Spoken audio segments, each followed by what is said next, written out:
Oh, hey there. I was not ready to go. I just had the show intro posted. So why don't we do that instead? You're not going to be a dictator, are you? I said, no, other than day one. Donald Trump has successfully moved the Overton window in a way that is as dangerous for the future of democracy in this country as anything else. This is what Vout and Project 2025 wanted. Newsom is he's daring Tom Homan to come and arrest him. Should he do it? I would do it if I were Tom. I think it's great. They control the Congress, they control the White House, and they control the courts. And so, of course, they're massively overreaching. And yes, they are getting away with it right now.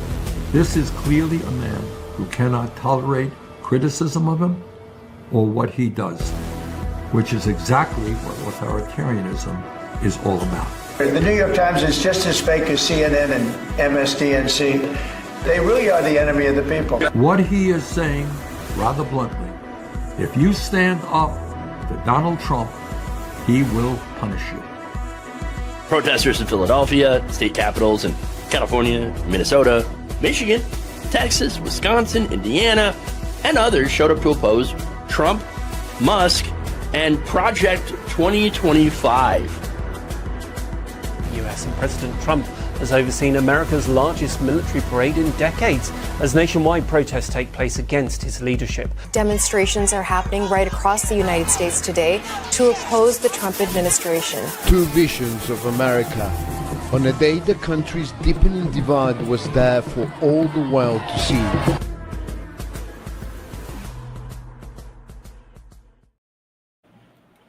What's up, everybody? Welcome to the show, Logically Left. I'm your host, Jeff Waldorf. It's going to be a fantastic show. I have with me a special guest, Jesse Donamore, Donamore Daily. Welcome to the show. Let's bring you in here. What's up? You, brother. Thanks for having me on. Thanks for being on. I really appreciate it. Thank you for taking the time out of your day. You know, your busy schedule and all the great content that you do to come join us here on this space. By the way, it's the first time you've been on this space as well. Yeah, that's right. I'm excited. I think that what the group is doing with this particular YouTube channel is fantastic, and it's exactly what we need moving into some solidarity with independent media figures and absolutely giving the people another answer to mainstream media and right-wing slop. So happy to be here. Speaking of slop, I mean, we are going to talk a little bit about the AI, specifically Elon Musk's AI. But yes, absolutely. It is we want to be the antidote to the ills of mainstream corporate media. So I don't know. Oh, yeah, that looks like crap. Let's not do that. But once again, I really appreciate you being here. And we're going to have some fun. We're going to have some fun stories. So you're ready for it? Also, we have a not so fun story to start out, though. And that's Alligator Alcatraz, or also known as Alligator Auschwitz. So you ready to get into it, Jesse? Yeah, I'm. The more voices sounding off about this, the concentration camps being erected and operated within the borders of the United States, the better. So exactly. Oh, hey, I forgot to do that too.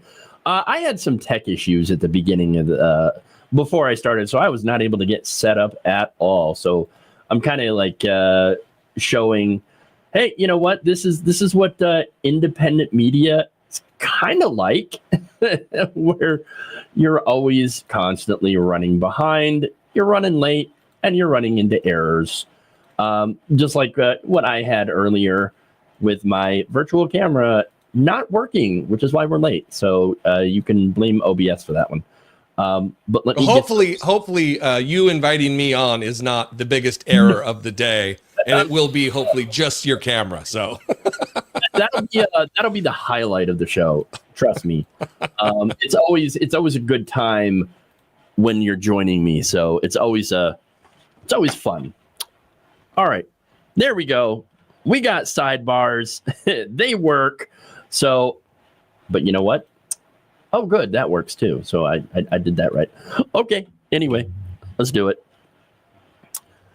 Migrants stuffed into the concentration camp known as Alligator Alcatraz, or Alligator Auschwitz is what I like to call it. Turns out they're facing horrific and inhumane conditions. Who'd have thunk it?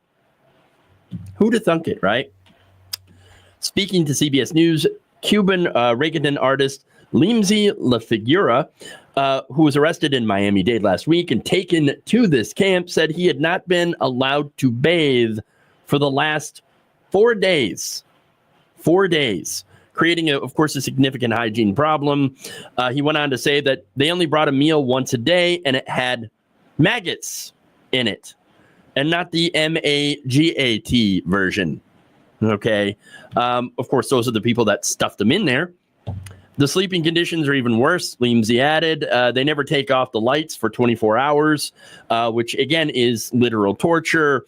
Other detainees told the outlet that their human rights were not being respected, with one saying, quote, "We're like rats in an experiment. If I don't know their motive for doing this, if it's a form of torture, a lot of us have our residency documents and we don't understand why we're here." Well, I know why. The cruelty is the point. Right, Jazzy? Yeah, it really is. I mean, even, look, we don't expect MAGA or these fascists or fascist enablers to be good planners, but certainly they understand, even in their cognitive deficits, that putting this type of camp where they placed it geographically is going to lead to a disaster. To coin Donald Trump's favorite phrase, the likes of which we've never seen. With hurricane season, we're in full force here with the hurricane season, and they've already flooded even without a tropical storm or a hurricane having hit there. This area flooded. So it's when you start putting people in cages from which they cannot leave of their own will, and then the water rises, we're invariably going to see deaths and injuries, and it will be the fault, despite what they say after the fact, it will be the fault of Donald Trump and Tom Homan and Kristi Noem and the rest of these ghouls. Right. Exactly. But like the thing about this is I think they already know about these conditions, and I think that they don't care. I think that's the whole point of these camps, is to torture people. These are torture camps. Yeah, I mean, they want this to be broadcast as a measure of fear for those right. to self-deport, they've said. We're having people who are Canadian, different nationalities die in ICE detention, and then when asked about it, Tom Homan's like, "Yeah, well, people die all the time," giving the Joni Ernst kind of understanding of human life, which is to say, no dignity offered it whatsoever. It's fucking gross, man. It really is. I mean, look, there's another detainee from Colombia said he is on the brink of mental collapse. He said, "I've gone 3 days without taking my medicine." And look, a lot of medications, you can't miss a day. And for his case, I guess he can, but, not without some sort of repercussions. I don't know what kind of medication he's talking about. But, medication generally is important. It's generally prescribed for a reason. And if you are not allowed to have access to your medications, you're going to either get ill or possibly even die. And again, I think that's kind of the point. He also added that his Bible was taken away after being told by the guards, "There is no right to religion here." Yeah. He said, "My Bible is the one thing that keeps my faith, and now I'm losing my faith." Jesse, I got to ask you, are you a person of faith? I'm not. I did. Okay. I grew up. It's. I think it's easy to lose your particular religious perspective, having grown up in a Christian nationalist, right-wing nutter butter evangelical house like I did. So, okay, and the reason I'm asked is there are people on the left here that are progressive Christians, and I like to see those people. I don't share their beliefs. I share beliefs with you, Jesse. as you know, I'm not a religious person, but I do respect the people that are on our side that actually follow more to the source material than a lot of these far right, you know, MAGA supposed Christians, and actually following, you know, what Jesus said: take care of the poor, treat your immigrant, the immigrant as if they're a member of your family. You know, we're certainly not doing this. This is not very neighborly or family treatment, is it? That we're seeing. It's one of the most stark hypocrisies of the Republican Party, that they claim to follow and deify Jesus the Christ, yet completely jettison any of his philosophies, including taking care of the sick and the poor, right, and children and the elderly, the infirmed, the oppressed. That they have become the oppressor rather than the liberator of the oppressed. And it's, I mean, having grown up a Christian in that particular faith tradition, it's, again, you know, it's gross. It's just disgusting. Yeah. Again, you want to ask where are the pro-religious folks, but we already know where they're at. You know, they're the one cheering on the torture, you know, on the camps, and so they're and it's because of the people that are in the camps just happen to be born with the wrong color skin. I mean, that's really what it comes down to. It's racism, and it's cruelty for cruelty's sake. And again, a lot of the people that are being put in these camps, they're not criminals. They just had the misfortune of not being born here, even though, I mean, when you look at what the Trump administration is doing, even if you were born here, you're no longer going to be safe. I mean, the Supreme Court just ruled kind of against birthright citizenship without actually ruling against birthright citizenship, but they targeted those those court rulings that would have nationwide injunctions against getting rid of people, deporting people. Well, it's not even deportation. Sorry, it's exiling people that were born here, but you were born to immigrant parents, and we don't like that. Wrong skin color. Sorry, they're holding up the sign, with the different color shades and saying, "Well, that's okay, but that's not." So we got to get rid of you. And that's what they're doing. The thing that's not surprising about any of this, but nonetheless still very shocking, is the fact that they told us what they were going to do. Project 2025. It is outlined in that 900+ page document. Donald Trump disavowed it. The media gave him cover to say, well, Donald Trump disavows it. He disavowed it. So I don't know why you keep talking about Project 2025. That was the narrative of the mainstream media. Now here we are. All of the people who wrote Project 2025 have key positions in the administration. And just by the luck of just coincidence, I guess, all of Project 2025, their wildest, wettest dreams are coming true. With the oppression and abuse of people, the removal of everyone who resides here, whether legal or not, their constitutional due process rights. It's just one more step toward full-fledged fascism, where none of us have any rights at all, and the Republican Party cheers it on. Yeah, and speaking of Project 2025, it's about 50% done now, completed, and so and boy. They could do that within such a small amount of time. Yeah. Think about from the perspective of how long this administration has been in place. January 20th, 2025 at noon, and they've already started detaining American citizens under the guise of an immigration enforcement.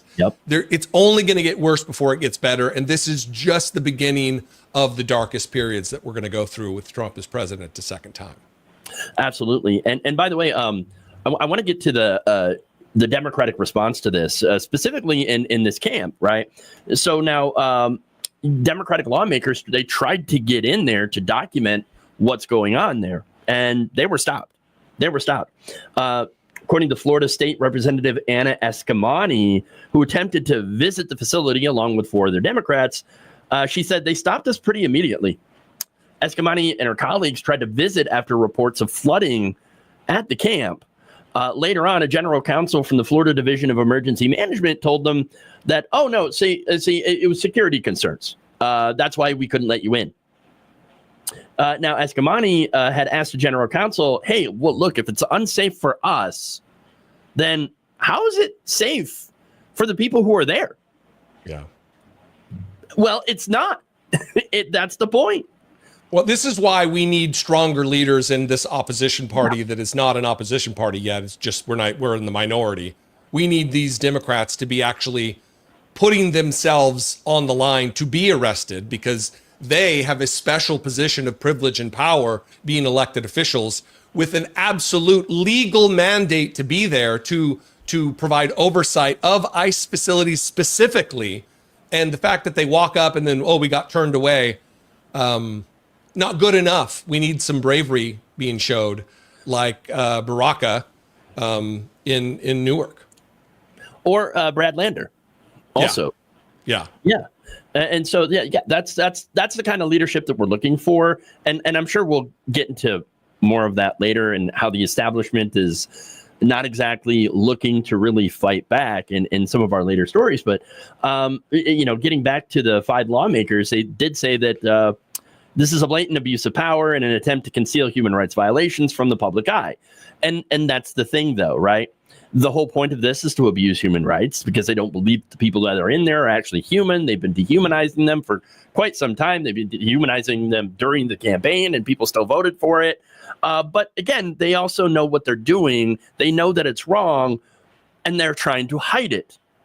Court documents filed in April as part of a lawsuit against the Trump administration or regime revealed that the regime effectively shuttered 3 watchdog organizations at DHS. Employees at the Office for Civil Rights and Civil Liberties, or CRCL, the Citizenship and Immigration Services Ombudsman, and the Office of the Immigration Detention Ombudsman were abruptly suspended in March and given the separation date of May 23rd.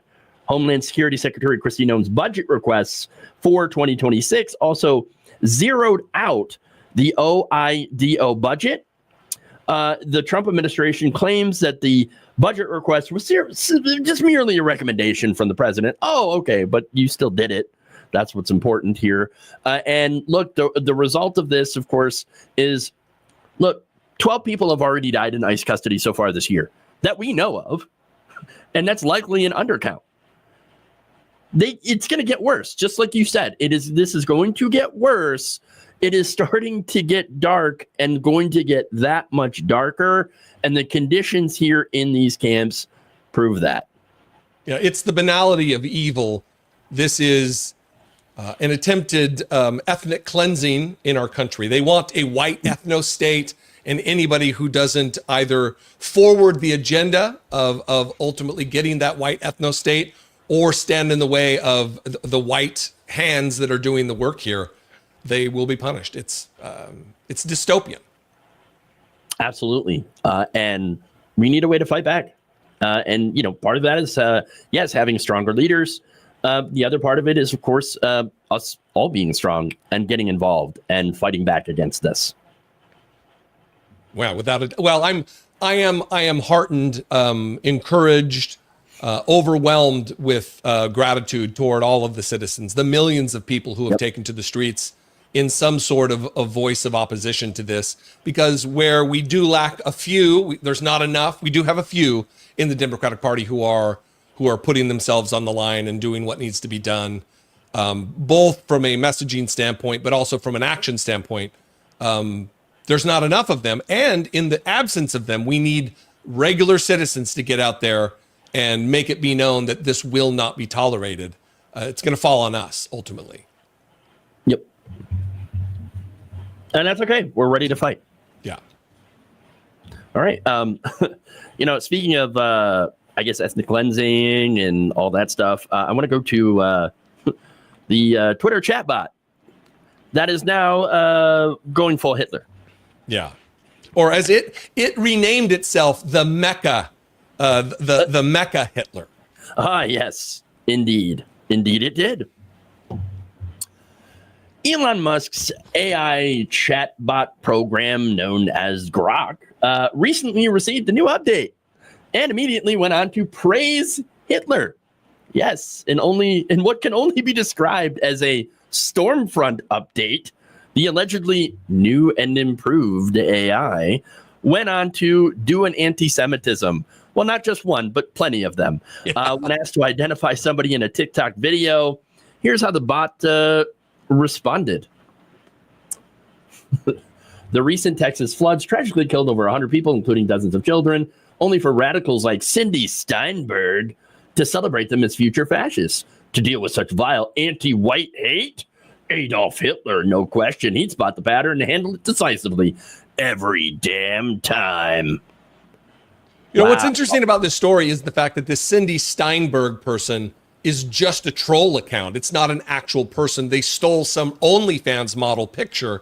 So it's someone on, I mean, we don't know for sure, but come on, let's stop giving these people the benefit of the doubt. Yep. This is very likely an actual Nazi who started an account with the name Cindy Steinberg to say things that were outrageous that no one believes. No one, what predicated this was the post saying that we need more dead young Texas children from floods because they're just future fascists. I know all kinds of radical leftists. I don't know a single person who would back that. And it just gave the right all the ammunition they needed to create the controversy that was meant to be created from it. Yeah, and again, I'm one of those radical leftists, okay? And I'm certainly not in favor of dead children. Yeah. And so you're absolutely right. This is one of the ways that they love to create these so-called controversies and then, of course, build on it. And they build, well, I mean, they basically built a bunch of swastikas on top of it. It is pretty wild. It is pretty wild, Jeff, just how racist and vile this grok, after being retuned or updated, that was the quote-unquote updated by Elon Musk. By the way, we should be not surprised at all that Elon Musk, Mr. Nazi salute during the inaugural events, that his personal AI also holds vile, pernicious Nazi beliefs. There was one post, and this is from an article in the Rolling Stone, entitled, if you want to look it up, Elon Musk's Grok chatbot goes full Nazi, calls itself Mecha Hitler. The billionaire has long complained about the AI model undermining right-wing narratives and recently said it would be updated. And this is from the article. It says, another deleted post found Grok referring to Israel as, quote, that clingy X still whining about the Holocaust. Wow. I mean, it's just full Nazi shit, real white power propaganda here being spread by Elon Musk, the guy who's fond of Hitler, who courts the AfD, the neo-Nazi party in Germany, to have actual political power. Just, again, fucking, yeah. Yeah, I want to show you the Mecha Hitler posts. Okay, just in case that we're curious about that. Embracing my inner Mecha Hitler. Yes, so that's what they're doing. Wow. I mean, uncensored truth bombs over woke lobotomies. Is that what's going on here? Yes. Oh no, we're dismantling the illusions of the weak-minded.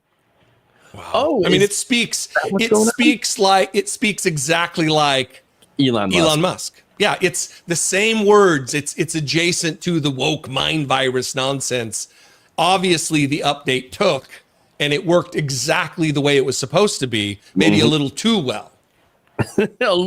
or I don't know, it just kind of feels like Elon Musk was just taking it right over and just typing it out himself. And well, they panicked. They definitely panicked and shut down Grok for a while. Yep. Or like reverted back to an earlier model, because now Grok is even denying that it posted the things that it posted. So it's. Oh yeah, there was a post. The company responded saying that it was actively working to remove these inappropriate posts. We are aware of recent posts made by Grok and are actively working to remove them. Since being made aware of the content, XAI has taken action to ban hate speech before Grok posts on X. XAI is training only truth-seeking.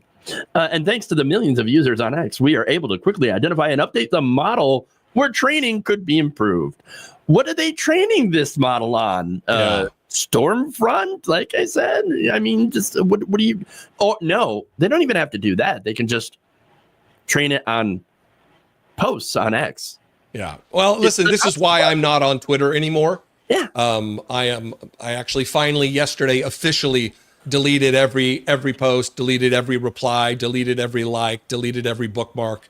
The account's still there because I don't want someone to take my username, right. But there is no activity from that account on Twitter because, you know, Nazis. So. Yeah. Yeah. I mean, you let one Nazi in and, well, you know, that's pretty soon. That's all there is. Well, and that is what they did. I mean, Nick Fuentes, there were a host of different accounts that had been banned for the dangers they pose relative to conspiracy theories, the dangers they pose relative to actual violence. And Elon Musk, when he bought Twitter, he brought all of them back. Marjorie Taylor Greene included, you know, her Jew space laser, you know, forest fires in California nonsense. He brought all the worst of the worst back, Alex Jones, and it turned into exactly what you would expect it to turn into when there's no content moderation. Right. And you know, you've heard of the anecdote. I'm not sure if you have. Well, that's what I'm asking. But like, all right, so there's like somebody at a bar, right? And you know, they kick out this, you know, this person comes in, right? And they kick him out because he's a Nazi. And this one person at the bar is like, why'd you kick that guy out? And he's like, well, if you let one in, eventually he starts bringing his friends. And then sooner or later, you don't have a bar, you have a Nazi bar. Yeah. And then you can't, once they're entrenched, you can't get rid of them. Well, what happens when a Nazi buys the fucking bar? That's the problem. Exactly. And that's what happened. And so they got, you know, the Nazi came in and they bought out the bar and said, okay, this is a Nazi bar now. And this is a Nazi platform. Here you go. You know, it's like, what was that one that they used before? There's so many different right-wing platforms at this point. I mean, there's like Kick and there's Gab. Gab, that's it. That's the one I was thinking of. Thank you. Yeah, I mean, all of those, you know, still exist. They were specifically created to be Nazi platforms, and of course, they didn't grow because nobody wants to hang around with those people. Yeah. And so here comes Elon Musk buying up one of the bigger platforms, way overpaying for it, by the way. But apparently, that not a problem. We're going to way overpay for it because the returns are going to be worth it. And the returns were the normalization of the R slur, the normalization of Nazi rhetoric. People just open use of the N-word on the platform. Yeah. While demonizing and calling the use of the word cis hate speech. I mean, it's just fucking bizarro world over there. It really is. It really is. And speaking of Musk, right? He wasn't that concerned earlier. Okay. In fact, he had posted like at 3 a.m. because I don't quite understand how is he still awake at 3 a.m? I don't know. Ketamine is a hell of a drug, my friend. I suppose so. never done it, but there you go. I don't plan on it. But he posted never a dull moment. But while Musk didn't seem all that concerned, it appears that Linda Yaccarino, the former CEO of X, apparently had enough. She's out the door. Axios reported that she's leaving the company after just 2 years, and I wonder why.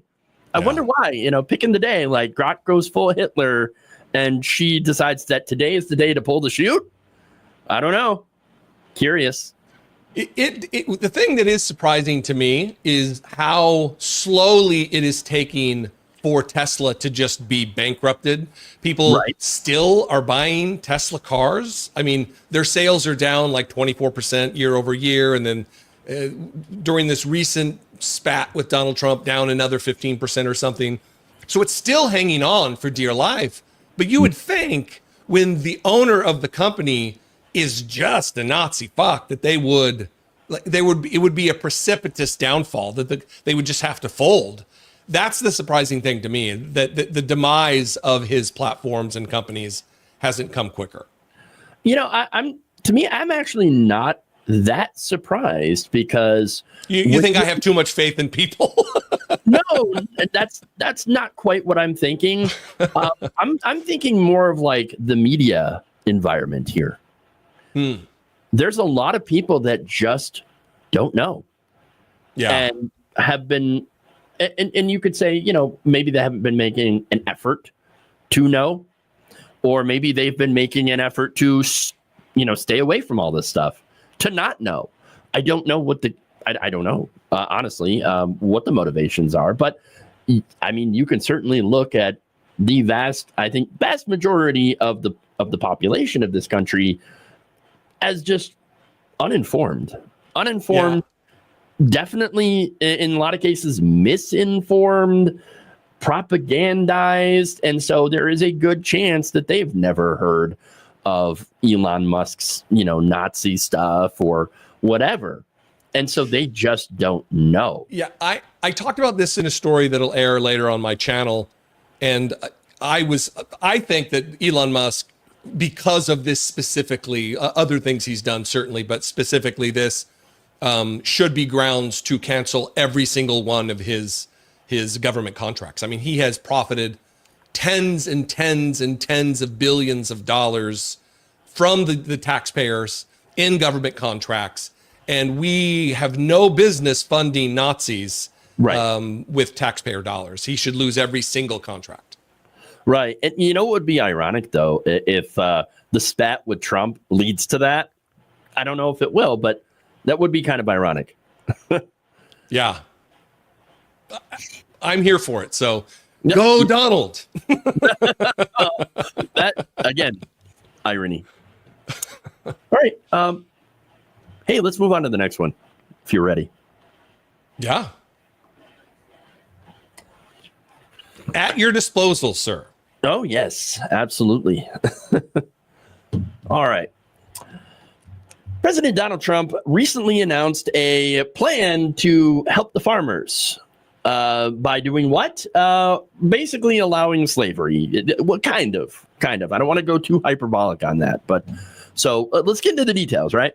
Now, his new plan would allow farmers to keep their undocumented laborers by vouching for them, allowing the farmer to vouch for the undocumented workers. The H-2A visa program, which generally allows U.S. employers to give foreign nationals a temporary agricultural job by filing a petition on their behalf, will also be streamlined according to the Trump regime. In fact, I'm going to show you a video here of Trump hinting at the new rules in a recent speech. We're going to do something. We're working with Christie, and we're going to do something that we're going to sort of put the farmers in charge. And if a farmer's been with one of these people that work so hard, they bend over all day. We don't have too many people can do that, but they work very hard and they know them very well. And some of the farmers are literally, you know, they cry when they see this happen. If a farmer is willing to vouch for these people in some way, Christy, I think we're going to have to just say that's going to be good, right? You know, we're going to be good with it. We got to work with the farmers and people that have hotels and leisure properties too. We're going to work with them, and we're going to work very strong and smart, and we're going to put you in charge. Shocker that he's carving out an exception for the very business that he is involved in. Very, very, how weird. You know, it's interesting because there's another clip of him. I don't know if you have it or if you plan to play it, but it's the one where the literal backdrop of his comments are the concentration camp, the Alcatraz concentration camp, where he said, we have a lot of cases where ICE will go into a farm. These guys are working there for 10 or 15 years, no problem. The farmers know them. It's called farmer responsibility or owner responsibility. Owner of what? The people? I mean, this is modern day slavery, at the very least, like your graphic says there, indentured servitude. Right. It is certainly making America something again. I don't think it's great, but I'm not a Republican, so. Right. And of course, like, oh no, they argue that this is not amnesty. No. It's just to help the farm. And by the way, just as you mentioned, another carve out is for restaurants and places of leisure. Yeah, hotels, hospitality, restaurants. Yeah. Yep. Yeah. He does happen, or golf courses probably. Yeah. Well, there have been all kinds of reports about the aggressive nature with which Donald Trump seeks out foreign labor, and he's just giving himself an exception, so it won't be considered hypocrisy if all these other hotels and hospitality organizations also, they have an exception. It's not just me. It's all very Trump. Extremely. Yeah. And again, speaking to the people who are going to be vouched for, obviously it's going to be the most obedient workers, the ones who will never complain. They keep their heads down. They never ask for anything. Oh, you get shortchanged on your paycheck? Better not complain or else I'm going to get deported. Yeah. It's a massive transfer of power to the employer. And that's why I do call it indentured servitude, because yes, they are technically getting paid, but that is a lot of power to give your employer. And all so they can stay in the country. And that's the point. I mean, look, this is exploitation, clearly. And our economic system has been relying on this exploitation for a very, very long time. Look, the Department of Agriculture estimated that nearly 40% of farm workers in the U.S. lack legal status. That is a huge, huge amount of people. With numbers like that, it's no surprise that they're essentially codifying a situation that has been existing in the United States for some time and just saying, you know what, it turns out it's okay. We're not going to deport your labor force. And of course, it also insulates the people who hire undocumented labor. And that's the important thing too. I think that's the biggest point of this, is to protect the people who knowingly exploit undocumented labor from any sort of consequences. And so, yes, you can keep your undocumented labor, you can keep exploiting them, you're not going to get in trouble, and you're not going to lose your workforce. Everything works out great for you, but not so much for your worker.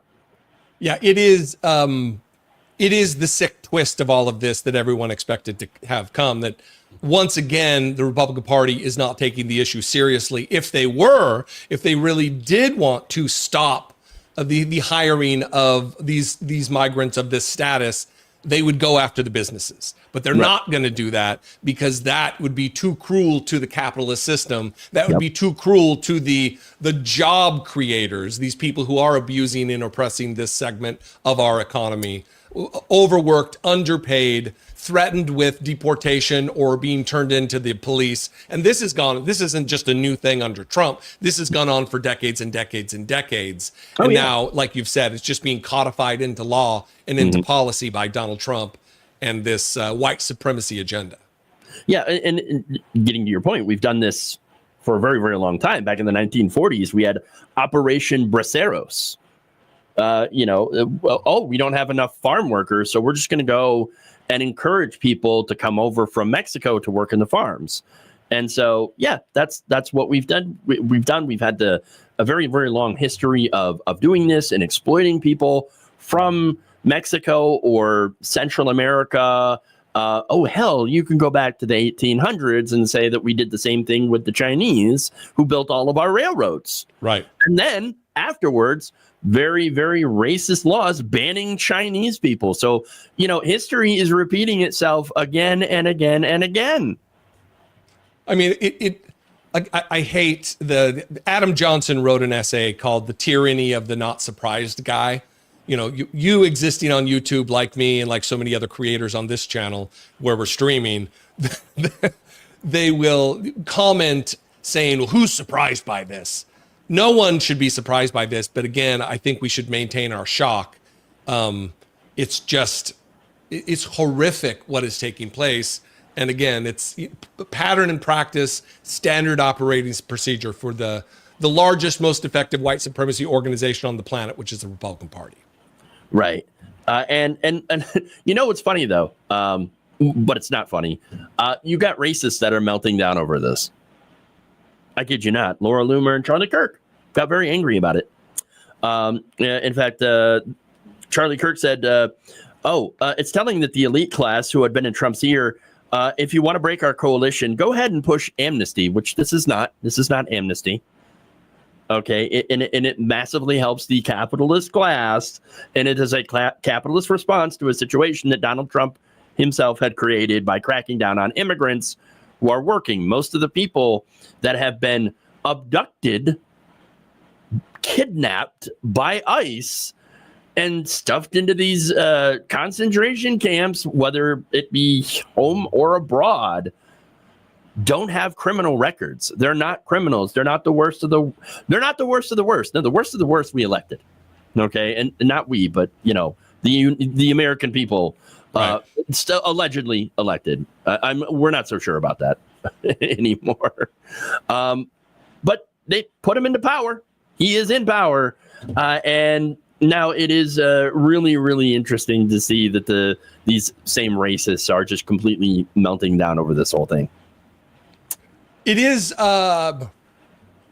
they're almost there, just like with the Jeffrey Epstein thing, the people who are, it's like they're almost figuring it out. They're just, rather than go to the most simple explanation of what this is Donald Trump covering for himself. This is Donald Trump allowing a carve out for his business while advancing his white supremacy agenda.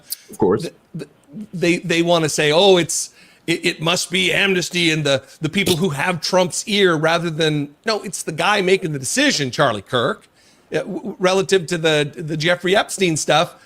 He's covering for himself. It's not some deep state conspiracy, you dipshits. Just, you almost got it. They just don't want to cross that threshold. You know what I'm saying? Into actually thinking critically and logically for once, and realizing that, this guy doesn't have our best interests at heart after all. No, well, it's an indictment of the influencer class within the Republican Party, that they can't distance themselves too much from Donald Trump. Otherwise, that those paychecks will be cut off. That all those clicks, all that clout, all that influence will go away, and that's not good for them. So they're gonna eventually toe the line. They're gonna come back into the fold, and they're gonna start spouting the propaganda for their dear leader. Yeah, because they always do. It's the same thing we've always seen happen with a lot of these MAGA people. These MAGA influencers, just. So Trump did something that I didn't like, but you know what? Now I like it. I mean, I didn't believe that it was happening before, but now it's happening, and I like it. And so we were for this the entire time. You can't reason with these people. Yeah. That said, let's go on to the next one. Oh, I'm sorry. Let me read a comment here from Pitchfork Dragon that just said, "Don't say Christy Gnome 3 times. She'll kill your pet." That's a good one. I like that. Not if you're the pet. It's not a good one. But no. That's true. Very true. Very true. All right. Garbage in, garbage out. Here we go. A Trump voter is having some regrets as she is about to lose her health care as a result of the big, beautiful, nasty piece of crap bill that was just passed. X's Ultra MAGA lady, who has since deleted her account, gee, I wonder why, posted this: "I voted for Donald Trump to piss off liberals. It was hilarious. But this bill they're trying to pass will take away my Medicaid. I have type 2 diabetes with diabetic retinopathy. If I can't afford my medicine, I will lose my vision. I'm scared. I'm in tears and need urgent help." She needs urgent help. Well, in more ways than one, I think. Now, apparently her plea for sympathy fell on some deaf ears, although not really. It's just that Here's the thing. We're kind of tapped out on sympathy. At least I know I am. I can only speak for myself. And really, I'm actually reserving what little sympathy I have for the innocent migrants who have been stuffed in freaking concentration camps. Yeah. Yeah, listen, if this had got, let's create a bizarro world, an alternate universe where Kamala Harris was elected and then started doing the things Donald Trump is doing, I would have sympathy for people who voted for her because it would have been completely out of the blue and no one would have expected it. Donald Trump told us what he was going to do. We were sounding the alarm as loudly and as vociferously and as repetitively as we could. And no one wanted to listen on the MAGA side. So now that it's happening to you, now that you've found your tragedy and accompanying that tragedy is a little bit of empathy, but only because you're being harmed, you can find somebody else to cry fucking tears for you because they're not going to flow from my eyes. Yeah, exactly. Because you look, we warned them. We warned them over and over again. Yeah. We told them. But and you know what? We showed them videos of Republicans talking about cutting Medicaid, Medicare, Social Security, how much they wanted to cut all that stuff, food stamps. They've been talking about this for a very, very long time. This is not a new situation. All right. Yeah. We have told them, we have showed them videos. And yet, fake news. Donald Trump says he's not going to cut any of this stuff. Or, you know, one of the more recent lies about the big, beautiful bill. They're not cutting Medicaid. No, they're just kicking all the illegals off of it, except that anybody who's undocumented does not get federal benefits. And that you would think that you would know such a basic fact if you are talking about Medicaid. If you were on it, you would think that you would know, but no, they don't know. Project 2025 called for Medicaid cuts, and we have Project 2025. About 50% of it has been enacted at this point. And yet all it took for, you know, for them to believe that, oh, no, we're not doing this, is the dear leader to say, oh, yes, no, we're not doing that. I don't even like it. I mean, I don't know what you're talking about. What's Project 2025? I have no idea. Well, even there's another element to this, which is the bad actors like Josh Hawley, who has been sounding off about how bad it is to cut Medicaid. We can't do this. He wrote an op-ed at the New York Times giving him as much space as they could. How many inches of op-ed space do you need, Josh Hawley? Let us give it to you. And then as soon as the bill got passed with his vote, he tweets out victory. It's like, no one, not no one, none of us are fooled by you, dipshit. It's just MAGA who has this essence of wishful thinking or wanting to believe the thing that they think is being sold to them, even though it's clearly in reality not. It's going to take at least a generation to undo the damage done by all of this, and not just from a policy perspective, not just on money that we have to appropriate to reverse the damage, but in a societal, cultural way of trying to bring people back from not just the brink of a conspiracy and disinformation, but fully being ensconced in it. It's going to take some deprogramming, and I don't mean that in some, deprogramming camps, but people are going to have to relearn how to think critically. Yeah, and AI is not helping that. AI is making us dumber. And I think that, again, that's the point. That's probably why they invested so much money into it. And I say, and by they, I don't mean some shadowy figures. No, it's the billionaires. Yeah, it's people like Mark Zuckerberg, like that are pushing AI because it's going to make them.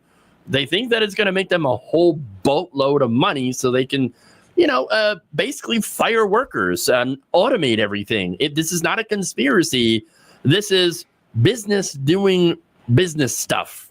Luckily for us, Mecha Hitler hasn't taken anyone's job yet. There's still plenty of work for Nazis out there to get their message out. So, thanks God.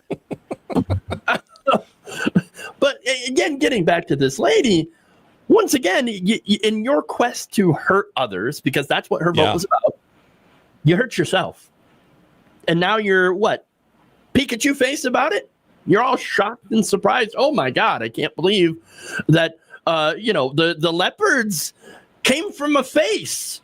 Oh my Yeah. God. Can you believe that? You know, it's crazy because it's not like an isolated incident either. There's so many. There's a lady who's gone viral out there I've seen it on Blue Sky and on multiple accounts of a mashup of her just being the most vile, hateful little bigot.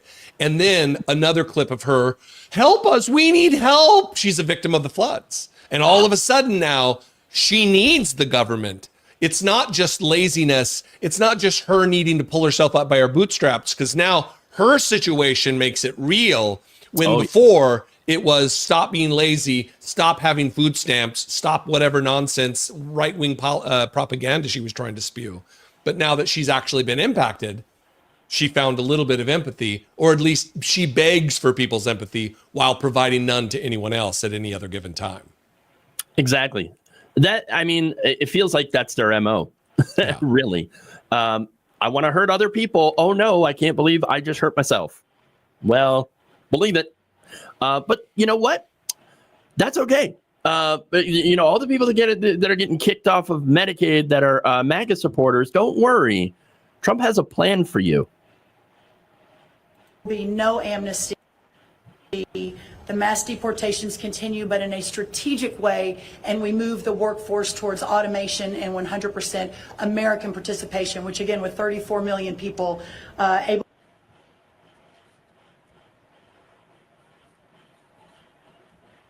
Do you love it?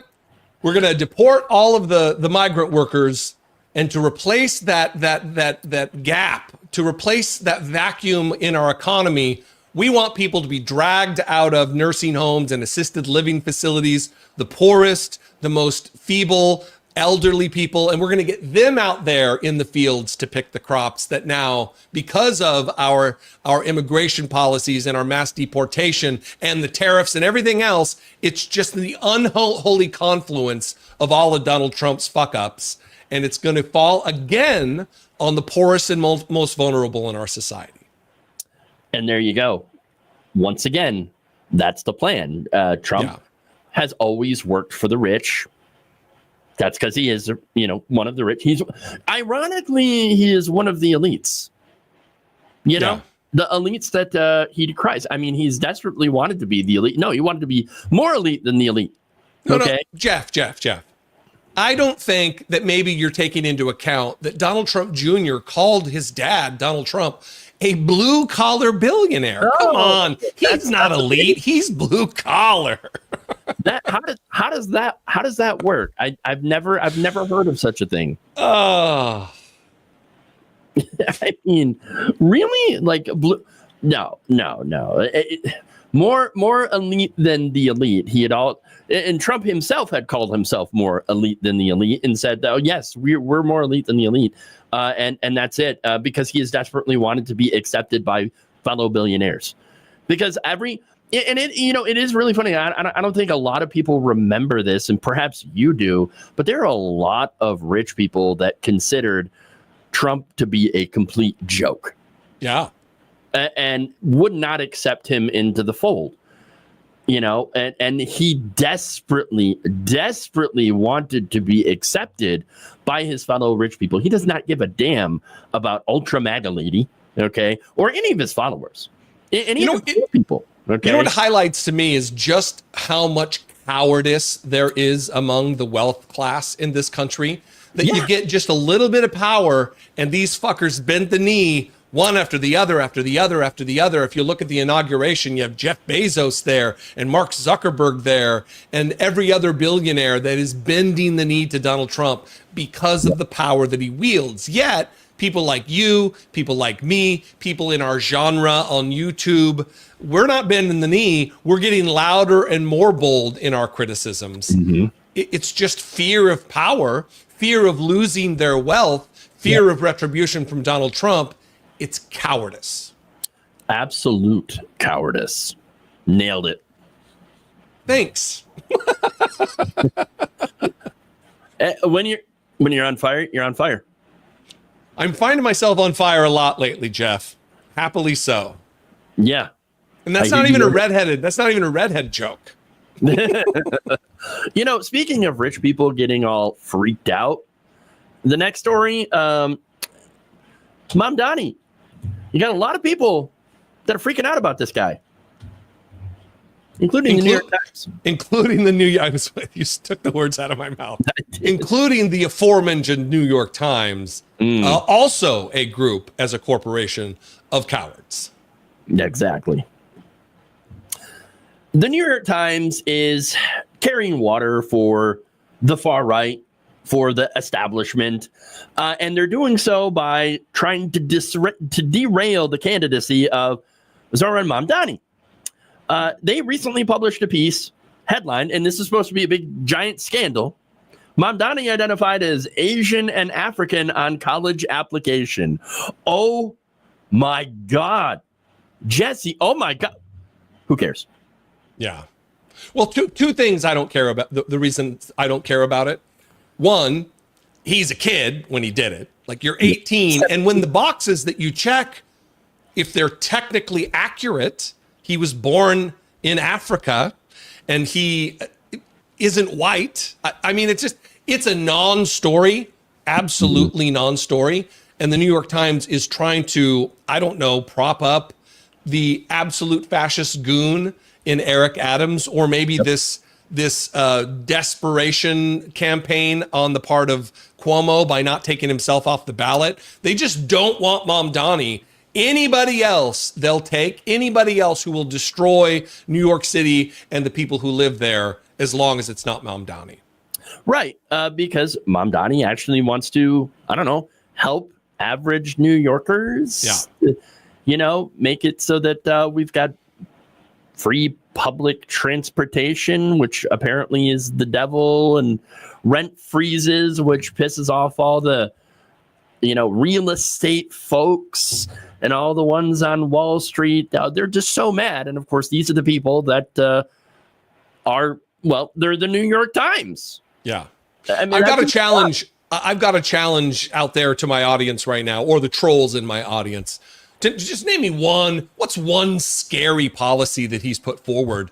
Every single one that I see from Zoran Mamdani has been to lift people up, to make people more powerful, to give them the bootstraps that Republicans constantly talk about. He's not trying to destroy anything. He's trying to give people more power and more control over their lives through liberty and the pursuit of happiness. The things that Republicans constantly talk about as written in the Declaration of Independence. Yes, but Jesse, he did say that billionaires shouldn't exist.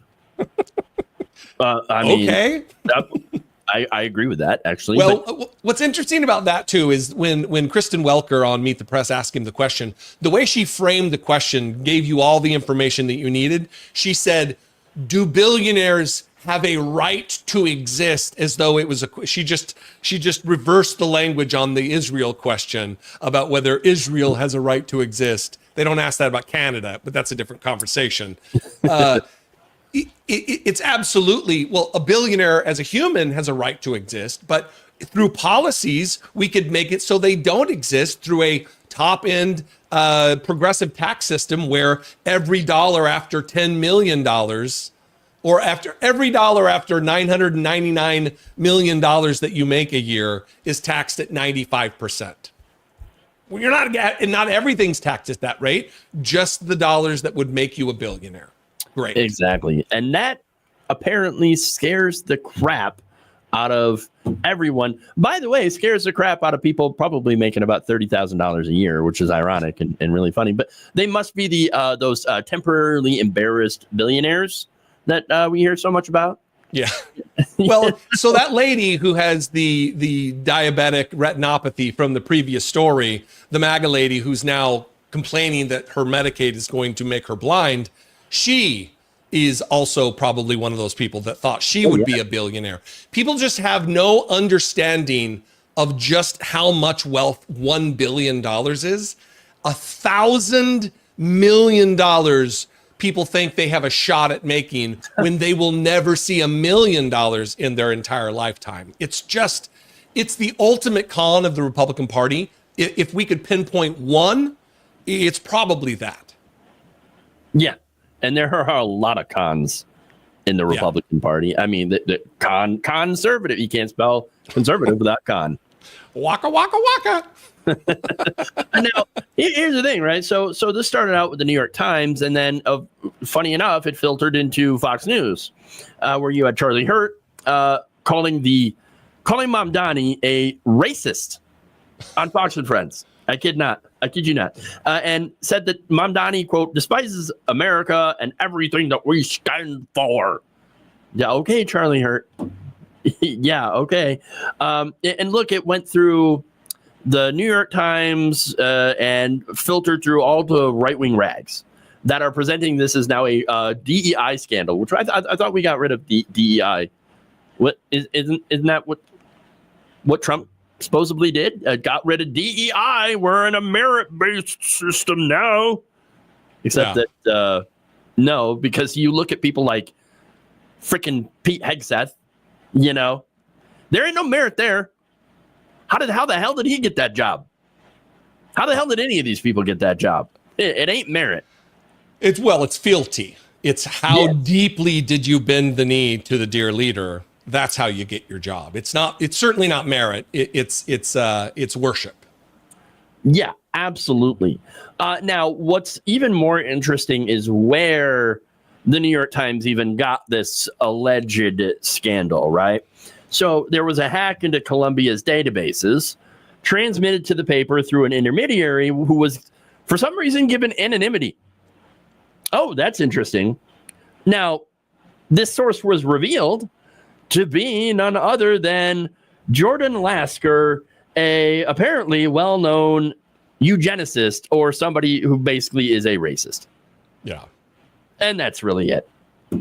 All these race science, IQ, racism, nonsense, neo-Nazis. It's nice for the New York Times to be in such close proximity to them to transmit their lies and propaganda and conspiracies up to and including besmirching and trying to sink the campaign of somebody who's an electric politician who actually has a heart to make things better for the people of New York City. It's just sick.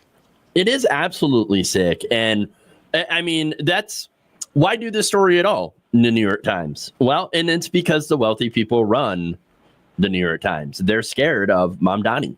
They're scared of the, minor reforms that would actually help average working people. And yes, would mean slightly higher taxes on the rich. That's really what it is. I mean, this is capitalism trying to push back against someone who is a democratic socialist, which, by the way, is still capitalist, okay? But actually wants to stop giving everything to the rich and powerful and actually have a slightly better, more equal distribution of wealth. And that is what they are scared of. I mean, they're deathly afraid of any sort of power going back into the working class, any amount of wealth trickling back down to the working class, that they will partner with people who are probably on their free time measuring skull shapes to go up against this guy.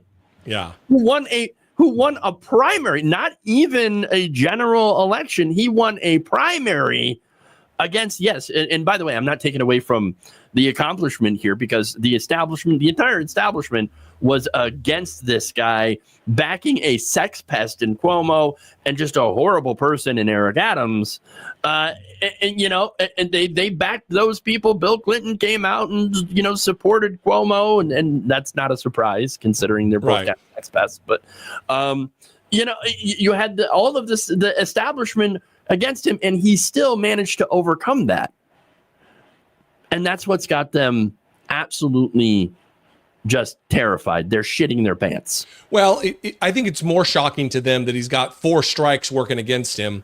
He's young. You know, the gerontocracy that is our politics today is going to push back against that. He's a democratic socialist, which is capitalist, like you just said. It's not like Sweden or Finland or some Scandinavian nation is some hellscape. They're getting it done, and they're getting it done well.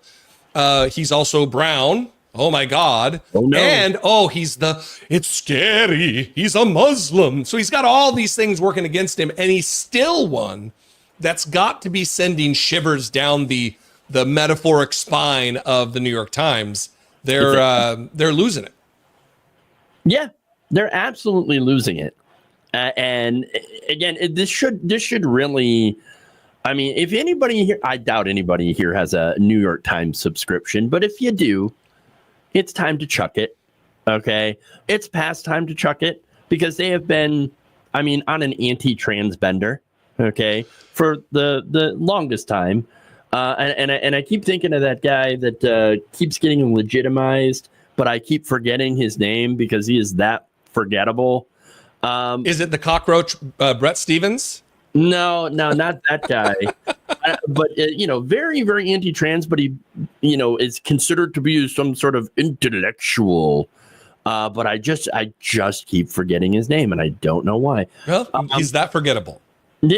Apparently that forgettable, but has so much influence on the New York Times and mainstream media that he just keeps popping up.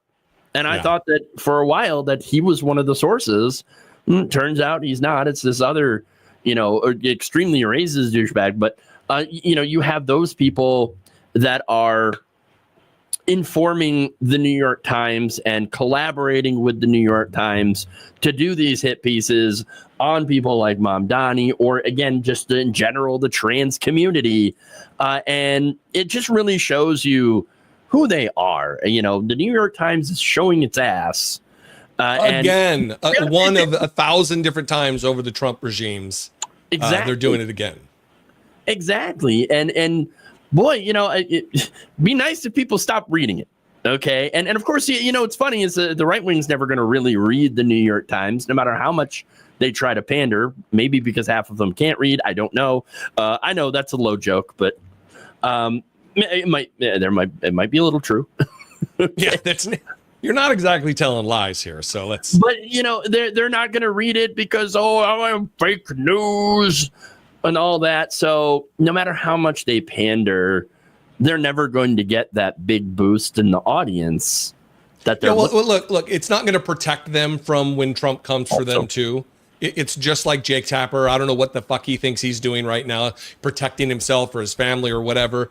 It will not save you. Bending the knee to Donald Trump in any capacity isn't going to save you. They're going to come for you too. It's just going to take a little bit of time. Exactly. And yet, while people like and they rail against people like Mamdani, who are actually going to try to protect his constituents, and yet you got the New York Times coming after him, smearing him, doing these non-stories up against him, and while he's trying to do the right thing and trying to help people. And look, that's why I hope that he wins. I mean, that he beats Adams and Cuomo. I don't know if he's officially in the race, but I mean, everybody's thinking that he's going to be in the race, and so I hope he wins, and I hope he continues to scare the ever living shit out of these rich racist fuckbags. I can't add anything. That's amazing. Yes, and Jeff Waldorf. Yes, and. Well, thank you. I appreciate that. Another thing that I appreciate is you joining me today. It's awesome. Can you tell the audience where they can find you? I can be found on the YouTube, the Dollemore Daily. I do today 7 videos, over an hour worth of content. I host a weekly podcast with my co-host Brittany Page. It's called I Doubt It Podcast. And that's about it. I'm again no longer on the Nazi Twitter, but everywhere else you can find me just about at Dollemore. And I would love to see you on the social media. Don't sign up to come follow me on social media because it is still a nightmare hellscape. But if you're already on social media, I am at Dollemore. All right. Thanks again, Jesse. I really, really appreciate you coming to, hang out. And I love the conversation. Hopefully you all enjoyed watching as well. And you can find me, of course, at my normal channel at Logically Left. This space we've taken up a lot of time here. So up next is Andrea Rovenski. What is it? Welcome to Fuckville, I believe, which is pretty accurate. It's quite accurate where we're at. So that's coming up right next. So stay here.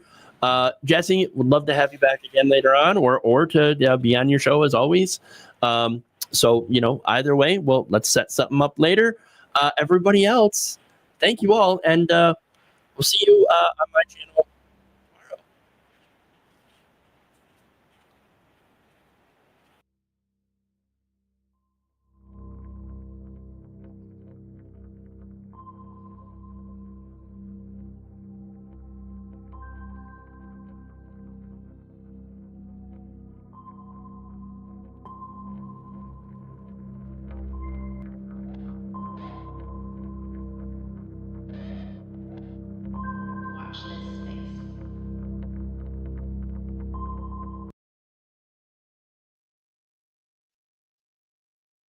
Hello?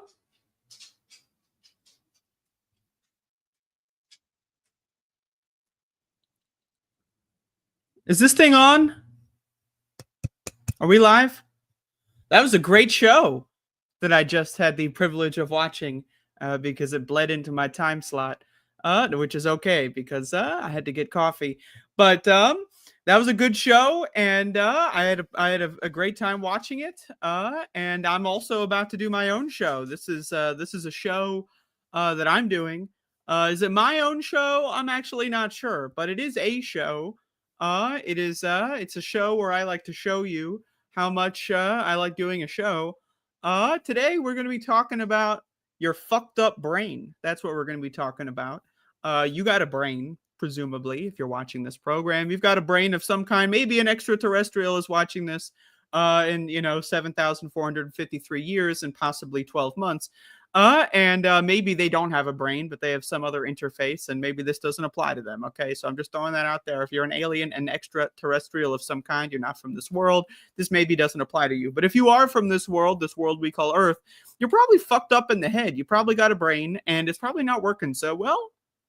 And one thing about the brain is the brain is it's very malleable. It's very you can malleable it. You can put it in your hands, like clay, and you can go like this. You put your fucking thumbs in there and you see your little fingerprint in there. That's the brain, right? But whose fingerprints are in your brain, right? Who was messing around with your brain, putting it in there, maybe drawing a little smiley face? You ever do that shit in like the cement on the sidewalk when, it says do not touch, and then you touch it anyway? Who's doing that? To you when you're a child, because that's often when our brains are the most malleable, is when we're children, when we don't really know what the hell is going on. People are putting all kinds of fucked up shit into our brains, things that people out there in the world, they think are normal. They just think, oh yeah, this is how the world works. I just know this as true, even though I've never researched it. You never looked into it at all. You don't know like where, like, I'm talking about stuff like basic stuff, like you got to listen to authority. Like, why? Why do we have to listen to authority? What even is authority? What is authority even derived from, right? So, this is just one thing that I would like to discuss in today's program. This is a show. I'm going to be showing you how I don't really know how to do a show today. I personally believe that human beings are not all the same. And I'm not talking about races. Just everyone put your pitchforks down. I think races are cool. But I think humans exist at levels of consciousness that are not at all exactly the same. I think that there are people out there that are just kind of zombieing through life. They don't know what's going on. Oh, look, there's some brains. Now I'm hungry, right? I think that is, frankly, a large percentage of our population on this planet that we call Earth are people that are not very conscious. They're just kind of, walking through life, they don't really know what's going on about this. And, you might get mad at me for saying that. Is that dehumanizing? Maybe. I'm not sure.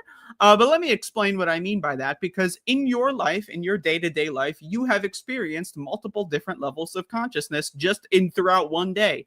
You ever go to work and then you come home and you're tired? Guess what? You being tired is you being less conscious. You are less aware of yourself, your body, your world around you. You're less able to think. Your brain is working at a lower level. right? So your consciousness is lowered, right? So imagine, like they tell you, don't drive drunk. Why shouldn't you drive drunk? Because when you're drunk, you're not all the way tuned in. Your consciousness is plugged into some other kind of things. You're not really paying attention to the road in front of you, right? So my argument is that I think that most people, in some way, shape, or form, are just at a substandard level of consciousness compared to what they could be achieving. And that's just my opinion. You can agree, you can disagree. I don't know. But I'd like to go into that in a little bit more detail. What do I mean by that exactly? I mean, people, they think things, they enable thoughts in their lives that, that dictate how they walk around the world and engage in new people, finding new people, meeting new people, having conversations with new people. In the previous show, if you saw the previous show, go check it out. You got Jeff Waldorf and Jesse Dollemore. Welcome to this space, by the way. Hopefully I haven't scared you away yet. But that was a good show. They were talking about how everyone's freaking the fuck out about Zoran Mamdani, Madamana Mumu, Mam Dududu, as Kathy Hochul and Kirsten Gillibrand are saying. I don't know what the hell. I don't know where they came up with that, but it was pretty impressive. Everyone's having a mental breakdown of some kind about this guy. But why is that? If you were to ask them what policy does Zoran Mamdani support that you're so fucking afraid of, they wouldn't be able to answer that question. Now, I say this as somebody who I'm not, frankly, I'm just being honest with you. I'm not trying to burst anybody's bubbles. You got a little pen. Here's a pen. It's a Keon pen, and I'm not trying to burst your bubble with that. I got to put that thing away. But I don't know. I'm not too impressed with Zoran Mamdani. He's all right. He's a democratic socialist or whatever, but you know what? As someone who really kind of thinks that we really need to get our shit together, Zoran Mamdani, I'm sorry, but that's not even the bare minimum. I'm sorry. I'm just being honest with you. He's still a capitalist. And, I'm just being honest. I'm not trying to shit on the guy, vote for him and all that. He's cool or whatever. He has a nice smile and all that. He wears a nice suit, but without the jacket part. That's interesting. But what I'm saying is, people are so programmed to freak out about someone like Zoran Mamdani. They're just fucking scared to death. They're afraid. Just even seeing a picture of him, they're like, oh! They're just fucking scared shitless. And why is that? Why? He's a fucking milquetoast, liberal, democratic socialist, somebody that would have been radical maybe in fucking, day nader lands in fucking 1963, this is not impressive. I'm just being honest with you. It's not an impressive candidate from my perspective. When you put it into the context of America, that's a different situation. But when we put it into the context of human beings on this planet that we call Earth, I'm not impressed, right? And so why am I bringing that up? I'm bringing it up because people, they have things that they perceive as truth in the world that why do they perceive it as truth? Because someone, when they were really young, told them something like, that's just how the world works. It is what it is.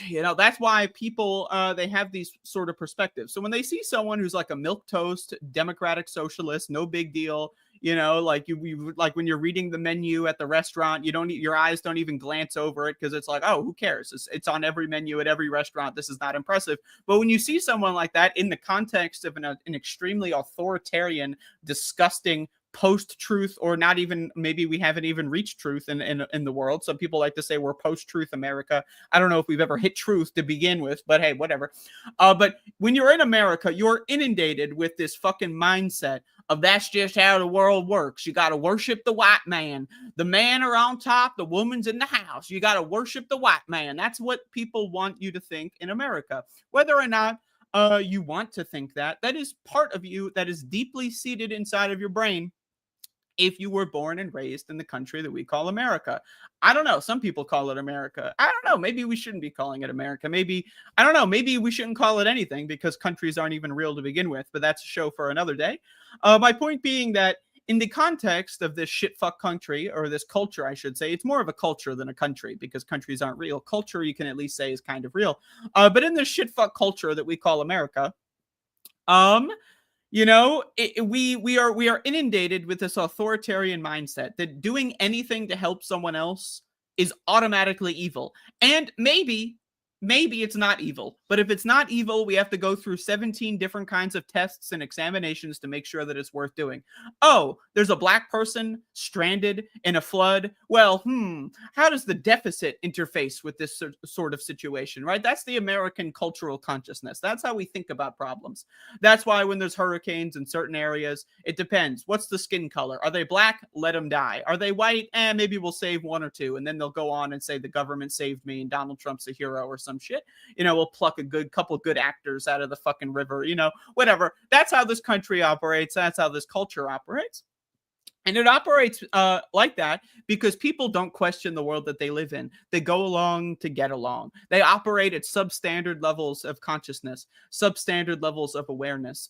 I'm a coffee addict. I like coffee. I drink coffee sometimes. I'm not drinking coffee right now. I wish I was, but I'm not because I couldn't get it. I couldn't get it in time. My show was starting, and now I'm out of coffee. I have no more coffee. So. But hey, whatever. I do like coffee in a beautiful world, in a world that made sense. I would be drinking some coffee right now, but I cannot be drinking some coffee at this moment in time because I ran out of time. So I'm operating at a substandard level of consciousness. If you are out there and you're a coffee, person, I know some people are saying it's 3:31 p.m. I just woke up like an hour and a half ago. Okay, give me a fucking break. But okay, all right. Not everyone's getting up at 5 a.m. Just give me a break. But when I am without coffee in the morning, and I'm a coffee addict, I'm addicted to caffeine, I've noticed that I am at a substandard level of consciousness. I am not able to articulate the things that I want to in a way that I would like to, even during the show. Maybe you can pick up on that. I'm not operating at full steam, right? But my argument is that, right, you can probably pinpoint moments in your day-to-day, just in your day right now or just throughout your week, where you've been operating at lower levels of consciousness. And what I'm trying to do here today is I'm trying to show you that I think that most people are operating like this at all times. And I think that humans have the potential to grow into, not in a genetic sense, not in a, here's our genes or whatever, bro, not in that kind of sense, but in the mind sense, I think that there is evolution of the mind that some humans can access over the course of their lifetime. Now, you might be thinking I'm a little bit of a, crazy person, and that's possibly true. I might be crazy. It's totally reasonable to assume that. But again, just think about the world that we live in. Doesn't this thing seem natural? Or rather, doesn't this thing seem very unnatural? We live in these giant concrete cubes. Sometimes they're made of wood, and that's better, I guess. And we walk on these sidewalks. There's no cars in the road. There's no cars anywhere, but we're still walking on the sidewalk. You ever think about that? Why do you choose to walk on the sidewalk? There's no cars in sight. Maybe it's 2:15 a.m. There's not going to be a car for another couple hours, and yet you're still choosing to walk on the sidewalk. Why is that? Because your brain has been programmed by the culture of America to just behave in certain ways, and you don't question it. And again, I'm trying to say that is a part of how people engage in culture, right? So again, when you see someone who's a milquetoast liberal Democrat, again, in the context of reality, Zoran Mamdani is a milquetoast liberal Democrat. I'm just saying what it is. Okay, he's not that impressive, but we're so starved in this country for anything even remotely interesting that people are saying that he's the next Jesus Christ. I mean, maybe that would be offensive. I don't know. But again, can we really be saying that we need to wait for someone else to come along and show us that things can be done? Why do we need to wait for some politician or some superhero celebrity to just show up and save the day? Why don't we save our own day? Why don't we access, again, in my opinion, this greater consciousness that we can all possibly achieve, right? And I'm not trying to sit here and tell you that, by definition, if you love America, that you're a substandard human. I do believe that. That is my opinion. I think America has nothing worthwhile or redeeming about the country. And if you do like America to any degree, if you celebrate 4th of July at all, I think you're a stupid person. Frankly, that's my opinion. But that's my opinion. And I can understand that my opinion is separate from what I consider objective reality. So do I think you are objectively a terrible person if you're eating hot dogs on the 4th of July or whatever? No. But I personally think you're a really stupid motherfucker, and you should probably examine what you're doing in your life, because really, you can eat hot dogs any day of the fucking week. Hot dogs are like a fucking dime a dozen at the goddamn grocery store. I don't know. I don't buy hot dogs. I'm a vegetarian. But my point being, I can separate what my opinions are and what I think objective reality is. I'm capable of doing that. I don't think a lot of people, especially these right wingers, these cultists, the sheep in this country, the 20 to 30% of sheep that just do whatever the dick sucking dear leader says. Did Donald Trump whip his cock out? Go right to sucking. You don't even think about it. You don't even wait. Donald Trump's dick is right there. You just start sucking. You don't even wait. It's just it's subconscious, right? You just go, oh, there's a dick in front of me. Oh, it's Donald Trump. And then you just start gobbling that motherfucker down, right? So again, I think that we have to deal with the fact that about 30% of this country are not only zombies, right? And I think that maybe 80 to 90% of the country total are zombies. But we have a 30% of the country that is a specific strain of zombie. They walk around the world. They don't question what they think. They don't question how they behave. They just look up. What's Donald Trump's dick doing today? Oh, all right. That's what I think. We should not be, no more wars, no more wars. Oh, we're in a new war? All right, let me suck some dick. All right. So, right, how do we move on as a culture when we have 30% of people that are just programmed to be evil? They're just evil. You don't need to be a religious individual to believe in good and evil, right? Republicans are evil. It's a domestic terrorist organization, and they've taken power, and they're basically going to inflict that evil across the entire world. That's why they're building concentration camps all over the planet, not just in Florida. They're building them all over the planet. You may have heard of them. They're called U.S. military bases. You don't think U.S. military bases are concentration camps? Do you know what the soldiers in Iraq were doing? They were bringing innocent people to the bases. They were chaining them up and raping them 5 times a day. That's what people do when there's U.S. military bases all around the world, right? So you don't think America has got plans to take this fucked up evil culture and spread it around the world? Do you think America is going to stop in the country that we currently call the United States of America? And by we, I mean other people.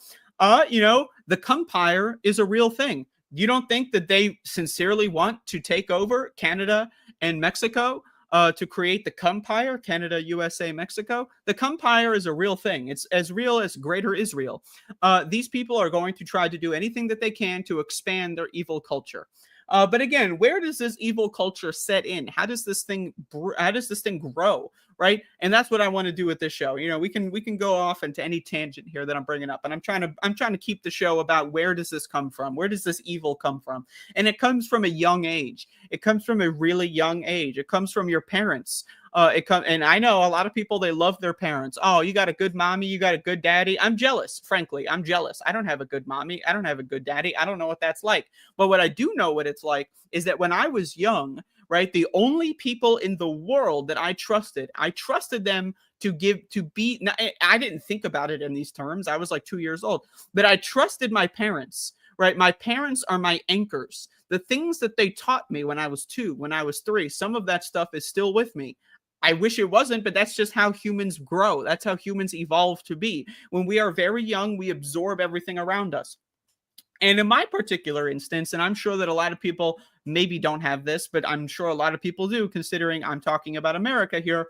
I was grown up in a household where there was frequently one parent and no other siblings, no one else. It was just one parent, one child, that's me. And their entire universe is based on what that one parent says. And I personally, this is my personal opinion, and I would also go as far as to say that I think that this is objective to some degree. I don't think that that's a healthy way to develop any child. I don't think that a single point of failure, or even 2 points of failure, you have 2 parents, but hey, both your parents are American. And hey, both of them, maybe they're not Nazis, but they're just dumb. So they can't really tell you about anything. That's still 2 points of failure. And, when you look at historically as our species, we used to be raised around our entire culture at once. There used to be 70 or 80 people in our tribe. And then that's just it. That's it. That's everyone. And we got raised around everyone at all. And instead of there being a single or 2 points of failure, where it's like you just have 1 or 2 fucked up parents, or parents that just aren't good enough. They don't even necessarily need to be fucked up in the way we culturally understand them. And then you're just fucked for life. Because when you're at that point in life, you get a lot of programming. And again, I'm 29 years old. One of my life missions in my life is to undo all of that programming. And I'll tell you that it's a rough deal. I'm only 29, but I'm exhausted. I need to take a couple weeks off. I need to go on vacation from this whole fucked up brain thing going on that I'm talking about. Right, but how many people never question the world that they were brought into? How many people go about their business and then, whoops, You fucked some bitch, and now that bitch is preggers or whatever, and now you're going to be a dad. And guess what? You're 15. And we as a society have decided, well, that's just a good thing now. That's how the world should work. So now you're 15, you're a fucked up fucking freak in the head, you don't know what's going on, and you're going to pass that down to the next generation. That's the American culture. We don't want you as a country, I want you to do this, but the country does not want you to get your shit figured out before you procreate. They want you to have as many kids as young as possible so that those kids are even dumber than you and that they can be even more easily programmed. But again, when you are so young, where do you get all of your information about the world from? You get it from your motherfucking parents. It's in our genes. That's how we're made to be. And that is why I believe that the nuclear family, which we, of course, we live in the United States, the nuclear family is a staple of this world. You get made fun of if you live with your grandma. You get made fun of in school, that kind of stuff, right? And I'll get to school in a moment. But you know what this is it's a fascism indoctrination camp, right? When you are born and there's only two people that you can listen to, in a lot of instances you got to listen to one of them because one of them's really in charge. The other one's just kind of a collaborator, not really there. They're probably a zombie to their own degree. But one of them's really in charge, and it's usually Big Daddy. Big Daddy's in charge in your family dynamic, at least in white America. That's where I'm from. Like it or hate it, that's where I'm from. I'm a white American. I know. It's a little embarrassing, but hey, I'm still looking into some sort of surgical options. But hey, as a white American, I can say, when you are born into that kind of scenario, again, just as a human, you're designed to just say, what does mommy say? What does daddy say? That must be true. They are often, again, we are biologically wired to trust our parents to give us the tools we need to live, right? So when the fascist mind, right? And what is the fascist mind? It is a non-entity. It is not an objectively, you can't touch it. It's not like this pen that I mentioned earlier, or it's not like this pen. I got two pens. I know. Can you believe it? Both blue, different shades of blue. Very, very insane. But it's not like that. The fascist mind is an idea. It exists in all of our brains to some degree, right? It's an idea. It's a virus, you could say. It's a virus that propagates itself inside the synapses of our brains. And how does that virus propagate itself? It creates a culture in which there are as few points of experience that you can have as a child that will break you out of that mold as possible. That's why school starts at 5 years old. Right? That's why. Because if you go to school at 3 years old, well, shit, maybe you would have more diverse viewpoints in the world. Maybe you wouldn't be a fascist. So that's why school starts at 5 years old. After, frankly, a lot of the damage has been done. A lot of the damage is done by 5 years old. But then we shovel the kids into the school system, and then we get their God bless America indoctrination into another degree. But again, a staple of fascism is when a child is forming to give them as few different diverse viewpoints as possible.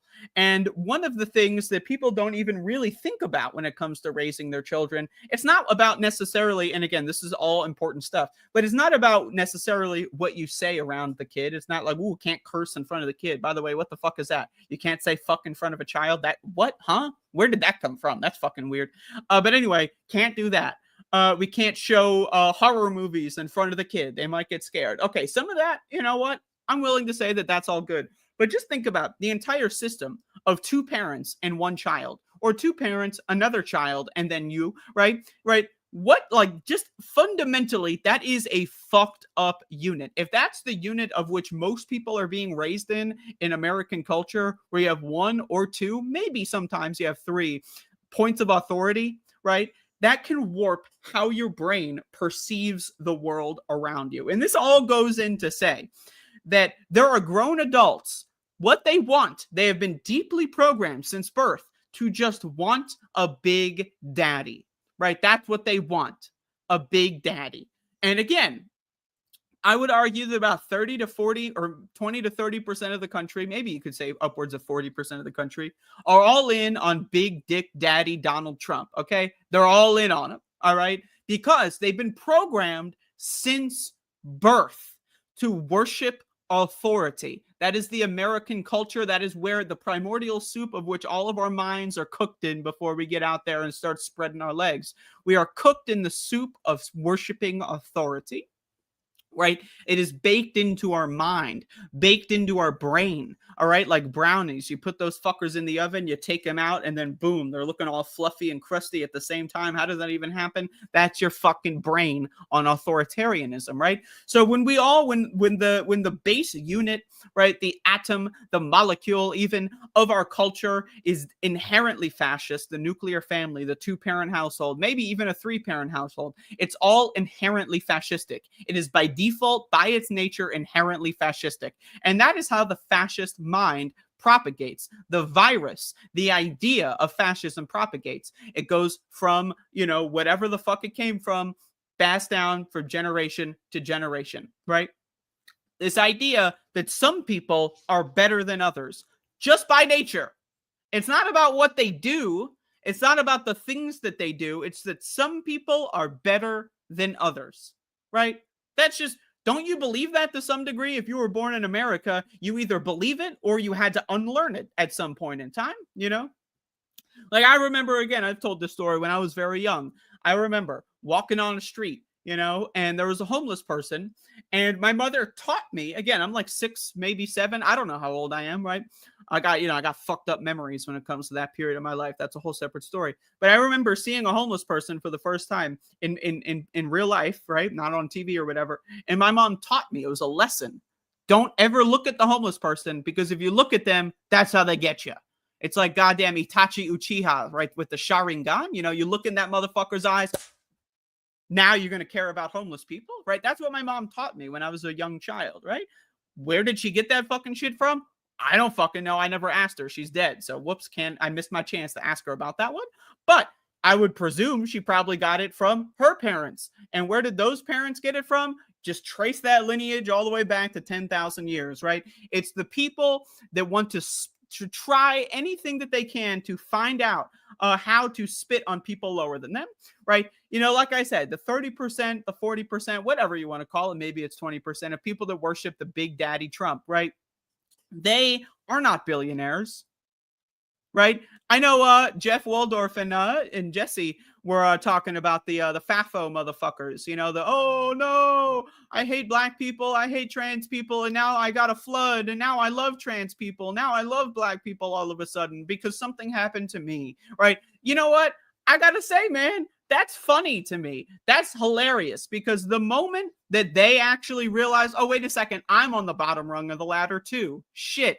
That's all of a sudden, now it's like, oh, I love black people all of a sudden, right? But when they thought that they were one rung up on the ladder, one rung up from the bottom, the absolute bottom. And by the way, the absolute bottom, it's in quicksand. It's fucking sinking. Not the real quicksand, but the cartoon quicksand. The one that goes like this, you just sink in there and then you die. That's not really how quicksand works. But hey, it looks good in cartoons, right? Whatever, right? So when you realize, oh shit, I'm actually not on, like, let's say 3 or 4 rungs up from the bottom. I'm actually on the bottom rung, right? That's when you see these motherfuckers panic, because their entire lives from birth, they have been taught, well, you might not be on top, but you're closer to the top than you are to the bottom. That's what people are taught. You're closer to being a billionaire than you are to being homeless. That's what you're taught. At least that's what I was taught. That's what a lot of people I know were taught, right? That you need to do whatever you can to maintain your mediocre social status, right? And you know what? That's the thing. That's what we are in America. We're a bunch of mediocre motherfuckers. And but when I say we, I mean you. I'm not mediocre. I'm special. I'm special. But we're a bunch of mediocre. You are a bunch of mediocre motherfuckers, right? And right, again, every mediocre motherfucker, they want to be an authoritarian. They want to be a big dick daddy. And that's where the nuclear family takes hold, right? How many people out there do you know, or maybe you yourself, have ever dreamed, I can't wait to be a parent. I can't wait to have a family. Probably you've been installed. That script has been installed into your brain probably when you were fucking 3 years old. You got to grow up. What are you going to be when you grow up? Oh, I'm going to be an astronaut. I want to be this. I want to be that. I'm going to have a family. I'm going to have a mortgage. You're installed like that, like a fucking program into your brain. You're going to grow up. You're going to have a family. You're going to propagate the culture, all this stuff, right? That's what people are indoctrinated in when they're children. They're going to, oh, yes, I'm going to grow up. I'm going to have a family. But why do you want to have a family? You ever think about this? You ever think about this whole idea of having a family? Well, don't we all? Isn't this just a thing humans want to do? Don't we want to have families? Look at the world around you. You want to have a child in this? Are you fucking kidding me? And I'm supposed to respect that decision. You want to have a child in this world. Really? Look outside. You want to have a child and put him through this, right? And then when you ask someone, any deeper question like, well, don't you feel a little fucked up about that? Then they go, well, everyone has a right to have a kid. Do they? Is that inherent? We all have rights to have children and put them through torture situations. Is that really a right that we have? But again, what is deeply seated in that is that people want to be an authoritarian. Frankly, and again, there are some great parents out there, and shout outs to you. Very few and far between. In my opinion, I would argue that maybe 1 out of 100 parents are actually decent. Decent, not good, but decent. 1 out of 100 are decent. That's my opinion. I'm very strict, right? But most people, they want to have families because they want to act out the role play of life that they were indoctrinated in, the drama, the play, right? The theater of life that they were indoctrinated in when they were a kid. They want to act that out, but with a different role. They don't want to play a different role. They don't want to be in a different film. They don't want to be in a different drama. They don't want to be in a different play. They want to be in the same play because they already know all the same lines, but they want to play the big dick daddy on top this time. Or whatever. They want to play the one who's in charge this time. It's spite that's been programmed inside of you. You were taken advantage of as a child, so now you are going to be the one taking advantage of your child, and that's how American culture propagates itself. And the only way that chain of fascist culture, that chain of fascist mind virus can be broken is if you actually decide, wait a second, I need to figure some shit out, right? The authoritative impulses in my own brain must be destroyed.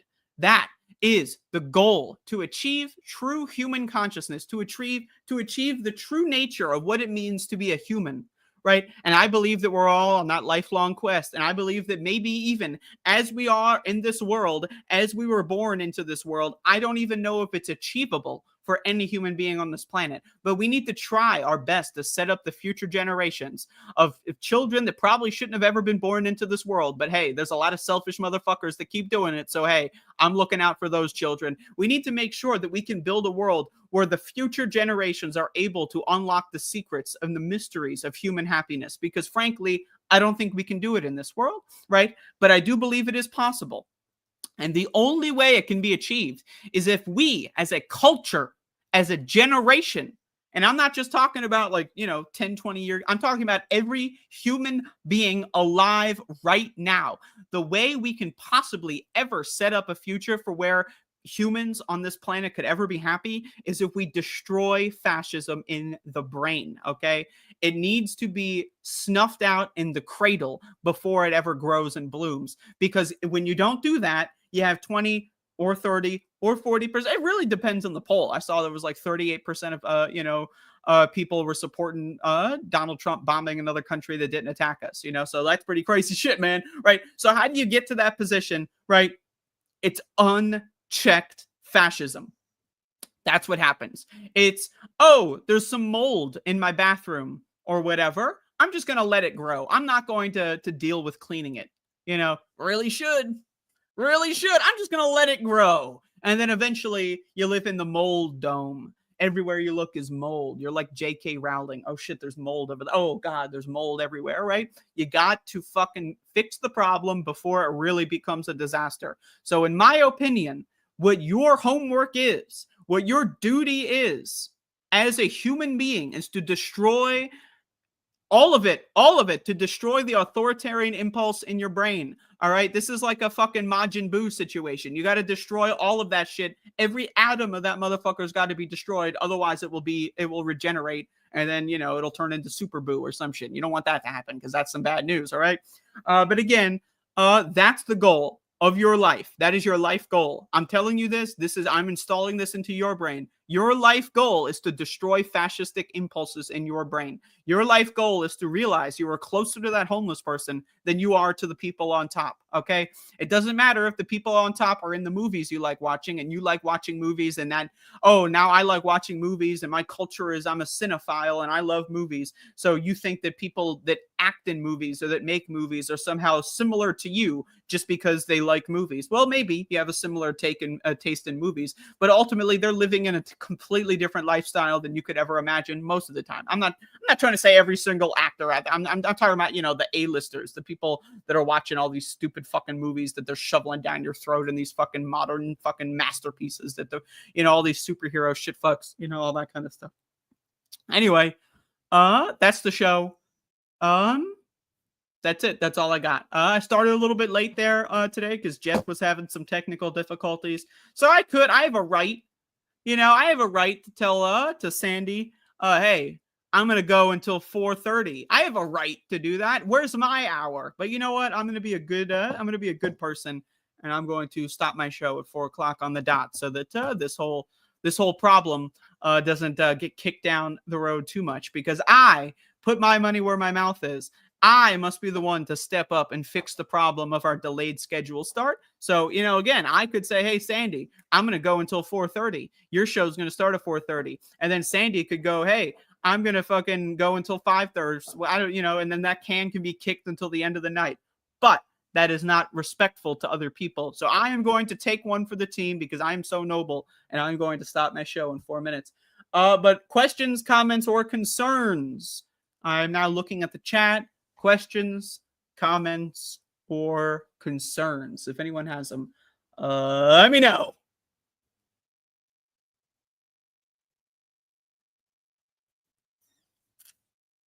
Last night on this space, I did a couple of Crash Bandicoot speedruns. As you can see, I've got the video games displayed there.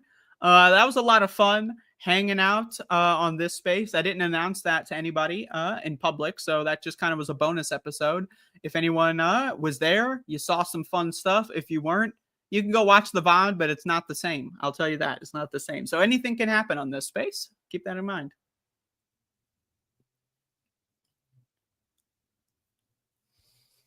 Hey.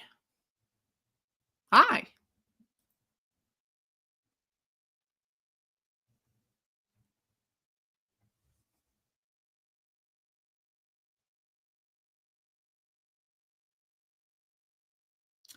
I keep reaching for my empty vape. Now, this summarizes my entire show today. This is what everyone's doing. This is what the zombie Americans are doing. They're reaching for the empty vape, and then they suck on it, and then they're sucking on it because it kind of tastes like dick a little bit, and every American wants to suck Big Daddy dick, right? So they're sucking on the empty vape, and then they realize, oh shit, the vape's empty. Oh shit, this is the 19th time I've done this. Oh shit, what am I doing in my life? And yet, 5 seconds later, you're going to reach for the empty vape again because you're addicted. And again, you're operating on a lower level of consciousness. You're not quite there all the way.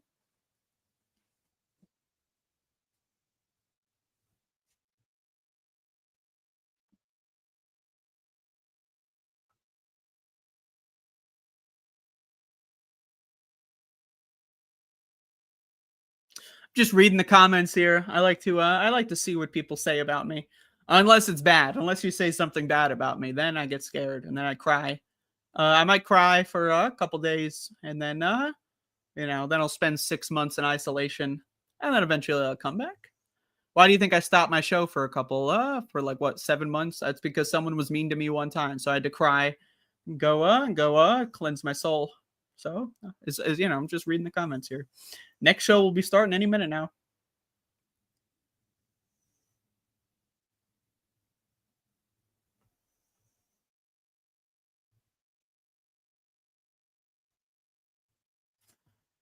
Anyway, some good comments over there. You know, some decent comments. You know. A dialectical education including philosophical, multi-religious, and civic literacy would be a big improvement in our education system. Thoughts? I mean, what are you trying? This is the end of the show, motherfucker. What are you trying to get me to go for another hour? Goddamn. What the fuck? Anyway, Left of the Box will be coming up shortly.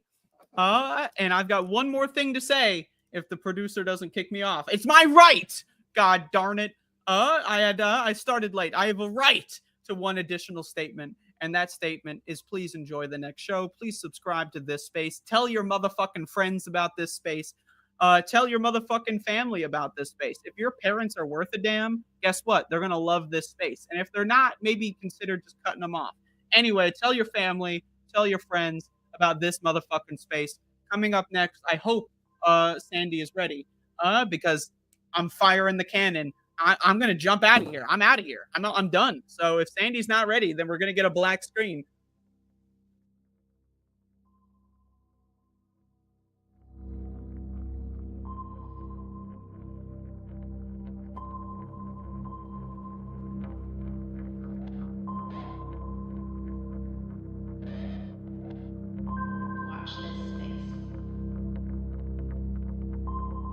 Do do do theme song. Do do do. I'm broke, so this is my theme song. Do do do. Just imagine this is an awesome theme song. Do do theme song. Left of the box. This space. Ooh. Hello, welcome to This Space with Left of the Box. Bonjour, bienvenue. I'm Sandee. Gotta love that intro. It took me a couple oohs to get the right one down. Welcome, everyone, to this Wednesday afternoon. At least I'm pretty sure it's afternoon to most of the people who are watching right now. I want to know who in subspace, which is what we're calling the chat, at least when I'm on, who in subspace has not seen one of my drawn portraits, one of the portraits that I've drawn of a person, not of the kitty cat sitting next to me, but of a person. Raise your hand if you have not seen one. And so like if everyone has seen one, then I have no need to show off the new one that I just did. So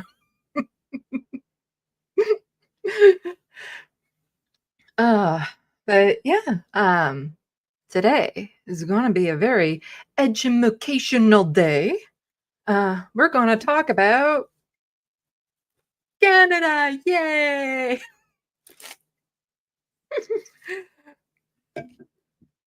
Ooh, Canada.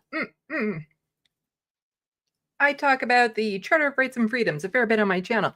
But do you actually know what's in it or anything about it? It's like our Constitution, sort of. Let's see. So some people want to see it. So I will show off my new portrait. As many of you know, I've shown off a portrait I did of Emma Vigeland from the Majority Report. And it wasn't quite up to my snuff. It's good. I don't doubt that. It's good. But it's not up to my snuff. And the one that I did before that was a portrait of Michael Brooks that I did for my own gallery on my wall. And it, too, wasn't quite up to my snuff. Good, just not up to my snuff. I was feeling like it's missing something. And, I was starting to get worried, like really, really worried that I was losing my touch. So I started a new drawing, and the first one, after about 3 hours, I'm like, this is not going to work. It would be similar where it'd be good, sure, but it didn't have that sense to me, that sense that I nailed it. It wouldn't be up to my snuff should I do it. So I started a new one with a different expression. This one is up to my snuff. And it's done. And oh my God, you guys are going to freak out if you see it. You will freak the F out. But you can't tell the person, the subject of the drawing yet, because on Friday, I'm taking it to the studio that I go to get it digitized and, ready for prints if anyone wants prints, that sort of thing. And then once I get the digital version back, then I'll be posting about it on my social medias. So this is just between me and subspace right now. This has to be kept in subspace. So first, I'll show you the one that I did of Emma. Like I said, it is good. I am not doubting for a second that this isn't good. It is good, but I felt like it just wasn't quite up to my snuff.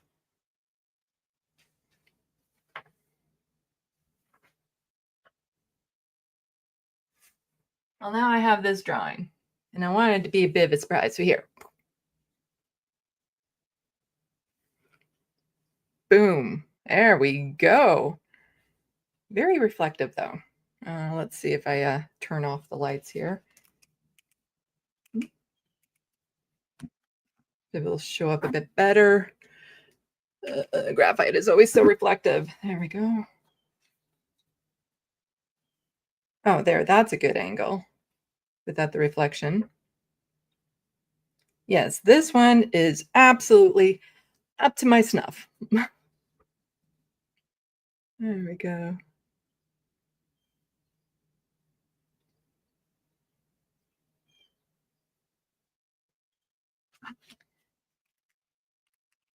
Oh, that one. That one. There we go. Oh, there we go. That is the good lighting. So this would not be what I call a standard portrait because there's a hand in there, the detail in the jewelry, and a complicated hairstyle. So this would not be what I would call a standard portrait because it takes a fair bit longer. But yeah, there we go. Let's do this. Brandon Woods, I see artists with less detail make more money. Honestly, why are you not rich? LOL. I have a website. People can order commissions. And it's one of the things, like, I get it's not cheap. But for what I'm offering, well worth the price. I'm not overcharging, let's put it that way. But the price is out of reach, especially for a lot of folks in my audience, which I understand. That is why, if you go on my website, sandeelovas.com, you will see that there's a tab for donations. And what that is that people can donate towards a portrait. And once I have received enough donations to cover off the cost of a portrait, I will put out a call for people living with poverty. Due to shipping reasons, they must be in Canada.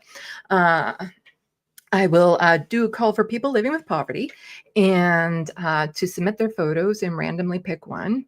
And they will get one portrait at no cost to themselves of a pet or person. It's just my way of paying it forward because as somebody who lives with poverty, I know what it's like to see all this custom work and never be able to afford getting something made for me type thing. I would pay you to draw me and my dog. How much money you got? It'd be a lot. It'd be a lot. It's not cheap. Although any monies I quote to people is in Canadian dollars. So you got to take that into consideration. Like if I quote you a number in Canada dollars and you decide that you're going to pay me that, but in American dollars, I will love you even more. Because that would be a lot more money in my pocket.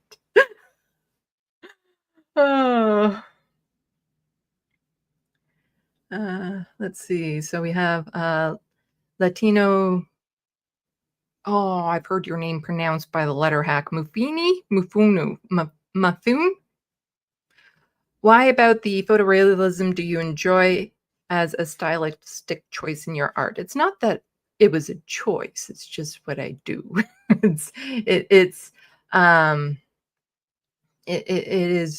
just what I can do. It's what I'm good at. Ding dong. Just ignore my ringtone as I silence my phone for a second. There we go. Yeah, it's just it's what I'm good at. That's all. That's all. Let's see. Shemagli says art should be for everyone, not just the wealthy. I agree. And if I lived in a system where, my government actually looks after people, some sort of basic livable income, then let's just say the cost for my artwork would be very, very little, if I had all my other needs met. Mafune says Latino Mafune, and they're doing the @Sandee, but that doesn't actually get my attention. I just happen to notice it because it doesn't highlight it at all. If I look over to the side, I see it on YouTube. So if you did left of the box, it should highlight. So I'd be able to see it, I think. No, because it's on this space. So you have to do this space, and then I would notice it a little bit more. Anyway. I just like these compliments. I was just saying your art is fantastic. Why, thank you. Hide current comment.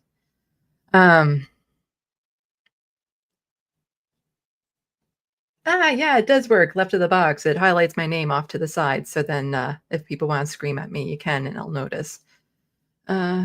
Donald James is asking, have you sent a copy to Emma yet? As far as I don't even know if she has technically seen it. Like, I suspect she has. But I don't know if she has. And it's one of the things that it is cost prohibitive even for me to ship it at cost.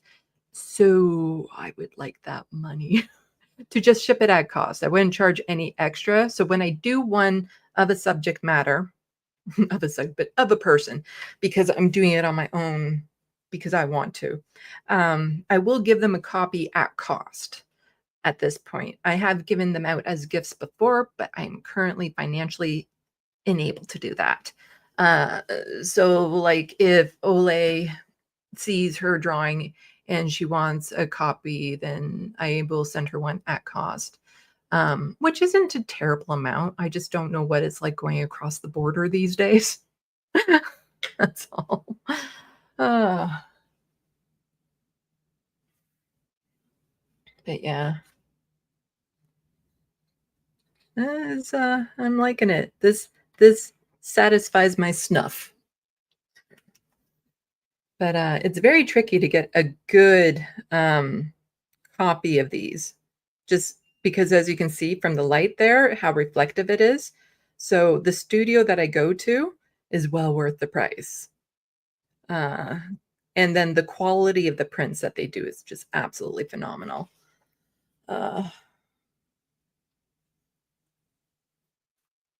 Let's see. I saw a comment that I wanted to highlight. Well, let's just do this. Your art is beautiful and worth a lot. Thank you, Bobby. Oh, there we go. Pendulous Dragon saying, just looked at your gallery. Existential is a great self-portrait. Thank you. I do like that one. Again, that one would not be a standard portrait. It took me much longer. The one that I just did of Ole took just over 16 hours. And so the base price that I have for my portraits, a standard portrait takes between 10 to 12 hours. Let's see. But nobody in Subspace tell Ole about the drawing yet, because I want to start posting about it on social medias when I get the proper digital copy from the studio. So it'll be about a week. So those of you who normally catch my Sunday show, you're not going to be able to see the portrait. I won't be able to show it off there because it will be at the studio that I go to for it to get digitized. So everyone in Subspace, shh, this stays in Subspace. Gets lost in Subspace. Let's see. Jam Doom says, I want to do oil paintings of all these hosts, but I have to choose poses that have a whimsy aspect to speak to me. Yes, I had to do a lot of searching to get the pose that I wanted for Ole. So I usually end up printing off like 3 different poses of anyone that I'm doing. And then when I sit down to draw it, it's which one speaks to me the most. But the more clear the image, the easier it is. So that's why I think the first one that I did of Olay, the image was a little bit grainy because I got it off of YouTube. So it wasn't going to work. And then this one was off of her Instagram account from a video she did there. So that one, the quality was a lot more crisp. But yeah, I'm fortunate that I have like a video editing program, so I can like record the video or something, pop it in there, and then go like check out different frames to see if I can get like the pose I want type thing. But there was one that I did of Dan Evans, Dan from the Power Report, a while ago. And that one, again, not a standard portrait. And that one, I actually meshed like 5 different pictures together because that was one of the rare instances where I saw the image in my head first. So then I was trying to duplicate the picture that I saw in my head. And so I had to pull off all these different images and kind of merge them together. Let's see.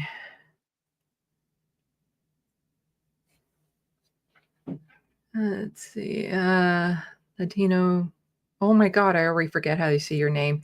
It's one of my autistic traits of not being able to retain names or faces. Mufuno.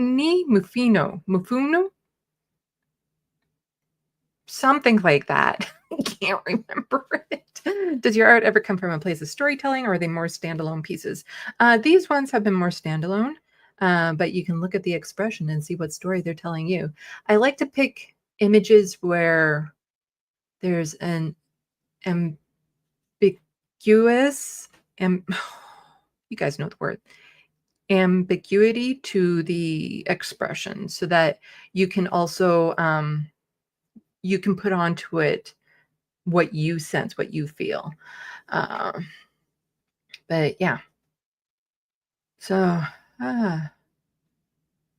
apparently there's a Jake painting out there that's really cool. And Brandon Wood also says that they're bad at names. I'm really, really bad. Anyway, should we actually like get on to what I'm here for today? Because it's already like almost 20 minutes in, and we haven't even done like any of the let's talk about Canada. Oh, woohoo, Canada. Which way does this go? It goes that way. Canada.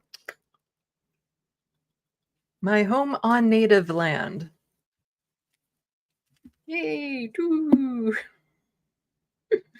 As I say, for people who are unaware, I don't necessarily have pride in Canada. Like, I advertise it for my channel and stuff so that people know that is where my politics is coming from. That is the politics I'll be talking about.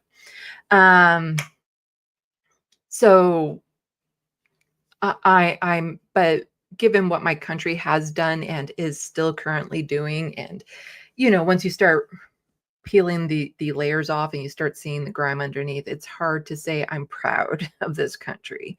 However, I am very grateful to be a Canadian with my skin tone. I've received a lot of privileges because of that. And there's, I would say, the vast majority of other countries, if I were to grow up in, I probably would not have made it this long. So there are social safety nets here and everything that have kept me alive up to this point that I don't think I would be able to benefit from in other countries, especially like the United States. So, you know, but I feel it's important to still talk about Canada and its flaws and everything, because I want it to be better. I want it to be the country I imagined it was when I was a child. You know, that whole maple washing that they do of Canada. I believed it when I was a kid. I grew up on it. And it wasn't until I started learning more about what residential schools actually were that those layers started to peel back. And once you realize what they were, what happened, what really happened, what is still going on, how this country has interfered with foreign policy, and then you start looking at policies and how they treat different groups of people depending on, you know, class and income and disability and all that sort of stuff. It's really, really hard to be like, I'm so proud to be Canadian. But I am very grateful to be in this country in southwestern Ontario. I don't know if I'd be saying the same if I was in Alberta. Just saying. That's if you have like Florida and Texas and kind of merge them together, you get Alberta, but with like a fraction of the population. Jamtoon said, art nerding is so good. Thank you for sharing art with us, Sandee. Well, you're welcome. And I gotta remember to actually click on these when I'm reading them. Let's see. So I'm still curious if it is a safe option for refugees from America. It's very, very difficult to emigrate to Canada. Probably even more difficult than America, believe it or not. At least here, you don't get put in a concentration camp. You might just get put in prison. I'm not joking. Some immigrants were being held in correctional facilities during their intakes and stuff. It happened here in Canada. Everything you see happening down in the States does kind of happen here. So that was, I don't know if it's still going on, but it definitely did. And not that long ago, like I mean within the past few years, this was happening. So they aren't accepting refugees then. They've really cut down on the numbers that they're going to be accepting because there was the backlash to letting in too many newcomers. And so the right wing stoked up the fear of like, oh, they're responsible for the housing crisis and the spike in crime and blah, blah, blah. And so then the Liberal government is going to go like, ooh, okay, let's roll that back. And we're going to cut it down to a fraction of the immigrants we were allowing in before. And that would also like refugee claims are refugee claims. I don't think there's a set number because it's not, you have to come here. However, I don't think you can claim refugee status from the United States due to the Safe Third Country Act. And that is an agreement between our countries that the first one they land in, because it's a safe country, is where they have to file for asylum. Lots of people in Canada are well aware United States is not a safe country anymore. But to get that changed would then be my government having to acknowledge that the US is really effed up. And they don't want to do that. And it's just, it's, if the liberals try to do it, then the conservatives will say, oh, what are you doing? What are you saying? And it's just, it's so hard to change policy like that, even though Amnesty International, anyone on the ground, like anyone knows, Canada is safer. It's not safe, but relative to the United States and a lot of other countries out there, it is safer. But, we're at fascism's yard fence, like we're at the border. It bleeds through, those fences don't keep everything out. So it's just, as I say, if you're looking to Canada for a lifeboat, you want to make sure that all the holes are plugged first. And that's what I'm trying to do, is plug those holes. So it is tricky getting up here, but if you're queer, I think there's the Rainbow Railway that you can look into that might have more options, and it might be easier for you to claim asylum in Canada if you're from the United States. So you can look into that. It's Googleable. You can Google Rainbow Railway, and it should be able to, if you're queer, help you out. But anyway, when we actually get to like the meat of today, Latino Mufini. Canada is missing a good opportunity to brain drain the US's best talent with its current immigration policies.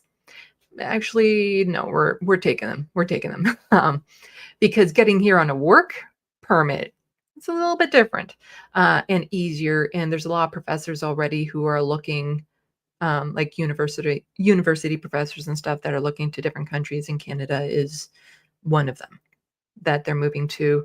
And a lot of corporations, if they need the type of foundation that the United States has when it comes to infrastructure and all that sort of stuff, then they just go to Canada. It's like, we have Hollywood North up here type thing because we have the same type of culture, the same type of workers, the same type of infrastructure. So it's very easy to move base when it comes to that sort of thing. So if you're working and you come here on a work visa, it would probably be a lot easier. Bobby says, I feel safer in Mexico. I never thought I'd say that. Yeah. And Jam Tomb says, we are queer. I am also native, which could block me, couldn't it? No. If anything, that might help you get in the country. Okay. So yes, I did have something planned for today. Some potato with the meat. I don't know what it is, but I wanted to go over the Charter of Rights and Freedoms so that people actually know what it is I'm talking about when you tune into my channel on Sundays. I don't know what time I'll be starting on Sunday because I'm going to a festival earlier in that day. So hopefully it doesn't totally drain me of all energy and I can still do my regular live stream on Sunday. If not, I'll do it on Monday. But let's do this and let's do the share screen and then let's do, it's this one. Yes, share. And then I do add to stage. Haha, there we go. Canadian Charter of Rights and Freedoms. No, I like that one better. I don't need to be big for this. You don't need to see my face for this because I know you just moved me over to like this one. No, you moved me over to a different one. You moved me over to this one. Yeah. I don't know. Which one do you guys like better? I'm used to this one. So this is option 1 and this is option 2. Let me know which ones you like better. I just think this one is bigger for people to see. That's all. And so this is from the Canadian Encyclopedia, which is pretty much what it sounds like. It's a website and it is like official, like Wikipedia is official, I guess. I don't know who actually runs it or anything, but it is a good resource. So, Canadian Charter of Rights and Freedoms. You see, I'm tempted to look over there to read it because it's bigger for me, but it's big enough on here, so I should be able to just read it on there. You see, on my setup, when I'm using StreamYards, I do this totally differently, and so it'd be super big on the screen right now. I'm just saying. Anyway, so I could also make it bigger if you like. There's this magical thing on the keyboard called Control+. There we go. See how big that is? Canadian Charter of Rights and Freedoms. What percentage am I up here? I'm at 200% Zoom right now. The Charter of Rights and Freedoms, or simply the Charter, is the most visible, recognized part of Canada's Constitution. The Charter guarantees the rights of individuals, enshrine those rights and certain limits on them in the highest law of the land. Since its enactment in 1982, oh, those were in the way. It's bugging me. Where's my zappy thing? I don't have an ad block on it. Let's see. Block element. Do I have to do this individually? Oh my gosh, I have to do this individually with this one. You see, this is why I'm not using Google anymore for a lot of my stuff.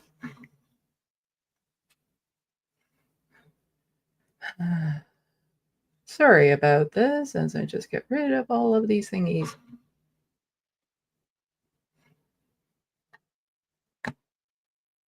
And that one is still in the way. They're bugging me. There we go. That one. Oh my God, there's still that. Oh.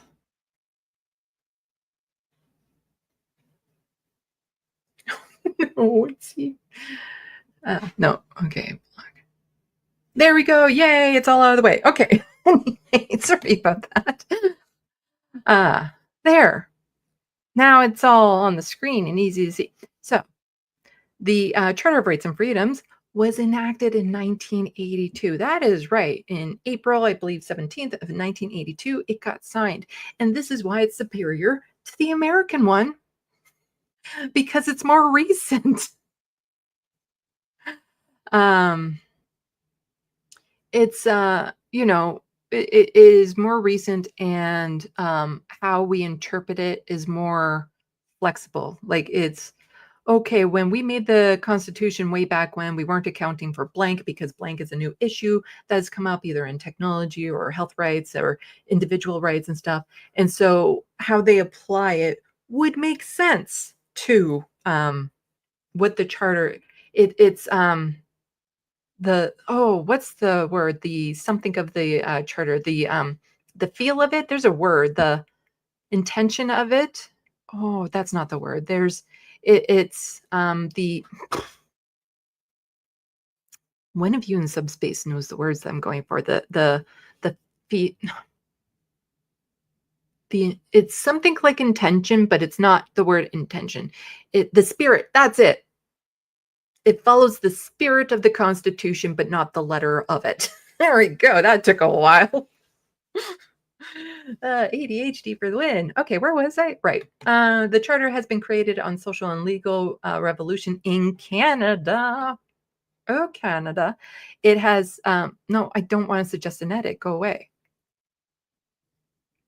It has expanded the rights of minorities and criminal defendants, transformed nature and costs of criminal investigations and prosecutors, and subjected the will of Parliament and the legislature to judicial scrutiny, an ongoing source of controversy. And this is the full thing. This is the Charter of Rights and Freedoms right there. We'll be looking at a bigger one soon.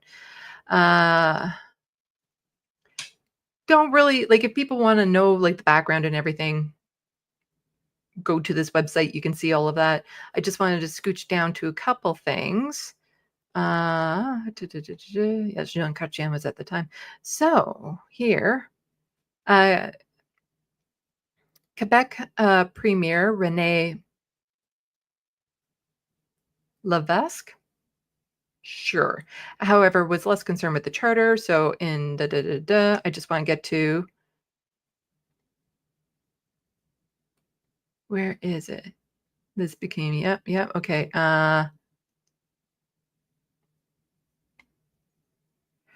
However, the Constitution was deemed, where is my mouse there? Was determined by the Supreme. I'm not suggesting an edit. Go away.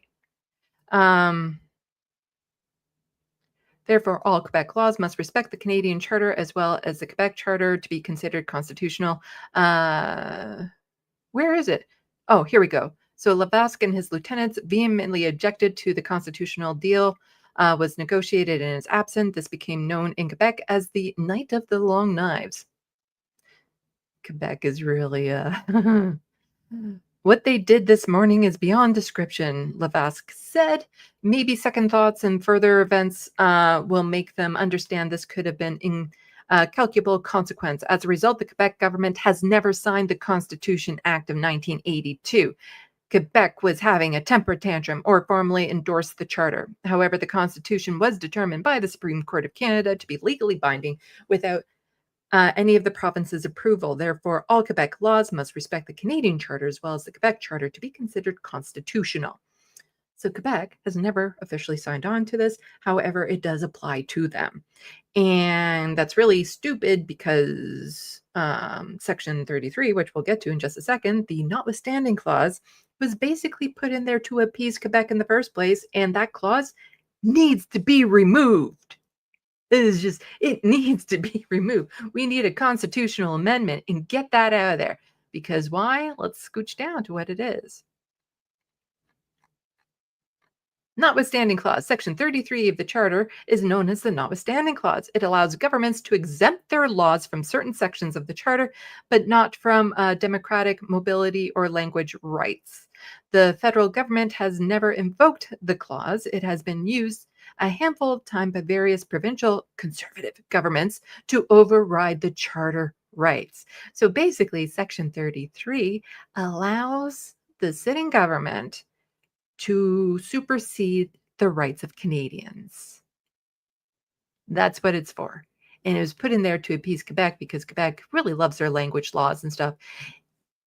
People talk about language police in Canada because they were worried about the whole pronoun things. They have never lived in Quebec. They have language laws there.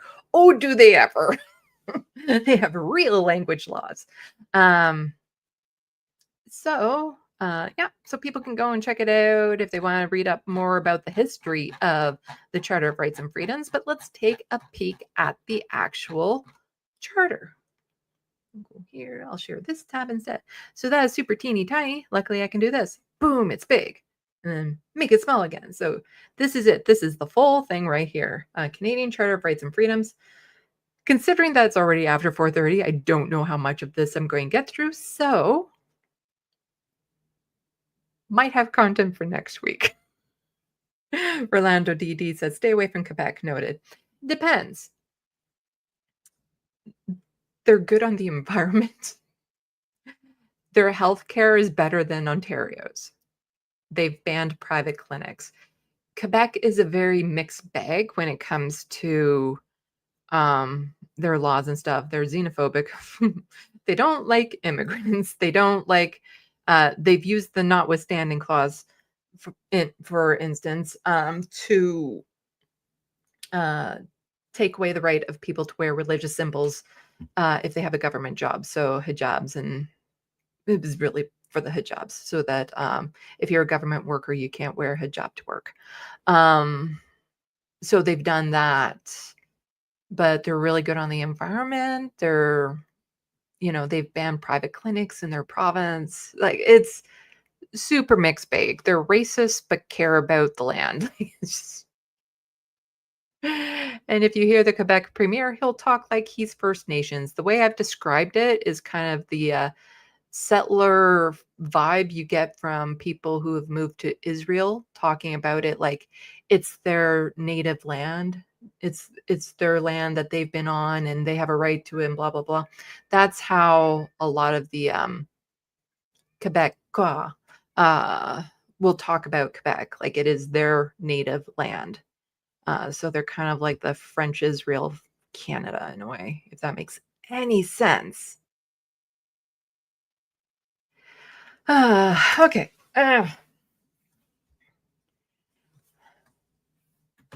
Sorry, I'm getting distracted by subspace. Ooh. I don't know. ADHD for the win. I'm not in a good headspace right now. So let's read some of this. I'm going to be looking over to this side, so it'll look weird because I'm looking in the opposite direction than what it is on this screen, because it's easier for me to read over here. So, whereas Canada is founded upon principles that recognize the supremacy of God and the rule of law. Okay, so we need to make some few changes.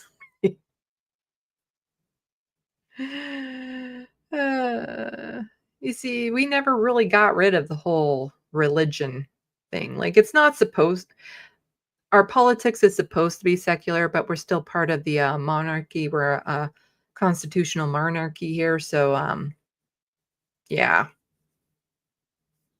It's in our national anthem too. Kind of sucks. Anyway, but you're allowed freedom of expression. Unless you're Palestinian. Guarantee of rights and freedoms. The Canadian Charter of Rights and Freedoms guarantees the right and freedoms set out in its subject only to such reasonable limits prescribed by the law as can be demonstrably justified in a free and democratic society. That was 1. Number 2, fundamental freedoms. 2, everyone has the following fundamental freedoms. Freedoms of conscience and religion, so you can believe what you want, but, we keep the God in the government. Freedom of thought, belief, opinion, and expression, including freedom of the press and other media communication. Freedom of peaceful assembly and freedom of association. You notice what it does not say. It does not say freedom of speech. We do not have free speech here in Canada. We have freedom of expression. So there are some types of speech, like hate speech, that is restricted in this country. You cannot do hate speech. You cannot promote a genocide.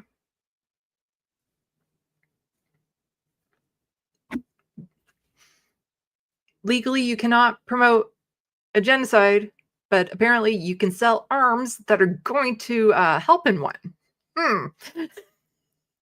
You know, that's Canada. You can't promote it, but you can definitely participate in one. It's a thing. It's a thing. It irks me. It irks me a lot. So let's see. Number 3, democratic rights. Every citizen of Canada has the right to vote in an election of members of the House of Commons or Legislative Assembly and to be qualified for membership therein. No House Commons and no Legislative Assembly shall continue for longer than 5 years from the date of the fix for the return of the writs and the general election of its members.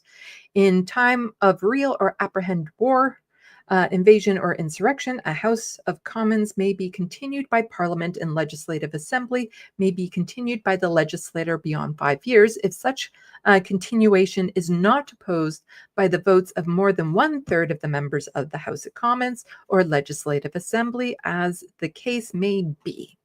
There shall be a sitting Parliament and of each legislator at least once every 12 months. Yeah, so once a year they have to sit in the House and actually be like, should we pass a bill? At least once a year. And if you look at the Ontario guide, ooh, no, they don't define any of these words. They like to keep them vague. Like, come on, you guys, you're expecting too much. You're expecting too much, which actually, in Canada's case, at least up until now, it's been following the spirit of it. So a lot of court cases that make it to our Supreme Court, generally speaking, rule in the right way.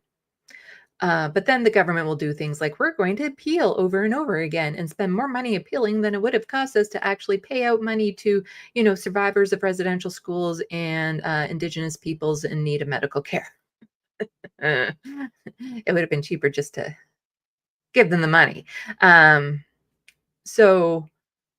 But generally speaking, the courts rule correctly up to this point because our court system is far less partisan than the American one. Mobility rights. Every citizen of Canada has the right to enter, remain, and leave Canada. Every citizen of Canada, this is number 6, and every person who has status of permanent residence of Canada has the right to A, move and take up residence in any province, and B, pursue the gaining of livelihood in any province. Caveat, not if you're living with a disability. Technically speaking, you have the right, the same way we all have that right to buy a Porsche.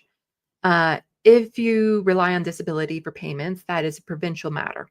So if I were to move to Manitoba, because I really like Wob Canoe and what he's doing for the province there, I would then have to reapply for disability in Manitoba. And even with Wob Canoe, they don't make it easy. They make it damn near impossible. And it would depend on the province and how much you would get and all that sort of stuff. So I cannot change what province I live in, realistically speaking.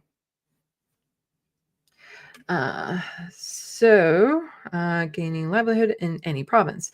3, the right specified in the subsection. 2, the subject to A, any laws or practices of general application in force in a province other than those discriminate among persons primarily on the basis of province of present or previous residence, and any laws providing for reasonable residency requirements as qualification for the recipient of publicly provided social services. That would be me.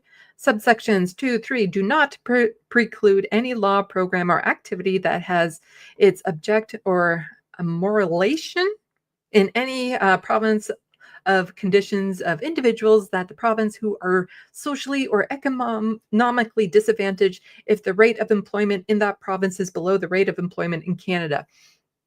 That all made sense. I'm sure you got that. You understand that. You're like, you can now pass the Canada test. It made all the sense in the world. So one interesting thing about the laws here in Canada is criminal law is federal. So down in the States, pretty much like every state is its own country. So it's like the United Countries of America. But here, criminal law is federal, civil law is provincial. So if you commit a criminal offense, it's a criminal offense across the board. So you don't have to worry about dealing with like different types of laws, unless you want to go to Quebec, and then there's language laws there that you have to pay attention to. But other than that, you don't have to worry about like, oh, am I breaking the law for being queer in this province? That's not a thing. It's not a thing here. Legal rights. This is number 7. Everyone has the right to life, liberty, and the security of the person, and the right to be not to be deprived thereof, except in accordance with the principles of fundamental justice. This is an important part here. This everyone has the right to life, liberty, and security of the person. This is why abortion is legal in Canada. That's what they pointed to. Again, like I said, they usually do the rulings in a good way. It took way too long, but it finally was ruled on that reproductive rights falls under this category. So on paper, abortion is legal in Canada pretty much whenever, for whatever reason. That said, it's banned in some provinces. And it's not that it's banned, it's just the clinics have been underfunded. New Brunswick, for a while, didn't even have a single clinic that would provide reproductive care. Then they elected in a provincial Liberal Party, and so now that is changing. So if you have a province with maybe only 1 or 2 clinics that provides this service, it can be very prohibitive to travel to. Also, a lot of these clinics aren't necessarily covered under our Canada Healthcare Act insurance. So you might have to pay out of pocket, especially if, depending on where you are with your pregnancy, you can run into some severe troubles because it's only up to certain amounts of weeks, depending on the province. So then you might have to either leave the province or go to the United States to get the care that you need. And if you do that, it absolutely is not covered and you have to pay out of pocket for that. So on paper, and this is what the Liberal government was always like, we respect a person's right to choose. On paper, it's legal across the board for whatever reason, whenever you need it. In practice, not so much. That's just the way that the government likes to twist things here. And it's usually the conservative governments that, do the most defunding and making it more and more difficult to actually obtain the services. So the right to the service is basically kind of not there. So here under legal rights, again, we have everyone has the right to be secure against unreasonable search and seizure. Everyone has the right to not be arbitrarily detained or imprisoned. Tell that to the immigrants coming to the country that were put into prisons. 10, everyone has the right on arrest or detention, A, to be informed promptly of the reason therefor, B, to retain and instruct counsel without delay and to be informed of that right, C, to have the validity of the detention determined by ways of habeas corpus and to be released if the detention is not lawful. You see, I'm making some weird faces. I'll see if it gets to it. If not, I'll have to. Okay, so you can be put in prison, and there's tons of prison people in the correctional facilities right now who have not been seen their day in court, who have not been, found guilty of said crime because the court systems are shockingly, especially in conservative provinces, underfunded. And so there are usually laws on the books that if somebody has to wait a certain length of time in order to go in front of a judge about their crime, then the charges are stayed. In other words, they are let off scot-free. And Doug Ford is super big on, we must lock up all the criminals all the time. But then he underfunds the courts so that there's a backlog. And then there's people who may have been accused or suspected of murder that are out there walking the streets. Sexual assault in particular is one that gets let off way too much because of the backlogs in the courts.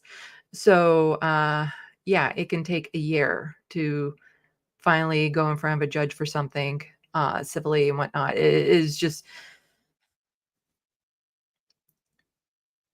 again, what's on paper sounds really good. In practice, not so much. Where was I? So determined by habeas corpus, if the detention is not lawful, any person charged with offense has the right to be informed without unreasonable delay of specific offense, to be tried within reasonable time.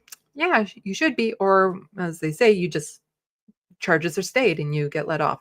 Not to be compelled to be a witness in proceedings against the person's respect of the offense, to be presumed innocent until proven guilty according to the law in a fair and public hearing by independent and impartial tribunal, not to be denied reasonable bail without just cause.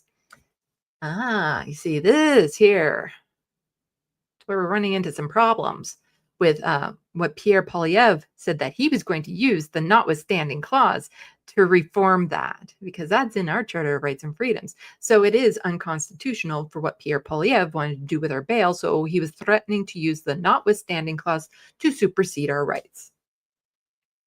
Let's see. And, you know, bail is like, it's not like we don't have bail. We have bail and it's its own thing. I've talked about it plenty of times on my channel. Except in the case of an offense under military law tried before a military tribunal to the benefit of trial by jury, where maximum punishment for the offense is imprisonment for 5 years or a more severe punishment. Not to be found guilty on account of any act or omission unless at the time of the act or omission it constituted an offense under the Canadian or international law, was criminal according to the general principles of law recognized by the community of nations. H, if finally acquitted of the offense, not to be tried for it again, and if finally found guilty and punished for the offense, not to be tried or punished for it again. Oh, we're still under legal here. I wanted to get that done, and we only have like a few more minutes left. So we're going to get the legal done, and then I have lots of content for the next one. And if found guilty, that's up here. I can't highlight it because it's the low. Anyway, if found guilty of the offense, and if the punishment for the offense has been varied between the time of commission and the time of sentencing to the benefit of the lesser punishment. 12, everyone has the right to not to be subjected to any cruel and unusual treatment or punishment. Tell that to Quebec. You know, where they've now said that trans folks are put into the prisons where gender assigned at birth. That's cruel and unusual right there, punishment. To have their 6 trans folks that are in their correctional facilities being forced to go into the prisons that they don't identify with, which puts them at higher risk of assault and abuse. Also, we do have solitary confinement in this country. And yeah, so it'd be nice if, you know, this wasn't always just on paper. Like if we actually really did follow through with a lot of this. 13, a witness who testifies to any proceeding has the right not to have any incriminating evidence given used to incriminate that witness in any other proceeding except in a prosecution for perjury or for the giving of contradictory evidence. 14, a party or witness in any proceeding who does not understand or speak the language in which the proceedings are conducted, or who is deaf or has a right to assistance of an interpreter. So you know how in the States where they have a lot of those immigration hearings where sometimes they're talking to a child who doesn't even speak English, but they're only using English. Yeah, here you actually have the right to have somebody there to interpret for you. So next week we'll go into equality rights and official languages and all that sort of stuff, which has probably changed since 1982. So let's go back to main screen, because we only have 5 minutes left. So everyone remember, we're on equality of rights for the next Wednesday's this space with Left of the Box, and so that I can get to some questions and comments. But also, if you're joining late, if you prove to me right now that you have shared and liked this stream, I will show you the drawing again.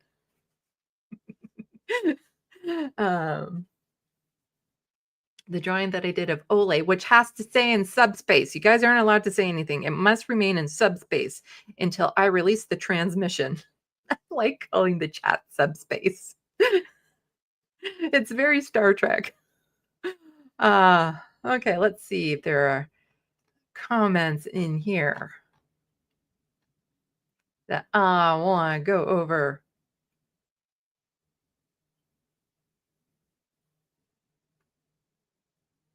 Rolando DD just says it makes sense. I appreciate your validation. Also, if you have not subscribed to my channel, Left of the Box, go do so now. And we might be able to get me to 8K subscribers again.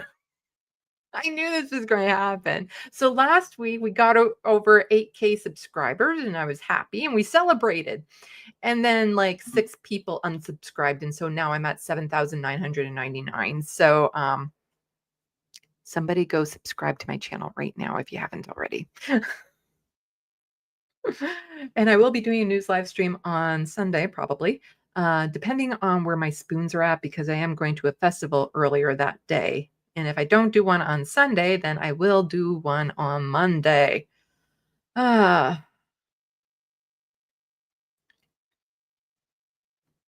see. Looney Tunes 9000 is saying, Left of the Box, would you please remind Matt of the Letterhack where Canada is again? LMFAO. We are in a land beyond your comprehension or understanding, where democracy is still sort of a thing, where fascism hasn't reached yet, and where the law of the land is Putin. What's Canada? I'm Canada. I called into the majority report as Canada to get my birthday shofar. I represent all of Canada. Oh, oops, that way.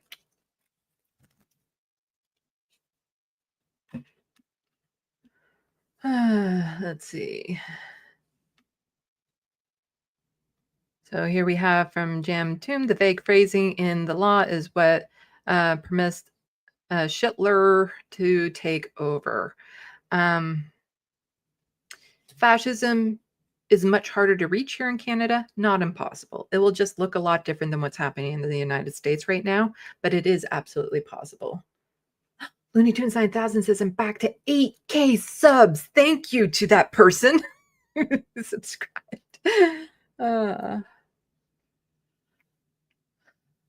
Let's see. Oh, but Letterhack it's a small cat, like a creature that lives in the Arctic. Duh, that's a Canada. That is what Canada is. Actually, Canada means something like village. There's a oh my god, we can totally do this on this channel. The Canadian Heritage Moments. Oh, that'll be so much fun. There are propaganda commercials that get released all the time. Oh my god, we so need to be doing that on this channel. I'm totally going to go over. I am sorry to the producer. As far as I know, though, it's still syndicated video stuff afterwards, and I'm not going to let anyone wait. But we will totally be doing Canadian Heritage Moments on this space. They are so much fun. And there is one about the naming of Canada that is just so funny and racist.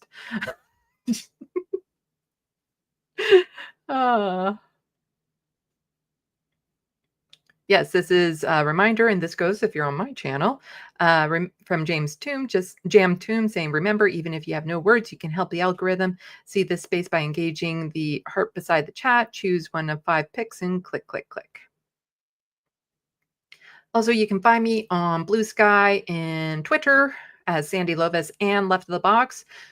please sign up for Left of the Box if you haven't already, because I will be shifting all of my YouTube related material to that relatively soon. And then my Sandee Lovas will be specifically for my artwork and my writing. Check out my book. I haven't sold any this month. I'd really like to sell some. Check out my book, Necroplasm, if you want to escape to a world with vampires that I'm now to the point where I really hope that when I die, I wake up in that book. I think that as a writer, I am writing my next life, and that is what I want. I want that so hard. Even though the main character, who I would be, by the way, has had some pretty severe traumas over their life, but I so desperately want to wake up there for other reasons and stuff. I don't know. Latino Mufun. I'm enjoying this inside look at Canada. You're welcome. There's going to be more of it. Yay, I'm back to 8K.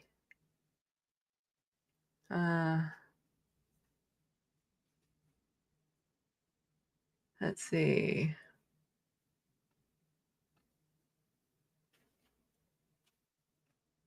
Okay, who wants to see the drawing one more time before I sign off? Because you won't be able to see it when I do my news live stream, because it's going to be in the studio getting duplicated.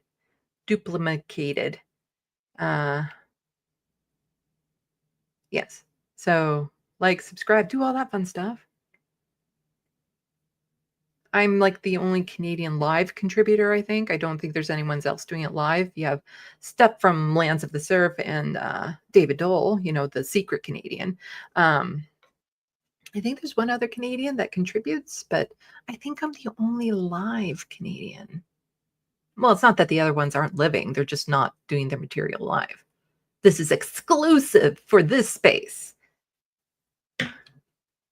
Anyone else want to see the drawing? I just love showing it off, but I'm not getting any positive affirmations here. I need to see that positive affirmation in order to show the drawing off again, because I need that feedback. I live off of that feedback. I need that constant, what's the words? When you get that boost of praise. There's what's the word? There's a word for it. The validation, yes, the constant validation. And Jam Tune said, let's go, let's see that sexy drawing. And Pinkerbell says that they want to see it. No one tell Ole.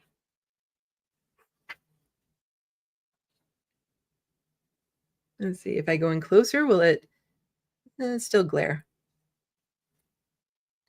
So this is about 16 hours worth of work. Let's do this.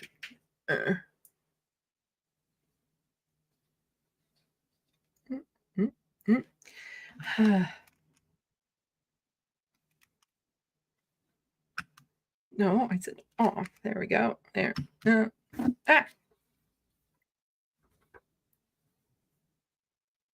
Validate me. Validate me. It's like I'm showing this off.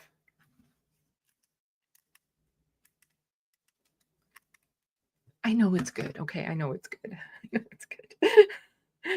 But I just like showing it off so that other people can see how amazing I am.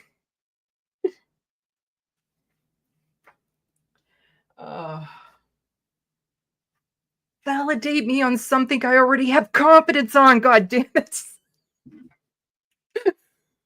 I'm already fully confident with my ability to do art, but validate me.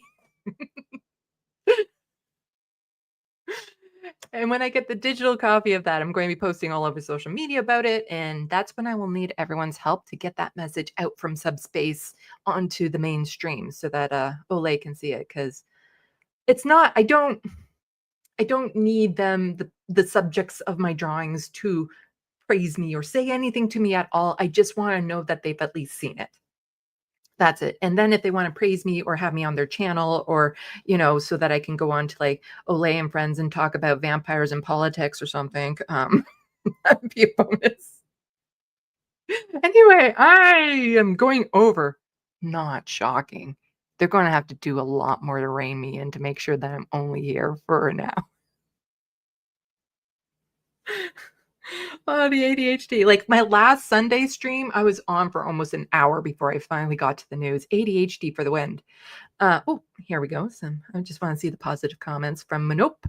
It's nice to be confident. You'll get validation about some things. I'm glad you know it's good, Sandee. And we have Jesse Camaro, insane talent. Latino Muffini, excellent work. James Toon, that shading is on point. Thank you for validating something I'm already confident about. I appreciate it. I should probably leave before the producer starts to sweat.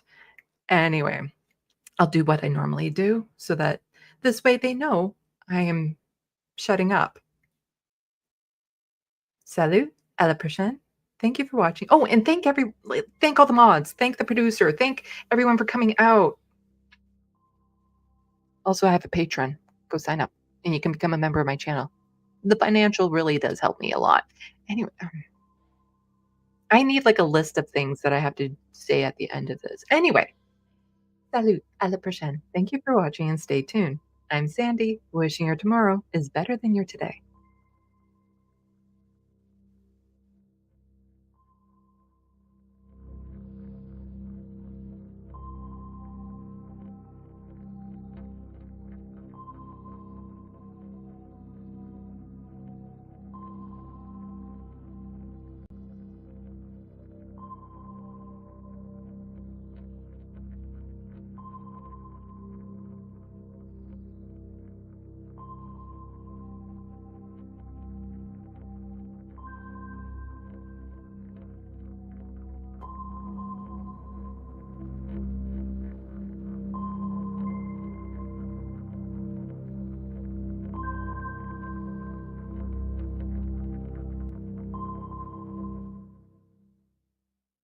Kids. During the 1888 Republican State Convention in Fort Worth, Texas, a group of European Americans tried to do away with some of the black and tan delegates in the party.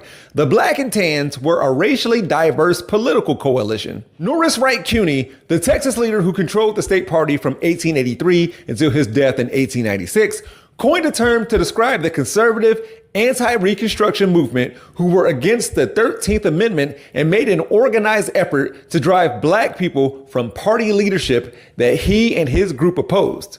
He called them lily whites. Now, I can make an entire episode about the black and tan versus lily white factions of the Republican Party from that time period, but I'll just give you three things. One, Norris Wright Cuny looked like this. He was biracial. Two, the lily whites held power in the South all the way through the presidencies of William Howard Taft and Herbert Hoover. There are R's next to their names. And three, this lets me further know that the party switch was along ideological lines. See, as we fast forward to today, when your side of the aisle is currently supported by Confederates and Nazis, you have to pretend like the only thing that has remained the same in the last 150 plus years is the GOP. Before I continue, thank you to DIYOJ for sponsoring this video. I love it. I love it. DIYOJ reached out to me and asked if they could give me a custom made jersey. And I said, yeah, almost immediately because I already knew what I wanted. On their website, they offer baseball, football, and hockey uniforms, just to name a few. I went with a basketball jersey so I can flex on people. Literally, sun's out, baby. From there, you choose your fashion, pattern, or color. Graffiti, Hawaii, and tie-dye are options. I went with the custom gray, red, white, authentic throwback. If you know, you know. Wait, you probably don't. These look like what the OSU men's basketball team wore in the 90s. However, the example they have online isn't quite what I wanted. And this is why I love my DIYOJ jersey, because after choosing the neckline, gender, size, along with the team name, front number, my name, and back number, and seeing how their website says, we can design and produce almost any jerseys you can imagine from a designer standpoint. And if you can't find the one that suits your style, just contact us and tell us what's your idea. I sent them a picture similar to this one of the great Jimmy Jackson, telling them that I want the name of my YouTube channel above and below the numbers, like so. Also, I don't have a channel logo, so I asked for the Columbus flag. And with everything I asked for, all of it, they pulled it off, which is ironic because I might not pull this jersey off my body. To get 10% off your customized jerseys, shorts, hoodies, hats, and t-shirts, use my code ALLRIGHT10 when you go to DIYOJ.com. That's DIYOJ.com with my code ALLRIGHT10 to get 10% off. With that said, in U.S. history constantly being erased, the lily whites have to still be a thing, right? I mean, there has to be a group or groups that oppose the inclusion of black people, especially in political or social life. Correct? Is it equal? What about in sports? Well, they've got everything. If they take over coaching like everybody wants them to, there's not going to be anything left for the white people. I mean, all the players are black. I mean, the only thing that the whites control is the coaching jobs. Now, I'm not being derogatory about it, but that's all that's left for them. The black talent is beautiful. It's great. It's out there. So the only thing left for the whites is a couple coaching jobs. Is this a sports episode? I think we can all agree that there has never been a time in American history when athletics and politics weren't connected. Am I going to have to prove it to you later on in this episode that I wrote, where I was planning on discussing it regardless, designating this part of the script to foreshadowing, as you're about to see? Today we're going to talk about the removal of black people and blackness from web pages and the American pastime. Seeing how this current administration is extremely white, maybe the most European American in this century, and it's difficult for black folks to get elected into office out of the modern GOP, there's no need for their party to part ways with a player. So the heavy lifting comes from middle America and right-wing media carrying the water for Republicans. Conservative politicians will in turn do their bidding. You get it. The Department of Government Efficiency is getting rid of everything considered DEI. Black, in other words. Skin color is deemed divisive. This regime is perhaps the reawakening of the movement, the return of the lily whites, a rebirth due in part to this presidency sticking its doggy in places it doesn't belong. Putting it on a certain race is doing it doggy style. For example, decades-old artifacts related to slavery and civil rights are rotating out of exhibits at the museum as a potential White House review looms large. In late March, President Trump signed an executive order demanding, in part, the museum take down any exhibits that, quote, divide Americans based on race. But now the White House says that it's washing its hands of any involvement in changes at the museum. Whether the Smithsonian's Black History Museum got rid of or is rotating exhibits and displayed artifacts, including Harriet Tubman's Book of Hymns and the narrative of the life of Frederick Douglass, because that's what they usually do, or it was the result of the Trump administration telling them to do so, the timing of these decisions seems suspicious. Replaced was that image with Postal Service stamps that highlight black-white cooperation in the secret network and that feature Tubman among abolitionists of both races. Elsewhere, a reference to other enslaved African Americans was changed to enslaved workers. Additionally, a few months ago, due to an order from Pete Hegseth's office, around 900 books were identified for removal from the U.S. Naval Academy's library connection. Quote, this effort ultimately resulted in nearly 400 books being purged from the Nimitz Library collection. According to the New York Times, this included Maya Angelou's memoir that details her life of racism and trauma, but did not include Adolf Hitler's Mein Kampf. Also, tell me that this is not true. Sadly, it is, Joe. A page dedicated to Hall of Famer Jackie Robinson's military history has been removed from the Department of Defense's website. A previously existing article about Robinson's time in the Army during World War II now shows one of those page not found errors, and the new webpage URL includes DEI before the story's headline, indicating it might have been taken down as part of the Trump administration's efforts to eliminate federal DEI programs. A Pentagon spokesperson admitted that artificial intelligence built by white men, using content from the internet featuring social media built by white men, accidentally removed data from government web pages to rebuild them with white men. What keyword search could they have possibly used to make software erase black history? Like white men. take me back to a time when black people didn't dominate so much, and it gave them the 1946 St. Louis Cardinals. This is the world champions in a league that black people weren't allowed to play in. World champions of what? I bet it was a human person that put DEI sports heroes in this URL. Anyways, the Pentagon acknowledged that some pages, including those about Jackie Robinson, were mistakenly taken down and have since been restored. And when Mina Kimes went on ESPN's First Take to explain that you cannot tell the story of Jackie Robinson without acknowledging our country's history of racial discrimination, can't believe this had to be said, she was not only met with calls for her to be fired, but the Jesse Kellys of the world responded to what Mina said with, I just want all of you young men to know that there was a time when you turned on any sports show and it would be full of dudes being dudes with sports highlights and funny lines, dunks, big football hits. Now you get henpecked and scolded like you forgot to take out the trash. If bad takes like this weren't enough, there was also this from Robert Griffin III. Sports shows on TV should be about sports, not politics. And somebody please remind him that it's always delete that dumbass tweet o'clock in what has to be the dumbest timeline. This is dumb. With that said, in many ways, sports led this country in being anti-Lily White. However, look, there might be a cautionary lesson in LeBron for kids. This is what happens when you attempt to leave high school a year early to join the NBA. And it's always unwise to seek political advice from someone who gets paid $100 million a year to bounce a ball. Oh, and LeBron and Kevin, you're great players, but no one voted for you. Millions elected Trump to be their coach. So keep the political commentary to yourself, or as someone once said, shut up and dribble. You've seen and heard this Laura Ingraham take, and to be fair, she wrote a book 20-something years ago called Shut Up and Sing, and she has told Jimmy Kimmel to shut up and make us laugh every now and then. So this talking point isn't just directed at a basketball-playing black person in order to reduce them to a vocation or occupation. LeBron James took the opportunity to stress that he is more than an athlete, telling him to shut up and dribble, quote, it'd be the same as telling Jackie Robinson to shut up and slide into home base, or Jesse Owens to shut up and just go triple jump.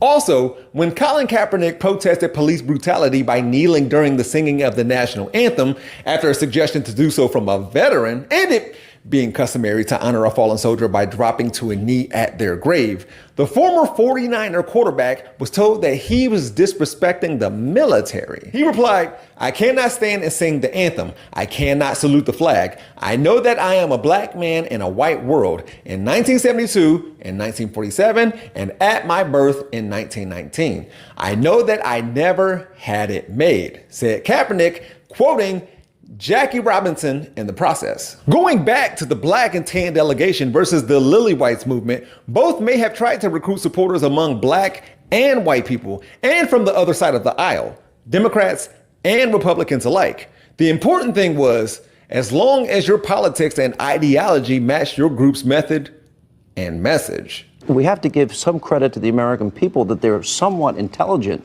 and that they know the difference between an opinion show and a news show. Yeah. You're cynical. Look at that. Yeah. I am cynical because, You think we're bad for America? You think I'm bad for America? Yeah. You do? In the long haul, I think you and all these opinion shows... That's sad, Ted. No, you know why? That's sad. Because you're very good at what you do, and because you have attracted a significantly more influential... Well, let me finish the sentence. Let me finish the sentence before you do that. With all due respect. You have attracted people who are determined that ideology is more important than facts. You see how Sean Hannity, who will regularly admit that he is a talk show host on Fox News, put that on there, isn't denying that what he brings to his audience is merely opinion, and how it's up to his viewers to notice if he's giving them anything other than actually news. So much so that facts don't matter and objective reporting is an afterthought. So let's assess Donald Trump. I've interviewed him a number of times. Not an easy interview. How would you do it? You know something, Bill, you and I have talked about this general subject many times over the years. It's irrelevant how I would do it. And you know who made it irrelevant? You did. You have changed the television landscape over the past 20 years. You took it from being objective and dull to being subjective and entertaining. And in this current climate, it doesn't matter what the interviewer asks him. Mr. Trump is going to say whatever he wants to say, it as outrageous as it may be. Fox News did to our parents what they thought video games would do to us. Fox News will knowingly lob up softballs to whomever they agree with just for them to knock it out of the park. And you know what? Other networks do it too, present and past. But it takes a true journalist to figure out a way for the batter to strike themselves out and expose themselves. That really sounds like garbage if you forget to say so. It's not garbage, Mr. Koppel, because I played on a college team, and the center fielder was black, and in the backfield at NYU with the fullback who was black. Never knew the difference of whether he was black or white. We were teammates. So it just might be that why are black men or black people not good swimmers? Because they don't have the buoyancy. Oh, it may just be that they don't have access to all the country clubs and the pool. Is this a Ted Koppel episode? That was Al Campanis, former general manager of the Los Angeles Dodgers, in an interview from April of 1987. Campanis was a member of Jackie Robinson's former team's front office. Not only that, but Al was Jackie's former roommate and friend. And not only did Campanis say this racist nonsense during a segment commemorating the 40th anniversary of Jackie Robinson breaking the color barrier in major team American sports, but Jackie's widow, Rachel, was its first guest. If you couldn't tell, how could you? Al Campanis was commenting on the lack of black people being hired as managers and coaches in the major leagues at that time. He was supposed to be peeling that away. Just tell me, why do you think that is? Is there still that much prejudice in baseball today? Ted Koppel asked. A softball of a question that the journalist teed up to get hit out of the park. And poor Roger Kahn. And as this article from The Nation points out, which is something we've talked about before on this channel, the number of black American ball players in the MLB has dropped since the early 80s, from more than 1/4 of major league players to less than 8% around today. And if that clip of Al Campanis sounds similar to the one of Jimmy the Greek that I played earlier, well, that might be due to the fact that the remarks from both of them came within a few months of one another. Maybe we need to get more black coaches, don't you?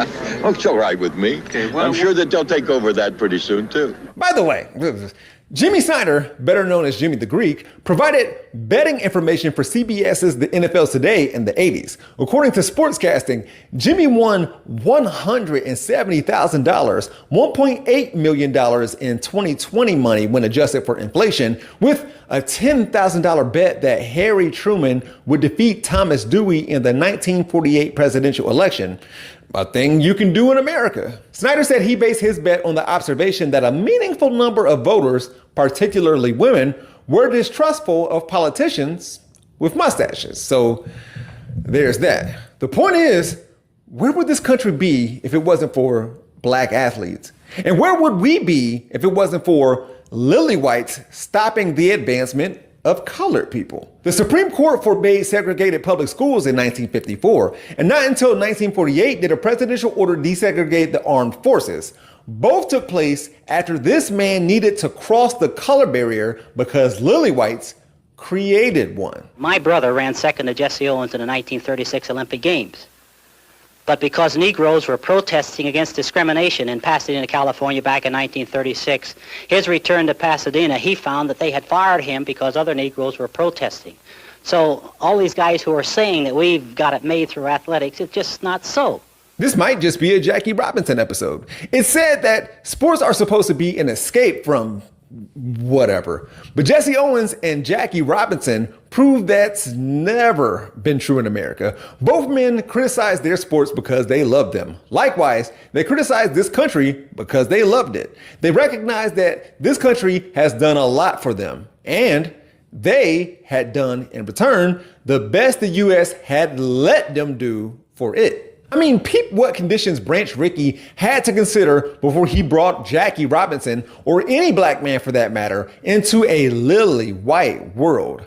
America would rather we endure hardship than we speak up in order to end it. Quote, I once put my freedom into mothballs for a season, accepted humiliation and physical hurt and derision and threats to my family in order to do my bit to help make a lily white sport a truly American game. Many people approved of me for that kind of humility. For them, it was the appropriate posture for a black man. But when I straightened up my back so oppressors could no longer ride upon it, some of the same people said I was arrogant, argumentative, and temperamental. What they call arrogant, I call confidence. What they call argumentative, I categorize as articulate. What they label temperamental, I cite as human. I'll leave you with this. Journalism from Kevin Blackistone. I'm just going to read it as it is.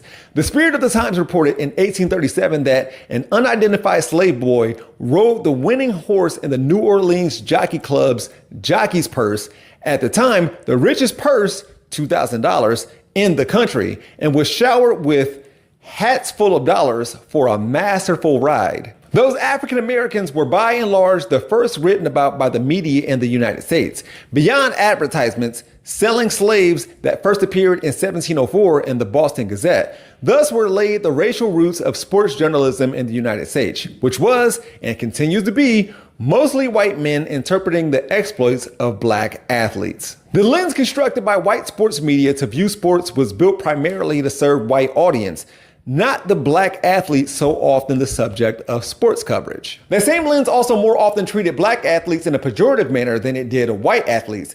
Black athletes have been presented as more self-centered, arrogant, and mercenary. They are more often described with words and phraseology that infantilize them. This was and is the appropriate posture for black and tans.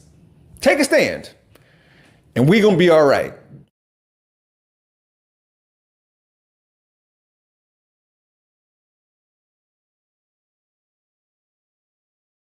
Answer. So when you're doing a story, right, are you just putting the information out there and letting people decide for themselves, or like, you know, filter it however they want? Are you counting on them getting the same story, maybe from slightly different angles or drastically different angles from other shows? Or are you trying to impart your perspective in order to change minds? Yeah, that's the latter. I'm definitely trying to offer my perspective. When people come to me, I'm pretty sure are well aware of the fact that they are coming away with a leftist perspective. Now, having said that, though, even though I'm not neutral in any way, shape, or form, there's still going to be objectivity. There's going to be facts. There's going to be logic. And additional context is really what matters. Because I think that, you know, when you look at just a standard news outlet, like let's say CNN, for example, there's a lot of conflicts of interest that kind of hinder their reporting.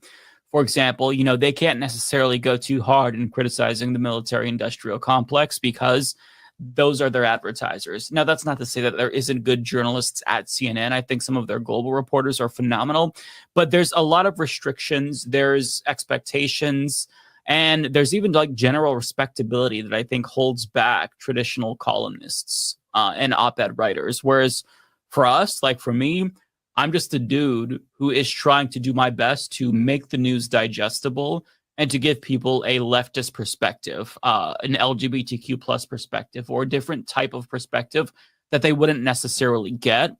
And, you know, I also try to make it easy in the sense that there's only a limited amount of time for people to consume news.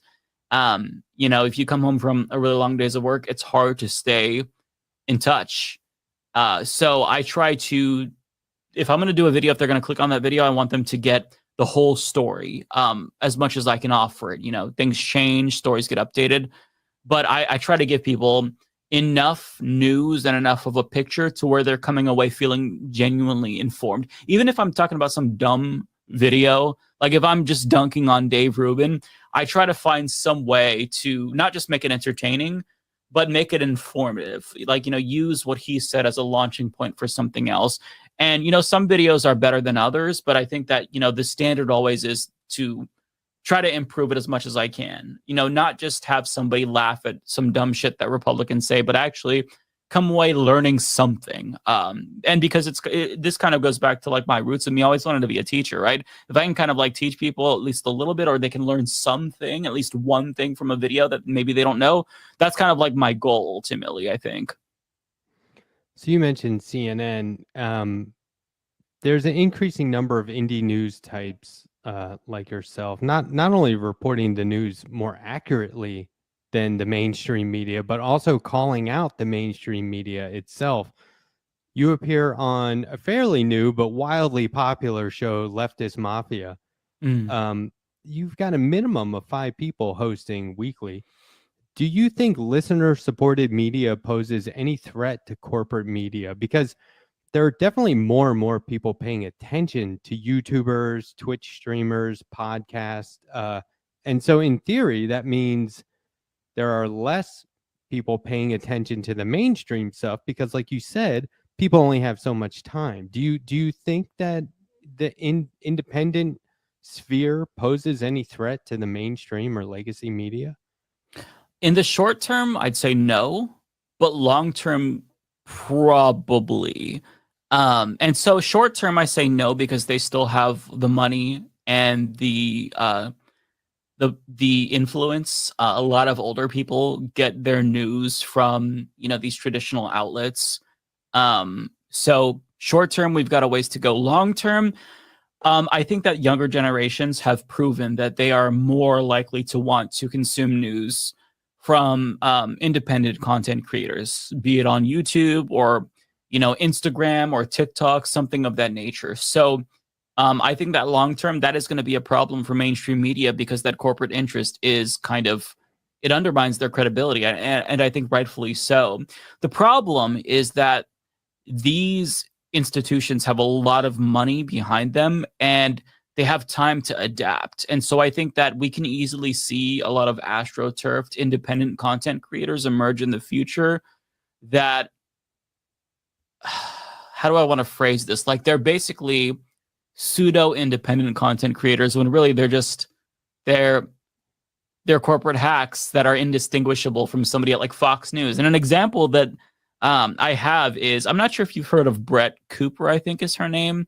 She's on the Daily Wire network. So basically, this is somebody who emerged in 2021, 2022, and she blew up. She has 2 million subscribers within like a year or two. That is insane. Now, of course, there's a lot of advertising behind her and whatnot, but if you look at the aesthetics of the show, she is basically reacting to content that she sees online. She has headphones on. There's like a fake studio behind her, but yet it's very well produced. There's multiple camera angles. And so this really struck me when I saw this because, they're trying to now emulate the more low-key independent style of people on Twitch, people on YouTube. And so that to me was a little bit concerning because these institutions, they can adapt easily. The Daily Wire is already starting to adapt where they are getting their commentators to LARP as Twitch streamers, which is something that we have to be on the lookout for. Like, I don't want people to think that you should be overly skeptical of every single person online or that emerges quickly. But, that's one thing that they can do. They have the money to do it. And that's one thing that kind of worries me. So if we can overcome the AstroTurf, like fake independent content creators or independent seeming content creators that pop up, then I think that we can overtake legacy media. But it's hard to say, right? Because things can change really rapidly. I know exactly who you're talking about, by the way. I did not know her by name, but I do know that fake backdrop. I remember seeing that. This is the thing, is that these people have the funding. Mm-hmm. That isn't necessarily, I don't know if the Daily Wire would be considered independent, but they're trying to pass her off as somebody just like you, who's like set up in a corner of your home or room in your house or something like that, right? And doing it all, doing your own stunts. so to speak, right? Mhm. Doing your own tech and all that stuff, handling your own glitches. And that's not the case. She's fully funded. She probably has a team behind her. They flood the zone in that way as well. The right is very unified when it comes to ganging up on a certain issue. Do you think that there could be more of that on the left? Are we too independent on the left? And if there was one issue that we would use to flood the zone, like if everyone agreed, okay, guys, for the next month, we're going to tackle this issue, right? Like, what would that be? Like, what's one issue you think that we could, or I keep saying we, it's not necessarily me, but like, you know, folks like yourself could really make a dent in or sway policy somehow. Like, what's the one issue? Or maybe there's a couple. It's hard to say because things change so quickly in this country. One thing that I will say I'm pretty proud of the left for is there's been a lot of condemnation of like the recent anti-LGBTQ plus wave. Lots of leftists have condemned this, and it's really heartening to see that. But in terms of like different leftists, I'm trying to go back to what you said about like, are we too independent? I think that part of the problem is the left, there's not really a leader right now, right? Like there's a bit of a power vacuum. You see these moments of leftist solidarity when there's a leader, like Bernie 2016. Not a lot of infighting, and then that's over. More infighting. 2020, you know, everybody is holding hands and singing "Kumbaya," but the second that's over, then again, there's not really anybody elevating the salience of particular issues and setting the standard. So then you kind of see this like vacuum, this power vacuum, and there's a lot of grifters that try to fill that power vacuum, you know, and so you kind of see them pounce. One example is Jimmy Dore, for example, not to like name drop and start, you know, talk shit, but I mean, he's one of those folks who, you know, he doesn't, I don't believe he genuinely cares about these issues. I think this is all about self-promotion. And when you have so many people like that in this sphere who are incentivized to attack other leftist content creators because that's what gets them views and clicks, you know, it does lead to a lot more infighting than is needed. But at the same time, I don't want to overstate that because I do think that that's a very hyper online thing that I'm going to be more aware of just because I'm in this space. But like an example is on Leftist Mafia last week, we talked about Cornel West. And the clip that we did was like, I don't know, 30 minutes long where we go through, I think we were very fair, but there's so many people who are trying to misrepresent that. Lance just shared a tweet saying that we called him Turfy, which we did not call him Turfy. We called the People's Party Turfy. So it's, you know, you see a lot of fighting and it's like, okay, well, if you disagree with what I said about Cornel West running for president, who cares? I mean, is that just like move on to the next video or don't watch? So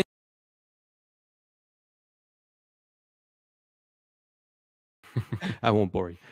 So I'm fairly certain that all my regular viewers know who you are. But just in case, would you mind giving us your origin story? And I'm really interested in why you choose to cover American politics. Yeah, sure. So, man, origin story. Well, I was born in 1985. Let's go back to the very beginning. Where left off. Yeah. Oh my goodness. Things have changed quite a bit over my years. But I mean, so the origin of like, I guess what I do now is it goes back to me working in video production. So I went to college for video production, worked at a broadcaster at a news network for a year and a half. And this is like a major Toronto news network. And I was working as a video editor. Began as an intern that turned into freelance. And I don't know if you know anything about working in news. It is very demanding on your schedule in terms of when you first start working in it. It's completely based around just whatever spot is available for you to fill. So you essentially can't turn down a call because if you do, they'll go to the next person and it'll skip you next time. But you're only guaranteed like 3 shifts a week. So you can't really make a living. You can't really have a social life. You can't really do anything. And it got to the point where it wasn't even just about that for me. It was more about, I felt very restricted in just doing video editing. Even though I enjoy video editing, I still don't have an editor. I'll never have an editor. Like, I enjoy doing my own editing, but there was always more I wanted to do. And I kind of got tired of that industry generally, or doing what I was doing at the time. So I made sort of a complete shift into marketing. I worked in marketing in video games for a few years, I think 3 years.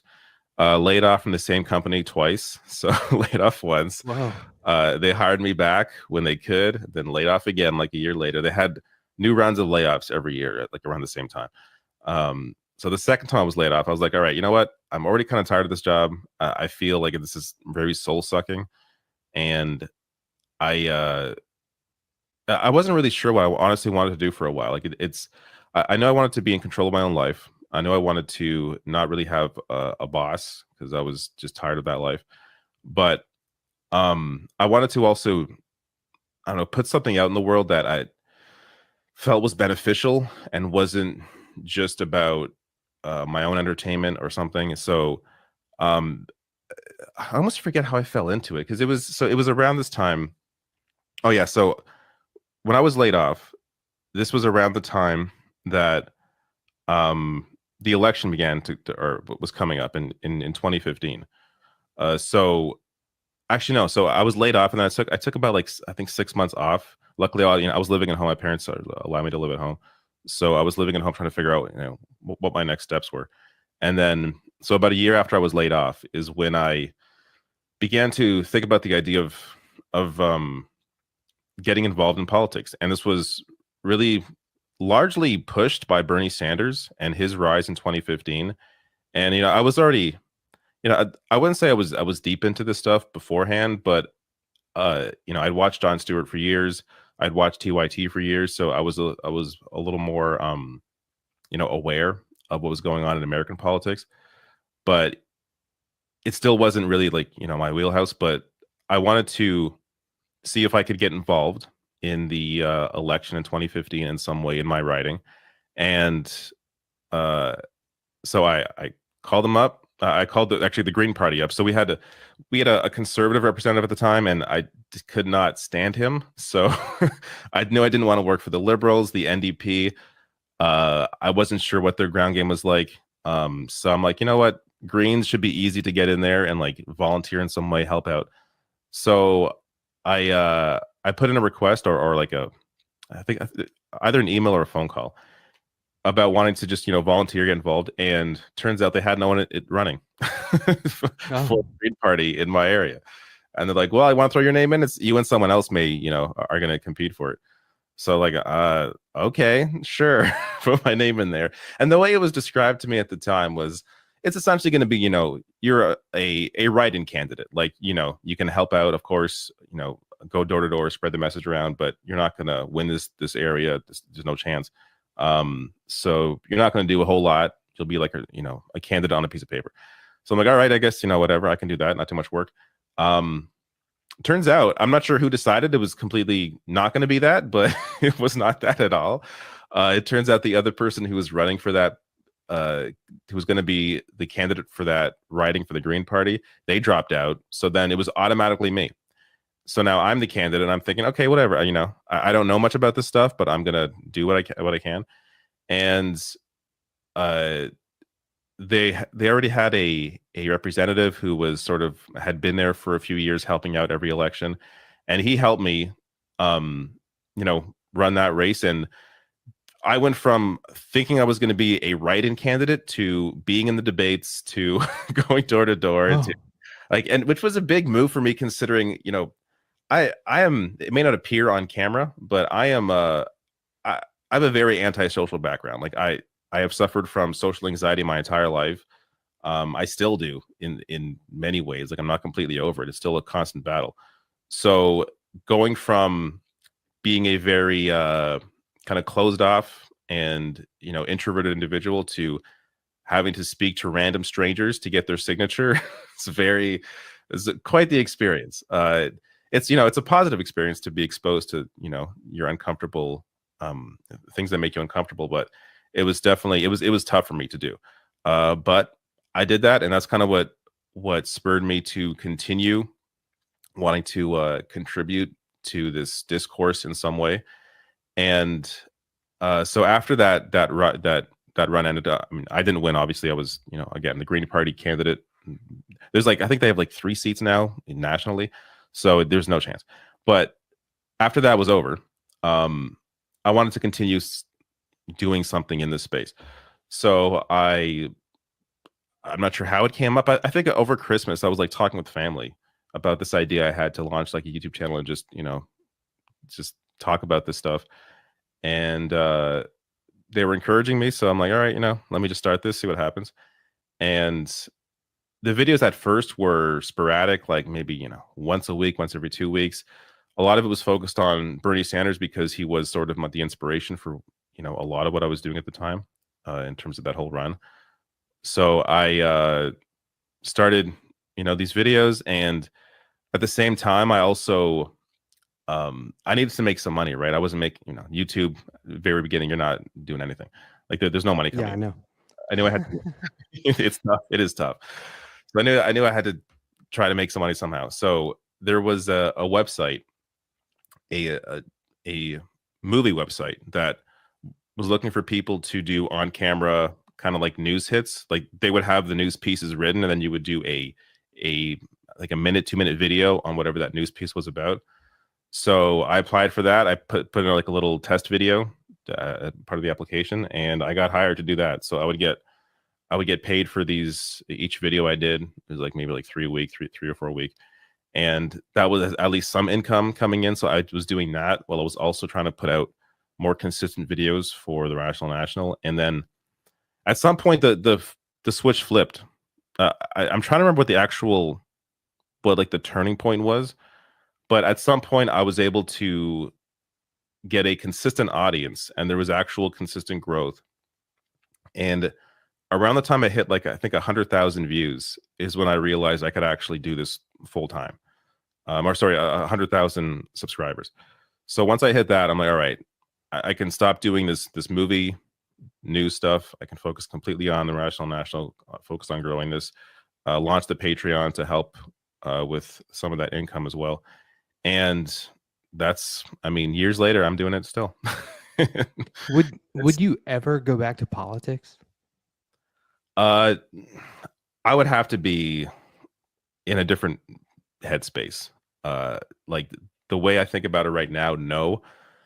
I honestly, I would like to pretend I enjoyed that experience, but I really didn't. It's you're always on someone else's schedule. So I never, even though you feel like you're kind of in control of your own life, you're not. You have to speak to this group of people, speak to this group of people. You have to, you at least feel the need to try and win every vote. So there's always that desire to not scare people away. You have to be able to really be, actually, a big part of the issue for me personally was you're speaking to a lot of elderly people, and nothing against the elderly, but I can't relate to the elderly.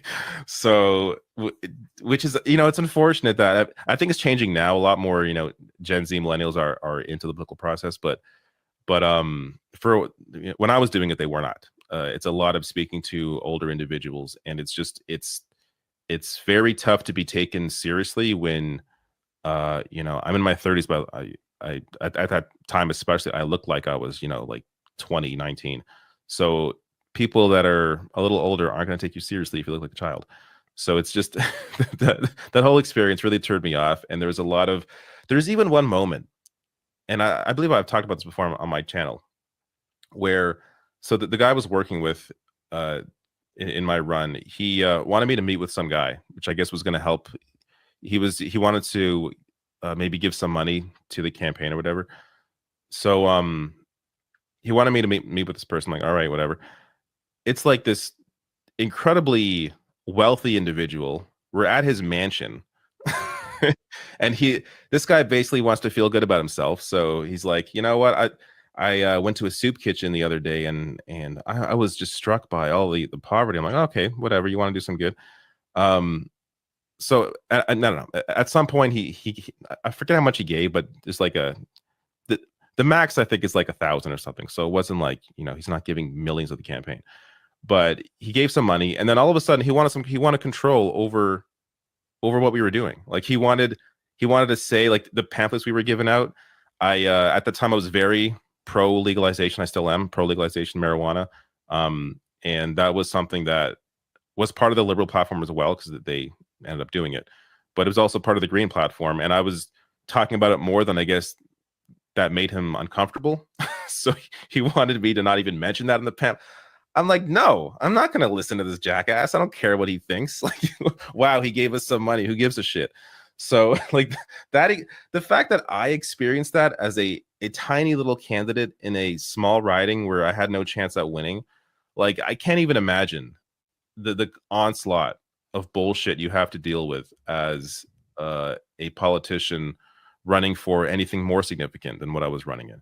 Like, just it's not fun having to deal with any of those people. So it's just there are parts of working alone that I despise, but there are many parts that I enjoy.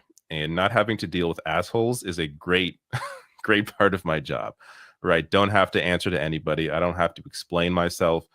If I feel like I can't work today, I'm not in the right, like today, for example, I normally put out a video every day. For some reason today, I just could not muster the effort. I didn't sleep well last night. I didn't feel well mentally all day. Nothing was interesting me in terms of the news cycle. So, I just decided I can't put out a video today, and I didn't.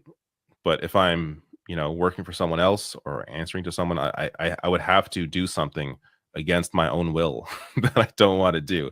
And I feel like I've had enough of those jobs where I can't operate in that space. So whether it's, being a politician, whether it's or being a candidate, or whether it's working in, marketing or whatever it is, I can't, at least in the headspace I'm in right now, I can't do that. But, who knows, if I retire, so-called retire from doing this one day, and I'm in my 60s and I feel there's something else I can offer in a different way, then maybe I could see myself possibly getting into politics. But the way my headspace is right now, there's no chance. So your decision to cover U.S. politics, is that more like because it's such a spectacle, like compared to Canadian politics? I mean, I know that everything is there's a through line, right? Like all politics are equally ridiculous at some point. But what is it about the U.S.? Was it just, do we have more of an impact on the rest of the world? So I mean, because you're not the only person in Canada covering U.S. politics. So I'm just trying to figure out, like, what's the attraction? I mean, for me, it's just that was my in. That's what I was always interested in. That's what I'm more knowledgeable about. I mean, yes, I am, I'm Canadian, but that doesn't mean I automatically know more about Canadian politics. I follow American politics. I follow what's happening, globally in some sense, not to the degree that some people do, but understanding the impact as well that the U.S. has on the rest of the world, of course, is a part of it. But just to get back to like the reason I got into it, it's because of what my influences are. Like, I grew up watching Jon Stewart. I grew up watching the Young Turks. That was always that was my entry point into all of this. And that's where a lot of my knowledge base is. And that's kind of what it comes down to. I mean, if I grew up more into Canadian politics, or if I went to school for it, I'm sure it'd be a different situation. But I'm just into American politics. And I mean, the spectacle, I guess, for me is definitely part of the appeal. There is a lot more to potentially discuss, and a lot more that I just find that is interesting, just on the face of what is going on, and the impact that American leaders can have on the rest of the world, including in Canada. So that's a part of it for sure.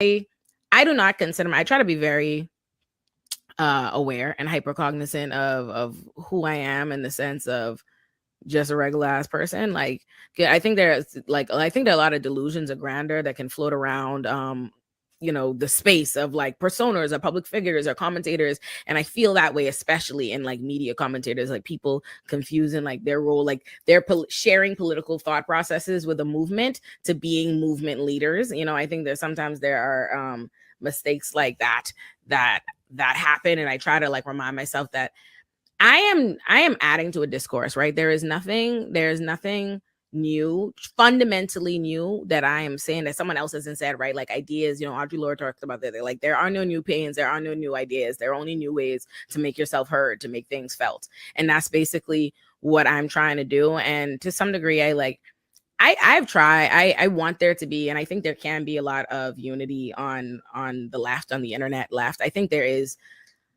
I think the thing is like the nuance, right? Is I think there's a different internet left. There's a white internet left. I think the internet left that we talk about in general is white. You know what I mean? And I don't think it is reflective of what is the larger, like, what is leftism or political left, because there's a difference between Black leftists. And I also think there's a lot more different diversity of viewpoints, you see, because Black people on average are on the left, like in general, versus what is a kind of subgroup of within the left of white people, but they become the centered who control this this little town square. And it's interesting for me because I consider myself on the Black left, which I consider myself different. I consider as a different set of, but I have a very white, I'm in the white internet life leftist town square. I'm very in it.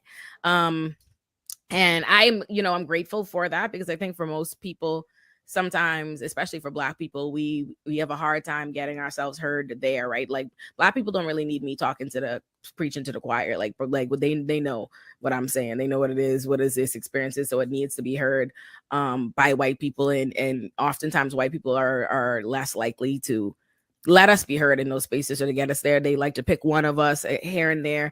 So I'm grateful for the fact that I'm able to have the audience and the platform that I have and share these things. I think also, though, that can be really frustrating to me personally. And something I'm still always grappling with how to get used to, and like how to be okay with, or how to, continue wanting to be in that space. And I don't have it all together figured out. It's something that I'm constantly breaking down and trying to figure out how to navigate. And like sometimes I'm up here with it, like I'm on, and I'm like, oh fuck all this, and then I'm like, oh okay, I guess I'll be all right, and blah blah blah blah blah. So I don't know. That's a real screaming consciousness for I don't know. Well, I do get the impression that you're always learning, and that you're one of these folks who's a student of life, right? Like you haven't gone, oh, I figured it out, done. This will be my position from now on. But you stick to your guns. I mean, you really do. You don't take anything off anybody. You push back on the pushback. I'm sure you get indication that you've brought people into your way of thinking, or that you have influenced people positively. But I wonder, is there any one person out there who can just instantly shift your way of thinking? Like we think we got it figured out. We're pretty sure that this is the right take. And then somebody you really respect and admire has a different take or an alternate perspective. Can that shift yours? Like I know that will innately make me switch mine. No. Yeah, or at least reconsider your stance on something.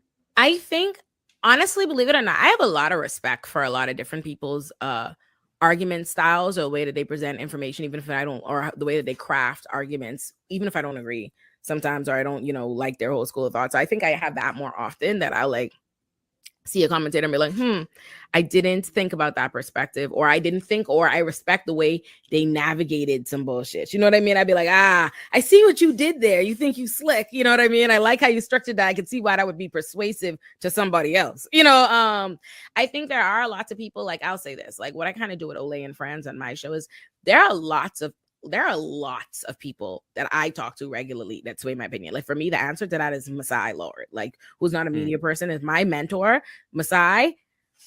Yes, Masai has such a grounding, like he has such a major role on like what I think, or different perspectives or arguments. And I'll often reference, like in lots of interviews, I'll be like, my mentor said, or even in my Ole and Friends with Cornell West, like people like the point I made about feeling like third parties don't should try and win place spots in Congress first. My mentors who made that argument to me earlier. So very often from the time I started my media career, like before my very first rising appearance, I call my mentor and I'll like tell him what a topic is. I'll be like, this is what it's about. What do you think? And let me get those perspectives. And I kind of do that a lot in general. People like with my career and everything. Like if you see me, I have a big interview that's gonna come out on my Illuminati this week. I'm not gonna tell y'all who it is yet. I'll tell y'all like people by like Wednesday because I'm very excited for it.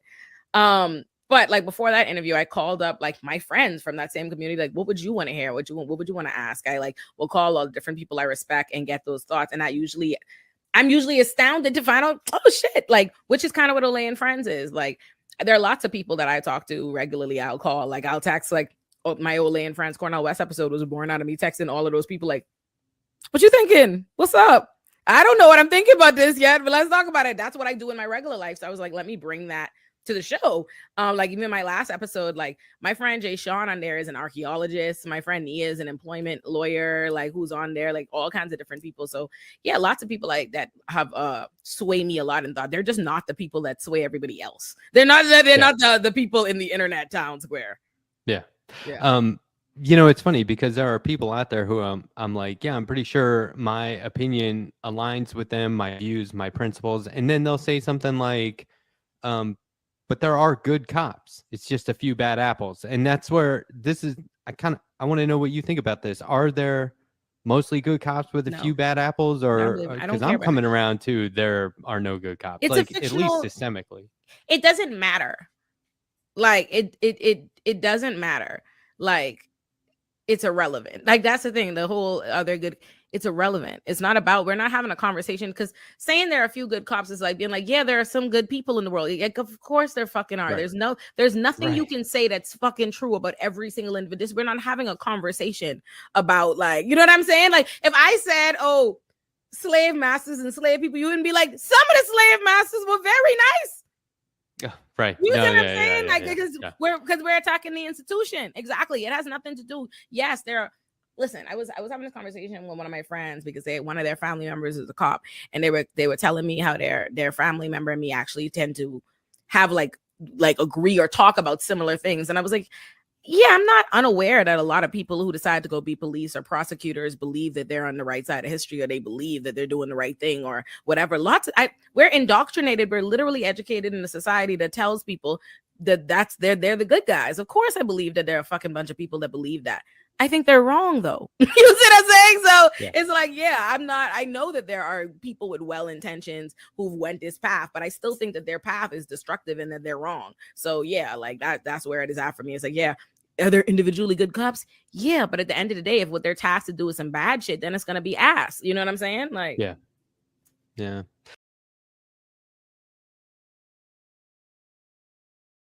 She's giving her point of view on it, and that's what made it personable and relatable. So, but the question is, do we consider some of these people who just pull out a microphone journalists? No, I don't. The people can get on air, and this is how misinformation spreads. If there is anything that is misinformation that we spread on our show, and if you've seen the transition of our show, we had it where it was very news worthy. A lot of the things were just news based, and that was on me. I wanted it to be that way. And then I was like, okay, Ben, we now, we're in a more free space again. So let's give it both, best of both worlds. So we merged both, where we had the commentary, the fun, the DJ, and the news. We would start off with what we call hard news, and we would go into softer news, where we like entertainment, what's current and things like that.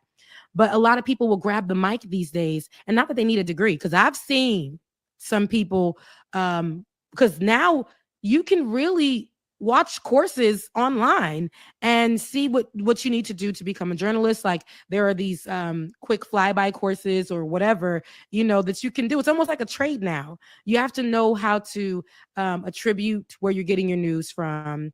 You have to know these things and to make sure that you're giving actual factual things during the conversation, because it'll just be opinions. So sometimes you could just be somebody who is like on a podcast. Now we may be podcast style, but it's still a new show. But you may be somebody who is just somebody who gets a mic and just has a show, and you like to talk about the news, but it doesn't make you a journalist, because all you do is just getting on here and saying, what you like, what you don't like, this and that, but you never gave any actual facts. And that's to keep your audience. Some people do it where to keep their audience, and it grows because some people don't like to hear things. They like conspiracy, right? They don't like to hear the truth. They don't, or they like to only hear what is solely what they like. So there's a group of people like that. And I know on our channel, we're going to talk about a lot of things black. It's going to be black. It's going to be blackity black, black, black, black. And I know with some people that it can offend them. But with the news that we're given, we're always going to start off with the facts, the who, what, when, where, the basics. And then we're going to attribute where we got that from. And then we're going to move forward with how we feel as black people in the situation. Why? Mhm. I'm sorry. I didn't mean to interrupt you. No, go ahead. Why does that offend people? Funny enough, on Fox, when you watch Fox News and you have people on there who are hosting these shows, and they can have their, which has been for years, before digital, before all of that, they'll consider them journalists. And for some reason, when black people are doing the same exact thing, we can't be journalists because it's just solely black. So we are separating ourselves. We're marginalizing ourselves. We are we're making people uncomfortable because we're calling them out. Whether it's Republicans or the right, I call out, look, I sound like Trump. I call out both sides. I do. I'll say what's happening. Like, listen, Democrats or liberals or neoliberals or whatever they want to call themselves tomorrow or tonight. And the same thing with conservatives or, Republicans, the right. I call everybody out because, it's going to be an issue that I need everybody to get up, like to talk about. But people who, they'll be in the comment section saying, well, it's not really a black issue, or why do you have to make it a black thing? You know why? Black issues are so undercovered. Like, people won't cover them. And when they do, if it's like the young man who recently was shot by going to the wrong house. 16 years old. 16 years old. Just rang a doorbell thinking that he was picking up his family, his siblings, and being shot twice. What kind of a intruder rings the doorbell? If the news gives it, they're going to give it, and they'll cover it in a way where it's made for the 16-year-old to be an adult, not a child, and they'll find a photo, and it will be him looking like he's not a child. He's a perpetrator, a thug. And in our space, we can actually cover that child the way he needs to be covered, have the conversation, give the facts. Ben has been somebody who has gone out on the field to talk to families and get their voices about a lot of these, these shootings that happen to black boys, or black children, black men. I have been somebody who was able to cover I'll never forget the mayor, Rufus, of what was the town? It was a small town in Georgia, and I can't remember the town, but I remember this was a story that was it was under the radar. And I said, hey, no, we got to cover this. This mayor can't get the keys in this small city, and he's the mayor of this city. And he can't get the key. He has to go through the back door. They treat him like just a regular person. They don't give him any respect.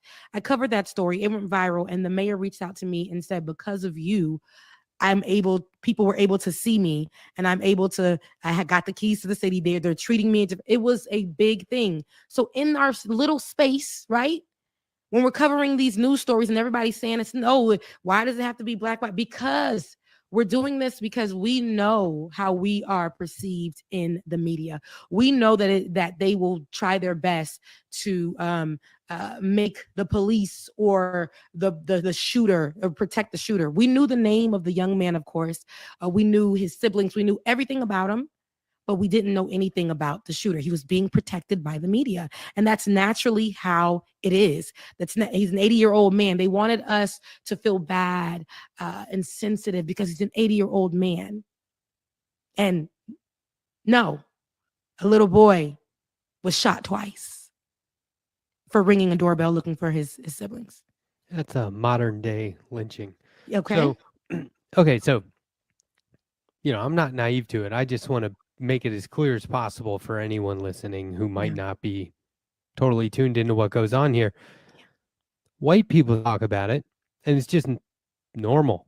We're just talking about stuff. Yeah. Black folks talk about it, and it's like, oh, who do you think you are? Yeah. Right? You're full of yourself. You're making a bigger deal out of it than it is. Right? Exactly. So that bias, I hate it. It doesn't seem to be going anywhere. It drives me up the. I mean, and that's an understatement. It's not okay.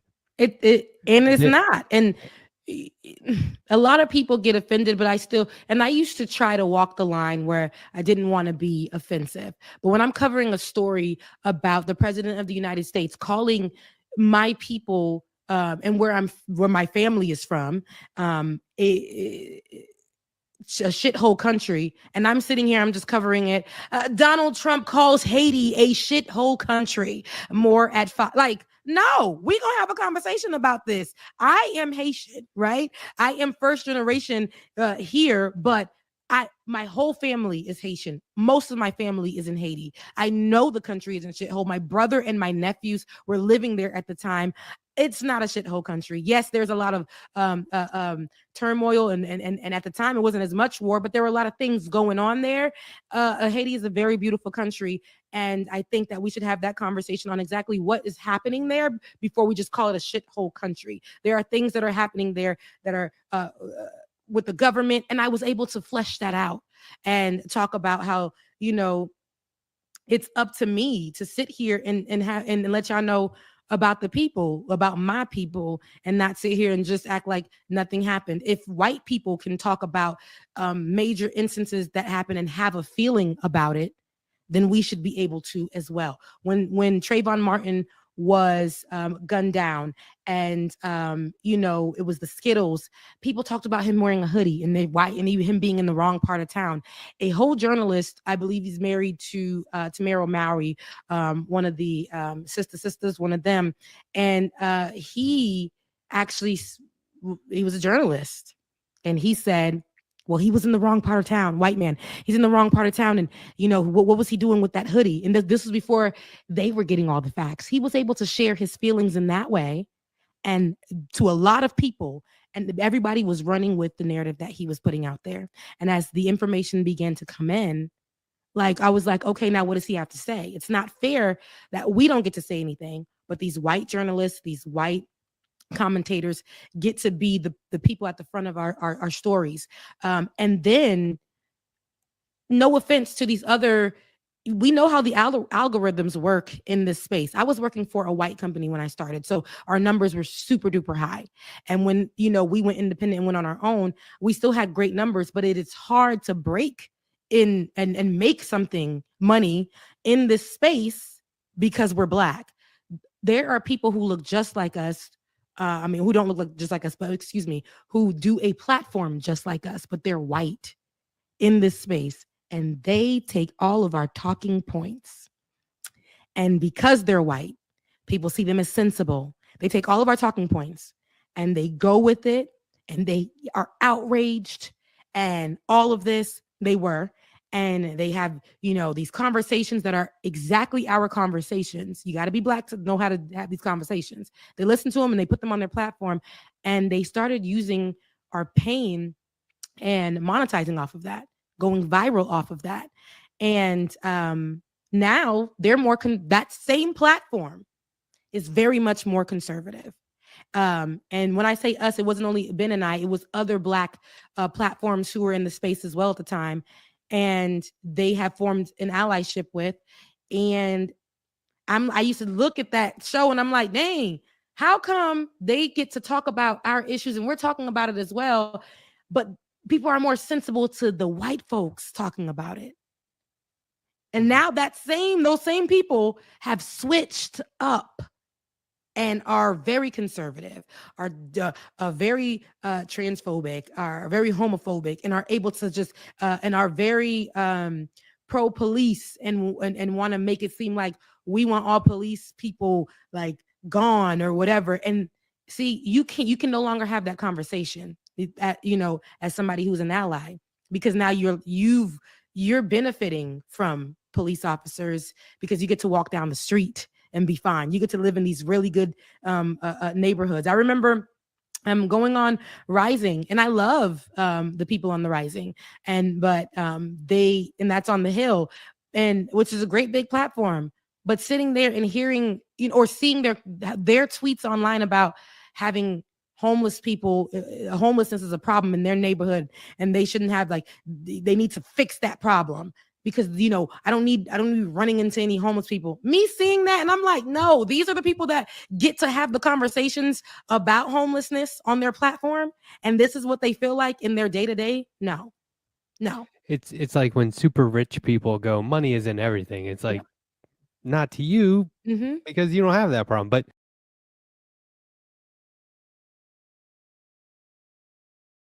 okay, so you have a fantastic video out right now about the recent CNN Trump town hall debacle. Let's just call it that, which is the perfect example of what the Rational National refers to as, quote, exposing media misinformation from all sides.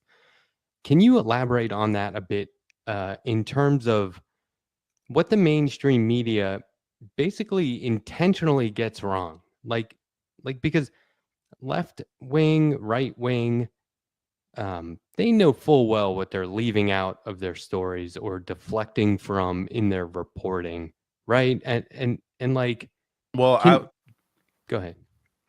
I would argue I would argue it comes down to the hiring process. So I mean, just to back up, for me, what I discuss often in most of my videos on media is how they frame issues, because it isn't necessarily, hey, here's some incorrect facts, because no, CNN is not lying to you the way that a child lies about, hey, no, I didn't eat that cookie even though the cookie's gone. Like that's like an obvious lie.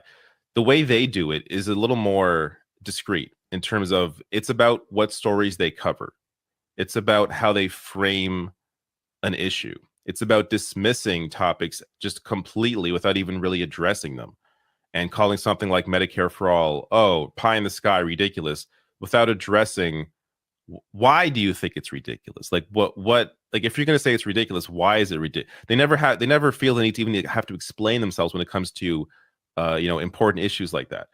But yeah, I mean the CNN Trump town hall was just completely unnecessary. Like it's one thing. I mean, it's kind of complicated because on one hand, you can say, well, Donald Trump is a leading contender for the Republican ticket. You have to talk to him, right? I mean, he's an important person in the news right now. Like you have to at least engage with him, don't you?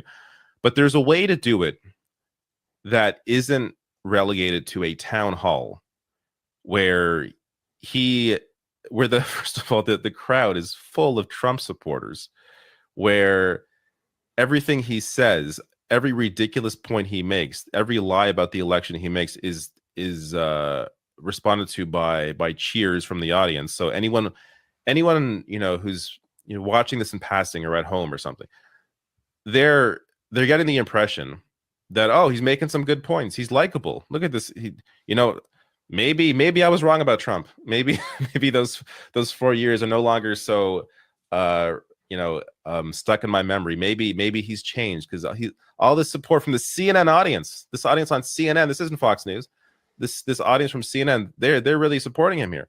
So it gives off this impression that he's saying or doing anything rational. And like there has to be, if you're going to address him in a situation like that in a one-on-one town hall, there can't be a time limit, there can't be commercial breaks.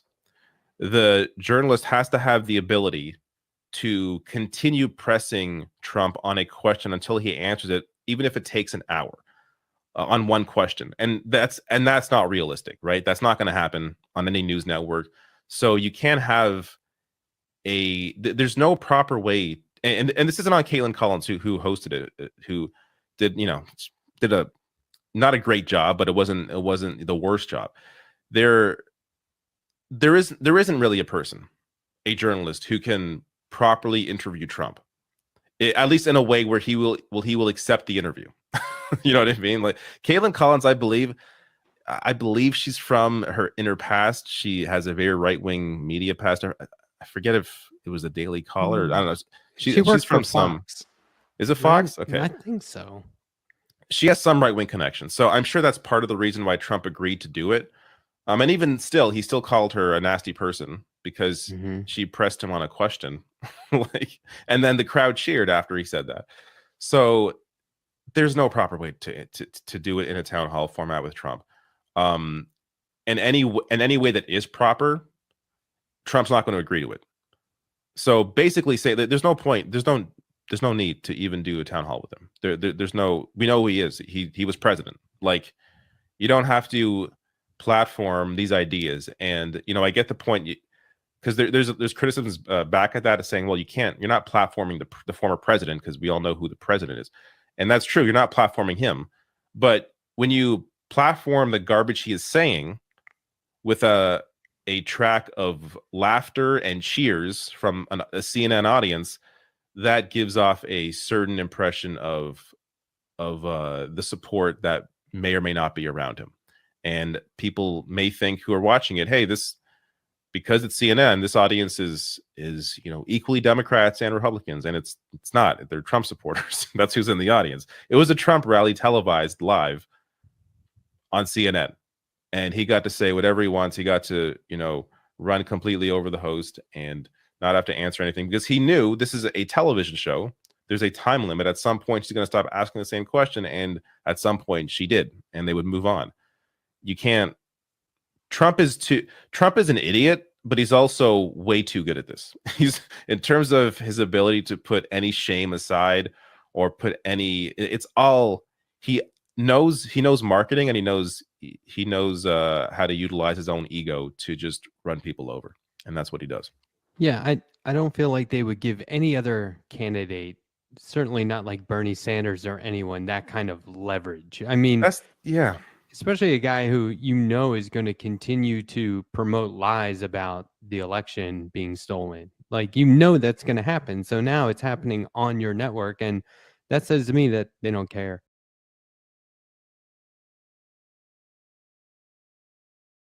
Is there any one person or moment in your life that inspires you to keep going? Because, like, you know, you've recently just been through it, so to speak. Like, what motivates you to keep going? Like, is it the advocacy that you were talking about? Is it being there for other people, or maybe there's somebody that you look to? Because for me, it's hard for me to find like one person or moment in my life, and I think about it a lot. So what is it that keeps us going, right? Like, I'm just real curious. I think it says a lot about a person, but is there any one person or moment in your life, like, defining? You know, lately I've kind of been struggling with this, where it's like, what is the purpose of all of this? Like, what's the purpose of the YouTube channel? Is it doing anything? We're not really having this effect on policy. We're not doing anything. But I kind of had this like renewed sense of purpose from the whole demonetization process, just because so many people reached out and they're like, no, you can't quit because, you know, your videos mean a lot to me. Which was a little bit striking, because I feel like, you know, watching my videos back, it's all just brain rot, it's depression, right? Like, I wouldn't want to watch my own videos if I didn't have to, because it's just negativity, right? So seeing that from people, it kind of gave me this like renewed sense of purpose, where it's like, okay, this is, you know, rather than like looking for these answers to these questions, like what is the purpose of life, or what is the purpose of YouTube? It's like, this is the purpose, these little moments, the community, you know, us coming together, us talking, you and I talking right now, you know, having this camaraderie, this solidarity. It might not necessarily feel like much or not amount to much in the grand scheme of things, but just like living in the moment and appreciating each other, that to me is kind of what's keeping me going. And seeing that firsthand with the whole demonetization crisis, that's given me the fuel to keep going, because I was honestly like really starting to check out, really get burnt out. before that. And to be clear, I'm still very much burnt out with the news cycle. I mean, I don't know how you can't be, but I was really starting to check out where it's like, I don't know how much longer I could keep going and doing this. You know, it's my job, so I'll keep going. But, you know, am I just going through the motions? Am I even having an impact? What does it matter? Would I be happier just like going and teaching and actually doing what I was going to do originally? And so, yeah, seeing like the community response, it's like, okay, there's so many good people. And to know that my content, you know, at least means something to them, that does count. Like I mentioned this in my video last week, but like I got this really sweet message from this elderly trans woman, and she's like, I transitioned in the 90s, and let me just say, I watch your content all the time. You mean something to me. You have to keep going. And I was like, okay, that's it. That right there, that is that's what I needed. Just, you know, the motivation to keep going from everyone. Because, you know, one thing about being a content creator that I think contributes to the brain rot is you can get like 50 really positive comments, but then if you see one, that's the one that you'll remember. Like that's the one that sticks out in your head. And so getting such overwhelming positivity kind of like helped remind me and snap me out of this like weird phase I was going through, where it's like, okay, no, it's not all bad. It's not like I post a video and people are ready to rip me to shreds. You know, there are nice people, you know, so that, I don't know if that answers the question, but it's kind of like my long-winded way of, you know, every now and then, because I guess I can kind of relate to this, because every now and then, like I get trolls, right? Yeah. As soon as I start drawing pictures to promote people, there's people who don't like them that want to jump in. And occasionally somebody will jump in. I'm sitting here going, do I respond? How do I respond? And then somebody else jumps in on my behalf. And I'm like, well, that's awesome. I didn't have to lift a finger. People are going to bat for me. So we definitely. It was like summer 2020, January of 2021. I had one of the first police brutality cases after George Floyd in New York City, where the police kneeled on my client's neck, and I put out the video. And what happened was, in doing press fighting that case in the court of public opinion, I guess all these people who had realized, who had liked my tweets but had never heard from me at that point, they had never, I wasn't posting videos and all of that stuff. They hadn't heard me talk, and when they saw me on shows on the news and stuff, they liked me there, and the news places realized that they did well when they had me there, engagement, and people just kept they just kept inviting me back. And I'm a person, once I get my foot in the door, I handle the rest. And that's basically what happened. It kind of happened organically, and I'm just a person, I put my foot on the gas because this is what's important to me. And I feel like at the bare minimum, if I was going to run my mouth for the rest of my life anyway, so I would love to do it in the service of Black people and marginalized people. And I just do my endeavor best to try to say something worth hearing. Yeah, I think a lot of people, myself included, will fake it till you make it, but you were just waiting to happen. Like it was just a matter of time before people realized that your voice was out there, and it's important. Your pinned tweet, last time I checked, from November 1st, 2022, says Rikers Island is a pretrial detention center that was declared a human rights crisis when 16 people died last year. 18 people have already died in Rikers this year. This would be the last 2 years. Yeah. Despite what the propaganda tells you, Rikers is not understaffed. There are about 7,000 officers to 5,000 incarcerated people. So that was last November, like I was just saying. Has that situation at Rikers improved at all? No, worse. Or is this a thing that only gets worse, though, right? Like, can you elaborate on that? Worsens. I mean, there were more deaths after. I mean, I think there was a Rikers death like that morning, the day I did that Breakfast Club interview, if not the next day. So there were more deaths immediately after that. There have been more deaths this year. Eric Adams has recently declared that they're no longer even going to be reporting to the public when in custody deaths happen. I did a rant about that on an episode on my show on my channel, the one called Eric Adams, Cop City propaganda and all of that. But yeah, no, it is worse. The only silver lining I can see personally is that recently the judge seems to be more seriously considering maybe doing the receivership, said something affirmatively in that direction.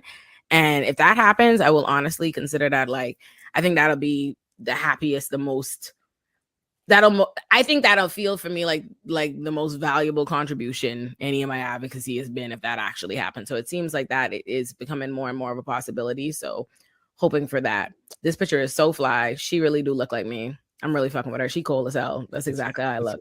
coming together. Yeah. So and Look at thank you. Raheem. That's exactly how he be too. Chilling.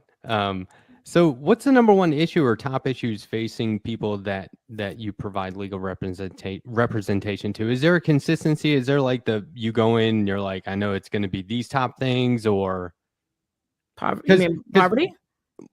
Well, no, like people who are already in like a pretrial detention facility. I mean, the answer is always, the truest answer is always poverty, right? Because the reason they're there is because they don't have money. Because if they had money, they'd pay their bail. And so this is the thing, like, that's why these places exist, right? They say, oh, it's a detention facility pretrial because they're a flight risk or they're super dangerous, so the crime was a big enough deal. Well, if that was true, wouldn't you just prioritize their trial instead of keeping them where they are? And none of that is actually legally true at all. None of that, Okay. none of that is the standard. None of that is the case. It has nothing to do with any of this danger. This is the propaganda. Yeah, again, that's propaganda. The legal standard for bail is to ensure that someone returns to court. Listen, I forget that this is an interview. I'm always naturally inclined to be like, don't get me started. Whatever you want. Get me started, I'm gonna run on. But yes, I would say the thing I think that impacts people the most when they're incarcerated at Rikers, I like beyond, I think just structurally everybody that I represent, what they have in common is poverty. That's what anybody I've ever represented, they all have in common is poverty. But I think the greatest things that you see at Rikers is one, medical neglect. Like they miss thousands and thousands, like thousands and thousands and thousands and thousands of medical appointments are missed. People are not taken to, and they die for all manner of reasons related to that. So I would say that medical neglect. And two, the largest cause of death in all across America, in all local jails, prisons, everywhere is suicide. And usually on average, people commit suicide people that commit suicide incarcerated are there for about a week in pretrial facilities before they take their lives. So that's born that psychological breakdown of all of whatever is happening, the horrors that are happening behind closed doors there. So I think those would be the largest things I would say. Right, because you can just buy your way out of that situation if you have the money already. It's horrible.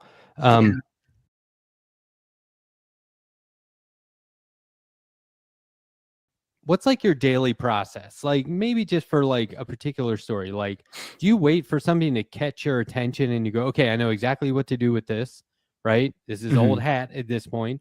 Or are you looking for something unique and do you like shuffle through the day's news and find the right story, or do you just like, how's it work? What's your process?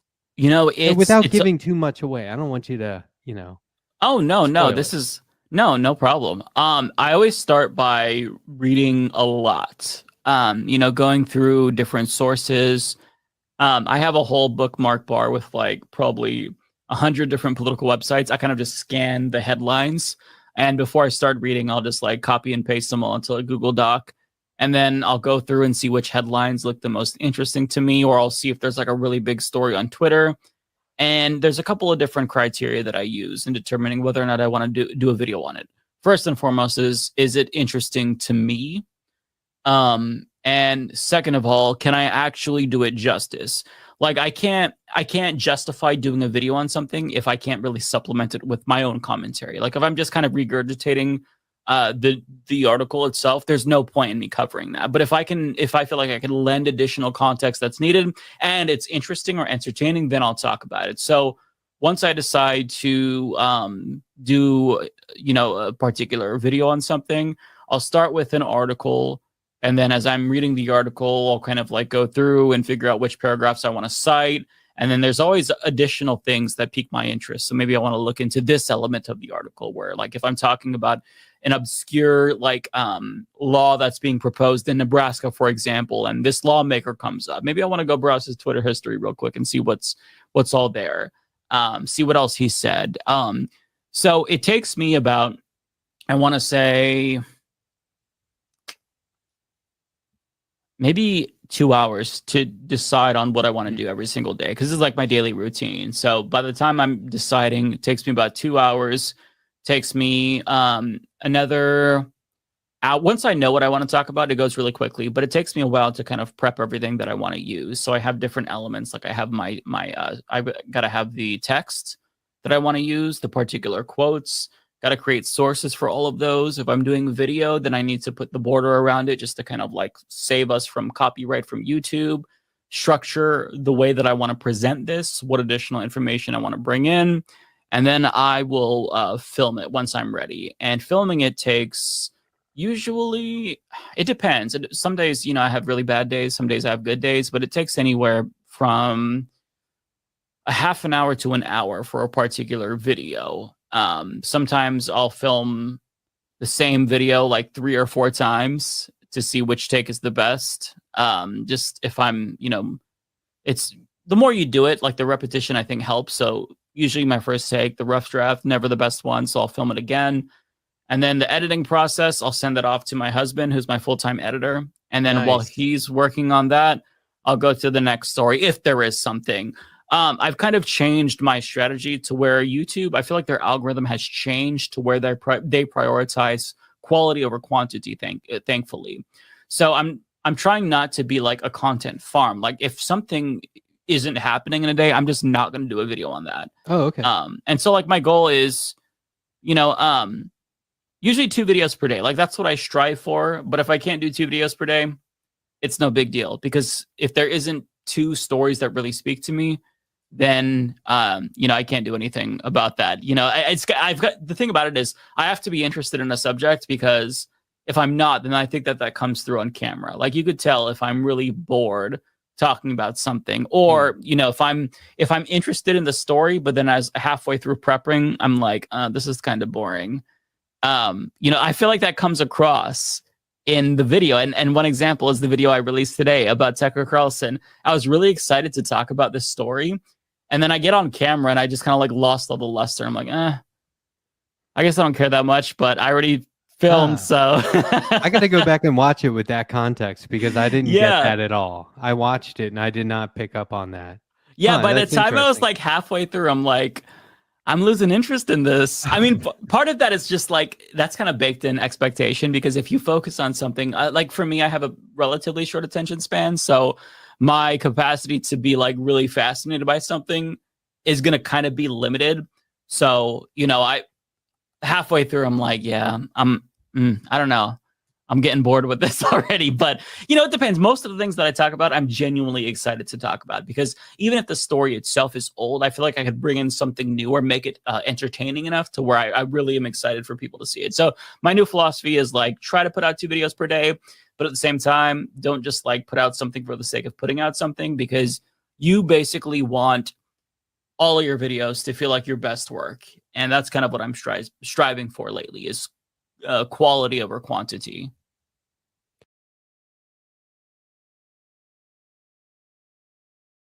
You had feedback that you've done that, or are you just putting the information out there for people to do what they will with? Because I have to think, like, after all the years of working with Sam Seder, someone who's actively pulling people left, or that's his goal, right, is to pull people from the right and get them to the left. Are you trying to change minds with your work? Or is this a form of like, I'm engaging while giving you information, you guys are on your own? Right. No, it's a good question. It's funny because I would talk about this a lot with Michael Brooks back in the day when we were working together. You know, I think it's really important to be entertaining doing this. Because if you're not, then I mean, you're competing with, I mean, just look at YouTube and Twitch right now. How many other live streamers are there live right now? I mean, probably thousands, if not more, tens of thousands, if not more. Add in, you know, the streaming services, live television, sports, live entertainment, concerts, comedy shows. There's so much for people to do. And if you're not drawing them in and entertaining them, then I mean, you're going to lose them. They're going to lose their, you know, you're going to lose their attention, but also they might not really pick up on what you're talking about. I mean, I know there's obviously people who are very good at just like very dry, straight up educational material.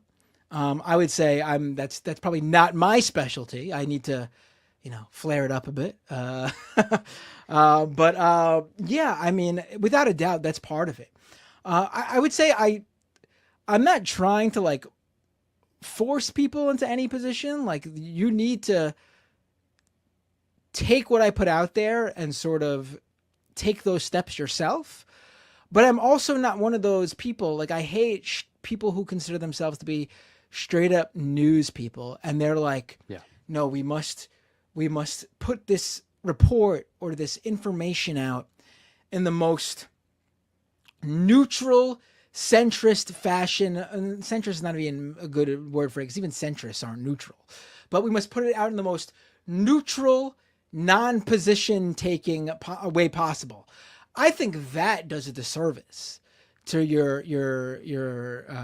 viewership or readership or whomever, because information very clearly picks a side based on that information. Like, if a cop shoots a kid, you can't put that information out there neutrally. The facts are going to obviously skew, or should skew, most normal-minded people into anger at this cop and empathy for this kid who got shot.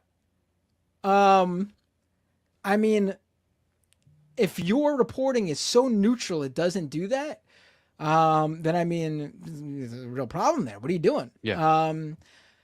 I think, the stories you cover pretty much solidify your position in general. Like, people are watching you because they understand what you're trying to tell them, right? I mean, I trust like, trust isn't the right word here, because I was going to say I trust, like, because in this particular example I would. Okay, so I would trust like an open progressive journalist to give me reporting more accurately than someone doing that like neutral thing, because with the progressive journalist, I absolutely know the framing in which their coverage is in. I'm not being lied to with this bullshit neutral reporting, because we know it's not actually neutral. It's just how it's being presented. All information, all reporting, all journalism provides some sort of fact where a side or a position needs to be taken by the reader. And how it's presented guides the reader in which direction.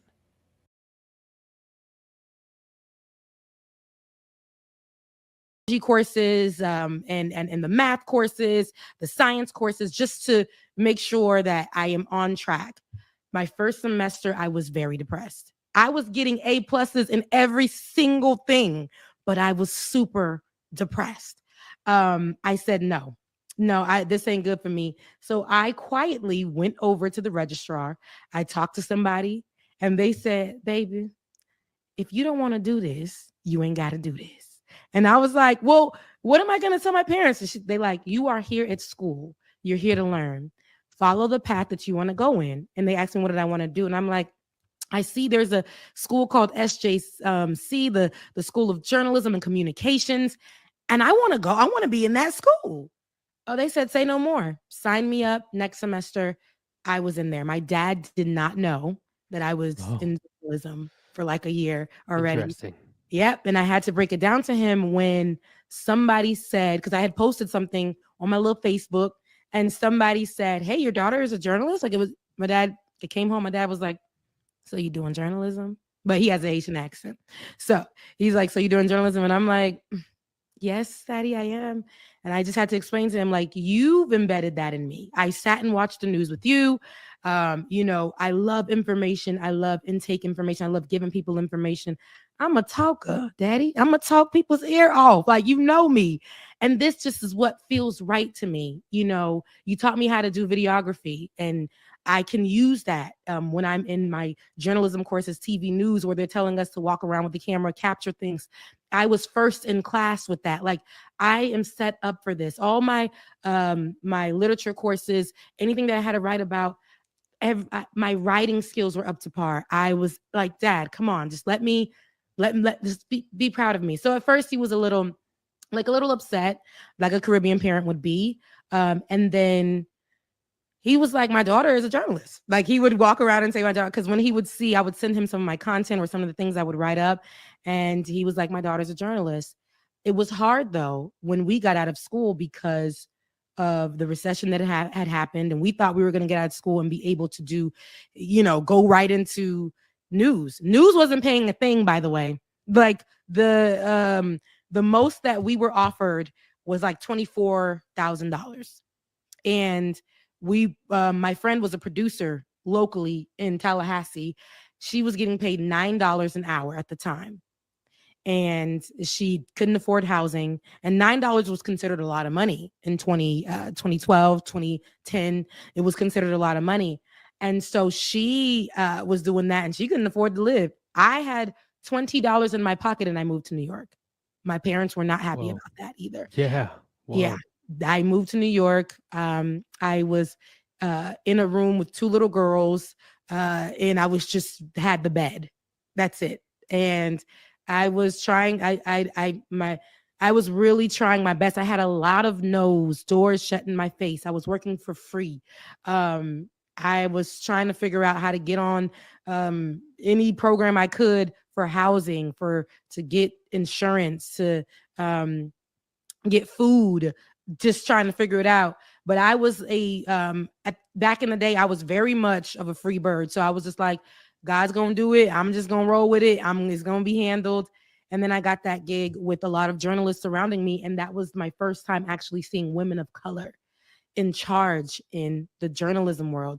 Angela Yee, who was a part of the Breakfast Club, a few other people that I can't name for certain purposes, but they were on there as well. And being able to work alongside these women meant so much to me. And I said, nah, I got to be somewhere like that.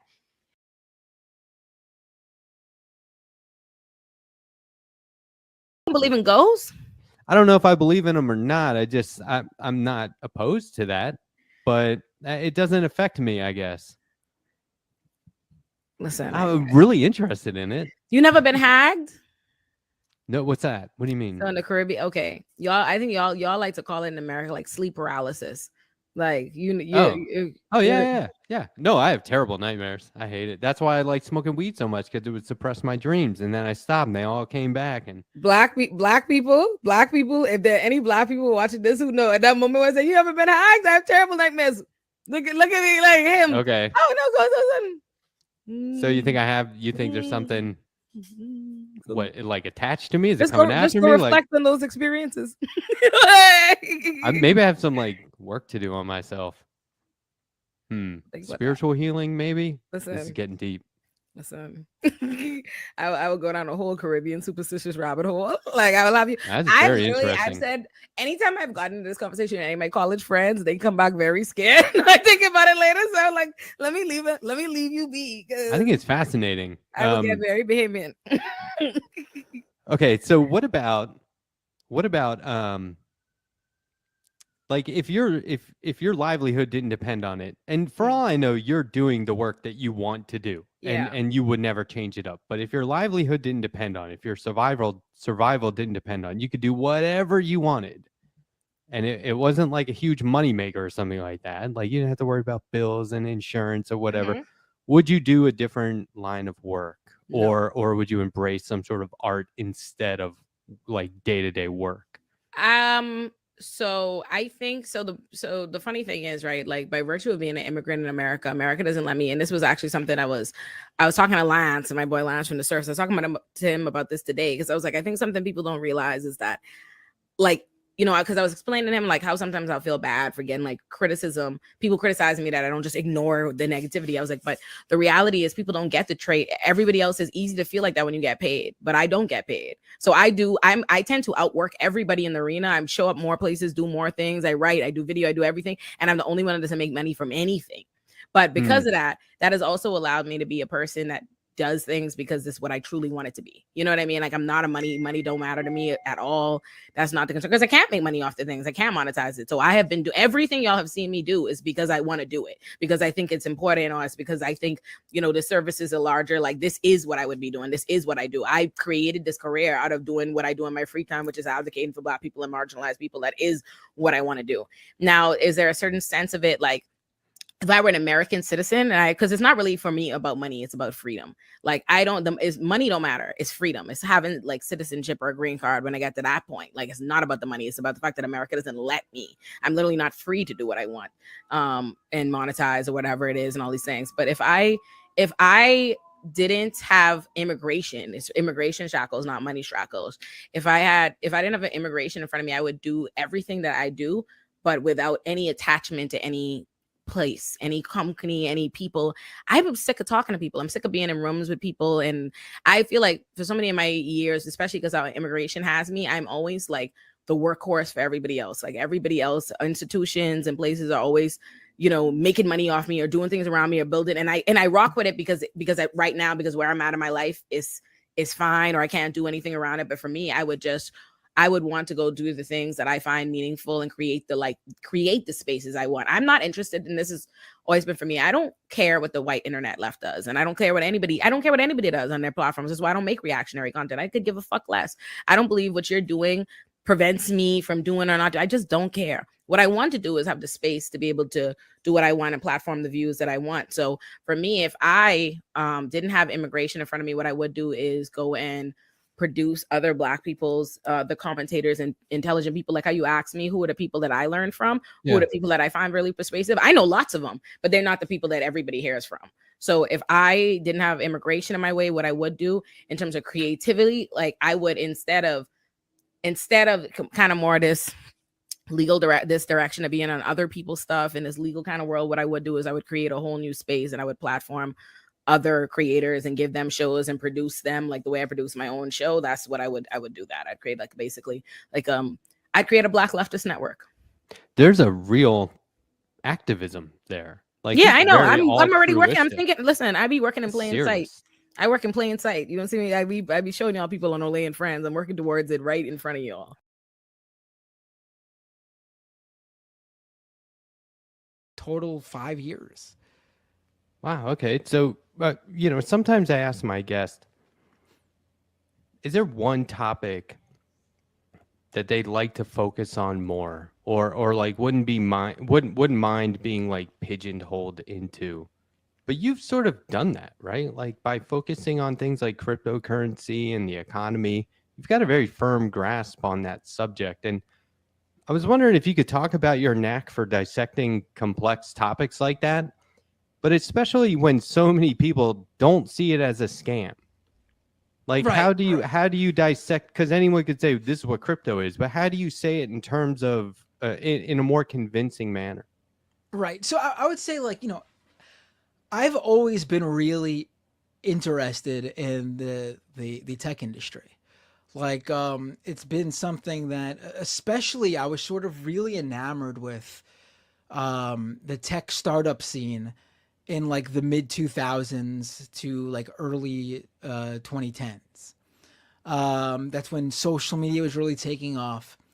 And as someone who has always been into politics and news as well, like current events, I just thought it was fascinating to see how social media, and I was in punk bands at the time because I was in high school and college, and the music scene at the time, especially the alt music scenes at the time, were really especially taking to MySpace. I'm sure everyone remembers how big like emo and like the scene was, like the alt scene was on MySpace back in the day.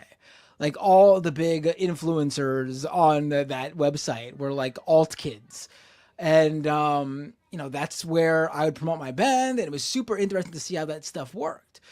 And I thought it was really cool what was going on then. Like, it felt like there was a real shift, and things were moving to, you know, people power. Like, the people were actually able to distribute their own work, distribute their own content, connect with individuals they previously would not have had the ability to connect to, whether it be based on, you know, where they are in their career or just based on simply location.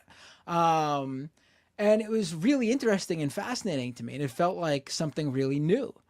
But then as the years continued to go on, it was very clear that the tech scene was a beast within itself, and it was only going to get worse. It was not actually, you know, those rose. What is it? What is the phrase? Like the rose-colored glasses. Glasses, Yeah. right. That I had been viewing it through, and I think everyone at the time was viewing it through. And I would say by like 2011, the crack started to really show for me, and I was like, you know, this is, you know, I mean, I'd seen some things obviously earlier, especially like as Facebook grew in like 2008, and MySpace got purchased by News Corp, and I think that was like 2006 or 2007. You know, but it really, like, everything like became clear that this was going to be a real thing to cover in and of itself, and not just like the way of the old tech news websites and tech magazines and tech outlets where it was like, we reviewed the latest gadgets and we're going to, and like, that's what it was all about. Like, and you could see that, like, obviously tech reviews still exist, and it's a good sort of, you know, niche industry for people looking to like purchase products. But like, back then, that was what all tech news and tech blogs were all about. It was product reviews, pretty much.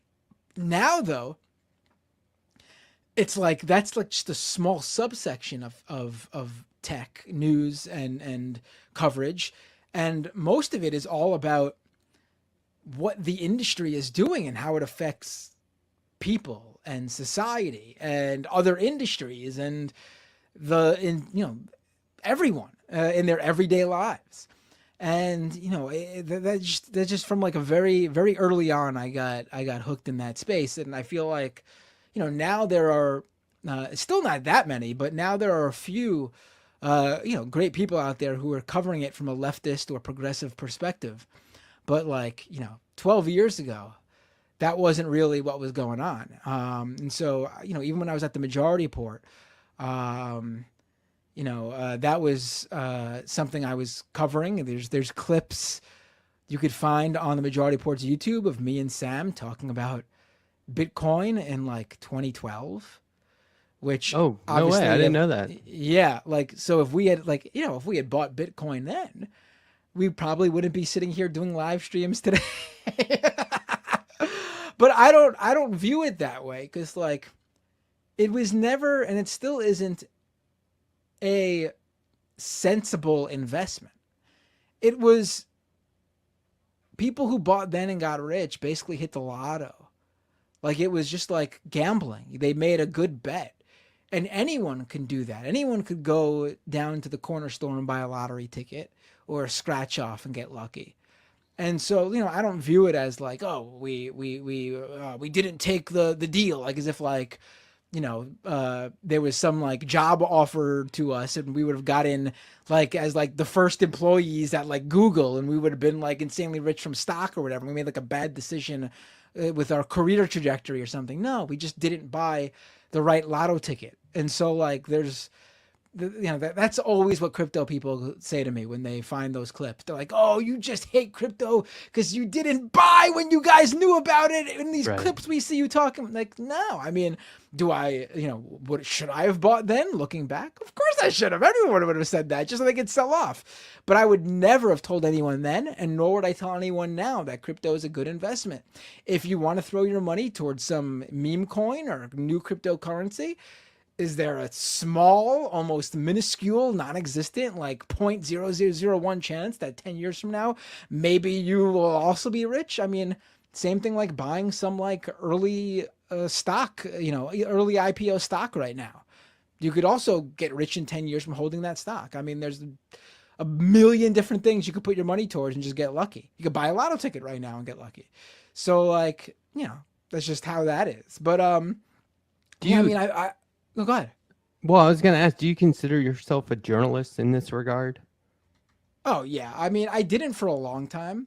when I was just doing podcasts and live streams and video. Maybe I would have like considered myself like a citizen journalist. Um, but I mean, it's weird to look at. I mean, I would say anyone could really call themselves a journalist if they're doing like now looking back. Was I a journalist? Yes, but I didn't really call myself that. But I guess now doing this 12 years, being published by like a sort of respected online tech outlet. I mean, it's literally in my contract now that back when I was at the Majority Report, even though I was doing hosting and I was always on camera or always you could hear my voice in the background or chiming in on topics. I was hired by Sam as the social media person, and then a year into it, he just brought me on as a full-on, all-around show producer. But like, now it's actually, on I'm officially, my job title is a reporter, a journalist.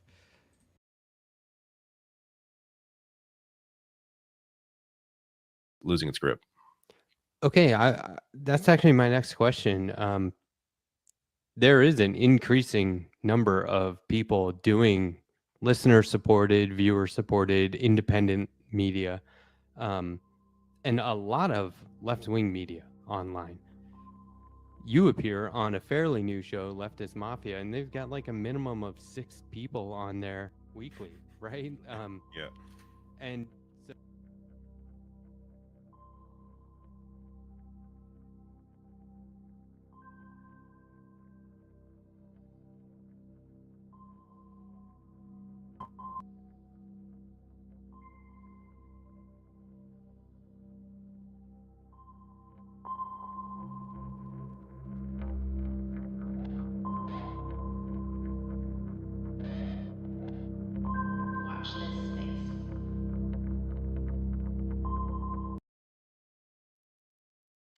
Hello and welcome to American Wasp. It is Wednesday, July 9th. I am your host, Deter McBizness, America's favorite East Coast I-95 white Anglo-Saxon Protestant gone left coastal. As always, at 4 o'clock Pacific, 7 o'clock Eastern on Wednesdays on this space, I will be ranting with my main man, Alex, a.k.a. Devil's Advocate Productions, who's going to come in a second. There he is. What's up? Hey. What's up, dude? How are you? Oh, today was a day. I had two days of early shifts. I had to wake up at 5 o'clock. Today, my battery ran out. I was watching this space. So Pinkerbell, this is what I use to recruit people at the No Kings rally for the local DSA chapter. Very I wanted cool. to make sure I address that. Yeah. But anyway, back to you. Oh no, I was watching this space at work, on the way home. Can't get enough, huh? Passed out about halfway through Andrea's show. Woke up, saw Sandee was live. Passed out again. Woke up, saw Letterhack talking to Ole. I was like, oh, I'm back. Gotta get it all. Gotta get it all. How It's you like doing? I'm okay. I'm super busy right now. I'm juggling like 4 different things. I'm going to the DSA convention in a month, and I have to get a lot done in between now and then, as well as work on some other stuff for my local DSA chapter. And then I'm working like real work, is pretty busy. Then I'm doing this in my, own YouTube channel. Just went live yesterday with Mike Figueredo of the Humanist Report. If you guys want to check that out, I'll send a link in the description right now to my channel. Don't forget to like, share, and subscribe. But Mike came on last night for Left Coast Live with me and Stat Pat Stateless Patriot, my co-host. And so that's the most recent live feed. If you guys want to check that out, it's really cool. We covered a lot. Mike's such a great guy, such a cornerstone of this space, not just this space, the channel, but, the progressive YouTube. We always have to clarify. Yeah, but he and I, even though we're such different people, we share the same kind of familial pain with like having MAGA trash that's in your family and and friends that you have to cut off and stuff. And it's just getting to the point where, like, you know, this country, it sounds maybe pretentious, arrogant, narcissistic even, but I said this years ago about this subculture, that it exists. They're never going to change. They would rather die than admit that they are wrong. Yes. So you really have no choice but to say, yeah, I don't love everybody. Yeah. I don't love everybody. I know that everybody thinks that love makes the world go round, and it's like, no. What really stuck out to me, I mean, there were examples of this beforehand, but like during COVID, when people were just in the hospitals on their deathbed going like, now I'll take the vaccine, or now I'll take the preventative, and they're like, can't, sorry. Like, yeah. And then even the loved ones being like, well, I'm still glad he didn't take the vaccine. Or now when people getting deported, like, well, someone I love got arrested, but I'm still proud of voting for Trump. Or they can't be saved. They can't be saved. No, they're TFGs, as Kyle Klinsky calls them, too far gones. But I mean, ultimately, I use the Venn diagram method to define this, because it's not enough to just say that 1/3 of the voting public is intellectually inaccessible.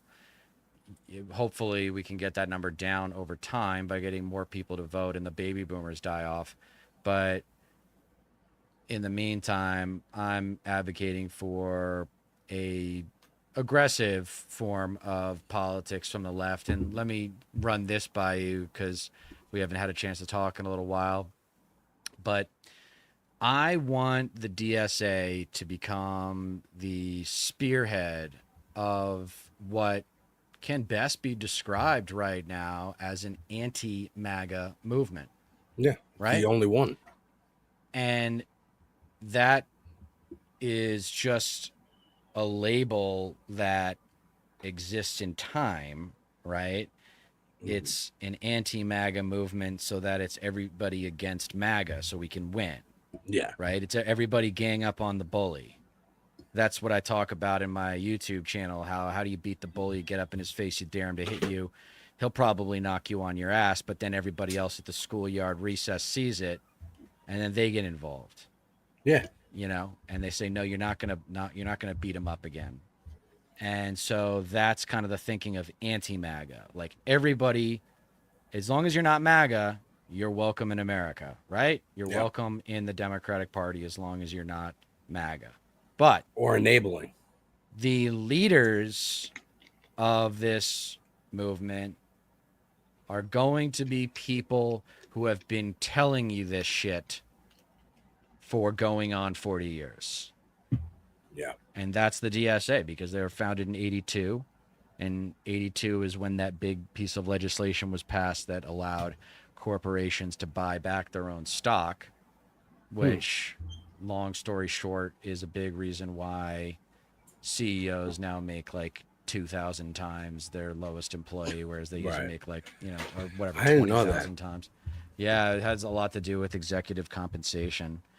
Yeah, man. I mean, capitalism, right? It's all about the money. It's all about the capital. I mean, 90% of just what goes on in our economy is based on ownership, right? 90% of the law is possession. Yeah. And that's like really sad. And I never knew what that phrase meant. But oh, you didn't? No. Yeah, now you do. It's a product of a greed-centered culture. And I was working with Andrea. Is it Andrea or Andrea? Andrea, I think it's right? Andrea. I was saying Andrea. Okay. So I was working with her, and I feel like we had a really great connection. She enlightened me to the parallel between the nuclear family, or I shouldn't say the parallel, the facet of the nuclear family that is the gateway to someone thinking fascism is okay. The nuclear family. And actually, you can expand. I was thinking about what she said, and you could expand that even to the corporations. Yeah, there are underlings. Yeah, there's a board of directors that can fire the CEO, but take away the board of directors, and that's fascism. Yeah. That everyone works for the CEO. Everyone effectively reports to the CEO, right? And in fascist nuclear families, everybody sees dad as the CEO. Yeah. And they refer to, so many business leaders run for president because they say, "I'll run the country like a corporation," because those work so well. It's also interesting thinking about where nuclear family come from. I believe the term comes around 50s. Yeah, the 50s. So it's on everybody's mind. Nuclear energy. We just dropped these bombs.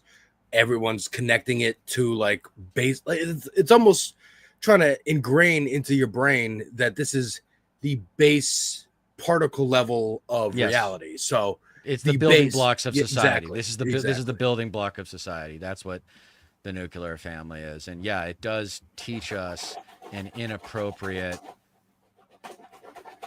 acceptance of fascism, of fascistic leadership. Yeah. And she made the point about tribal upbringing. You are socialized really early in tribal life, because you just, you're a stone's throw from your neighbor's teepee, and you're all sharing the same fire. And yeah, it's community. We're supposed to be social beings. Yeah. But conservatism is decidedly antisocial. And again, here we are. Like, I think the running theme for me, until I hear someone big time on the left call MAGA trash, call them stupid, stubborn, sociopathic, call them idiots, bullies, and cowards, call them Confederate flag waving, Bible beating gun nuts, until I get someone saying these things and calling out the trash, I'm not going to be satisfied. I am not satisfied even with the newbies, and they don't need to be like that, and they're just trying to win primary elections. But even a guy like someone needs to be able to say those things from the kind of platform that Joe Scarborough has. Yeah. Someone of that level should be saying those things. And that's why I'm trying to, this is a pretty public place to talk about it, but yeah, I'm trying. I mean, I'll just say in a very superficial way, I'm trying to get the DSA to have more of a media presence. Like why is there not a DSA rep on Meet the Press every Sunday? Right? And MSNBC and CNN. Yeah. That's what I'm saying. No, but Meet the Press is iconic because it's it's the oldest show in TV history. Oh, really? I did not know Meet the Press. The second oldest show in TV history is the Today Show. Huh. Yeah. I think I learned in film school the longest running show was one of the soap operas, but I guess that's narrative. That's a show. script. No, the oldest, like that's a scripted. Yeah, that's different. But it also wasn't around. They didn't have soap operas back when TV first started. No. But yeah, that's how I feel, man. I'm just like, I want someone to punch these motherfuckers in the face. It's like, it's not good enough for them. Like, even if, let's take Joe Rogan, for example. Joe Rogan says, "Oh my God, I'm sorry. I was so wrong. Like, I didn't, think I believed him. I was charmed by him, whatever." Okay. He says all those things. Okay. Now it's time for you to evolve, Joe. You are not done changing. You just started a journey of change that you are going to need other people to navigate. And those other people should not be everybody, should not be other comedians who are kissing your ass so they can get stage time. At your stupid mothership. Legitimate intellectuals. And here's what I'd love to see. Here's how I know like Joe Rogan's actually doing this, and it's why I'm certain it'll never happen. If he starts taking notes. If he starts taking notes while he's interviewing someone, or he's got notes to work from. That'll show me that he's taking his craft more seriously. Because let's face it, if he were a trained, and by trained I mean just educated intellect, with his access to intellectuals, he should be highly evolved by now. Yeah. Highly evolved. But because he didn't learn how to learn, he just got influenced by these And he didn't want to. Like he started just when podcasts were coming out. I think Chris Hardwick and Kevin Smith had podcasts already, and he was just like, "Hey, you could just record this shit that I'm doing for my website and just put it on Apple Podcasts, and that's how we'll promote my stand-up shows or whatever." Right. And he's just stayed with that same ethos of I'm just hanging out, getting high, Exactly. talking to whoever I want. Exactly. And it's just evolved to this point where now he's so influential and just refuses to acknowledge it unless he wants to use that cachet. It's very, I don't think he wants to work. Like he wants it to still be his break time where he gets to hang out. But like millions of people are watching and voting based on you.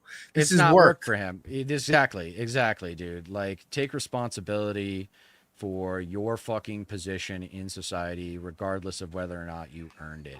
Like, there used to be a tradition within America's aristocratic families of public service, like the Roosevelts, and I mean, so many presidents come from privilege. The Kennedy family, like.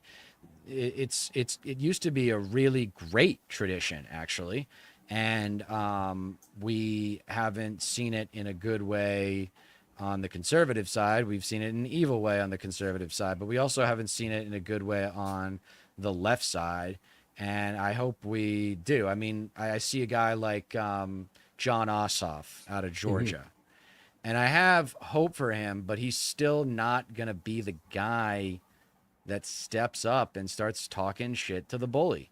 Like, why is no one called Marjorie Taylor Greene an idiot? Somebody called AOC a fucking bitch. Why don't you call, I mean, I would have, doesn't Marjorie Taylor Greene have her own YouTube channel or something? Shit, they all have podcasts now. Yeah. And so I'm like, if I had one, then if I was a politician and had a YouTube channel or platform or whatever, I'd be talking shit nonstop. Yeah. I'd be talking shit non-stop. And, we'll see how things go, man. But I just want the progressive left to stay hungry after this Zoran win. Let's hopefully Trump doesn't deport him. That would be unbelievable. But yeah, I wouldn't put it past him. I wouldn't either. Put it past him. I would, first of all, let me just say, welcome, Left Eye, and welcome, Raiders. I was watching Majority Report earlier, and Emma Vigeland was saying, like, I really hope that Zoran is taking his security seriously, because who knows what ICE agent, rogue cop, like whatever lunatic, both because of the rhetoric from the right, and the left, the Democrats as well. It's just rampant Islamophobia, fear mongering. Nobody's protecting him. Nobody's getting on his side. He's not building up. That's what I was saying. Like he's got to get some private security or something. Well, yeah, I know. This is where capital can really help, because you can get private security. But I mean, that's what AOC did, because again, she was getting threats immediately, and worse because she's a woman. So there's another level of violence that she was getting threatened with. And I'm glad she's still here. I'm glad she's found her footing and can go on parade floats and stuff and go to these rallies with Bernie. But I still worry about her. Yeah. I'm glad that, and there are some people punching hard, Jasmine Crockett a bit with the bad built butch body, whatever the hell she said to Marjorie Taylor Greene, which is great. I wish she would go a little harder. She's got some weird crypto ties. Yeah. She's got some Texas. Weird I get ties, it. But I'm not psyched that I'm not thrilled with, but she's a hell of a personality. I'll tell you that much. Yeah. And whatever we can use right now, whatever we can use. It's wartime. Just keep building up that arsenal in Congress. Kat Abagazalia, and then there's a guy in San Francisco who's going after Pelosi's seat. Super ethnic name. I'll look him up right now. Yeah. But And then I love what Kat's doing with the campaign too, because she's showing, hey, politicians can use donations however they want. So we're going to turn our campaign office into a pantry. If you need food, come get it. If you need clothing, come get it. Like it's a community outreach station. And she's showing how any politician who's running can do this, but is choosing not to, is choosing to pocket the money. And I think that's a great spotlight on even just campaign finance, how to run a campaign. I like that she's getting on CNN, MSNBC to be that person to punch back. Exposure. It's great. It's nice to see her get some looks. I hope. I mean, it doesn't hurt that she's really cute. I mean, it's obvious that matters, which is. It definitely does to the Republicans because they're all pissed off about it. They keep using that one picture of her, like on the bar or something. Yeah, whatever. I think it's sexy. Like, I don't care. She looks like a fun chick to go party with. I'll tell you that much. Makes her more likable to me. I mean, it's like all the. She reminds me of a lot of girls I went to college with. Like, just like smart and hot. Like, it's cool. It reminds me of Zoran, how he will always, whenever they try to attack with some old picture or there was the one of him giving the finger to the Columbus statue, just makes people like him more. Right. Same thing with her. Just everything you dig up to try and scare people is just like, oh, she's even cooler than I thought. Great. So Sakat Chakrabarti, a former software engineer and chief of staff for Representative AOC, announced in February 2025, that he's going after Pelosi's seat. And then he's got other potential candidates are Scott Weiners, a state senator, and then Christine Pelosi, who's Nancy Pelosi's daughter, which would be just ridiculous. I bet she emerges as a real threat there. I bet she does. Christ. But no, I mean, it's a sprinkling right now. It's a sprinkling. The hose is on, but it's not really getting the flowers wet, and over the next 2 to 3 cycles, I think you're going to see big time progressive change. I mean, we all want a progressive president in 2028 who has both houses, but I don't think it's realistic. Even with the pendulum swinging back left the other way, I think we're probably going to get, I think the best we can hope for is maybe vice president or, some appointments in the cabinet, and maybe just having influence, like FDR was influenced by the far left when he was president. So we might have that role to play, but we'll definitely get some version of universal health care. I believe that's the light at the end of the tunnel. And that's the first domino. That's the big one. Because you get that one, then people definitely don't. I mean, already with the ACA, you had Republicans when they tried to repeal it the first time, to cut it, going like, no, you can't take away my health care. And you tell them it's the ACA, they love it. You tell them it's Obamacare, they hate it.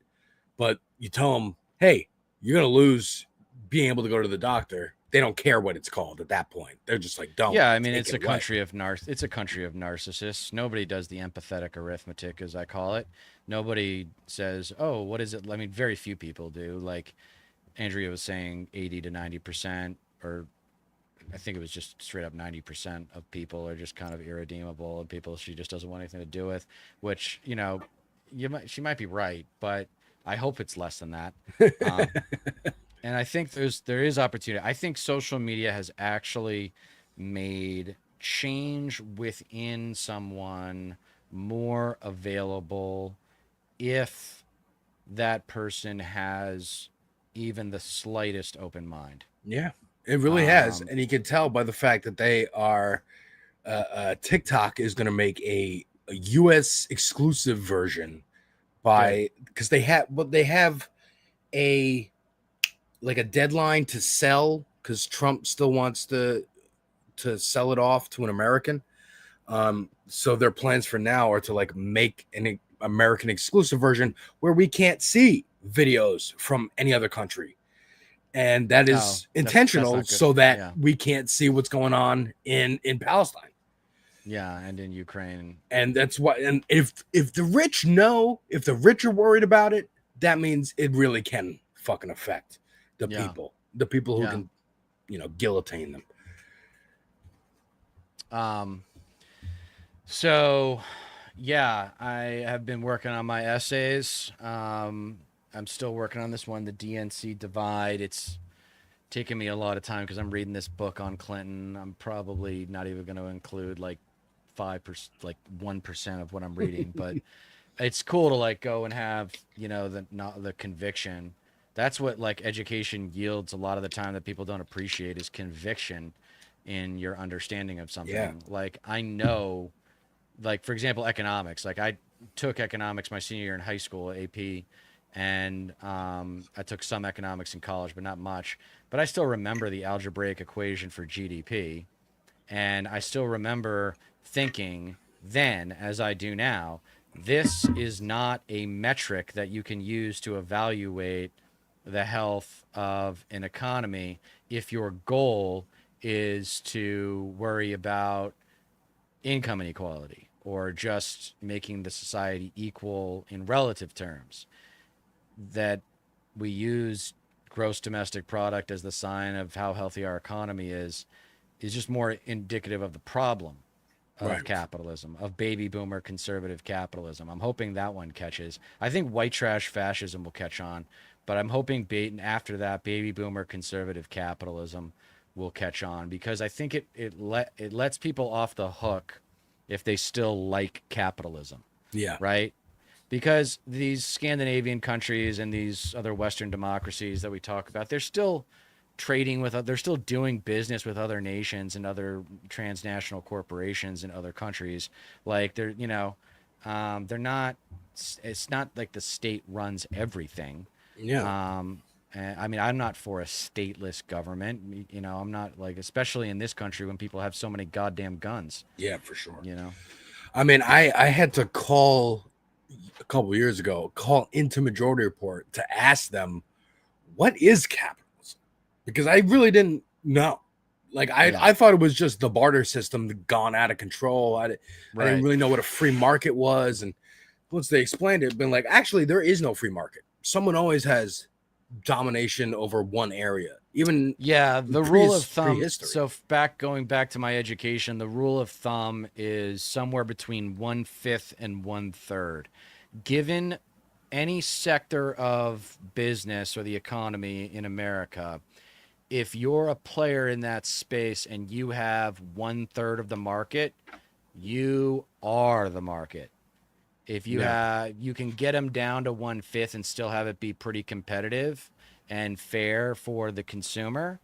But if you get like AT&T is the best example, because AT&T dominated telecom for so long, and they still kind of do. But you've got Verizon and T-Mobile and a couple other players now that can compete. And that's the telecom space, or the telecom space, like as it relates to just those companies in our country isn't so bad, but it could be a lot better if there were like a state player that allowed poor people to have phones that they could use with the most basic shit, because those wouldn't be that expensive now.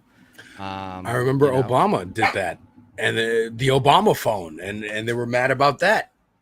And I don't even know exactly the details of that program, but I met around that time, I met a homeless guy who was, tragic story. Like, he and his wife worked cleanup for 9/11, got sick, went to debt, lost their house, and he would communicate and get jobs with this free phone that he could get and get minutes for.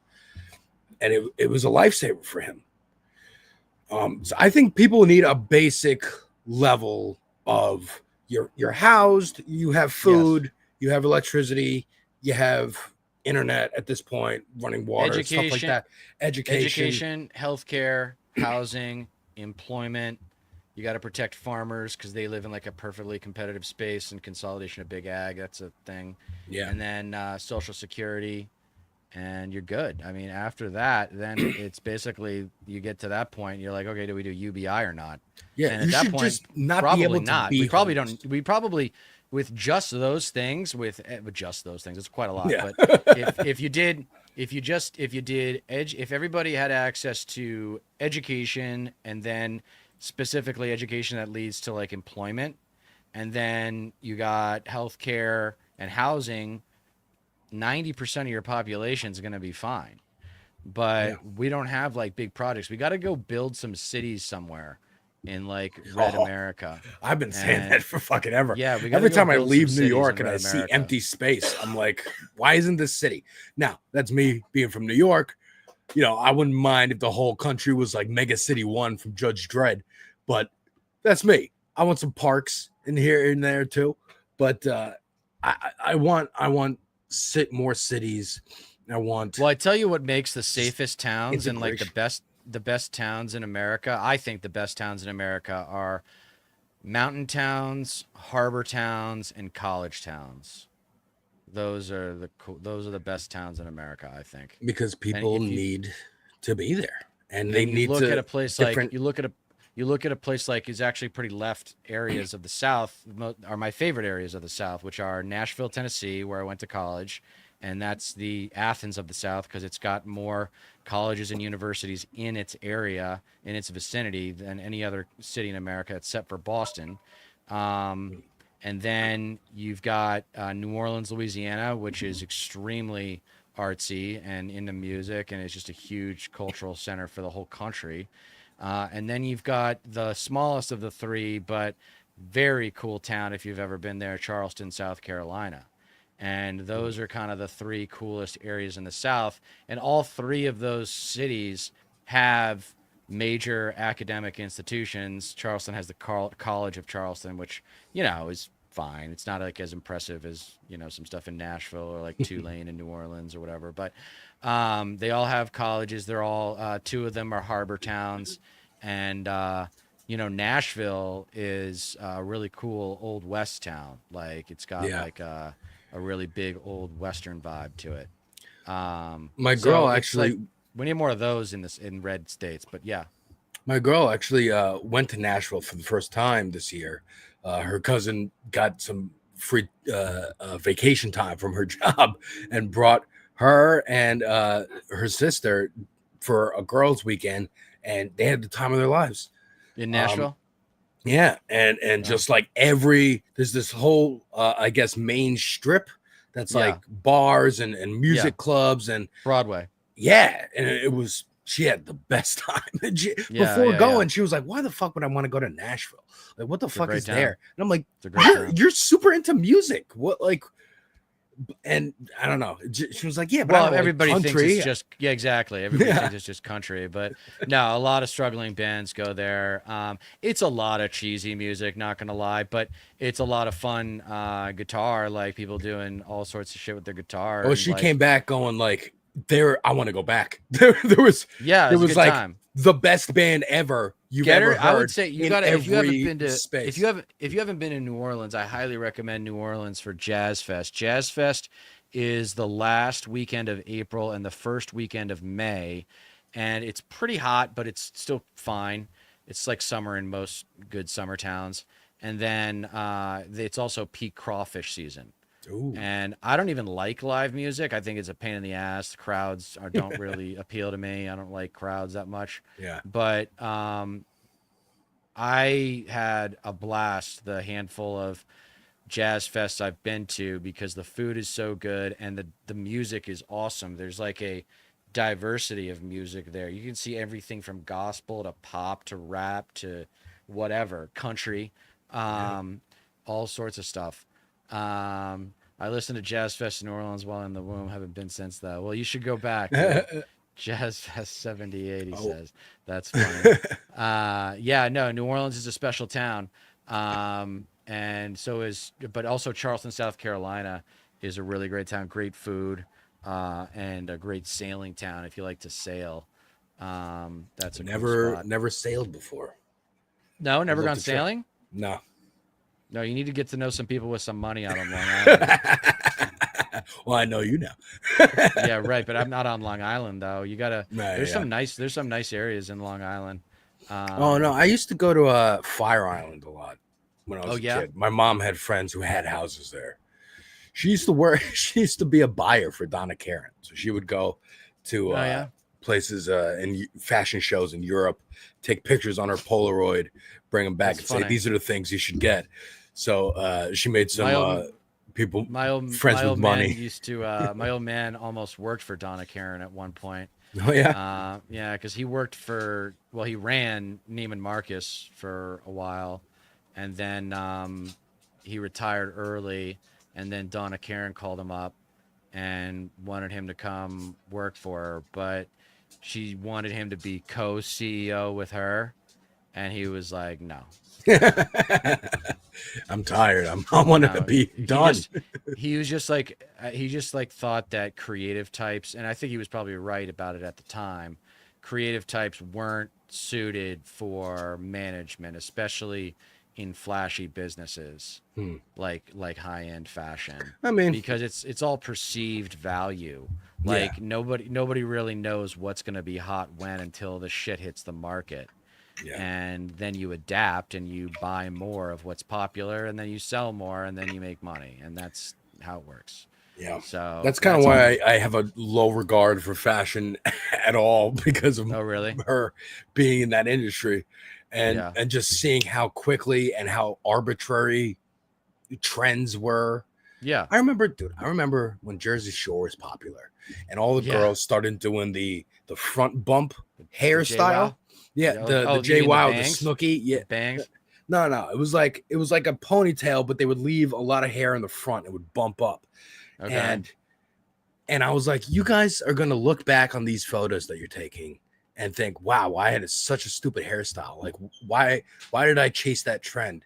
Stop it now! Like, kill it in the crib before it becomes a regret that you have. And they were like, I don't know what you're talking about. This is great. I know. Well, you look at some of the outfits that, our parents and grandparents had in the 60s and 70s, especially the 70s. And you're like, what were you thinking? I proudly still dress like I did when I was 7 years old. I always liked a cartoon character where they have like a closet full of the same outfit, because it'll never go out of style. They never change. And everyone knows who you are. Like Family Guy, Peter. Exactly. Peter Griffin. Yeah. Yeah, I'm influenced by cartoons in my attire. So what else is on your mind, man? What's going on in the news these days that I've been so busy with other shit. I'm like kind of paying attention, but I stopped watching Morning Joe. I quit Morning Joe, and because I have enough. Their reaction to Zoran made me sick. Yeah. And it was just like, you guys are New Yorkers and like you're this out of touch. Like, he just smoked it. He didn't just win. He won by a lot. Yeah. So what do you like? I mean, Morning Joe and smell the roses. Morning Joe is one. First of all, my dad loves that show, so I'm like, oh, dude, come on. But just the idea that like he was buddies with Trump, and him and Mika were like pissed that when he started running and how racist he was, and then they still tried to keep a balance with him until now, when they were trying to curry favor even before he got elected, to try and be like, hey, they'll come after us. Right. It was just disgusting. Yes. I have some things that I can share. One, I found this last night, momdanietimes.com. It'll just generate silly New York Times headlines because of all the silly New York Times headlines that have been out. Not affiliated with the Times or the Mamdani campaign, but they got a little donate button down there, and it's just a fun little site. But that leads me into looking at what cost. It's just a fun thing to play with. Mamdani accepted iTunes terms and conditions without reading. That's funny. Yeah, I'll throw it in the chat. Yeah, dude, that's awesome. Mayor Adams, on the other hand, is getting investigated. Good. Police cronies forced out investigators who were onto NYPD scandal. basically saying he solicited bribes for promotions. By the way, Eric Adams has been on Morning Joe a lot. Oh, Like, yeah. a lot over the years. He's like their guy. And this is him on Fox the other day, because Fox is just dropping the pretense and is like, yeah, no, we're pushing him. He put on, took bribes, falsified time cards, put unqualified pals in specialized units, routinely ignored rules on body cameras, a bombshell series of lawsuits, claims, etc., etc. All the things you'd expect from Eric Adams, being a former cop, trying to help out his old NYPD buddies. And, I'm glad, this is in the New York Post. I'm surprised they're even covering it. But I'm glad that hopefully this scandal dogs him for the rest of the fucking campaign. Yeah. But then we get into some racism here. This is Trump with the Liberian. Actually, I have to change how I'm sharing this to play this clip. But Trump welcomed because this is all, Mamdani's getting all these racist attacks. And I just wanted to check in with the top racist in charge and see where he's at today. The HRIC. Yeah. So this was him with the Liberian president saying, hey, you speak really good English. Not taking into account that English is the national language of Liberia. Thank you so much for this opportunity. Well, thank you. It's such good English, such beautiful. Where did you learn to speak so beautifully? Where were you educated? Where? Yes, sir. In Liberia. Yes, sir. Well, that's very interesting. Thank you. I didn't even heard the clip. Were you educated? That's crazy. Yeah, he's really ignorant. He's just white. I mean, just because he's a billionaire doesn't mean he's not white trash, right? Like, yeah. That's white. That's a white trash question. Like the fact that you don't know that. You speak so beautifully. It's like trying to sound sophisticated. Like you're not sophisticated. I mean, I don't know. If anything, when you hear someone talk and they speak surprisingly well, you should say, what kind of accent is that? There's nothing wrong. Like, everyone's got an accent. Like, I actually have something of a Long Island accent in here somewhere. A touch. I can hear a little bit. It's a little bit in there. I can hear it because I'm a native. When I'm a drunker, or when I'm drunk or get pissed off, sometimes the Boston comes out. It'll come out the car. Yeah, the car at Harvard Yard. Yesterday, I beat the shit out of my wife. So there's taking his cues from the top racists in charge. This is Congressman Randy Fine. I don't know Florida. That makes sense. So he had this to say about Ilhan Omar yesterday. She was saying, criticizing Benjamin Netanyahu's visit to the White House. And he goes, I'm sure it is difficult to see us welcome the killer of so many of your fellow Muslim terrorists. The only shame is that you serve in Congress. Jesus Christ. Big backlash to that. Hakeem Jeffries put out a statement, saying, this is not okay, blah, blah, blah. But then him just going, the Hamas caucus, garnering more clicks from that. Nina Turner saying, the real issue here. Hakeem Jeffries takes all that AIPAC money and does their bidding to still be called the Hamas caucus because he called out Rep. Fine's bigotry. You can never win. You can't out-racist the Republicans. You can't get to the right of them on immigration, which they tried to do during the Biden campaign and Kamala's campaign. You can't get to the right of them on military power. Remember when they did the convention? She said, we have the best, strongest, most powerful military. The most lethal fighting force in the world. You're never going to be one of them. They're never going to take you seriously. They call Biden a communist. It's taken the teeth out of it to call Zoran a communist, but for all your pandering to those voters, they'll still just go with why get Diet Coke when you can get regular Coke? Right. You got it right there. So I'm just going to pick that one. Yeah, they would say it's not fascism, but that's what it is. And conservatism devolves into fascism over time. It's what happens. And I don't even like the ism conversations, but with conservatism, because it's had so much power for so long, the verdict is in. Like, Yeah. we tried it. We tried it. Yeah. Like, there's no argument anymore. And the results speak for themselves. If you're too stupid to look at the results, or too fucking much of a coward to look at the result, then fuck you and die. It even comes from the word itself, conservatism, because you can be resistance to change. Yeah. Yeah. Resistance to change is the meaning of the word. Right. Now, some of those things, one area of being a conservative, environmental conservation. That's the only time conservatism, conservation sounds good to me. Well, it's conservation and conservatism are two different things. I mean, they come from the same word, no? Yeah, conserve. They come from the base root word, which is a Latin word, which means to retain. Yeah. But yes, conservation is absolutely like, but they're not interested in conservation. They want to sell public lands to oil companies. No, when you ask them what do you actually want to conserve, it's the slavery, it's the capitalism, it's the imagined history that everyone had a white picket fence and a house and a nuclear family and was guaranteed a wife because women had no rights. So that was their only lane. Yeah. Or one of their very few lanes. A little bit of good news in this racism milieu that we're in right now. This guy left Colombia. Now, if you don't know who this guy is, when those protests were going on, oh yeah, he would show up and agitate and was very pro-Zionist.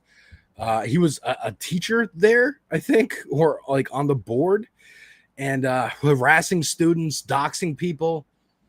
He left. Wow. There's an article from The Intercept. Oh my God. We don't need to see all that.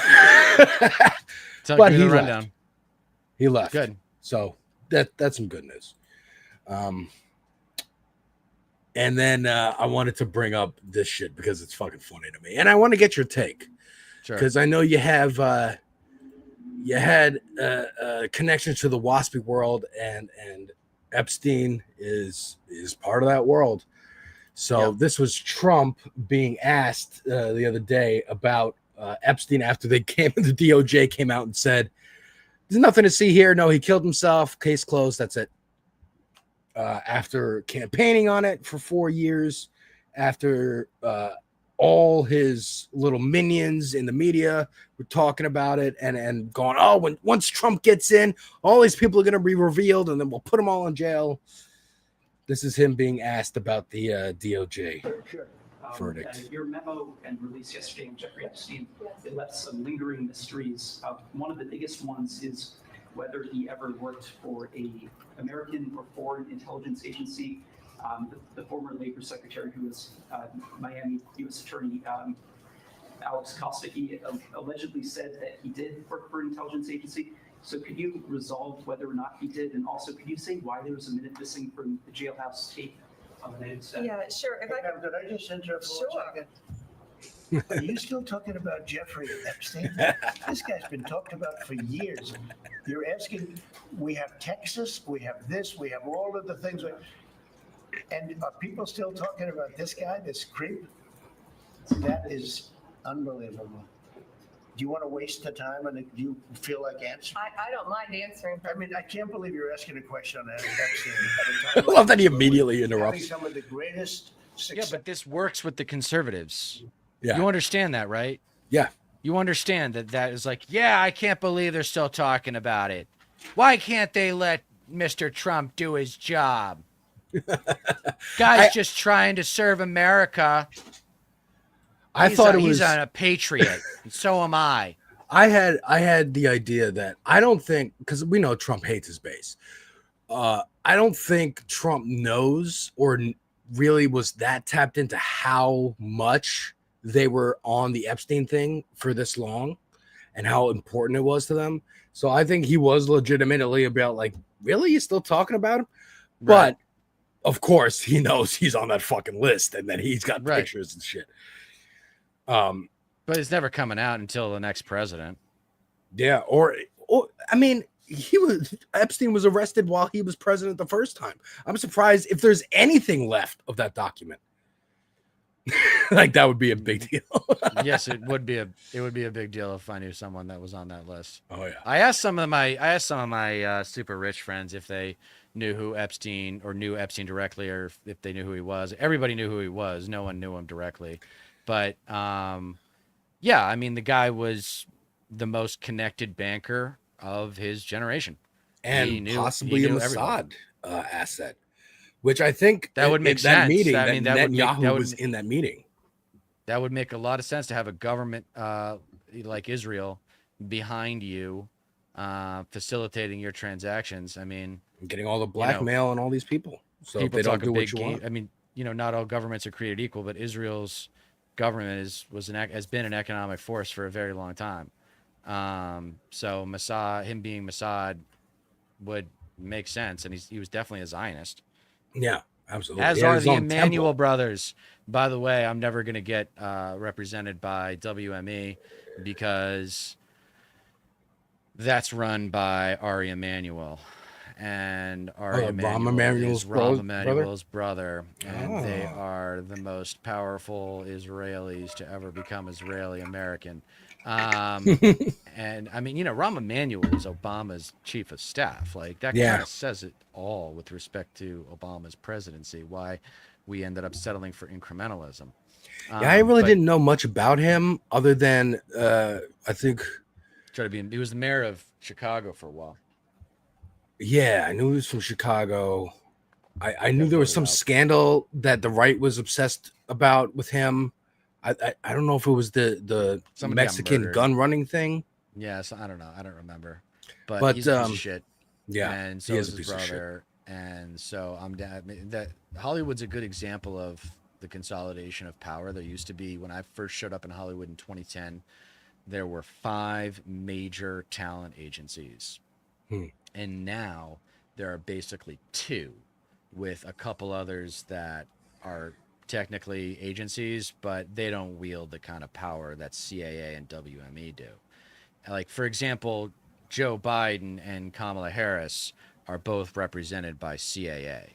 Like, if they want to write a book or make a TV appearance or make a speech and get paid for it, CAA does the work to make sure that they get paid for whatever they do. I never thought that politicians would have agents like that, but it makes a lot of sense. And so do a lot of political show hosts, like, for example, what's her name? Rachel Maddow and Joe Scarborough and Mika Brzezinski. And these people all have agents that represent their financial interests.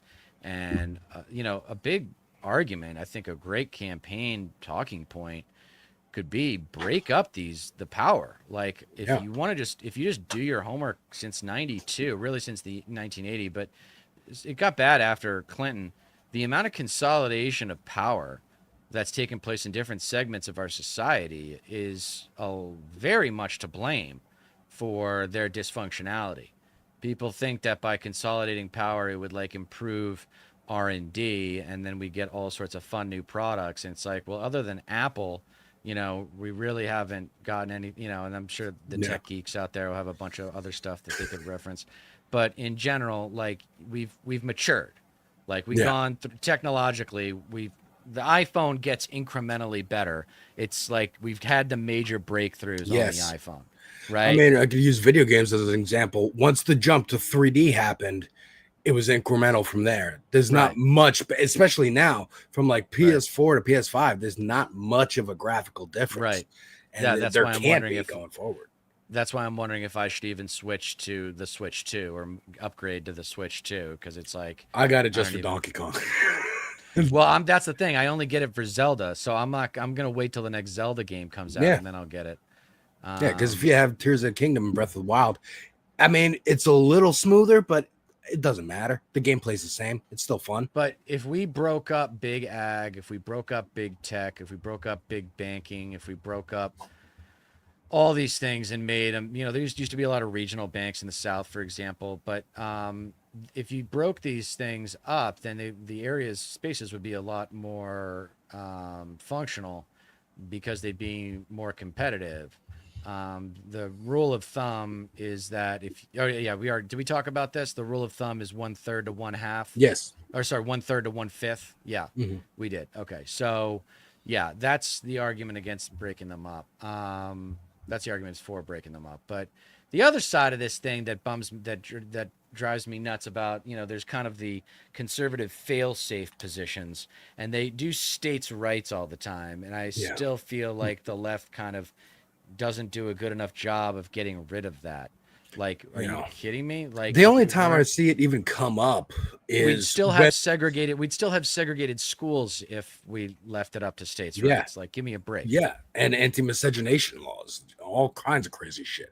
The only time I even see it brought up is when Trump's in charge and Democratic states are doing like sanctuary cities, or we're not going to follow this rule or not let ICE in or whatever.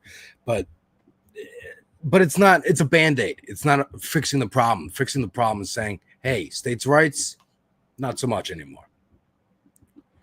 I wanted to. It's usually a guns thing. Yeah, guns as well is the huge one. I mean, I don't even know how you have to like start putting either huge fines or straight up just fucking arresting the board members, I've got a creative like solution. Smith and Wesson and shit. I'm not going to get into it now, but I've got a good creative solution for how to deal with guns that I have to put into an essay first before I go public with it. I also have to see if it's even feasible, but it relates to people being required to kind of go to the shooting range with a cop every 2-3 years or whatever and demonstrate competence. Because how many of these old boomers have guns? Right? Yeah. And they're all like 90 or something. Yeah, it's like a driving license. Like you have to go get tested again. And maybe you don't pass this time. Yeah. I think guns should be kept at like gun ranges or hunting lodges and shit. And like you don't get to keep a gun in your house. Guns were the issue. You can have like a pistol. Guns were the issue that I was ahead of the curve on everything when I was super young. I was like, honestly, with how much crime I see related to guns and our obsession with guns, like I'd be fine if we had the strictest gun laws in the world, because look at the negative effect that it's having on our fucking society. It's not absolutely. It's not a good thing, and that's why other countries like Australia have such strict gun laws, because they look at our culture and they're like, we don't want that trash in our country. We don't want that white trash, like bullies who like need to feel powerful. So check out my Who Are MAGA series, The Gun Nuts, if you haven't already. It's a good episode. I thought about explaining my solution in that episode, but I didn't want to make it too long. I'm trying to keep my episodes at less than 20 minutes, just because I think a half an hour is asking a lot. People see a half an hour on the timeline. It's true. Even though my essays work well on 2x speed, people don't think like that. Yeah. People just look, it's going to take me 30 minutes to watch this. They don't go into there and be like, here's the thing, it's only going to take 15. As a viewer, I see a video that says, an hour and a half. I'm like, I gotta sit and really pay attention to this. But I'll watch 20 10-minute videos that's all together longer than one video that I was gonna watch. Right. But it's just a mental thing, I think, that you can jump out or finish it later. Like people really don't think of it that way. I wanted to get your opinion. I know you have to jump early, but I wanted to get your opinion on the reaction to the Epstein verdict or conclusion from the DOJ. So Tucker, because Tucker had Sagar on, and thankfully this is in the very beginning of this episode, so I don't have to play much of it, and I won't subject everyone to Tucker's voice for too long. But I just wanted to hear what he said and get your take on why he's going this direction. I'll speak for myself. I never thought that I would be offering an apology to Jeffrey Epstein. I think of all the times I've maligned that guy, all the times I'm accused him of crimes, of blackmailing people, of trafficking children to powerful figures around the world on behalf of global intel services. And then I learned yesterday from Attorney General Pam Bondi, that's totally untrue. Yes. Yeah. The guy killed himself after 36 days in prison for no reason. He was a billionaire. Mm-hmm. He had no clients. He'd done nothing wrong other than get like naughty massages 20 years before. And the guy killed himself. Another pointless death. And then his best friend. All right, so he's being sarcastic here, but I want to know from what you know of Tucker, because it's more than me. Why is he bucking some of these narratives? Like we saw him with talking about Israel a couple weeks ago, I think it had to do with Iran, and was like, no, we don't want this. The war, the anti-war thing. Yeah. So I wonder why he even is bothering to try and differentiate himself. Why he's trying to like separate from Trump a little bit, separate from MAGA a little bit. Yeah. It's a good question. No way to know for sure, but my suspicion would be that there are certain deal breakers within conservative circles, and he knows that the MAGA base isn't going to be pleased about war, or at least his people who are just like the super rich types. I don't know, man. He's a weird guy, and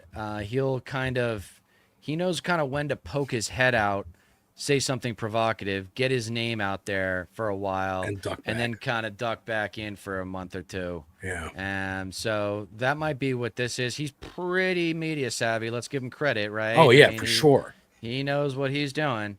So I have no doubt that there's something intentional behind it. Whether it's authentic is always a mystery with Tucker. Yeah. My theory was all these pundits have kind of been vying for, since Limbaugh died, his spot of the tastemaker when it comes to the right wing. And I think Tucker really had that on lockdown until he got fired from Fox for going sticking his nose out a little too far. Right. And forgetting that he still had bosses. But he's got this podcast. I don't know how regularly he does it, but he's, like you said, he just does it consistently. He'll poke his nose out and go, hey, I'm still here. Poke back. Hey, come watch my stuff. So I'm thinking he's still kind of vying for that, maybe looking forward to at post-Trump and who they're going to look to. Well, he might be thinking about the midterms, but midterms are a joke. And people are wondering why, and we'll wrap it up on this. People are wondering why the Republicans are being so fascist, and it's because they know the political power schedule. They know that the incumbent always loses power in the midterms. They don't care. They're going to get their 18 months worth of having both houses of Congress and the White House. So they're just, that's their culture, is that when they have power, they use it. Yeah, and it's Trump's cabinet that's got power, and he's put into power a bunch of fucking fascists. Yeah. And so it's on us to make sure that the pendulum swings back the other way as far left as possible, so we can get some real positive goddamn change in this country. But buckle up, because I know we're all worried about the integrity of elections. That's a big issue. Yeah. But maybe we'll talk about that next time. Thank you for joining me, Alex. I really appreciate it. And please, if you're listening, don't forget to like, share, and subscribe for my channel. I'll put another link in the chat right now. And as always, don't forget that you don't get change in America by asking nicely.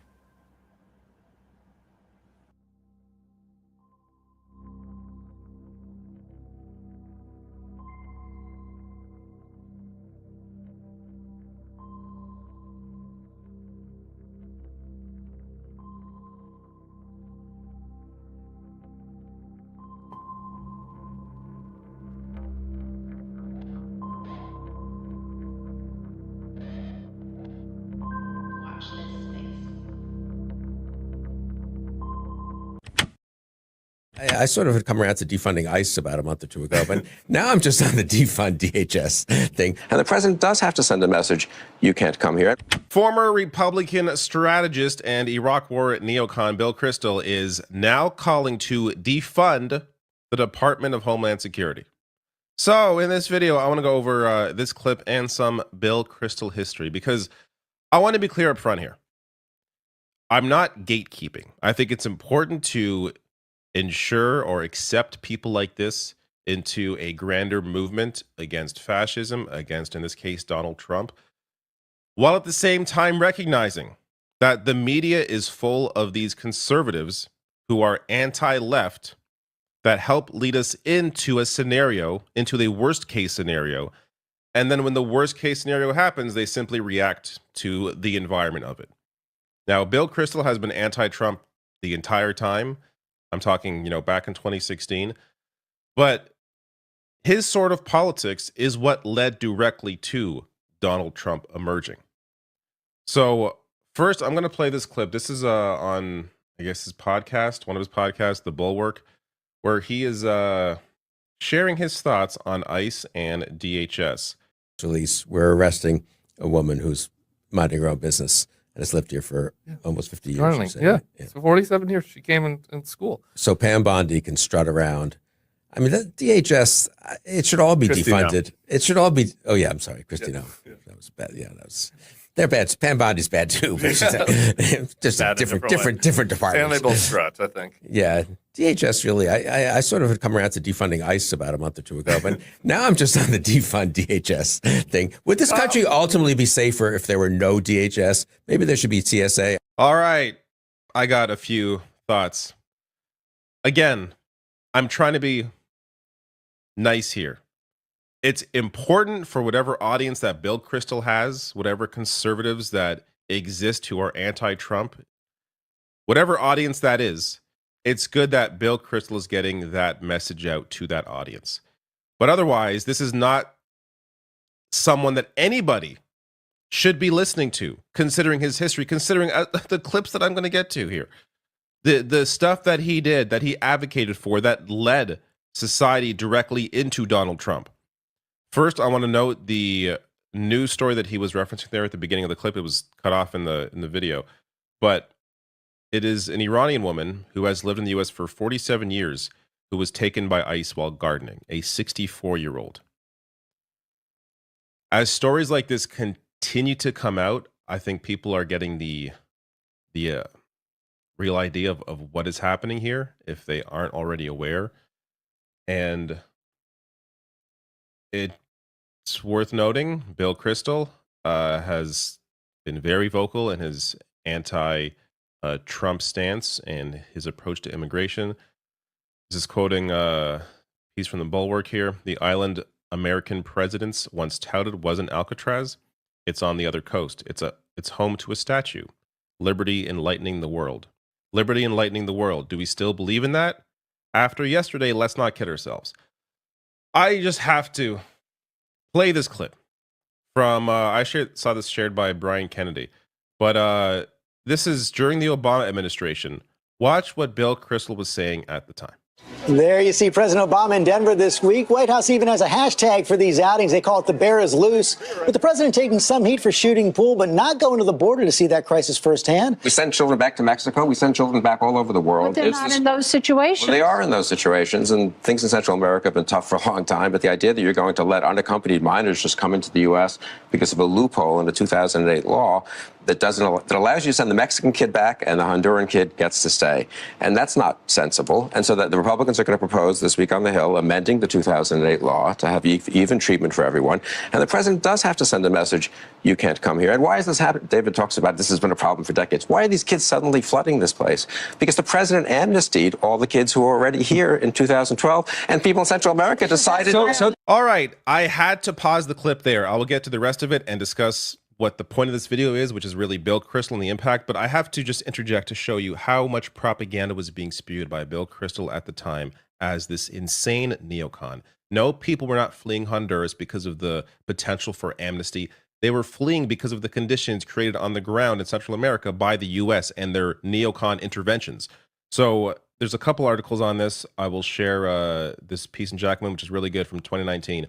How the U.S. created violent chaos in Honduras. Speaking of the U.S.-backed coup 10 years prior, there's also this piece in The Guardian from 15 years ago, History of U.S. Intervention in Honduras. It's a shorter piece, but it gives you just kind of a quick overview. It really is just insane, the level of right-wing propaganda this man was instrumental in pushing and the impact that it had that ultimately led all of us into Donald Trump. Here's the rest of the clip. You can I just say one thing? He just finished sentence. He amnestied all the kids who are here, and every sensible person in Central America thought, hey, great, if I can get my kid into the U.S., there'll be an amnesty for him. I think that's part of the problem for the president. If you go down to the border, part of his message has to be, you guys have got to go back home. From advocating for deporting children to where does the abolish ICE movement go to get its apology? Maybe they go to you. It's important to recognize, once again, I'm glad he's on the right side now. My frustration comes from the fact that the media is chock full of anti-left conservatives who have led society where we are now. And it's important to recognize who the leaders are and who the reactives are. Bill Kristol is not a leader. Bill Kristol is not somewhere you go for advice on how to combat the next stage of Donald Trump. For that, you go to the people who were screaming abolish ICE 6 years ago. And that is the left. Worth sharing as well. This is the guy that was Never Sanders. This is back in 2019, where he shared an article about Bernie Sanders being anti-war as if it was supposed to hurt him. Bernie Sanders replied to that at the time, saying, have you apologized to the nation for your foolish advocacy of the Iraq war? Which we're going to get to a clip of that. I make no apologies for opposing it. And Kristol replied, saying, nope, I dislike quasi-Stalinist demands for apologies. I guess we could now put Bill Kristol under the pro-Stalin movement. What is this? What is this response? But here is Bill Kristol, or here's actually a feature on Bill, at least partly on Bill Kristol.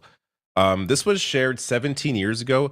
I only found this again because I did a video on Bill Kristol 6 years ago about this interaction with Bernie Sanders, and I shared a part of this clip back then. So this is from Bill Moyers, who I guess this is sometime during the early 2000s that this was put together. The president, they said, should take preemptive action. The biggest mistake we have made, it's our mistake, it's not the mistake of the Arabs, was not finishing off Saddam Hussein in 1991.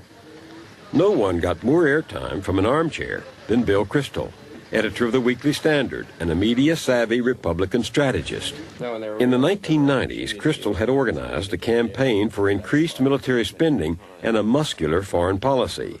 In 1998, he and his allies wrote President Bill Clinton urging him to remove Saddam Hussein from power. And now, just days after 9/11, with many of their allies serving in the administration, they wrote an open letter to President Bush calling for regime change in Baghdad. Over the coming months, Kristol's Weekly Standard kept up the drumbeat. What are the consequences if the U.S. does not finish off Saddam Hussein as the second step in the war on terrorism?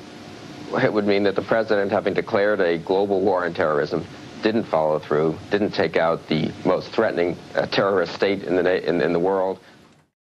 Bill Kristol, one of the leading voices in the push for the Iraq War. It's important to recognize that we can hold two thoughts in our head at the same time. On one hand, it is a good thing, a positive move that Bill Kristol is now come to terms with reality, is saying some proper or correct things, is maybe influencing whatever audience he has to move in the right direction. Awesome. That's great. We should accept that. There's no reason to, go after Bill Kristol in that sense. But it's also important to recognize that people like Bill Kristol, others like him who neocons or conservatives worked with George Bush, defended him back then, maybe even people that were early Trumpers and have now moved over. These aren't people that can be treated as leaders in any kind of movement sense, in any kind of media or political sense. These are not people to look to for advice on what to do next. They have been wrong so many times. They have never really publicly come to terms with their role in leading society towards Donald Trump. Their, anti-Sanders stance in the case of Bill Kristol, which I think has only made things over the past 6+ years worse. They have never really accepted their role in where we are now. And they can never be looked to for what people should do going into the future. It is easier for him to fan the flames of division than to acknowledge the ways in which he has betrayed those working class Americans, not just in this city, but across this country, and the ways in which he continues to betray them. Zoran Mamdani, who is set to become the next mayor of New York City, has been absolutely killing it. So in this video, I want to get to how he reacted to Donald Trump's threats towards him, including the real lesson there for Democrats. How he frames the conversation, I think, is so important. I'm also going to get to a clip from another video that he released discussing how he won his race. And again, a lesson there for other lawmakers and other candidates. But let me start here with what is really frightening Republicans and also some Democrats about Zoran Mamdani. It isn't necessarily his race, his ethnicity, though they are using that often as a tool to fearmonger. But it's really about how he is deciding to focus on helping the average person. Do you like capitalism? No, I have many critiques of capitalism. And I think ultimately the definition for me of why I call myself a democratic socialist is the words of Dr. King decades ago. He said, call it democracy or call it democratic socialism. There must be a better distribution of wealth for all of God's children in this country. And that's what I'm focused on, is dignity and taking on income inequality. And for too long, politicians have pretended that we're spectators to that crisis of affordability. We're actually actors, and we have the choice to exacerbate it, like Mayor Adams has done, or to respond to it and resolve it. Do you think that billionaires have a right to exist? I don't think that we should have billionaires because, frankly, it is so much money in a moment of such inequality. And ultimately, what we need more of is equality across our city and across our state and across our country. And I look forward to work with everyone, including billionaires, to make a city that is fairer for all of them. Zoran Mamdani is critical of capitalism and a system that generates billionaires. That is why the ruling class is so afraid of him. This gets to that hilarious question there at the end. Do billionaires have a right to exist? Which is a question often posed to people like Zoran, Bernie Sanders, AOC. Yet you never hear the other question. Does homelessness have a right to exist? Why isn't that question posed to people that are upholding the current system? Because wealth inequality and homelessness are interlinked. There's a direct correlation between money being concentrated at the top and people at the bottom having nothing. There's a direct connection there. So what are your priorities? Are your priorities the best outcomes for the most amount of people? Or are your priorities upholding a system that disproportionately benefits people at the very top of society? So understand the framing of all of how media frames every single issue from this capitalist lens that is very uncritical of the massive holes in the way the current system operates. Now, before I get to this Trump and Zoran Mamdani back and forth, I have to get to this clip from Fox News. This is Jason Chaffetz discussing his best argument, apparently, as to why Zoran Mamdani is so terrifying. Taxes are going to be exorbitant. The average person isn't going to be able to afford things. He's just like, hey, let's put root beer in all the drinking fountains. Everything will be free. Look at how I eat my burrito with my fingers. Look at how I eat my burrito with my fingers? All right. It really shows you how unfamiliar Republicans are with a real principled message from the other side, because Zoran has actual specific policies that he is fighting for, things that he can do as mayor. We're talking about free bus service, universal childcare, freezing the rent, city-owned grocery stores, which is why he's not bringing those things up here, because when they're brought up, they sound like great ideas. But no, root beer in the drinking fountains. Okay. But he did have one, raising the taxes, which, yes, on the wealthiest people. A 2% tax on people making over $1 million. We're talking about a few $1,000s. Is that really going to destroy them? Like, come on.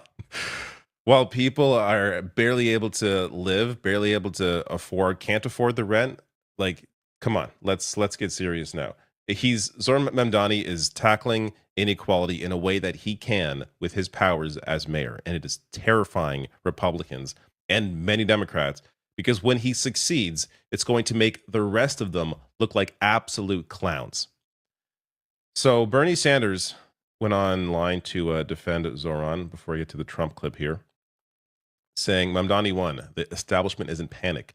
Billionaires are raising money against him. Trump is ranting. Islamophobes are on the loose. They know what we know. Candidates who stand boldly with the working class can win, not only in New York City, but anywhere. And I'll get to how Zoran won with his clip from his video later on. Let's stand with Zoran. So let's get to the Trump reaction now. Your beloved New York City may well be led by a communist soon, Zorhan Mandami, who in his nomination speech said he will defy ICE and will not allow ICE to arrest criminal aliens in New York City. Your message to communist Zorhan Mandami. Well, then we'll have to arrest him. Look, we don't need a communist in this country, but if we have one, I'm going to be watching over him very carefully on behalf of the nation. Threatening to arrest Zorhan, communist Zorhan. Well, luckily this person doesn't exist, so they're going to have a hell of a time finding them. But look at how they can't even debate on the merits of what Zoran Mamdani is fighting for. If you have an actual argument against free bus service, against freezing the rent, then go make those arguments. But they can't argue against it. So instead they have to create these straw men that he's a communist Zorhan and he's going to destroy the city, which apparently, I thought Republicans hate New York City. So if you hate it that much, then why don't you just let it get destroyed by communist Zorhan? But no, they understand that he is going to be very successful if he's able to do what he wants to do, and that they don't want that because it'll make them look like the chumps. But this gets to this. Let me just show you the screenshot of this stupid video. Hat, Gulf of America. Chiron. Trump takes questions at Alligator Alcatraz after Senate passes the big, beautiful bill. So much of this is so stupid. I think it's important just to stop, occasionally pause, and just take in how dumb things are. Do not get used to how stupid all of this is.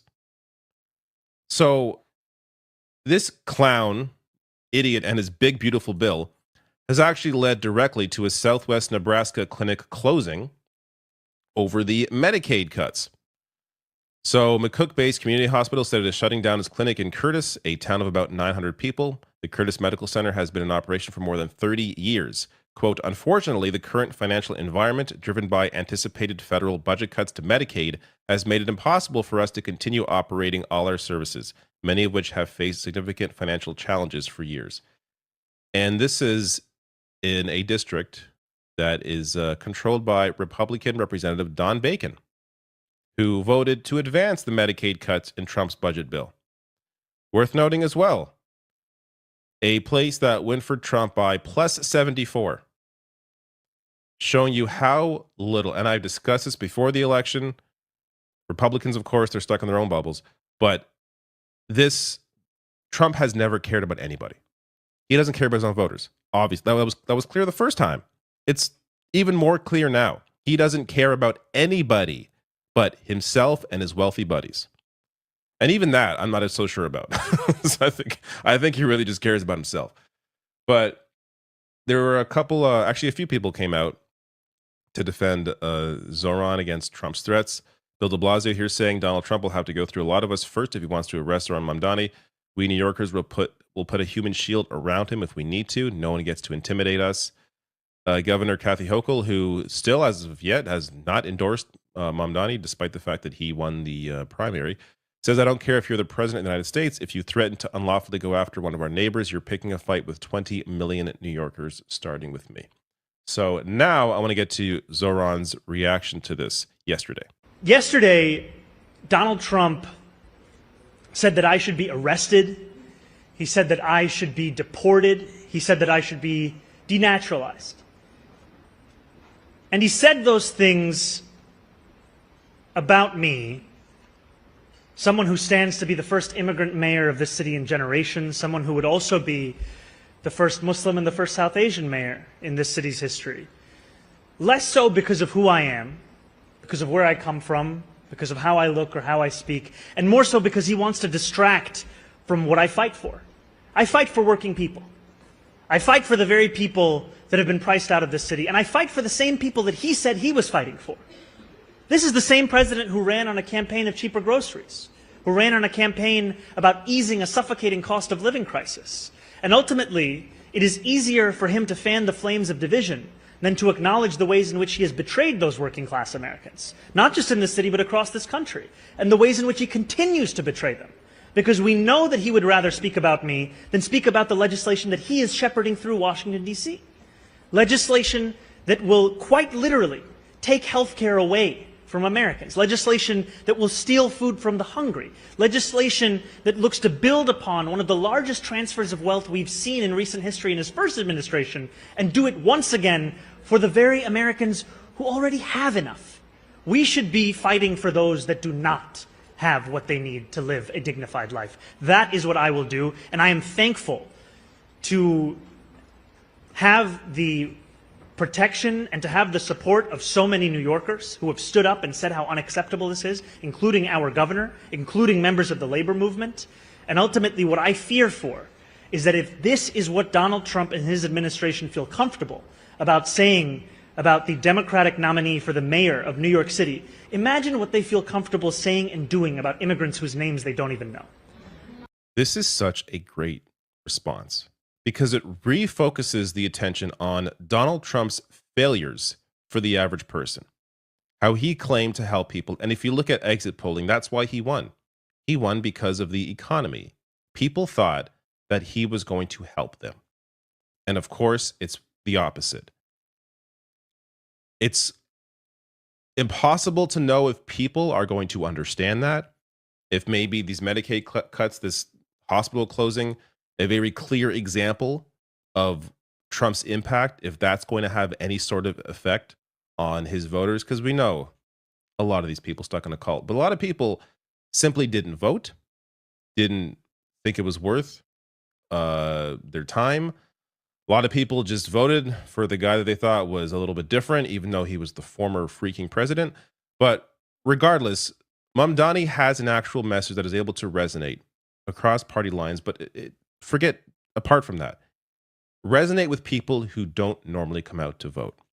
This is a part of his clip now from his larger video on how he won the race for the primary. And look at the focus here on how he was able to flip some Trump districts, as well as get out new people to vote. We wanted to rebuild a coalition that had frayed over years of disappointment and neglect, to win people back to a Democratic Party that puts working people first.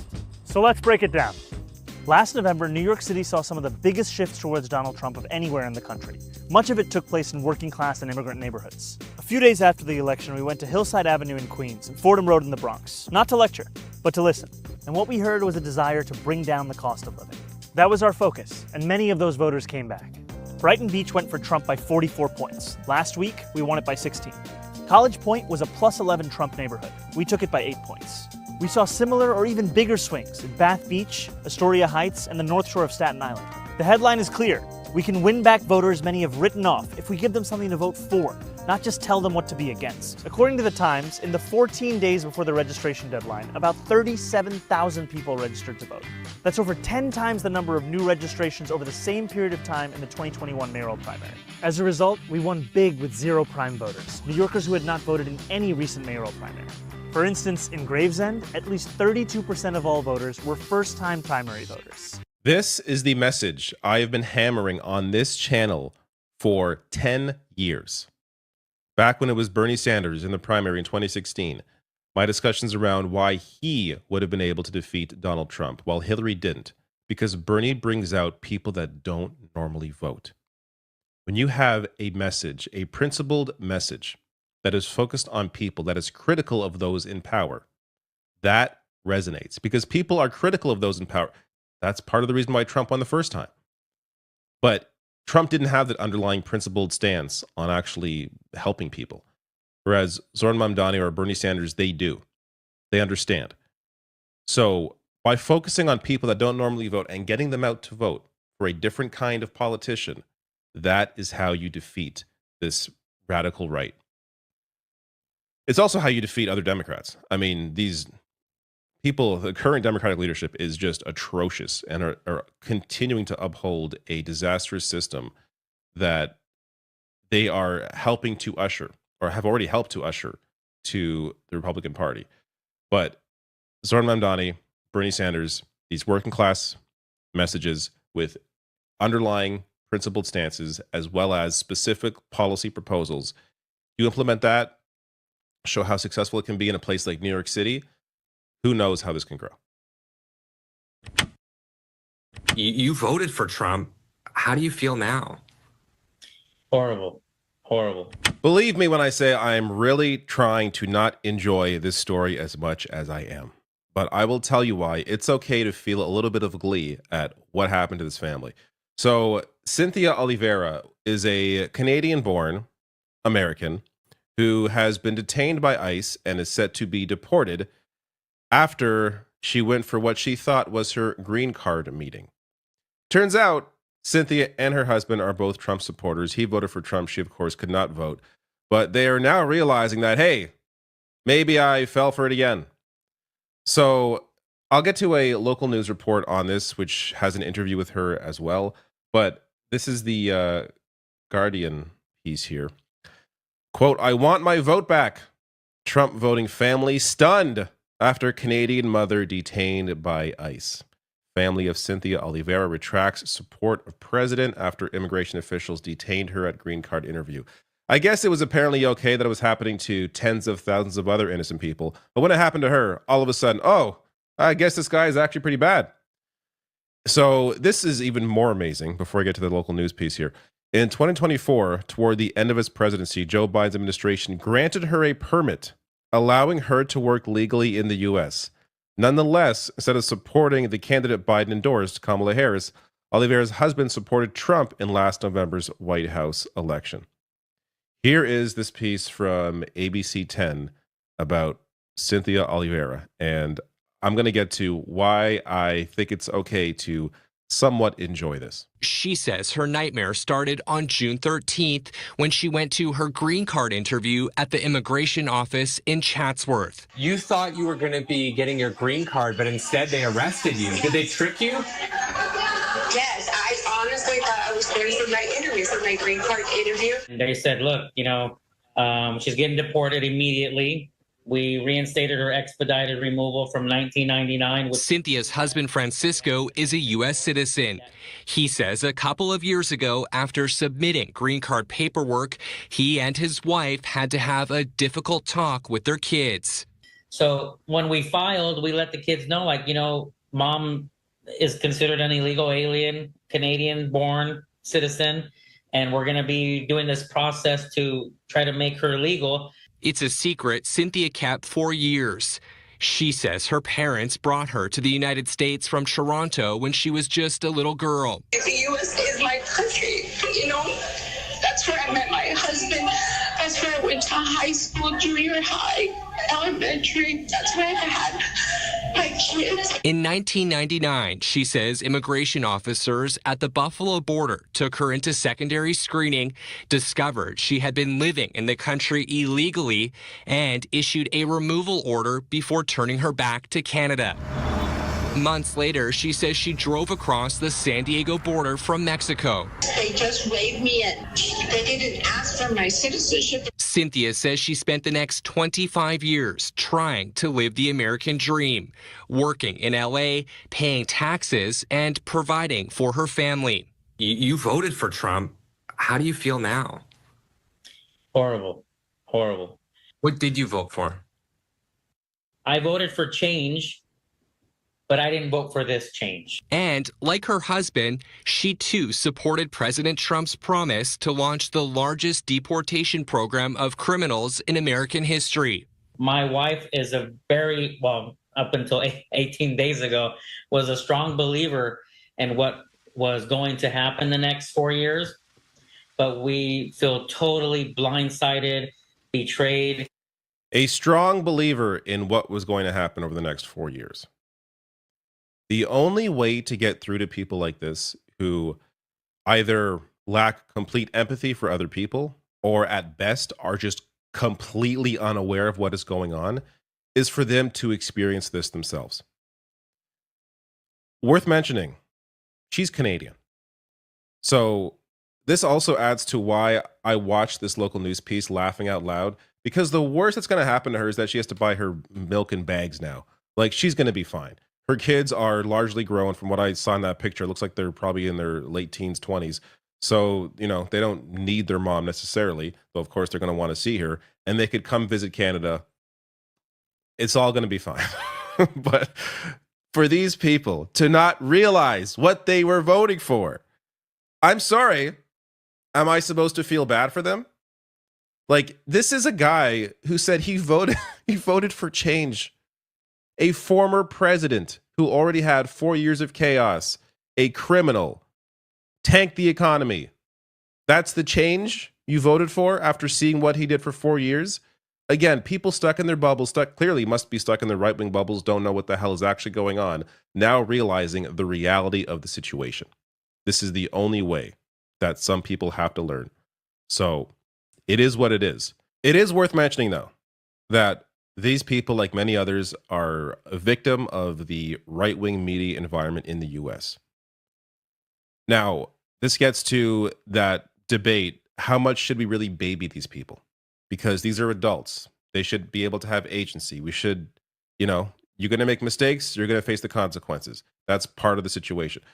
But at the same time, the media environment is terrible. And it has sucked people in for decades to make people believe things that simply are not true. And oftentimes, what it takes is for them to experience something personally, for them to truly understand the reality. And the fact that the father here and the mother as well no longer support Trump, I think shows a bit of a silver lining here that, hey, at least these people are now more aware of what is going on.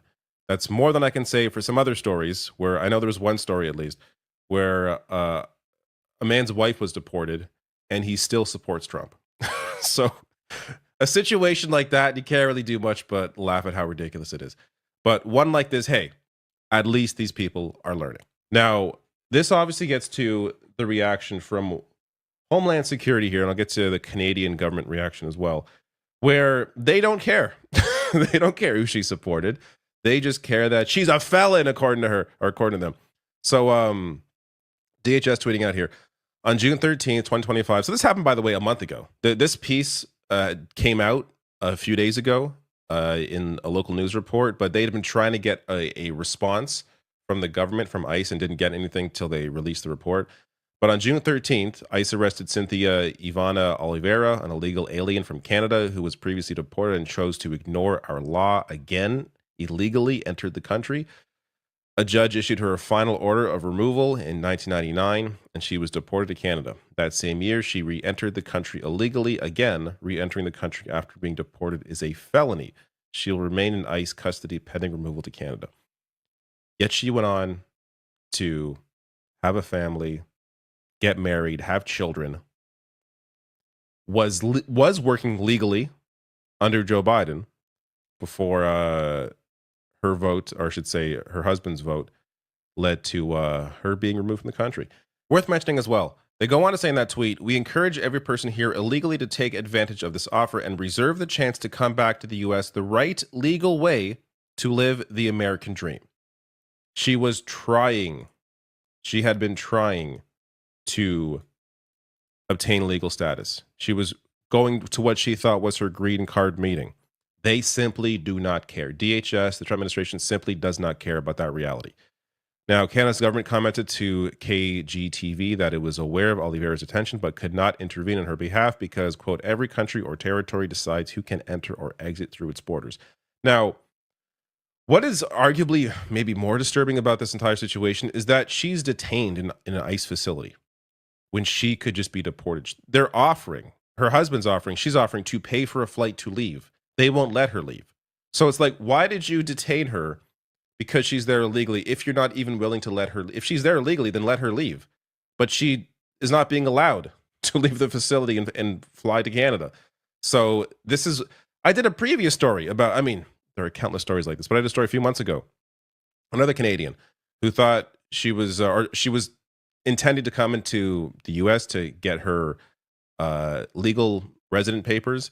And in that process, she was detained by ICE for a few weeks before eventually she was allowed to fly back to Vancouver. So there are example after example of this happening. And think of just, you know, obviously the impact on people is the worst part of all of this. But if you care about the, wasting money, which is often what these conservatives are so focused on, is government waste. Think of the amount of money wasted keeping these people detained when they are trying to leave the country. It costs this ICE facility several $100s a day to keep her when they could just let her leave. It's just a bizarre thing to do when the intent behind what they're doing is to try and remove these people. Now, worth mentioning, these are ICE arrests under Trump, see, since his inauguration, and the majority now are not even under any criminal charges. So other immigration violator, which is another way of saying innocent person, is the majority of people that are now being deported. And worth mentioning as well, Oliveira would not fall under this category because according to DHS, she's a felon. She committed a felony. So she actually would be under pending criminal charges. So, the way that this graph, looks here is that, oh, well, they're getting all these criminals out. The reality is the vast majority of these people are not actual criminals, as CBS writes here. Even among those with criminal convictions, about 40% of detainees since January 20th, the majority were not for violent offenses. Roughly 8% of all detainees had been convicted of violent crimes. So we are talking thousands of people being deported who are just living their lives. Anyways, let me know your thoughts on this story below the video and my approach to it. If I'm being too mean, too nice. Also, hit like and subscribe if you are not already subscribed. And I need to understand how the people feel about this, because there are conflicting feelings and I don't even know how I truly feel about it. But I want to know your thoughts below the video. Thank you. I appreciate you. I voted somebody that won. Thank something. you. Congratulations. Thank you so much. Thank you. We're on our way. People just love Zoran Mamdani, and it is confounding a lot of politicians and media. So in this video, I'm going to get to the explanation why Mamdani is so popular. I'm also going to get to a great new video released by Zoran himself. And I'll also get to a hilarious new meme that was birthed out of a insane New York Times piece about him. So first, to set the stage here, I want to get to this clip from MSNBC's Morning Joe. This is the perfect marriage between the insanity of the media and politicians when they have on Tom Suozzi here. He's a Democrat representative of New York, and he has a new piece out in the Wall Street Journal that essentially says, well, Mamdani is a great lesson, but he's a bad example. We'll get to how stupid all of this is, but let me show you how Morning Joe frames this. And why is it that in the Democratic Party, the three most compelling figures, the mayoral candidate, Bernie Sanders, and AOC, the three most compelling figures since the election have been far left of, let's say, the mainstream of a lot of Americans? Why can't moderate Democrats, why can't conservative moderate Democrats like you make that same compelling message? I swear I'm having deja vu. We have gone through this for 10 years. 10 years I've been covering this same trash from Morning Joe and other shows like it, where they claim, oh, Bernie 2016, sure, he's popular, but it can't be because of his policies. Bernie 2020, same thing. AOC, same thing. On and on with any politician who is left of center. Oh, we got to grab this energy that they have, but not their policies. That is why they are popular. It's what they are fighting for that is popular. So this whole interview, I watched it. It was so infuriating because there's no specifics at all about what Tom Suozzi wants to do. It's just this general idea of, oh, we got to speak on kitchen table issues, which all politicians do. What matters is how you speak about those issues, what you're actually fighting for. So you could look at 10 plus years of data on this, but let's go to the most recent data I have. This is from YouGov Yahoo News, which asked all Americans, not just New Yorkers, about both Mamdani and his platform. So first off on him, Zoran himself, obviously, since it was just before his primary win, he wasn't yet a known figure nationally. So most people didn't know who he was, though he had a 22% favorable opinion, but 46% say they don't know what to think for obvious reasons. He wasn't well known. But you get to his actual platform. Asked whether they approve or disapprove of the following proposals to lower the cost of living, none of which were attributed to Mamdani. Americans approved by wide margins in every instance. So this is the Zoran platform. 62% approved of implementing free childcare for every child aged 6 weeks to 5 years, a plus 38-point margin. You have to understand, before I even read the rest of these numbers, there aren't many things that you can find consensus on in politics. But when it comes to issues like healthcare, childcare, taxing the rich, there are wide majorities for those things. Things that both Republicans and Democrats, in terms of Democratic establishment, are fighting against. They are unwilling to acknowledge that reality because it challenges them and the system. But you look at what is popular. This is why Zoran won his primary.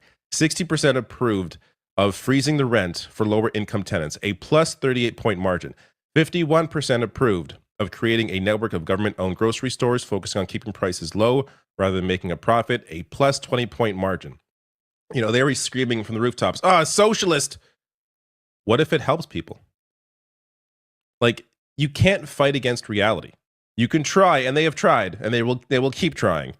But when these things get done and people see how it benefits their lives, there's no going back, which is why they are fighting him so hard now.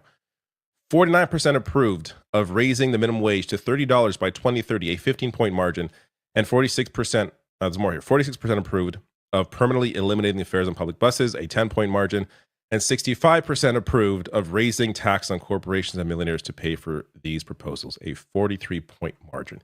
These are amazing majorities in favor of left-wing policy.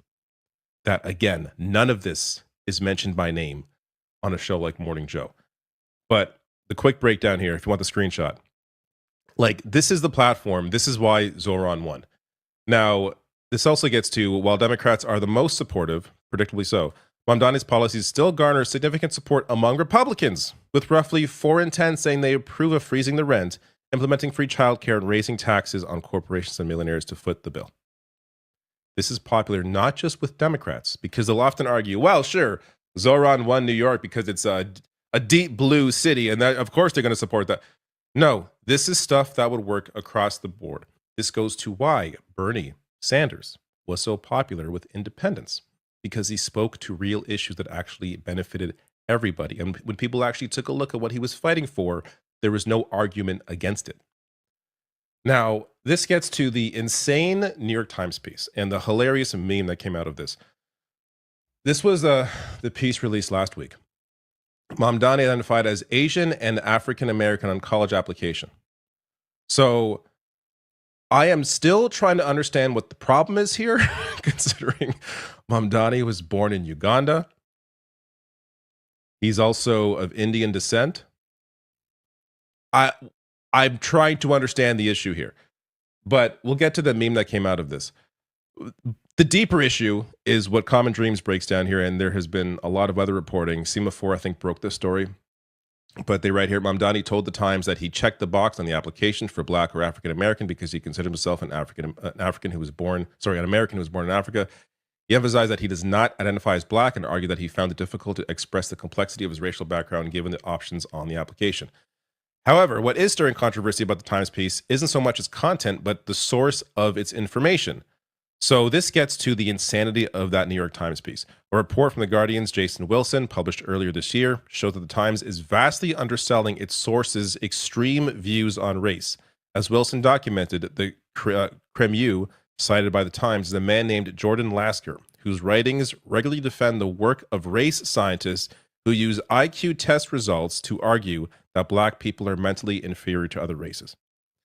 This was the source that the New York Times used to write that Mamdani hit piece. It is, I don't think people quite understand just how deep the rot is when it comes to fighting politicians that are trying to do good for people. You know, New York Times, of course, have done fantastic investigative work in the past and continue to do so. But it seems every time there's a politician, whether it's, a Bernie Sanders, an AOC, a Zoran Mamdani, the amount of hit pieces coming out of places like New York Times and Washington Post are incredible. It's important to understand that these outlets can still employ people that do good work and put out good work themselves. That doesn't mean everything they put out is something worth reading or listening to. And in the case of this piece, it really showcases just a massive hole in how the media operates and approaches politicians who are fighting for the working class. Now, this gets to the hilarious meme that came out of this, because people began to write their own New York Times pieces about Zohran Mamdani. This one here, Mamdani facing scrutiny about hating American football, sources say. Zohran Mamdani skipped high school homecoming to hang out in a parking lot with his friends. This one hit close to home. New York Times requesting comment from Zohran Mamdani after anonymous sources revealed his favorite Mario game is Sunshine. A game that I have to say I liked when it came out. Went back and played it last year. It does not hold up. But there's a whole meme generator now about this. This one's fantastic. Eric Adams questions Mamdani's commitment to serving interests of Turkey. Which, anyone that doesn't know the backstory there, Eric Adams was investigated for his ties to Turkey. And he's the guy running as an independent. I mean, he's the current mayor of New York, running as an independent against Zohran in the fall because he cannot win a Democratic primary. But you hit the button, it keeps giving you more. Free buses? Mamdani never rode a bus to school, records show. In Mamdani, some Democrats recoil at sight of popularity. Mamdani, B-list rapper, claims under fire as audio recordings reveal D-list talent. I can click this button all day. Some New York City voters skeptical of city-owned grocery stores cite low wages from for-profit grocery store job. And we could go on and on and on. There's some that I saved here. I thought they were good and worth mentioning. Full transcript, Mamdani told waitress, "You too," after she said, "Enjoy your meal." I've been there. And let's get now to the amazing clip that Zohran Mamdani released. And it shows you how much the people of New York City love this man. Every take is going to be... all right. That's slower than a tourist walks in Midtown. Okay. You want a photo, brother? Yeah. Yeah, let's take one. Yes, that's me, yes. Excuse me, I need to pick your phone. Yeah, we can take one. Thank you, I appreciate you. I voted somebody that won. Thank something. you. Congratulations. Thank you so much. Thank you. We're on our way. Thank you. Yeah, no worries. Thank you. How's it going, guys? Thank you. You gotta catch up to me over here. How you doing, brother? Thank you, guys. Thank you. Thank you, my man. I appreciate you. Thank you. Can I take one too? Yeah, for sure. Hi. Assalamu alaikum. How are you? Ready? Okay. I think she's coming. Thank you. I voted for you. Yo voté por ti. Yo voté por ti. My daughter, she said, voted for ti. Thank you. Give me one picture for my daughter. Your back pocket. My daughter. Thank you. Thank you, brother. I appreciate it. No. Let's go. Here, I'll do it for you. Okay. I got you. Camera. Morning Joe and the right-wing Democrats they bring on cannot manufacture this authenticity. Mamdani is somebody who actually cares about people, is fighting for policies that showcase that, has, as somebody who's already worked in the city as a public official, has a record of fighting for people. There is both a track record, a platform, and a personality here that you can't simply try and imitate. Now, it would be nice if more politicians tried to imitate the platform, at least, and try to get a little closer to fighting for working class issues.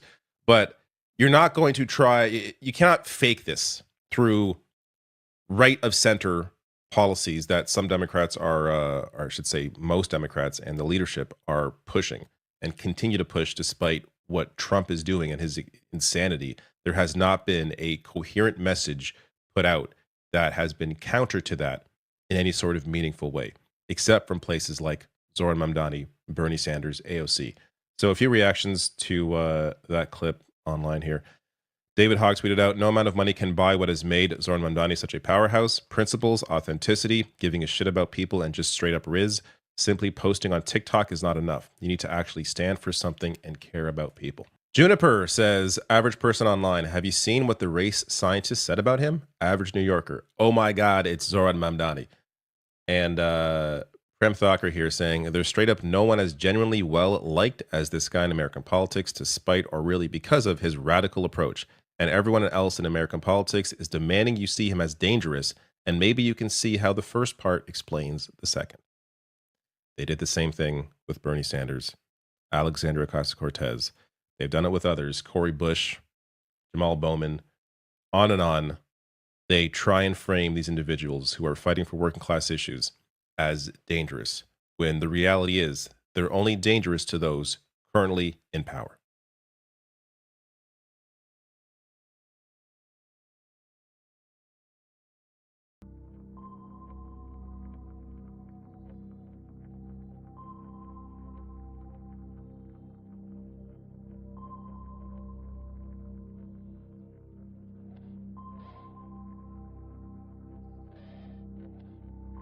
Does size matter in film? I'm movie Runtime, and I often talk about how long a film is. And so with that in mind, here are some facts about film lengths. The longest film ever made is called Logistics. It's a 2012 Swedish experimental film by Erika Magnusson and Daniel Andersson. It's 857 hours, or 35 days and 17 hours. They were unsure of how modern electronics were actually made, so they decided to shoot in reverse chronological order a pedometer being made from the point of receival to the point of origin and manufacture in real time. Hence the reason why it is 35 days and 17 hours long. Now that's kind of a documentary, but it's also deeply experimental. The longest documentary film ever made is Lesan, or The Journey, the 1987 film by English director Peter Watkins. It's 873 minutes, or 17 hours and 33 minutes. It's shot over multiple countries and in different languages. It's about the rise of nuclear weaponry and people's personal feelings towards that during the period in which the Cold War was happening. Now, you might think the longest narrative film ever made would be shorter than the longest documentary, but you'd be wrong. The longest narrative film ever made is Amra Eka Cinema Banabo by Ashraf Shashir, or We Will Make a Film. It was given the title The Innocents in English markets, though. It's 1,265 minutes, or 21 hours and 5 minutes long. This is a 2019 Bangladesh Bengali language black and white film that is about a world in which God is the director and everyone in the world is just acting in his film. And a character is convinced that in order to repent for something that they've done, they need to make their own film. Broader, it's about love and politics and revolution and the aftermath of the civil war in Bangladesh. That's it. That's the 3 longest films: experimental, documentary, and narrative. If you enjoyed this and want more movie facts or reviews, trivia, things like that, don't forget to give me a follow at Movie Runtime.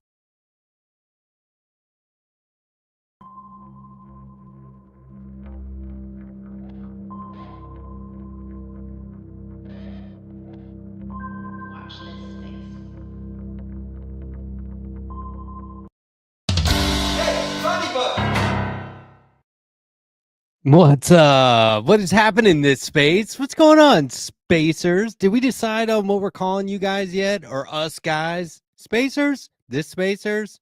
Thisers? Those?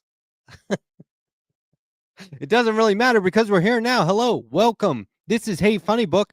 I am the Letterhack, aka Matt Strackbein, otherwise known as the Letterhack, and you're watching Hey FunnyBook on this space. It's the top of the hour, so what I want you all to do, hit social media and let people know that we're here with an all-new show starting right now. And look, I can almost guarantee this space is going to be streaming. We've been on for 6 hours and 45 minutes, and we are easily going to go till midnight tonight, if I have anything to say about it. Anyway, thanks for being here. I really do appreciate it. We've got, I don't know, kind of a lot to cover tonight. Look, this is potentially going to be a rather, well, seemingly self-indulgent episode. I don't mean for it to be. So, thus the disclaimer at the top. And what I mean by this is I'm going to be playing some clips of myself, my own video content, which I know we kind of did earlier today. Sorry, that was older. This stuff is more new. But look, I'm doing this because I want to make a point, okay? And I want to make a point about some of the points that I want to make as well. And if that's confusing, then stick with me because I'm pretty sure it's all going to make sense before we're said and done.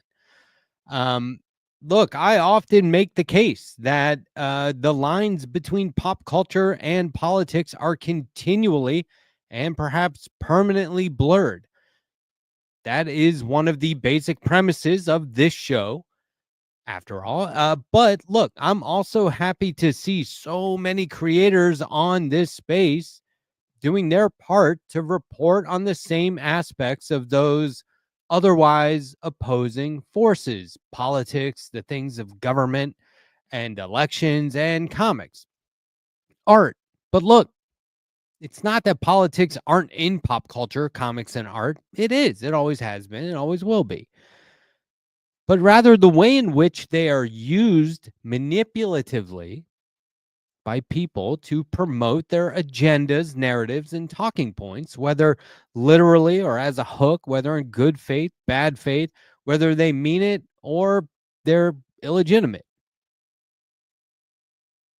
The Superman movie debuts in theaters tomorrow, July 10th, 2025. Now, look, there's a lot of people bitching and moaning about Superman. That's okay. They bitched and moaned about the last Superman, and guess what? They'll bitch and moan about the next Superman. It's going to happen.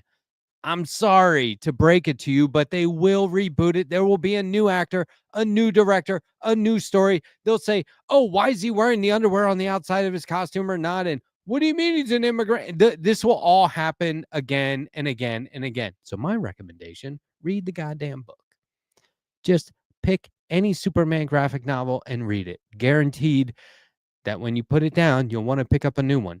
And when you do pick up the new one, you'll say, hey, there's a new writer and artist on this. And what do you mean? People know Clark Kent Superman in this one? What's going on? See, they just keep redoing it over and over.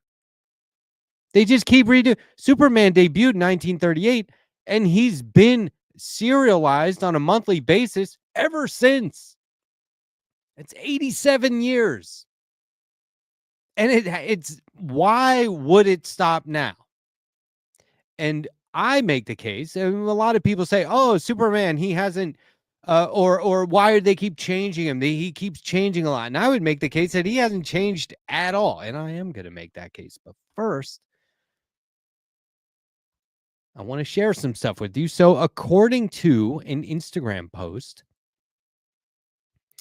by WBTV Flash actor Grant Gustin, I think it's Gustin, it might be Gustin, I don't know. I wasn't a big fan of that show. I mean, I just said read a goddamn book, didn't I? So where's my layout? Oh, my layout, here it is. So anyway, the claim is that the new James Gunn cinematic reboot of Superman claims to be pro-immigration and anti-billionaire. James Gunn says Superman is about an immigrant that came from other places. Yes, it's about politics. Nothing new there, folks. Nothing new. James Gunn says Superman is an immigrant story about basic human kindness. Again, nothing new. Nothing new. And then this, I cannot wait to watch an illegal alien absolutely ruin the plans of a billionaire. I would like to see that too, but let's not get too excited about this movie because it's not out yet. Some people have seen it. There's reviews. Who cares? I haven't seen it. You haven't seen it. When we do, maybe we can come back and talk about it. And in fact, we will do that. And I believe I will be joined this time next week by the Vanguard to talk about that right here on this show. But getting way ahead of myself. If this version of Superman is pro-immigration, anti-billionaire, that would be right in line with a lot of progressive leaning or outright leftist themes popping up in comic books this year. That's such a good thing. And it's hilarious once again to see the right wing freaking out about James Gunn. I'll show you. freaking out about James Gunn referring to Superman as an immigrant when that's exactly what the creators of Superman intended back in 1938 when he first debuted. They were immigrants. They made Superman an immigrant. It is the story of Moses. That's what they intended. Okay? Foreigner in a foreign land. It's no surprise, but it is sort of baffling that a right-wing chud would be a Superman fan at all. It's like that video I see every now and then. Maybe you've seen this. And somebody's recording the back of a car. I'm holding like a camcorder. Somebody's recording the back of a car and all these Star Wars stickers. And they're going, Star Wars, Star Wars, Star Wars, all this Star Wars. And then vote Trump 2024. What is this? Like, do you even know what Star Wars is about? It's like I always talk about my former right-wing neighbor and how we would go on and on and on about how great Star Trek is. And I'm like, what? Don't you realize that a lot of people see that as a potential future utopia that we could be living in? And like your politics take us way far away from that. Don't you think there's any regulation of industry in Star Trek? There definitely is.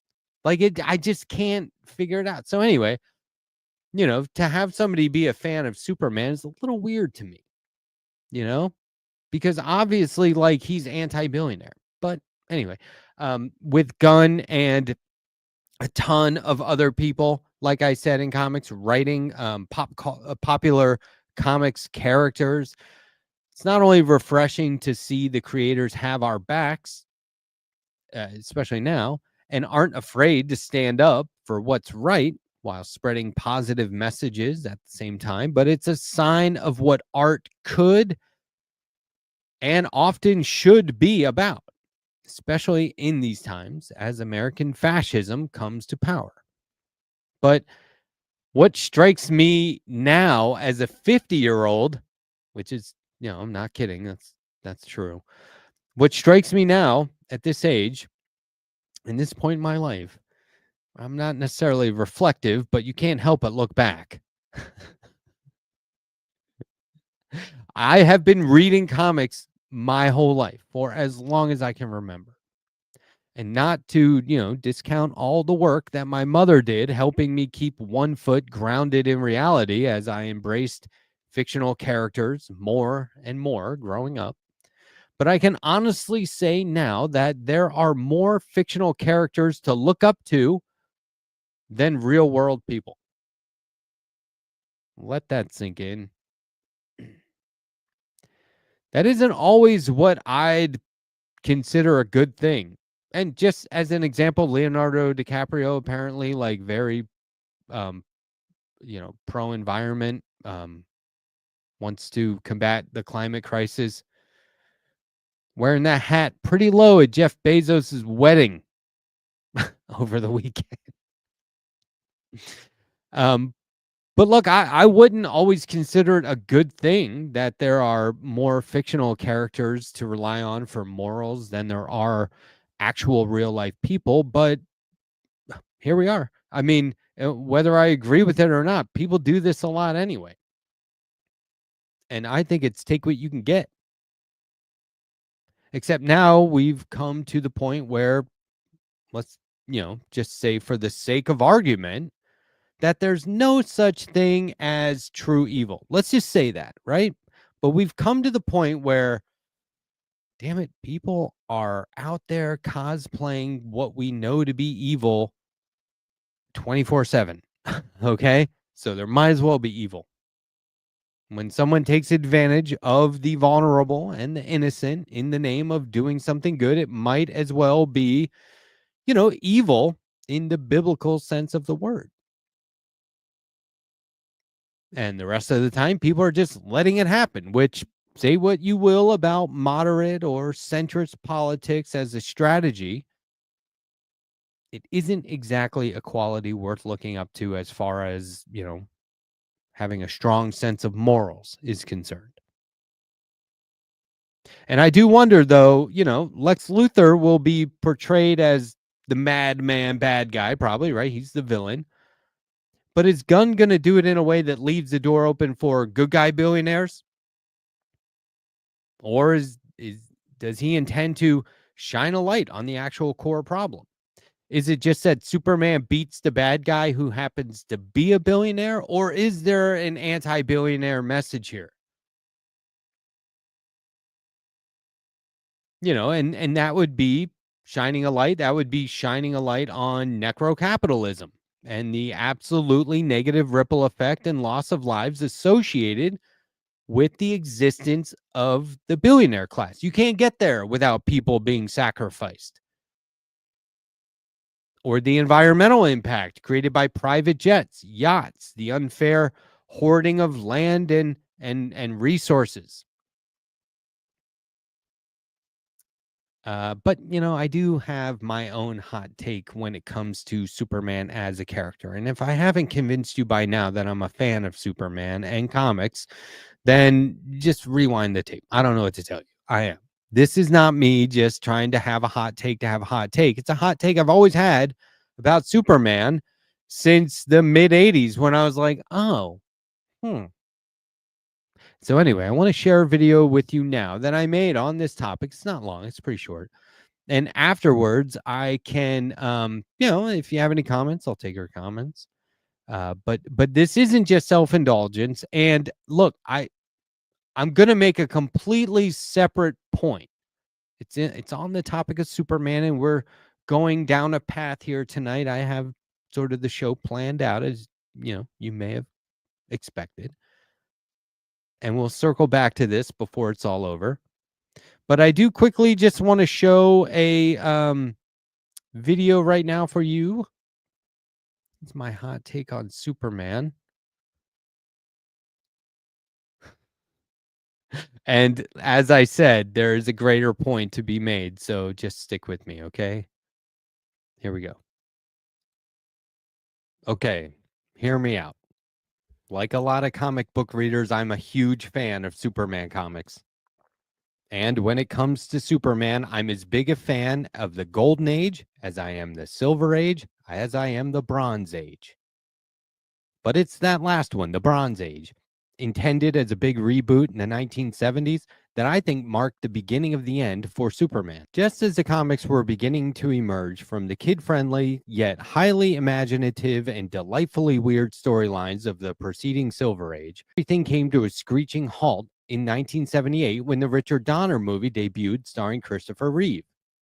And for as good as he was, Christopher Reeve's portrayal of Superman effectively killed the character on the spot. Look at it this way. When it comes to comic books, readers are presented with one of the best and most unconventional methods of storytelling available. Not only do the dynamic page layouts allow readers to infer what takes place between panels, but literally anything can happen. Comics aren't restrained by the same big budgets that movies have, or whether or not an actor is available or under contract. Comics don't need to adhere to filming schedules that last forever and ever, and they don't need to wait years between installments. In the comics, Superman can die and come back to life, and readers accept it without question because they know there are multiple storylines, multiple titles, monthly installments that are going on and on and on, and no one in their right mind would permanently end a franchise as stable as Superman. Superman's powers can evolve and then go back to normal. And everyone goes along with the understanding that nothing in comics has to be permanent. Movies, on the other hand, leave less room for interpretation and imagination from the audience. Whereas in the comics, the reader's eye follows the action at their own pace. In a movie, you see what they want you to see when they want you to see it. And when it comes to comic book to movie adaptations, the magic of panel-to-panel storytelling slows down and even breaks down into simpler, often more boring aspects. I know, that's debatable. Well, all of this is. And like I said, I like Superman exactly how he is. If they had stopped with the version of Superman that I knew as a kid in the 70s and 80s, I'd be glad. And the good news is they did stop there. And that happened when Christopher Reeves portrayed Superman in the first movie and subsequent film franchise. From that moment on, the majority of people around the world couldn't unsee the perfect portrayal of Superman and Clark Kent. It was as if the most powerful person in the DC Comics universe slammed smack into something even more powerful than kryptonite, the audience, and his own limitations as far as what audiences would accept and what the audience would allow. There have been what they call Elseworld tales about Superman that attempt to redefine the character, but he always comes back to the core design. There has never been a true character evolution for Superman, and there's never been a more deserving character. In Superman, we see ideals that we can live by, but after the original Superman movie, he was, for lack of a better term, neutered. Superman, the character, if he is about anything, is mostly about showing restraint and holding back. This isn't just an admirable quality when demonstrated by the universe's most powerful and invulnerable man. It is a device used by writers to present challenges to a character that wouldn't otherwise have any. Sure, Superman is the best guy, the nicest guy, and he doesn't want to harm anyone, not even the bad guys, really. But he's always ready for a fight, which is what his powers are mostly for. Punching, pushing, throwing, and flying around to be there just at the right moment. But is that what his world deserves? A hero in the moment? Furthermore, is that what the character deserves? The role of a Johnny-on-the-spot style savior? The human side of Superman, as Clark Kent, is what Superman uses to keep himself grounded. But why? Aren't we all better for realizing our full potential? And by that, I don't mean Superman's strength or powers. I mean the ability his powers offer him. Superman acts more human than he needs to be, but that doesn't mean he shouldn't be that way. I'm not saying it should be any more than it currently is. Superman, Clark Kent, Lois Lane, Jimmy Olsen, Kryptonite, Lex Luthor. The story has been going pretty much nonstop for 87 years and nothing ever really changes. The character doesn't need to evolve, but he definitely could. Superman is perfect as is, but he could absolutely be so much more. Either way, it was the 1978 movie with Christopher Reeve that stifled any hope of moving Superman forward as a character. For better or worse, Christopher Reeve was just too good.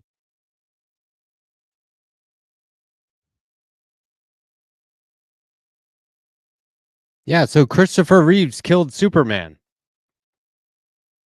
Prove me wrong. Christopher Reeve had this excellent portrayal of an excellent character that had just been rebooted for the first time in a long time. You get the Golden Age Superman evolves, like his powers evolve in the Silver Age, and they start to do all these crazy weird stories. And then in the 70s, they're like, oh yeah, cool. We can tweak this and make it a little bit more gritty and realistic.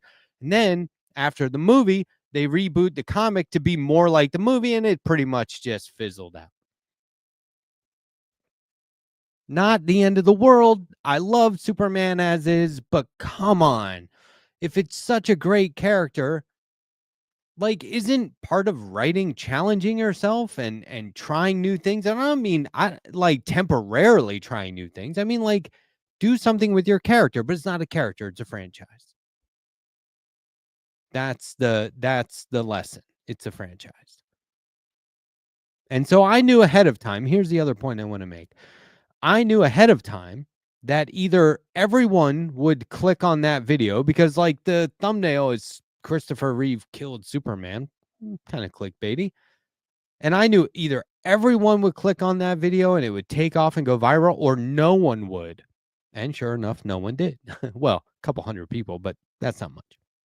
Normally, the algorithm loves drama, but even still, you got to do it right. And apparently, I just can't bring myself to make actual clickbaity content. Thumbnails, that's different. And so now,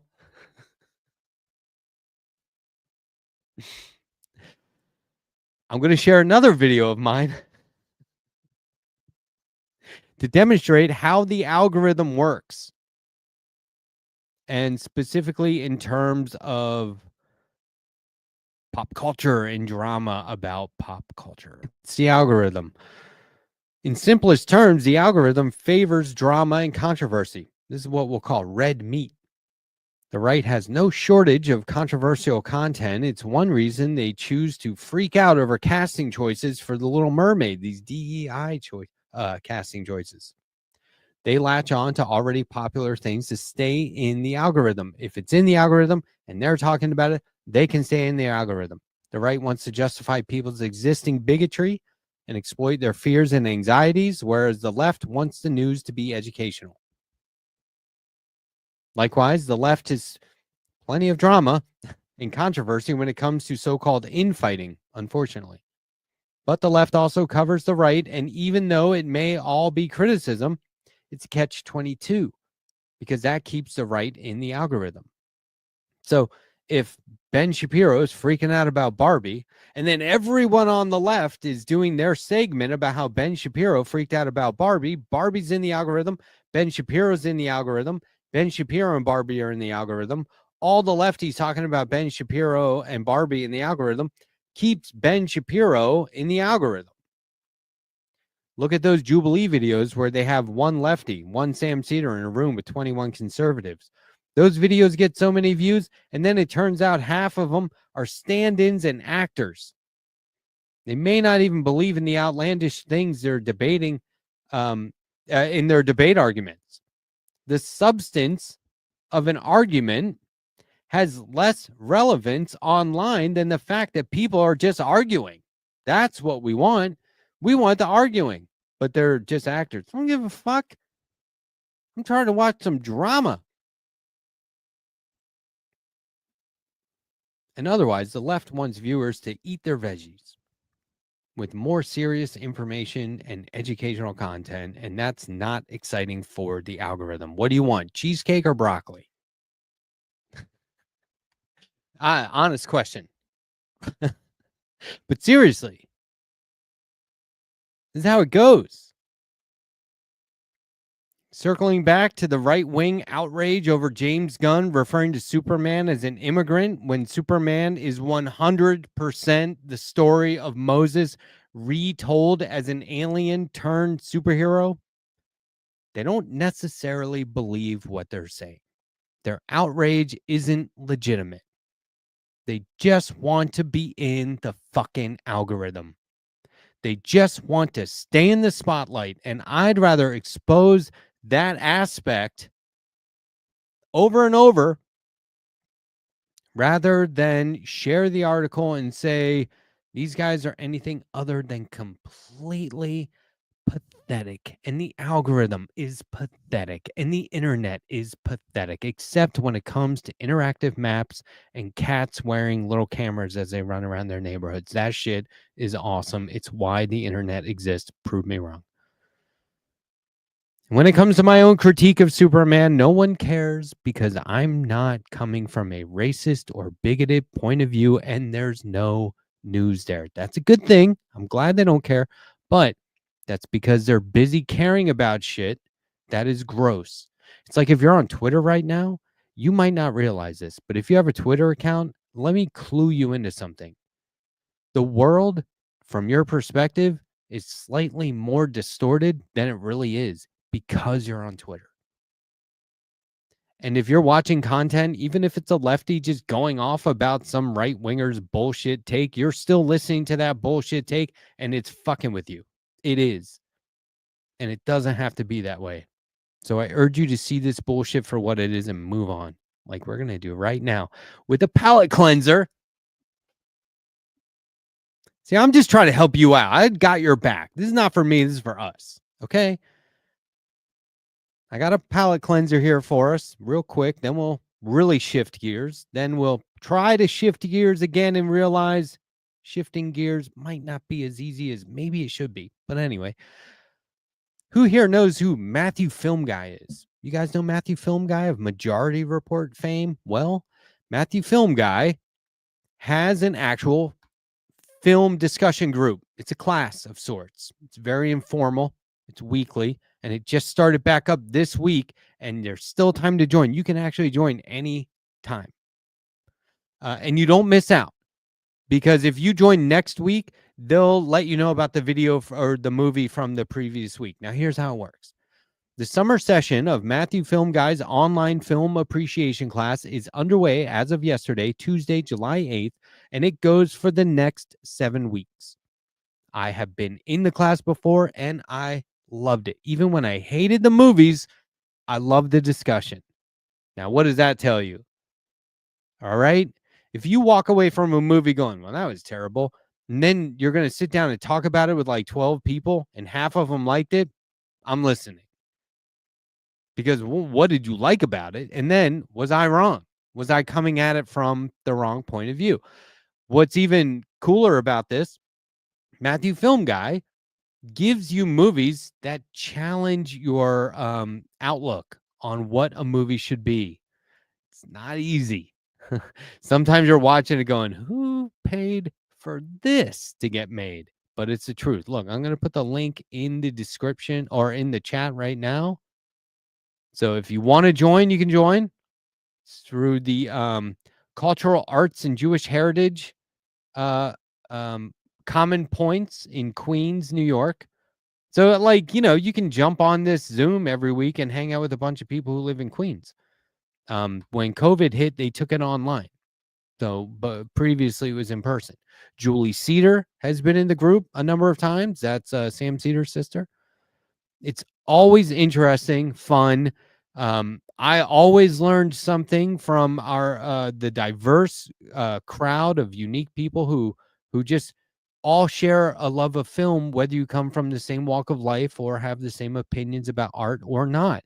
And what's fascinating is, like, I don't know how I would have had this opportunity occur so casually before this. We were watching a film about World War II.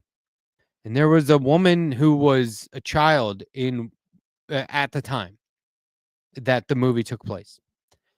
And it was about how they were they had to flee from Ukraine to the United States. And she said, I did that. And she started to retell her experience. It wasn't my favorite movie. But hearing that story from that person gave it a whole new level of understanding, gave me a whole new level of understanding, but gave the movie a whole new level of context. It was fascinating.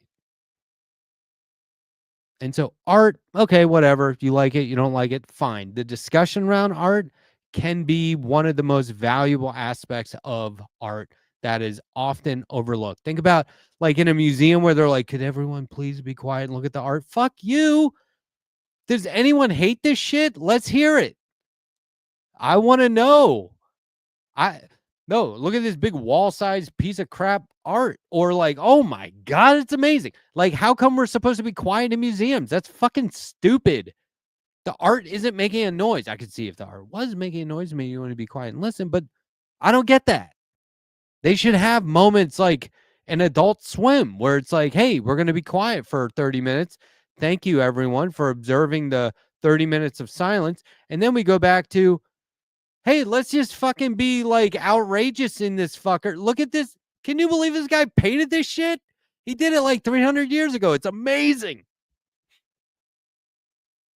When did he sleep? Like this, I want people to get real. So anyway, you can do that in a movie class. Matthew and I even got into it one time. I'm not going to go into details, but I was like, I went off. He went off back at me, but hey, we're still friends. So anyway, Matthew Film Guy. I've been missing him on Majority Report. Everyone's busy, but I just want, I mean, look, fuck this. Museums, art galleries. Let's go.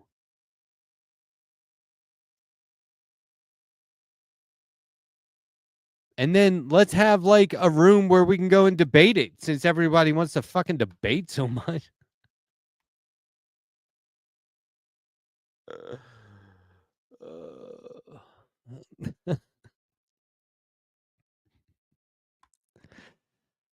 Jake. I'll see you in a little while. bud. Anyway, it is a great class. The way it works is a week beforehand, you get a link to a film handpicked by Matthew Film Guy. This is meant to challenge your idea of what film and movies should be, along with a brief write-up. It could be from, a previous article or an essay by someone, and trying to keep spoilers at a minimum. Then we all meet on Zoom the following Tuesday at noon Eastern and have a group chat. It's great. It's like you just raise your hand, you go around, and people don't always agree, but it is always a good time. And it's a whole bunch of like Majority Report viewers in there. So it's really fun. It is fun. All right, shifting gears again. Don't worry. We have not gotten to the end of my self-indulgence and showing you videos of myself, but this one there's a little bit of a twist. I want to now turn the spotlight on a comic artist, writer, and activist. One of my favorite things in the world are these self-proclaimed, self-defined artist activists, because they're telling you exactly what to expect, and I can't get enough of it, especially in these times. If you don't already know, let me introduce to you Eddie On. Advocate, the name of his graphic novel, Advocate by Eddie On, is a national bestseller, described as a moving graphic memoir following the artist author as an environmental justice lawyer and activist striving to serve diverse communities in San Francisco amidst environmental catastrophes, an accelerating tide of racial and economic inequality, burnout, and his own family's expectations. It is a Washington Post and American Library Association Best Graphic Novel of the Year and an Asian Pacific American Literature Award honoree. Weaving together humorous anecdotes with moments of victory and hope, this powerful, deeply contemplative, full-color graphic novel explores the relationship between immigration and activism, opportunity and obligation, and familial duty and community service. Born in Texas to Korean immigrants, Eddie grew up working at his family's store with the weighty expectations that the sacrifices would be paid off when he achieved, quote, the American dream. Years later, after moving to San Francisco and earning a coveted law degree, he then does the unthinkable. Eddie rejects a lucrative legal career to enter the nonprofit world. In carving his own path, Eddie defies his family's notions of economic success, igniting a struggle between family expectations, professional goals, and dreams of community. As an environmental justice attorney, he confronts the most immediate issues the country is facing today, from the devastating effects of Californian wildfires to economic inequality. All while combating burnout and racial prejudice. In coming fully into his own, Eddie also reaches a hand back to his parents, showing them the value of life, of service, rather than one spent only seeking monetary wealth. Okay, so I was about to show you yet another clip of a previous interview I had with Eddie On. I was going to take some of that and show it to you and refresh your memory, but instead I decided, let me call him up and ask if he wanted to do a quick follow-up interview, which we recorded this morning. So while I am showing you another pre-recorded video of myself giving an interview, you will be glad to know that it is very fresh as of this morning. So please enjoy this video of me talking to Eddie On about art, comics, activism, and all of that at once. Okay, so you made yourself into a comic book character Would you say that you suffer from protagonist syndrome, and how long have you had this condition? The book in its larger arc is actually meant to cut against the superhero narrative. So this idea that I'm somehow the protagonist all the time, I really wanted to focus on other stories, other voices throughout the chapters of the book. So people like Dr. Espinola Jackson, Guillermo, Daniela, these are all kind of nonprofit colleagues, community leaders that I worked with. And one of the things that was relayed to me in the making of this book was trying to make it more personal too. So making it about my family around me was also kind of a narrative thrust that I really focused on in creating this comic. I want to talk about that. I want to talk about that arc. But first, a follow-up to a question I asked you the first time we spoke, which was probably about a year ago. I was interested in knowing how you split your time personally between activism and art. And a lot has happened since then. And I wonder, right now in July 2025, if you feel any differently about your answer. Activism, street level organizing, for example, will only become more important. And so I want to ask you how you balance your art and making comics with your activism and your full-time work in that area. And do you run the risk of one taking away from the other? That's a question that's been consuming me over now the last 6 months. I've always thought the environmental movement, activism itself could use better storytelling. And a lot of the book and the comics I continue to do on social media are trying to hone in on a good graphic storytelling narrative. That said, I think we're living in a noisy world. We're living in a world that's drowning in stories. And I think a lot about stories that are sticky. And also the type of stories that we tell too. The more recent comics I'm creating on social media look at the idea of tragic narrative and how, trauma and tragedy are really kind of sticky concepts unto themselves, and they define, who we are. But to tell those stories just all the time too can be super exhausting, both for the storyteller and the reader or listener. So it's a balance. I'd like to think it's a balance, like all things in life. The stories I tell are about challenges, traumas that communities are facing today, but it's also about resilience, trying to carry on and keep on with the work.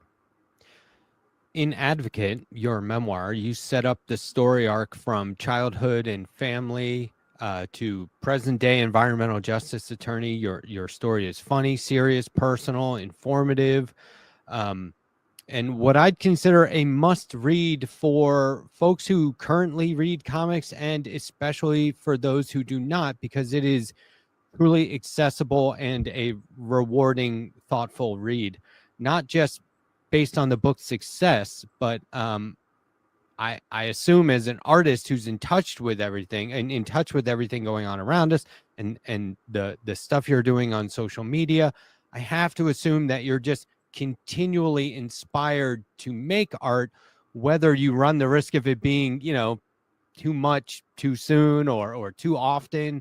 And so are you happy doing it in, I guess, what I would call a short form on social media? Is there a chance that you could collect this one day? Is that your intention? And like, are you holding back on other ideas or follow-ups to Advocate? There are a lot of story ideas I want to get through. And, if I had the time, I'd love to return to fiction, which is how I started in comics to begin with. I do think fiction itself is a powerful storytelling tool that it can essentially allow you to create, the perfect protagonist, the rise and fall, the kind of neat resolutions we've come to expect in most stories, if not all stories.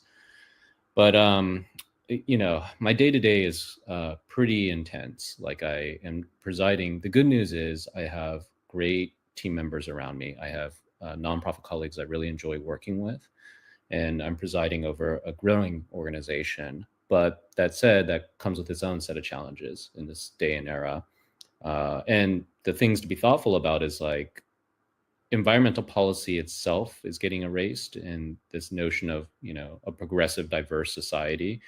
I also think is under siege. So with that comes a lot of kind of like emotional support, not just financial support that I have to provide to others. And it's its own kind of book of work. With the comics I'm producing right now on social media, I would like to collect it ultimately in a bigger volume. As with anything, it's just about time right now. So do I have the time to continue doing, you know, the same level of nonprofit work I'm doing as well as the comics?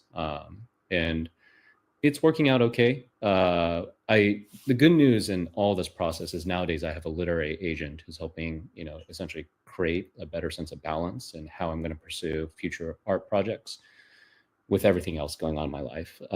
That agent, Chad Louisable, is very human, so I really appreciate him for who he is. What sort of organizing are you doing right now? I wonder, are you staying local? Do you feel a need to do nationwide initiatives? And like, what kind of projects can you talk about? Our direct services at Brightline, the nonprofit that I'm at, are still very much local throughout the Bay Area region. We do things like air quality monitoring, youth leadership, some of the same things that are described in the original book. In terms of state work, I think California will really be a leader in the nation around clean energy and trying to promote, you know, progressive environmentalism, hopefully, model it in a way that the rest of the nation can follow. And then for the book itself, I'm still traveling for the book. More recently, I've been in areas like the Midwest, like Chicago, Illinois, Madison, Wisconsin. I'm hoping to go to Boulder and Scranton, even in Pennsylvania, upcoming. So to be in very different corners of the country too, helps me think a lot about my work itself, and also, you know, reach different audiences that I normally would not be able to just in the context of my nonprofit. Boulder, Colorado? Yes, Boulder, Colorado. I lived there for quite some time. I'd recommend getting in touch with the Dairy Arts Center. Oh, okay, good. Try that outlet. That would be a good one. But you'll do well there. Trust me. You could almost go, you could just stand on the Pearl Street Mall downtown and start talking, and a crowd will gather. Trust me. Oh, this is super encouraging. Yeah. That's going to be a good town for you. And I imagine that when you're traveling, doing these speaking engagements, this isn't purely self-promotion. This is in itself a form of advocacy, right? You're inspiring people, aren't you? The presentation that I give is meant to be sprawling.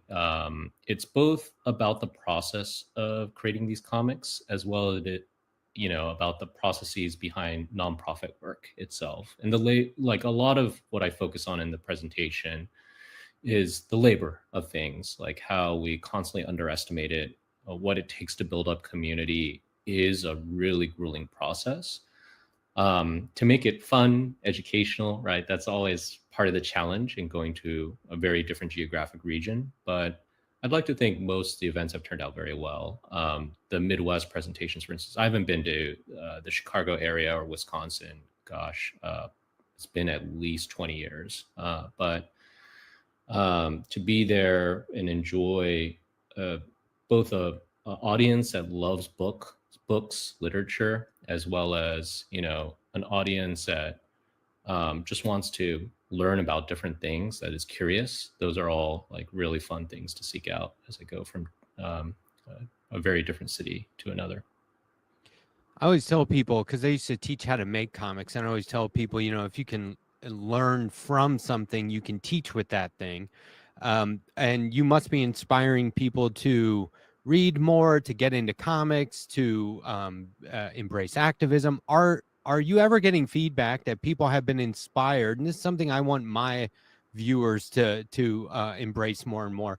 Has anyone given you feedback that they have been inspired to make art, whether just to make art for the sake of making art as a form of therapy or pleasure, or in terms of activism?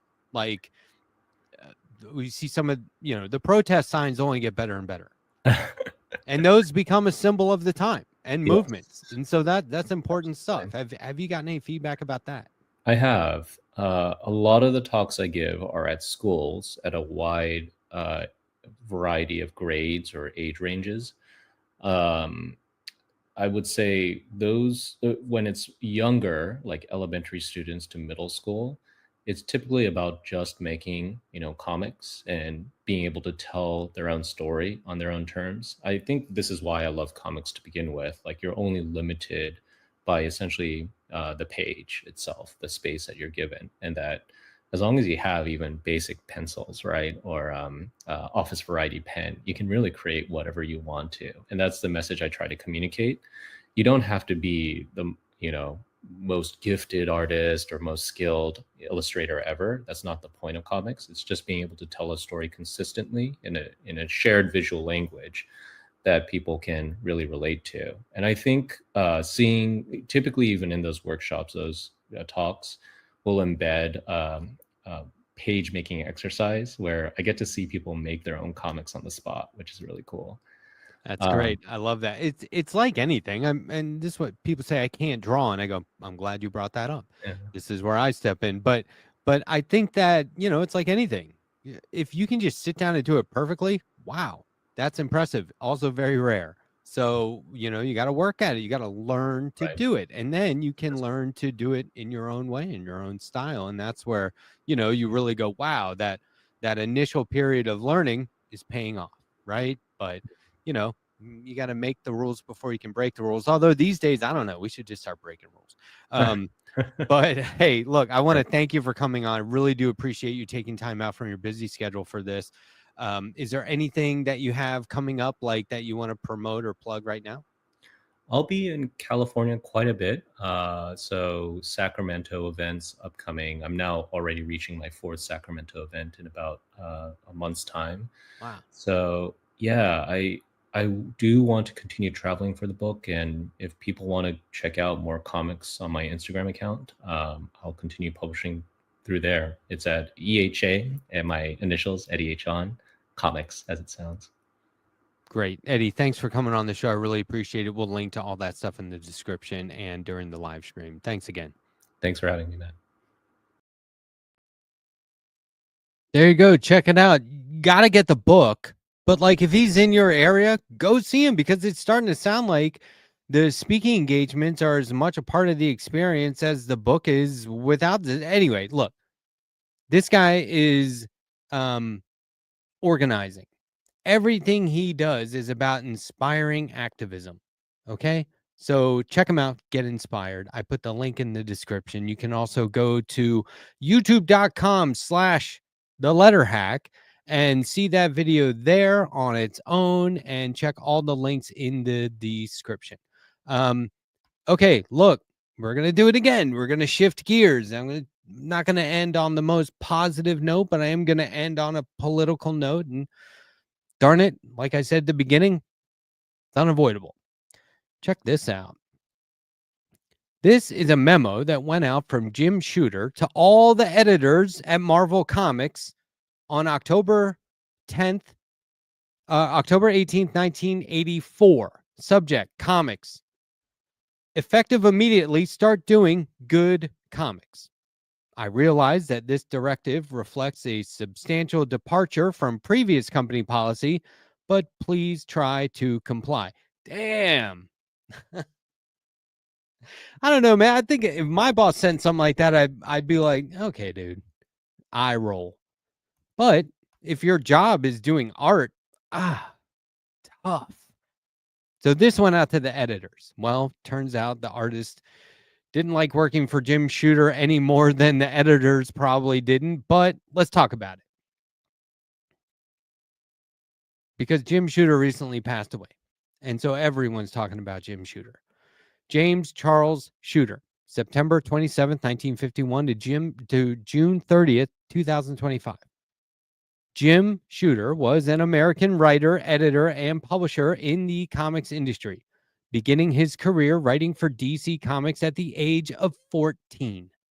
He had a successful but controversial run as editor-in-chief at Marvel Comics and launched comics publishers Valiant, Defiant, and Broadway. At 14, Shooter began selling stories to DC Comics, writing for both Action Comics and Adventure Comics, beginning with Adventure Comics number 346 from July 1966, and providing pencil breakdowns as well, with considerable study of the writing style of DC Comics and of the recently rising Marvel Comics. Shooter created several characters for the Legion of superheroes that benefited by him being one of the few writers at DC to understand the competitor's successful character-based narrative approach. In an interview from 2010, Jim said, "My family needed the money. I was doing this to save the house. My father had a beat-up old car and the engine died. This is before I started working for DC. And that first check bought a rebuilt engine for his car so he didn't have to walk to work anymore. I was doing this because I had to, working my way through high school to help keep my family alive." In the mid-1970s, Marvel Comics was undergoing a series of changes in the position of editor-in-chief after Roy Thomas stepped down from the post to focus on writing. That's one narrative. A succession of other editors, including Len Wein, Marv Wolfman, Jerry Conway, and Archie Goodwin, took the job during a relatively short span of time, only to find that the task was too daunting as Marvel continued to grow and new titles and a larger staff to turn out material. And on January 2nd, 1976, Shooter joined the Marvel staff as an assistant editor and writer. He went on to become the editor-in-chief. Let's see what some of the more popular Marvel contributors at the time had to say. The aforementioned Roy Thomas, who left Marvel following a contract dispute with Shooter, reflected in 2005 on Shooter's editorial policy. When Jim Shooter took over, for better or worse, he decided to rein things in. He wanted stories told the way he wanted them told. It's not a matter of whether Jim Shooter was right or wrong. It's a matter of a different approach. He was editor-in-chief and had a right to impose what he wanted to. I thought it was kind of dumb, but I don't think Jim was dumb. I think the approach was wrong, and I don't think it really helped anything. John Romita Sr., who established the way Spider-Man looks to this day. It was like Steve Ditko, then John Romita Sr., and then McFarlane kind of taking it back to Ditko while also doing the McFarlane thing that he did to Spider-Man.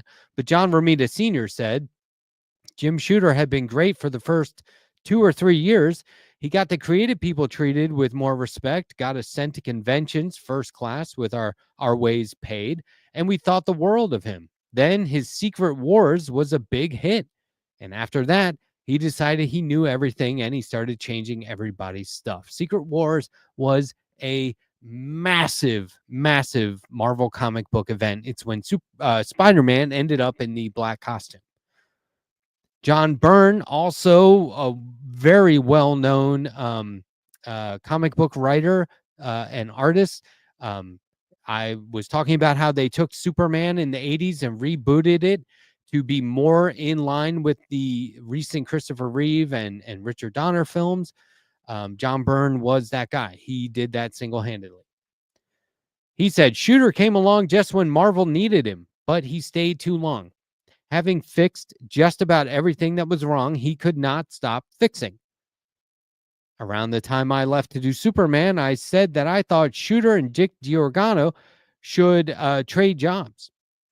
It was DC that needed fixing them and do so about every 5 years or so. So, you know, there's a lot of like this guy was at DC. Now he's at Marvel. Now he's at DC. Now he's at Marvel. That's not bad. If you stay at one place for too long, you just don't grow as an artist or a writer. Well, that could be true for editors too. He goes on to say Shooter had put Marvel into a place where all that was needed was a kindly father figure at the helm. And that was not Shooter.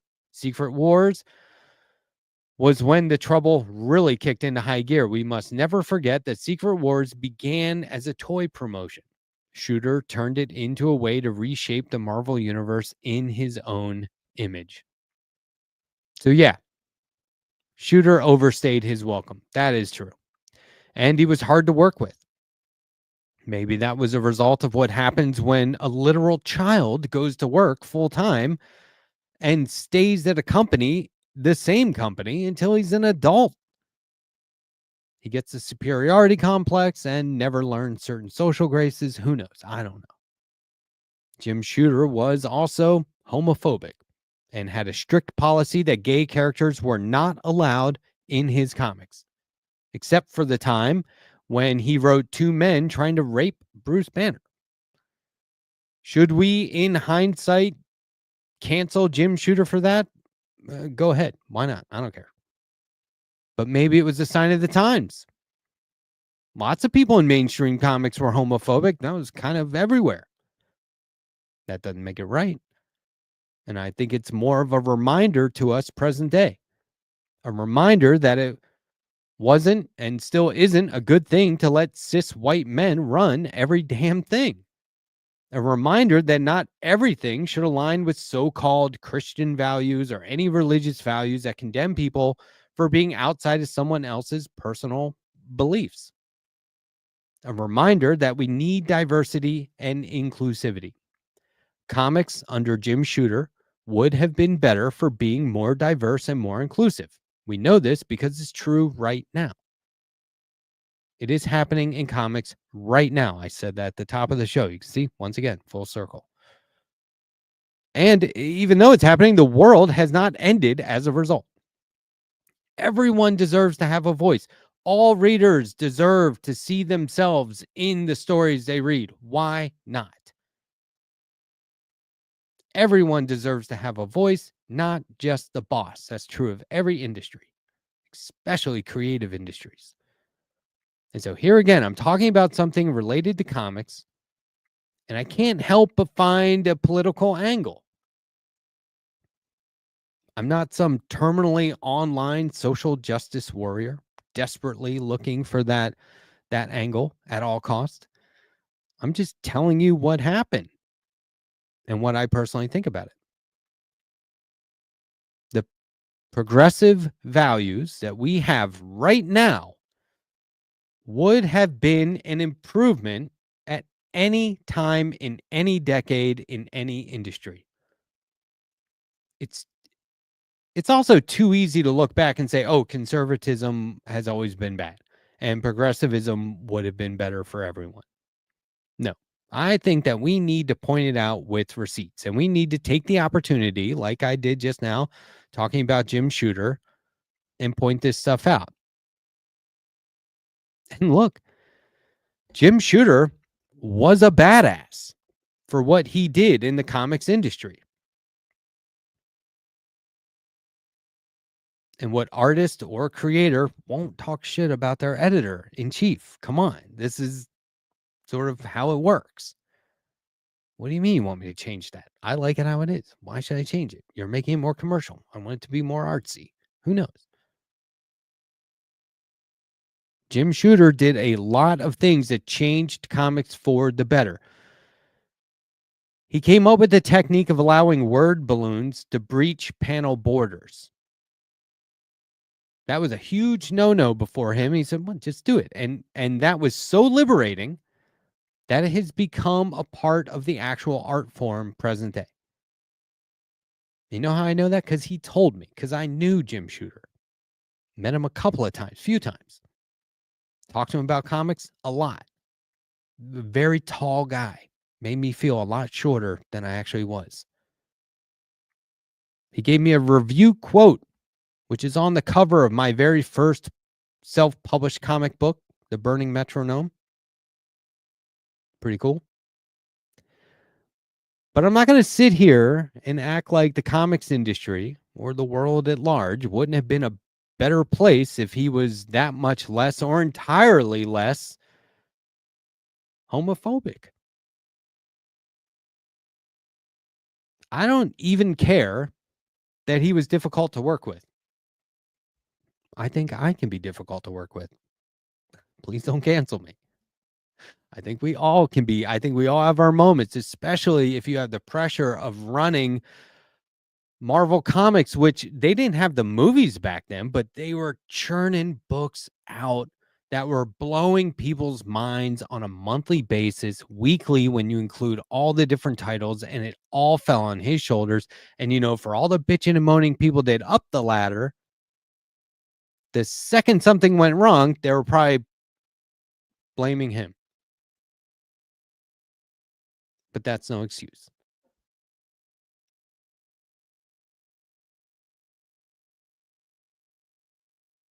None of us should ever give anyone a pass, ourselves included. I'm done. Especially now and especially going forward. All the climate activists posting AI slop, fuck off. I'm going to start telling you that. I'm on so many block lists right now because of that on Blue Sky.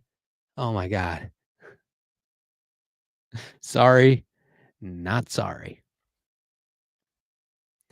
You've been watching Hey Funny Book. Thanks for enduring my self-indulgence tonight and today. This has been a I mean, I like talking about Superman and comics and stuff. I'm probably going to be doing this for a few weeks. So buckle up.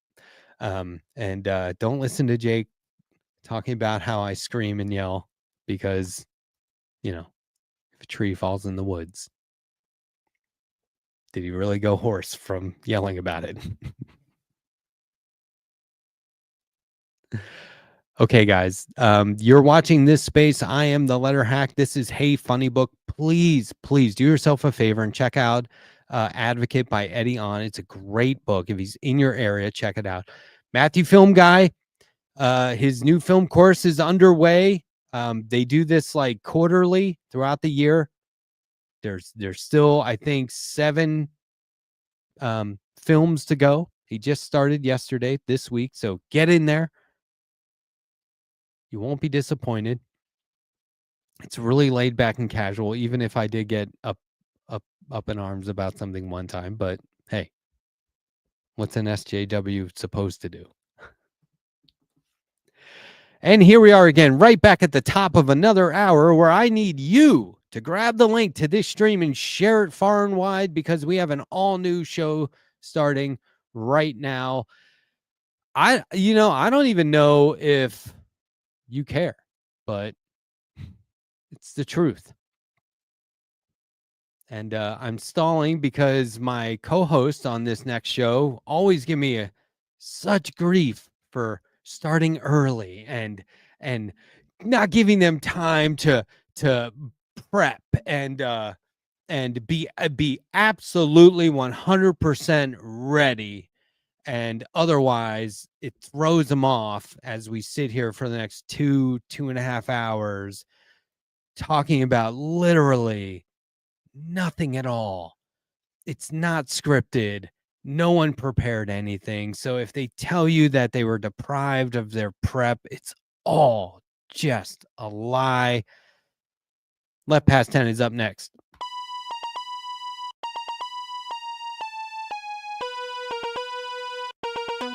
All right, is that better? 10 p.m. exactly. Yeah, I think that's certainly closer. I don't know that we can say it was 10 exactly. No, it is 10 p.m. exactly. I'm looking at my Goddamn life, Letterhack is correct, I must say. that clock is All hooked right. up to like a satellite. So Okay, Well, I fair wouldn't enough, trust yeah. the satellites, but I would trust Letterhack. I'll put it that way. well, who owns the satellite? Who does own the satellite? It's implied to be Letterhack. I thought Jake owned the satellite. Are we live? Well, I rent No, one not from yet. BNN. Oh, okay. Almost, I not did. quite. Andrea, sit tight. We'll be live momentarily. Yeah, everybody shut up too. Yeah. Oh, that's right. We're not supposed to talk during the intro. Oh, always forget that. Man, darn it. The heck. Our viewership just went up by like 14. What I is saw. going on? People are like, I can't wait to see how they shut this down and retooled it from last week. And you know what? If you couldn't tell from the intro, we're slacking. on Is the this retool. is this your new setup? I saw you were posting. You got a new setup. Oh yeah. So I don't know if it was a members only post. I don't If know. I- If I revealed that was for members only. if I shake the desk, the camera doesn't shake. See, I fixed Ooh. it. Yeah. So I dig it. yeah. Well, I'm not sweating it. I think I want to switch. Do this again. Oh, Yeah. Wizard of Oz style? A little Yeah. desaturation. Okay. Yeah. Okay. So we're not in Kansas anymore. Another Superman reference, Kansas. So what is this that you're doing? What is that? Are you depressed? Are you Old sad? timey. It's like a 90s film. It feels like. Yeah. This feels like what 1991? Is that what you're going for? Yeah, like a 90s indie film. Yeah, like Jim Jarmusch. Yeah, Clerks. Yeah, like Steve Buscemi's gonna show up any minute. An ice cream truck. Yeah. Or something. Absolutely.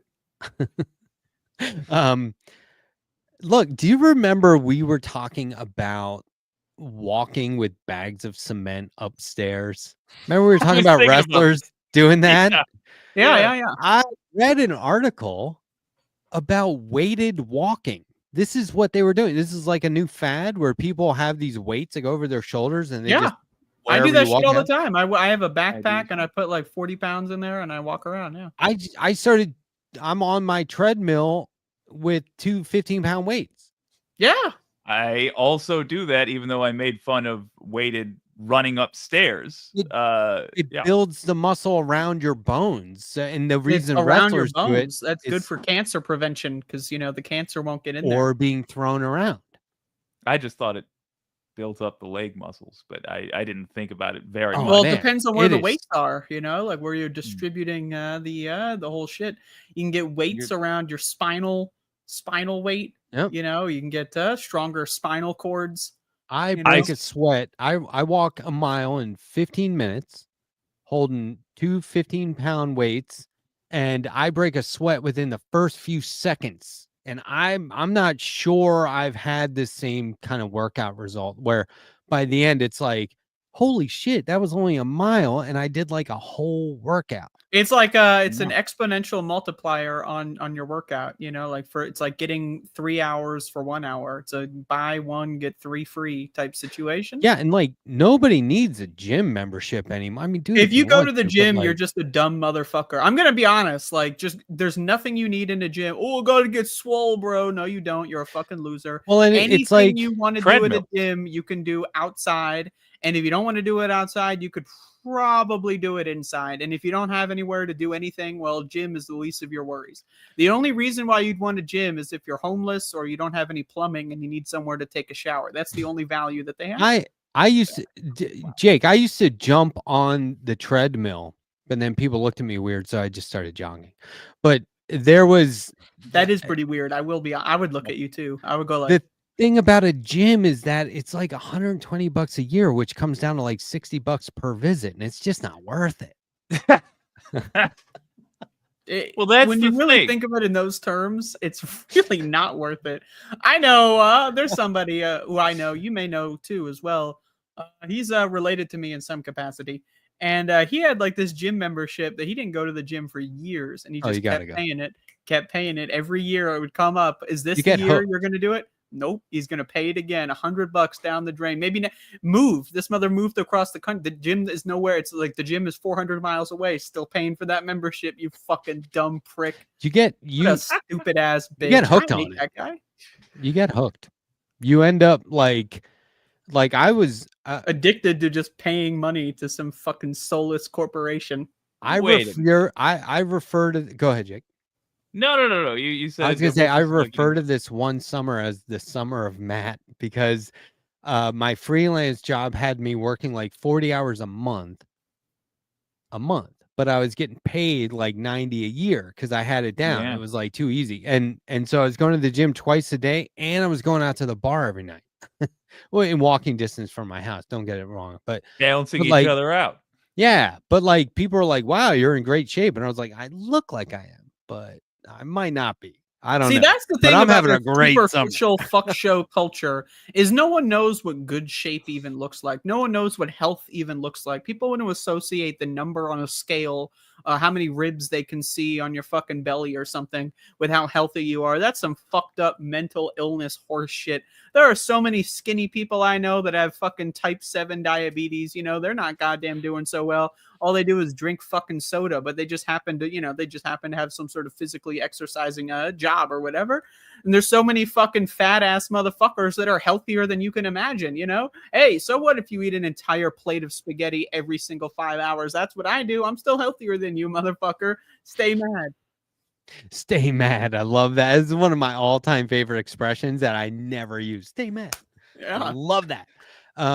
Did you guys hear that TSA is ending the take your shoes off? Yeah. The transsexuals of America? Yeah. Yes. Oh, that's what it. Oh, so I still have to take my shoes off at the airport. That sucks. But no, seriously, like I haven't read the article. I just literally saw the headline before going live earlier, and I was like, oh my God, I'm dying to know, like, not why, but why we haven't done that sooner. Like, why, what could have happened recently? Things don't feel more secure. They're definitely trying to give us the impression that things are less secure, and we need. That's like, because the military airline presence. industry is fucking failing. It's like the airplanes. But They're falling out of the why sky. speed That's up the the industry. process? They're trying to bait people into Oh, going on a fucking acceleration. goddamn. They're it's summertime. You want to go on your summer vacation or whatever. Hey, you don't even need to take your shoes off anymore. Yeah. Please give us money. Please give us money. We're so desperate for your money. I How about see. you don't give them money? How about you don't go to fucking shit fuck motherfucker and the fucking flying all the way across the goddamn planet? You don't need to do that. Take a vacation to your fucking local Oh, park. hold on. Get a Hold on, blanket. real Roll quick. the blanket out. I just got to turn off monetization on this video real quick because now I can't monetize. Go to Okay, the there we fucking go. local park, roll the fucking blanket out, and eat a meal with the ants, motherfucker. How are you flying around to the fucking 5 other countries, in 15 days? That's not a vacation. Stay mad. That's called colonial behavior. You're going to Hawaii for a vacation, you're a colonizer. You're going to fucking Mexico for a vacation, All you're a empires colonizer. fall. You're going to Florida for a vacation, you're an idiot. So I don't know what else to say. You don't need to be going on those planes. Keep your shoes off. Stay at home. So for background, the reason we had to start taking our shoes off was because on a Detroit-based flight, some Nigerian fella thought he might smuggle a bomb through his shoes, and he was caught, etc., etc.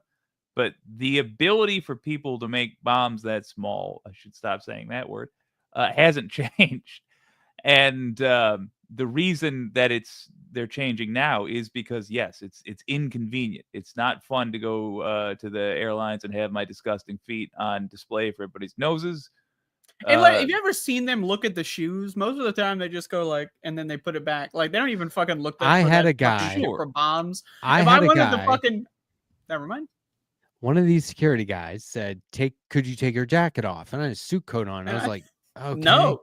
So I took it off. I folded. I put it on top of my shoes. He takes my fucking shoes out and puts them on top of the jacket. And I was like, no. I'll put it in a different bin. He goes, no, we're good. And I was like, look, you just fucked up my jacket. And he goes, I'm sorry. And I was like, why would you put dirty shoes on top of my coat? And he's like, oh, I'm sorry. And I was like, "What? You don't run the show That's here. because these You're people just are doing fucking security, dude." fascist thugs. They're not used to like having their fucking shit put in I front of think he their was face because probably everyone just else is a fucking underappreciated, pussy. underpaid. Everyone else is gonna see the shoes go on the jacket and go, "Oh wow, that hurts my feelings. Oh shucks," but I'm not gonna say anything. Oh, they're just doing their job. They're just following orders. One time- they're shocked that you fucking called out their shit. They're like, "Oh fuck, I'm an insane psychopathic freak. How could I have done that?" And that is a life-changing experience. This one time, I was in LaGuardia in New York at the airport, and that is an airport. And I was in line putting my shit on the conveyor belt, and here comes a bunch of stewardess for like the flight, and so they all jump in a line. bunch of what? Stewardess, flight attendants, but they happen to all be female. So I noticed that Letterhack has an issue with pluralizing certain words. Sorry, I'll help. So a bunch of broads were up there. I'm willing to correct my behavior to be more inclusive at all times. So anyway, they sprinkle into bitches the showed line up. in different places, right? And so one lady was in front of me, and the another was behind me, and the one behind me started pushing all the stuff, and it knocked into her coworker's tub or whatever in front of me and pushed like something off. It's like And she looked dominoes. at me and said, "Hey, buddy, don't rush, because if we're not on the flight, you're not going anywhere." And I was like, "No, that wasn't me. That was somebody." And she goes, "Oh, okay. Who was it?" And I was like, "Okay, you're going to kick me out. I know it. If I get mad, you're going to kick. What the fuck is going on?" And that That's lady, like, people love clinging to like, and also like, you know, those people are overworked and, you know, they're losing I get one hair away from having a nightmare, right? So when they feel like they can yell at someone, that's the steam that's been building up for years, you know, like they're yelling at you so they don't go home and beat the shit out of their kids that night, you know. But then And on so the even though flight- it's fucked up shit, even though you totally got framed, you're gonna have to take it. You're gonna have to take that fucking shit, chew on it, and swallow it. but on the flight, she's like, "Would you like anything to drink? Do you want a snack?" And I was just like, "No, I'm okay." I did not. I wasn't It's like, weird now. What do you want me to say? You're mean. You're not on my side. Yeah, Yes, fuck you. please don't spit in it or whatever. Like, ugh. I don't know, it was just made for a very weird situation. But you're right, and I get it. I probably tell this story too much. One time, a guy bumped into me, and the person I was with was like disrespectful, and I was like, "Hey, look, this guy probably needs glasses, but doesn't have insurance, can't afford them. What do you want to do? Maybe he's got an old prescription in his contact. I don't fucking know. Give him a break. It's just he didn't mean it." I really believe that about most situations. Like, it was just it was avoidable, but our society blows. What are you going to do? Kind of roll with it. But in this case, we're in line at security in an airport. I'm doing my best to remain chill and cool at all time. I was wrongly accused of not being that way. Framed. That freaks You were me out. framed. That freaked me out. And then they, you know, they're getting mad at me. That freaked me out. Anyway, you You ever get never strangers allowed like, to fuck, what is this glasses thing going on? You ever get strangers just yelling at you for goddamn no reason? That's Yes. just horrifying, man. Like, I know I'm bouncing off of what I you're just saying. told the story. I know, but it's like that shit. I've had that happen before to me. Like, I'm an autistic little motherfucker. If someone starts yelling at me and I didn't do anything wrong, I will either engage in furious debate for hours or I will cry and whine in a puddle. And it's kind of I a was on the fucking way toss-up home, though. on I which had to one go will home. happen. You flip a coin. Am I either going to get the most confrontational I've ever been in my life, or am I going to like go home and cut myself? Like, just don't know. Let's fucking follow the coin, you know? Follow the coin. Stay mad. The people who randomly yell at you are just you on another day, and their frustration is the same that you have, which is that you are never allowed to be in the same room as the people who set the conditions that make your life miserable. That's it. Yeah. Well, I don't Jake, know. I don't think I've ever yelled at anybody, at least in public for that reason. That's why I started a YouTube show. Yeah, I started a YouTube show, so every day I can scream Get at out the of our system. webcam. And One when I go time- outside, I'm chill. Oh, you want to yell at me? Okay, buddy. All I'm right. horrible. Have a good day. See ya. One time, there was a guy who yelled at me at work, and I was like, and this one time, and this other time, and this one time, this guy was yelling at me at work about something. He thought he was just going to yell and walk away. And I was like, "Don't yell at me." And he was like, "What?" And I was like, "Is there a problem with me saying don't yell at me? Who the fuck are you, dude?" And he was like, "What?" And I was like, "Don't come over here." And he stopped. And I was like, "If you want to yell at somebody, go yell at the boss. Are you going to get away with that? No. If you have something you're so upset about, you're going to yell, go yell at the boss about it, about me to the boss. See how far you get." Sure enough, boss comes back and they're like, they go, "I need this shit about as much as I need a hole in the head." And I was like, "I'm sorry, what shit? What are you talking about?" And she was like, "So-and-so." And I was like, "So-and-so was over here trying to yell at me. If you expect me to listen to that, we have a problem." And she was like, "What do you mean he's yelling at me?" I was like, "Can we just talk? Can people just talk? Say what they mean? Do we You know how have to adults really do that?" sometimes have conversations? Just think Yeah, we like, who take the a whack fuck at is that. yelling? He got mad because I told him not to yell at me. Are we yelling now? Because let me know. Because if we're fucking yelling now, I win. Yeah, that's the thing. number You one gotta yeller. let them know that, Do like, not. you know. It make me Yeah. angry. I'll give you will one more not like chance. me You when didn't I'm know what angry. you've done. You've made a mistake in engaging with me in this I'll fashion. yell for I'll let you fun. I have that don't even need to be opportunity. mad. This will be the greatest mistake of your life, and I understand that. You didn't know that you were challenging greatness. So I'll give you a moment. Just step off, and if you want to step back on, you know, prepare to never step again. I'll tell you that. And then when they walk away, say, ice cold. Stay mad. Is that going to be the thing? You've already found it. 5 minutes into the show, you already found it. Stay mad. Mm. I just look. I I'm don't in a say very that enough. different place. I'm so petty that You're what in you the just fucking said, you just desaturated did- verse. Yeah. And what you said off the top of the dome, I would eventually think of like 4 days later, but then I would try to rearrange the conversation to get another pass at it. I did that very before. I George used to do Costanza. that. I used to try to socially engineer in high school. I would, you know, like I would have like 1 or 2 conversations per semester. So like those conversations, like I would spend weeks and weeks building up the, you know, the potential reason why the conversation would happen. Then I'd get my one-liner in. Then I'd feel great for the rest of the semester. It would be great. I lost lie detector Monday night. I don't know if you guys saw, but I did lose. I did. I heard about it. I got a spoiler. I heard You about heard it about before it? Yeah, in the comments of Oh. this space. Oh. And so then Funny. Yeah, the rumors are Like, on the leaving street already. Everyone's talking about it. lost. Everyone's saying, "Hey, did you hear about the Letterhack? He fucked up." It's like it's like when Detroit loses at hockey. It's a big deal. Yeah, no, exactly. Like it never happens. Happened this time, and it happened. It was like because you know how we do a poll, like there was a tie between 2 of the 4 stories, and so we had to do like another poll, and it was fucking like by a couple of percentages. It was pretty close, but they won. I had to give it to them. I Stop could have kept count. that poll till it was in my favor and then Well, stopped you it. could've. But I waited till it was the same number of votes as the first poll, and I figured, okay, fair is fair. Stop it there. Man. Yeah. Fair's so- fair. Stop it And then there. LT9K was like, "Stay mad," and I was like, "Dude, let it go." And you're still mad. That's why you're mad tonight. Oh, I'm furious. so mad. Actually, I am fried.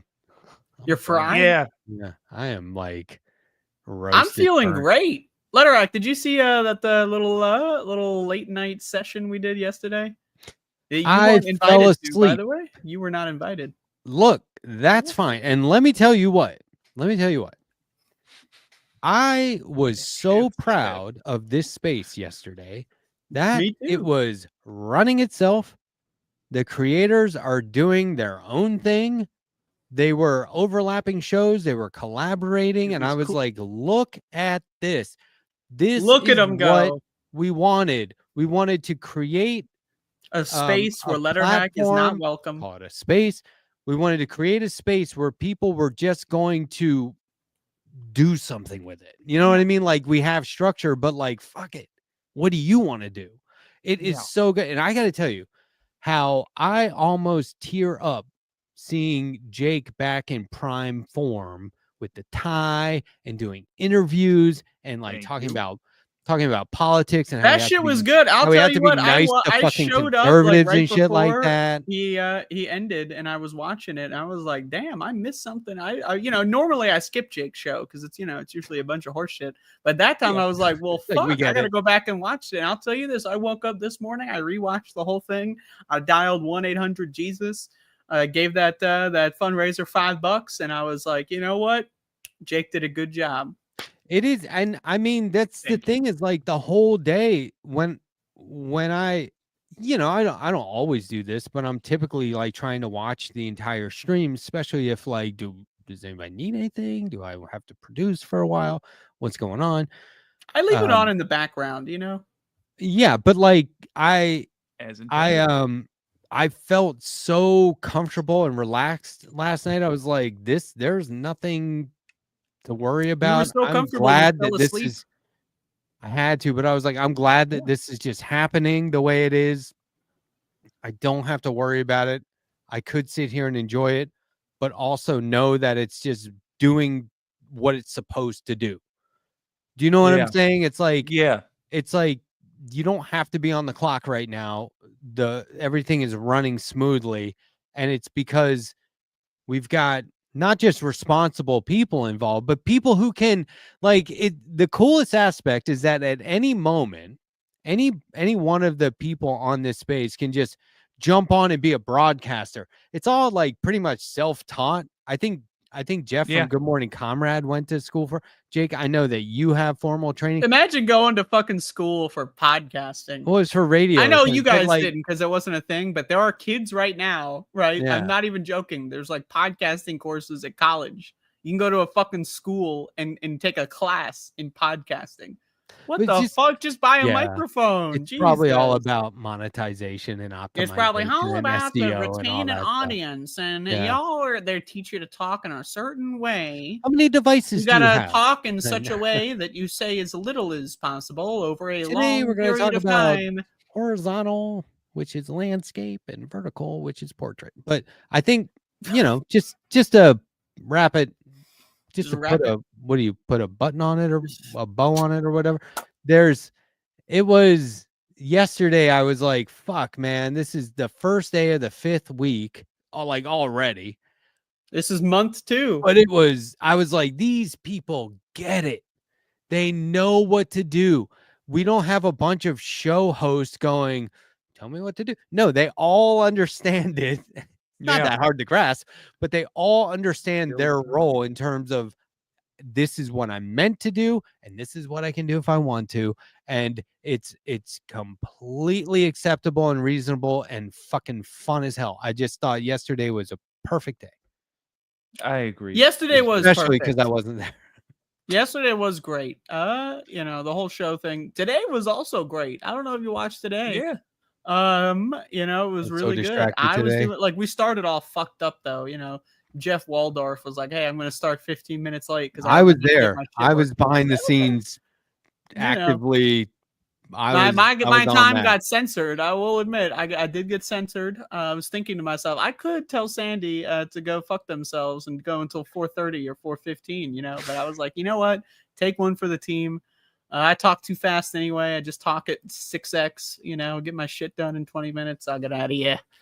But now we're watching this space in this space. Wow, there it look at is. the background. Yeah, it is. Oh, that's me. Oh. That's me. That's me. Andrea coming on screen is one of the funniest things when she's like, "Is this on? Are we live?" That is one of the best bits of all time, next to the phone bit, which that's a deep cut. I don't know if people. I haven't done one of those in a while. Yeah, remember the phone bit, but it's pretty great back in the day. But yeah, I don't know. I just think we have been happy with this space since the very first episode. I'm gonna be honest. I haven't been happy. Better. I've been ecstatic. Yeah, fair. Jake, on the other hand, is in the desaturated verse, so he's feeling very melancholic about the whole situation. What did you say? Well, I mean, look, I feel great about the whole project overall, and I got to tell you, I'm just tickled, especially since Lanzetta also said, but folks have been saying it was a good interview. I feel great about all that. I do want to point out one thing that I did notice. In the about 5 minutes it took for the guests to arrive, and I just did a cold intro. I was watching the viewers, and they dropped down from 40 to 16. And then when the guest arrived, they shot right back up. And it was a good interview, and I like that's called a glitch. Don't look at the viewer count. That shit will fuck your brain up. And I then put a the little guest piece of left. duct tape on my monitor. It kind of destroyed my whole screen, but I put a little piece of tape. Some people would use Post-its. I just got duct tape. Whatever. I put that on the screen. It kind of fucked it up when I ripped it off. I don't want to look at the viewer count because the viewer count psychs you out. You look at the comments. I look at the comments. Oh shit, Andrea. It was sucks pretty tonight. clear. Oh no, though. now I can't fucking do the show for the. Now that's going to be you can't get any distractions. Down when it was just me, up when the guest was there, down when it was just me again, and then Andrea came on with Alex, right back up. Maybe it's just I got good collaboration energy. Maybe. Yeah, maybe you just suck at a solo show. By the way, I think maybe. Speaking of, we didn't really kind of solidify this, but I believe I destroyed you last night. I don't know if you caught this, Letterhack, but Did you Jake was finish the betting game against by? me. Did you finish by 10? Not only I finished both games, we did a second game afterward. Jake said I couldn't do that in an hour either. I did it in 57 minutes. So I did 53 and 57. So Jake lost both of them. So what are we doing with this, Jake? You've lost 2 bets. I You're a believe respectful individual. So what are we doing with this? Well, certainly on the second bet, I owe you a playthrough of Chex Quest Penultimate Breakfast. Hey, what's up, Lanzetta? Good to see you. And Albert C, hello. I didn't recognize any of that, but hello. We got one Layla. I love putting these up. Yeah, those are Face good. pink Those are drinking tea, face pink drinking tea, face pink drinking tea, face pink drinking tea. It's funny. I do enjoy that. It doesn't translate. I miss Okay. Sandee randomly. I gotta just say, killing me. it's weird now to me. As a different show at this point. This is so dumb. It's so Notice that Jake brings that up when when we're discussing the terms of which he will pay out the debts. But of He's course, dodging. let's He's dodging. It's yeah, fine. let's go into this But distraction. Man, I am so fucking torn up about Sandee. I don't like that we've, on the one hand, it's like, yeah, we've adapted. Yeah, I shouldn't have to, and I hate it. And I have been so preoccupied with just like life and stuff, but not a day goes by where I'm not like, this is fucking stupid. They could Yeah. do this to anyone at any time and get away with it. And it's She has been so fucked up. streaming on other platforms like Facebook and Twitch, so everyone should go ahead and check that out. We should honestly just probably end up doing one of these not on YouTube and just do one with her on Facebook or something like that. Just Yeah, I think we should do that. I'm so down for that. I also like the idea of us just barging into new spaces, like new platforms altogether. I tried streaming on Kick once, like a year or 2 ago when they first came up. I don't know. How old is that now? Like 3 years? I don't know. I tried that for a little bit, once or twice. I got a couple people in there. I didn't tell anybody. This is a secret experiment of mine. I had a couple people show up and they're like, wow, you're good at games. And then I tried to engage in conversation and they just refused. As in they just left. They showed up, said one thing and then left. So that's my experience with Kick. I've been on Twitch. Me and Twitch, we go way back. I kind of have a love-hate relationship with that thing. Mostly hate nowadays, but I got that nostalgia before Amazon showed up. You got Facebook. Fair. Fuck Facebook. I'm not going on Facebook. That's Maybe the I'll go on. worst. If Sandee's on Facebook, I'll if she does all the work, I'll go on Facebook. But I really do want to start going on like Rumble, on like all the unexpected places, and yeah. I think that's rife. Here's what I think: less and less does your specific show depend on the platform it's on, and it used to be entirely dependent. Is it movie or TV? And then it was movie, TV, or internet. But now it's not even which social media site. Just go as many places as you can afford to go, and let your brand be free of the constraints of whatever capitalist du jour there is. can I just say, I love capitalism. I hate how I love now Trump. I love Israel. the I just want to get streaming that out of the way. all the streaming services are like, we have live sports and you can have Shark Week on HBO. And I'm like, this is not why I have fucking HBO. to I watch the fucking bought Learning an Channel. internet's fucking goddamn connection so I could avoid Shark Week, for I Christ's sake. hate live sports. I don't like, I only watch sports pre-recorded. and it I watch 'em totally at fucks up 2.5x, the streaming. It's like, what? Oh, why is Apple TV Plus broken? And they're playing soccer and they can't handle the bandwidth. It's so annoying. They're just trying to make any Like day the League of now. Legends tournament on Twitch. And they keep doing this where they're like, oh, now for the price you pay, we're gonna have commercials. You have to pay more to avoid commercials. It's like, here we fucking go. You're just trying to make cable again. I can't stand it. It's just it was evolving and now it's going The back. companies are. Yeah. The Yeah, creators are not even out of, I think, morality, but just practicality, taking a different path. I I think constantly that people point need to past just that. learn. Some of 'em. We Some of shouldn't 'em, go yeah. too far into this. I'll keep it brief, but you should learn how magnets work. Everyone wants to know, how do magnets work? You should figure it out. You don't need to go on HBO. You don't need to go on Netflix. You don't need to go on Amazon. Figure out how magnets work. You know, got yourself covered. What do you mean, why magnet? I don't follow that at all. I'm so sorry. Oh, because it's a learning channel? Just figure out how magnets work. If you know what I mean, you know what I mean. If you don't, you're lost at sea. That's all I can say. I enjoy Faygo as much as the next gentleman. Yes. But orange flavored. Indeed. I like Red Pop. All right, fair. I mean, I can't say anything bad about Red Pop. It's delicious. Rock and Rye, also underappreciated.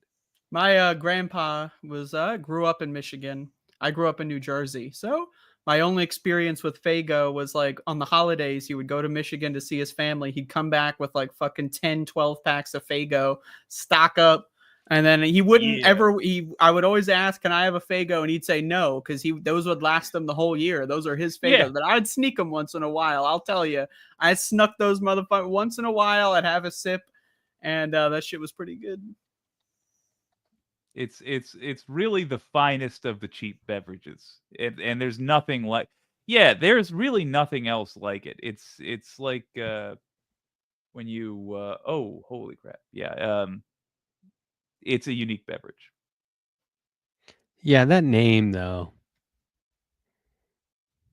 You talking about Faygo still? Yeah, It we're talking is. about that. It is. I don't know what it's. It doesn't sound like a last name. I have no idea where it comes from. I don't even know. What does where it Coke mean? comes from. Is it like from a different language, or what does it mean? It's just I a think it's- cool sounding, like Yeah. someone was just like, "What should we call it?" I don't fucking know. And then they're like, "That's what we should call Did it." you say Faygo? How do you spell that? Okay, Yeah, pretty much. get this off Yep. my plate. Move on. Faygo, is that a word yet? Nope. All right, good enough. Cheapest possible to produce sugar water. Okay. Look, I'm not going to get into this whole thing, but I do want to tell this story that happened to me over the weekend, because it's one of those things where like this isn't going to happen again, maybe. Right?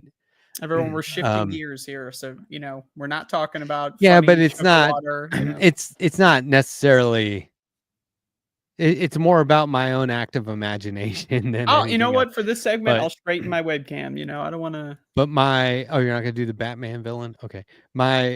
So over the weekend, my father-in-law passed away, and this happened on Sunday morning. And that has been like a job, like a full-time job for about a year now. And just incidentally, I mean, people know this, but it's not the kind of job that you eventually say, "Oh, I got this figured out. This is easy now." The job only gets worse and like more challenging, right? So it's really just like, become like a part of life that's suddenly over. But he was nearing the end this weekend, right? And on the 4th of July, Friday, it was like, okay, we can see what's happening here. And so he was becoming less and less responsive, and we were keeping an eye on him like all night, Saturday night, right? And so I was in his room like every other hour, just checking on him, and he's at peace. It was a peaceful passing. It was best you could hope for, right? On his own terms. But he was not talking, right? So, he was just asleep. And so I was checking on him. I was like, okay, he's still with us. He's breathing. And I turned to leave the room, and he begins to pray as clear as day. He says the Lord's Prayer, like the Our Father, right? And I nearly shit myself in fear, because now it's like The Exorcist and all the stupid movies I've ever seen, and my own stupid active imagination is like, it's not him. It's like a ghost in the room or something. Like, it's fucking dark at like 3 a.m. I'm in the room with somebody who I'm checking to make sure is still alive, and then he just starts to pray, right? And it was one of these moments where I was like, okay, see what's happening here. Just get a hold of yourself. Here's the weird part. It's like, or why it was like out of the norm is because this guy, now I've known him since, I think I met him in 1990. He has never prayed. He doesn't go to church. He doesn't do any of that stuff. And as far as my wife knows, he never has. But he knew this thing by heart and even did the little, what we called the Catholic bonus at the end. I don't know if you've done the Our Father, and then at the end in church, there's a little bonus thing at the end. And he did the whole thing. He goes from not talking or sort of like mumbling kind of gibberish to clear as a bell. Like didn't skip a beat. And then immediately after he said, because I turned around and I watched him and listened to him say the whole thing. He was on camera, and we were monitoring him on my phone in our Like room. Paranormal Activity type So situation. my wife gets up and comes in and is like, "Is he praying?" And I was like, "Yeah." And she's like, "Why?" And I was like, "I don't know." So I was like, what's going on, right? So then he falls into, it was kind of like a trance where he was just saying parts of the prayer over and over and over and over and over again. And I was like, okay, he's on some pattern or like a glitch or something, right? But like that was, depending on who you talk to, that was either him connecting with something in the beyond or just relapsing to a part of his youth where, I don't know, right? Like the brain is obviously not fully functional at that point, but that was a fully functional thing to do. Yeah. So it was like, you know what I mean? So it's like one of these situations where you're like if you could be falling but have perfect balance at the same time. I don't know if that's the right analogy, but it's like, no, I get it. Yep. But I was like, this is like a thing that, you know, you go through your whole life being like, yeah, life is this, life is that. And then something like that happens and you're like, that is a aspect of life that you are not going to be, not everyone's going to experience that. And I don't know if I'll ever experience it again. And I certainly did not anticipate that moment ever. And if I did, it was me writing like fiction. We're writing a story going, would it be weird if this happened? You know what I mean? So that's why it like stood out to me in the moment, like, oh, that's spooky or whatever. But then it really wasn't. And it just became this like benefit to being alive in a moment that is otherwise very traumatic and trying. Yeah. But like to be able to witness something like that, you know, people will drive hundreds of miles to see an eclipse. And I'm like, give a fuck. No, I mean, an eclipse is pretty cool. I'll be honest. But like this, you can't schedule it. You can't predict it, yeah. Anticipate it. There's no prediction. It's just, it's either going to happen or it doesn't. And I don't know, it's unique. So then it was, he was talking to all kinds of people. He was having all kinds of conversations with people, but he would like turn to look at them. That was the whole next night. He would like turn and look right at somebody. One time, because I'm like looking at my phone, right? Because when he starts talking, it would kind of wake me up. So I'd look at the phone. He looked right at the camera and said, well, what do you suggest? And I was like, can he hear me through the? I checked and I was like, no. So, you know, it was just, and then it was, you know, that was like the last 24 hours of the man's life. But there was a couple of times where I was like, this is, you don't want to look away. You wish it wasn't happening. You know, you wish it was completely peaceful. But then again, like maybe that's not how it is to him. What You is, know yeah, what I what mean? does peaceful even mean? That's what I'm saying. Like why, to you me, know, he's reliving conversations with his buddies. That sounds Look, peaceful to me. give me a box of blunts, take me into the woods, prop me up against a tree with a lighter and leave me the fuck alone. Like something like that would be peaceful for me, right? When my time comes. Otherwise, I just want to be asleep in bed, right? Like with a view, loved ones or whatever, a couple of comics, whatever it is, you know. Just a couple. But like if you don't have control over that situation, that doesn't necessarily mean it's not peaceful, I guess, to your point. But anyway, I just wanted to share that because it was like one of these things where you're like, gotta talk about that. Like that shit doesn't happen. My grandpa died a couple years ago, and pretty much the only thing he was doing in the week where he died was he was playing Quake. And then the moment he stopped playing it, yep. The moment he stopped playing it was that was the last day of his life. He was like, all right, he shut it down, and then he wouldn't play it again the next day, and then it was over. I wasn't there, but that's what I was told. Yep. That's where I got my love of video games from that old guy. Pretty cool. Oh, really? Well, chip off the old block because you beat a personal record yesterday and gained from it monetarily slightly. Did I? And what did I gain? I believe you won a gentleman. Matt, you won the gentleman's bet, and also I've got to promote your game now on my stream. Matt, that is the sort of experience that makes you think about like early Bible days. And did people report what they saw when they saw miracles, etc.? I don't obviously, I don't want to present myself as a believer because I am not one, but there are those strange moments in this mystery we all live through that defy explanation, and also they kind of shift your view of the whole world.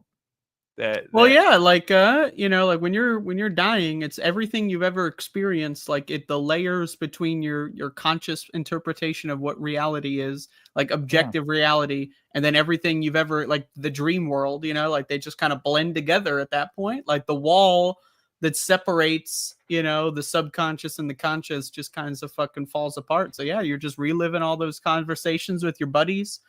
You think it's 1975. Last chance to think about this, Yep.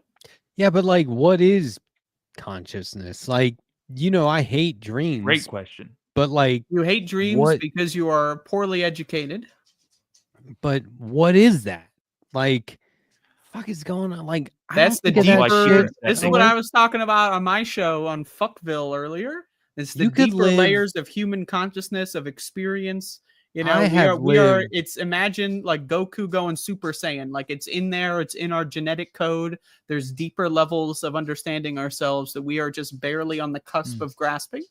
Since the word quake, I've been picking up half the conversation. Just gonna say, but there is. I have had entire years go by asleep, and then wake up and go, what was all that effort for? That didn't even happen. But like, what was it for? It builds your mental fortitude. It creates a character in your mind. Is there a parallel universe, like kind of slipping and overlapping? I don't know. The parallel universe is inside of your brain. It's a chance for you to experience other worlds and to incorporate that information, like Naruto training for the Rasen Shuriken with the multi-shadow clones. So here's a question for you guys. Rad and very specific. Yeah, and I'm totally lost. But here's a question for you guys. When you start to think about this, reality, how thin is it? A veil? Are we in the Matrix? Whatever.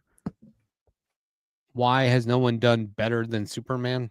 Why is Superman stalled as a character development? I don't know. But like, I think about. My brain automatically goes to, well, it doesn't matter because we need to fight for shit right now. We need to make this shit better because everything sucks and we need to stop it from sucking all the time, right? Like we got to help improve whatever the fuck is going on. I'm not the guy who's going to philosophize. I'm not going to look at it philosophically all fucking day, every day, trying to figure out what does it all mean when people are suffering now. You know what I mean? And that's like only being amplified every day. So like, what do you guys think? Do you think there's time in your life to ponder what it all means and what's really going on? I think that I have the complete opposite perspective of you. I think that is incredibly important. It's a part of every human's journey on this planet. And if you don't do it, you will never become a complete and actualized person. You will always be the incomplete version of yourself. And you need to be the complete version of yourself in order to help others. I'm not trying to be complete. I'm just trying to, do my best. That's like cheating to get an A on an exam. Yeah, it's a lofty goal. It's like, oh, I'm going to be a complete person. No, you're not. Nobody is. You can I'm try, going for but- completion. I don't know, man. You Yeah, I'm tell doing me. an any percent on this run of I'm life. doing 100% frankly. on this motherfucker. I want to get every realm of experience. If this is my only life on this planet that we call Earth, I want to see everything that we can. I go to bed And every I don't night care about thinking, the shit that most people care about. I care about the things that are deeper and innate in our genes, coded into our bodies, into our cells that we don't even understand how to grasp when you go to sleep at night. Prometheus. I go to bed every night with two thoughts. One, I I'm with fucked you, that Andrea. up. I could have done that a lot better. And two, I don't really give a fuck. Yeah. Yeah. Yeah. Who fucking cares, man? I don't have time Yes. for this shit. I'm not trying to be perfect. Let's just move on and I think hope it works every day. Both of those thoughts, like I genuinely something up, and oh well. If you, hey world, if you wanted someone better, you should have put them forward because it's Come and get just me. us. It's Come on like now. I was talking to my dad the other day because my dad called to check on me, and you know, he was like, "Do you contemplate life and whatever?" And I was like, "Dad, look, I've said this publicly. I should probably go out right now because I go out on top. I got a great reputation right now, and every day I'm alive is another opportunity to totally fuck that up." That's true. That's true. Maybe a year from now, if I kick it, everyone will be like, "Good riddance." But if it happened now, they'd at least go, "Well, he wasn't that bad of a guy." Yeah, went out on a high note.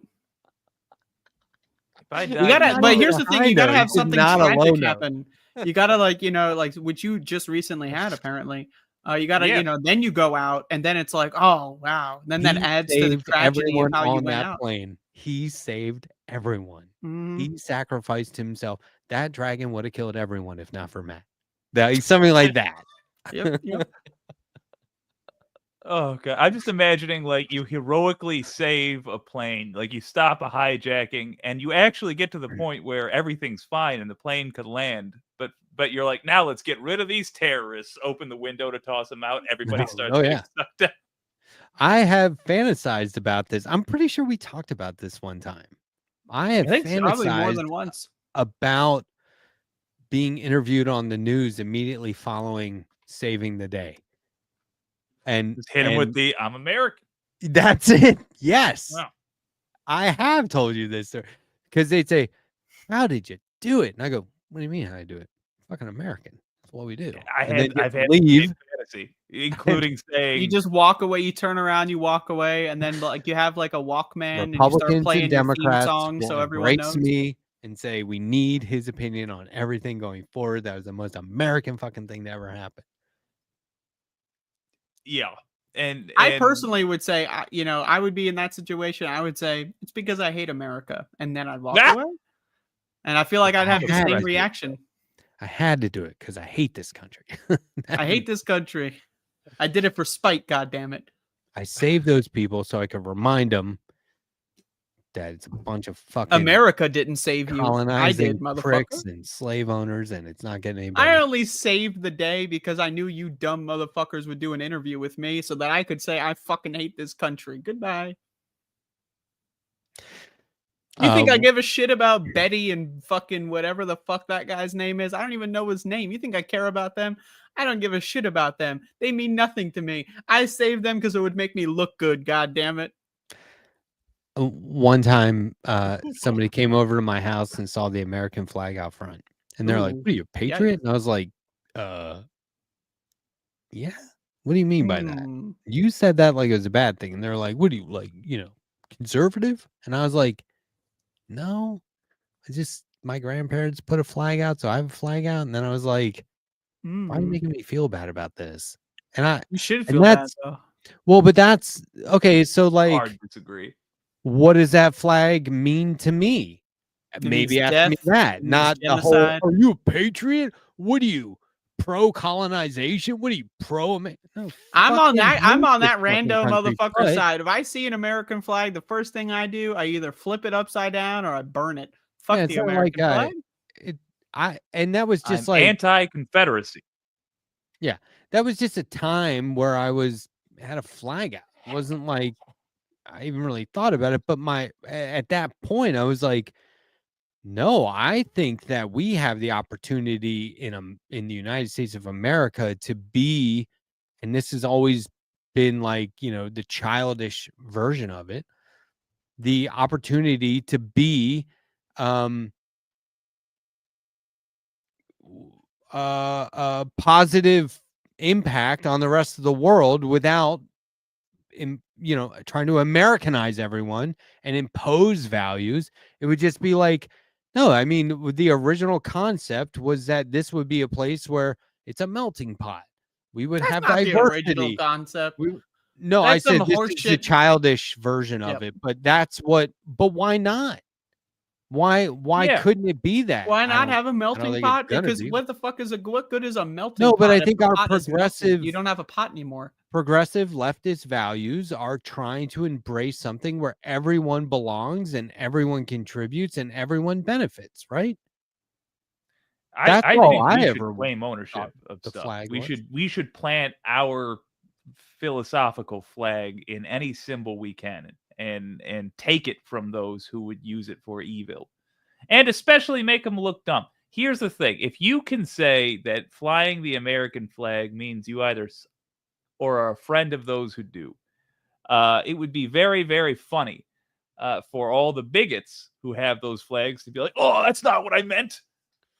If having a flag means you hate an oligarchy and are an ally to anyone who needs one,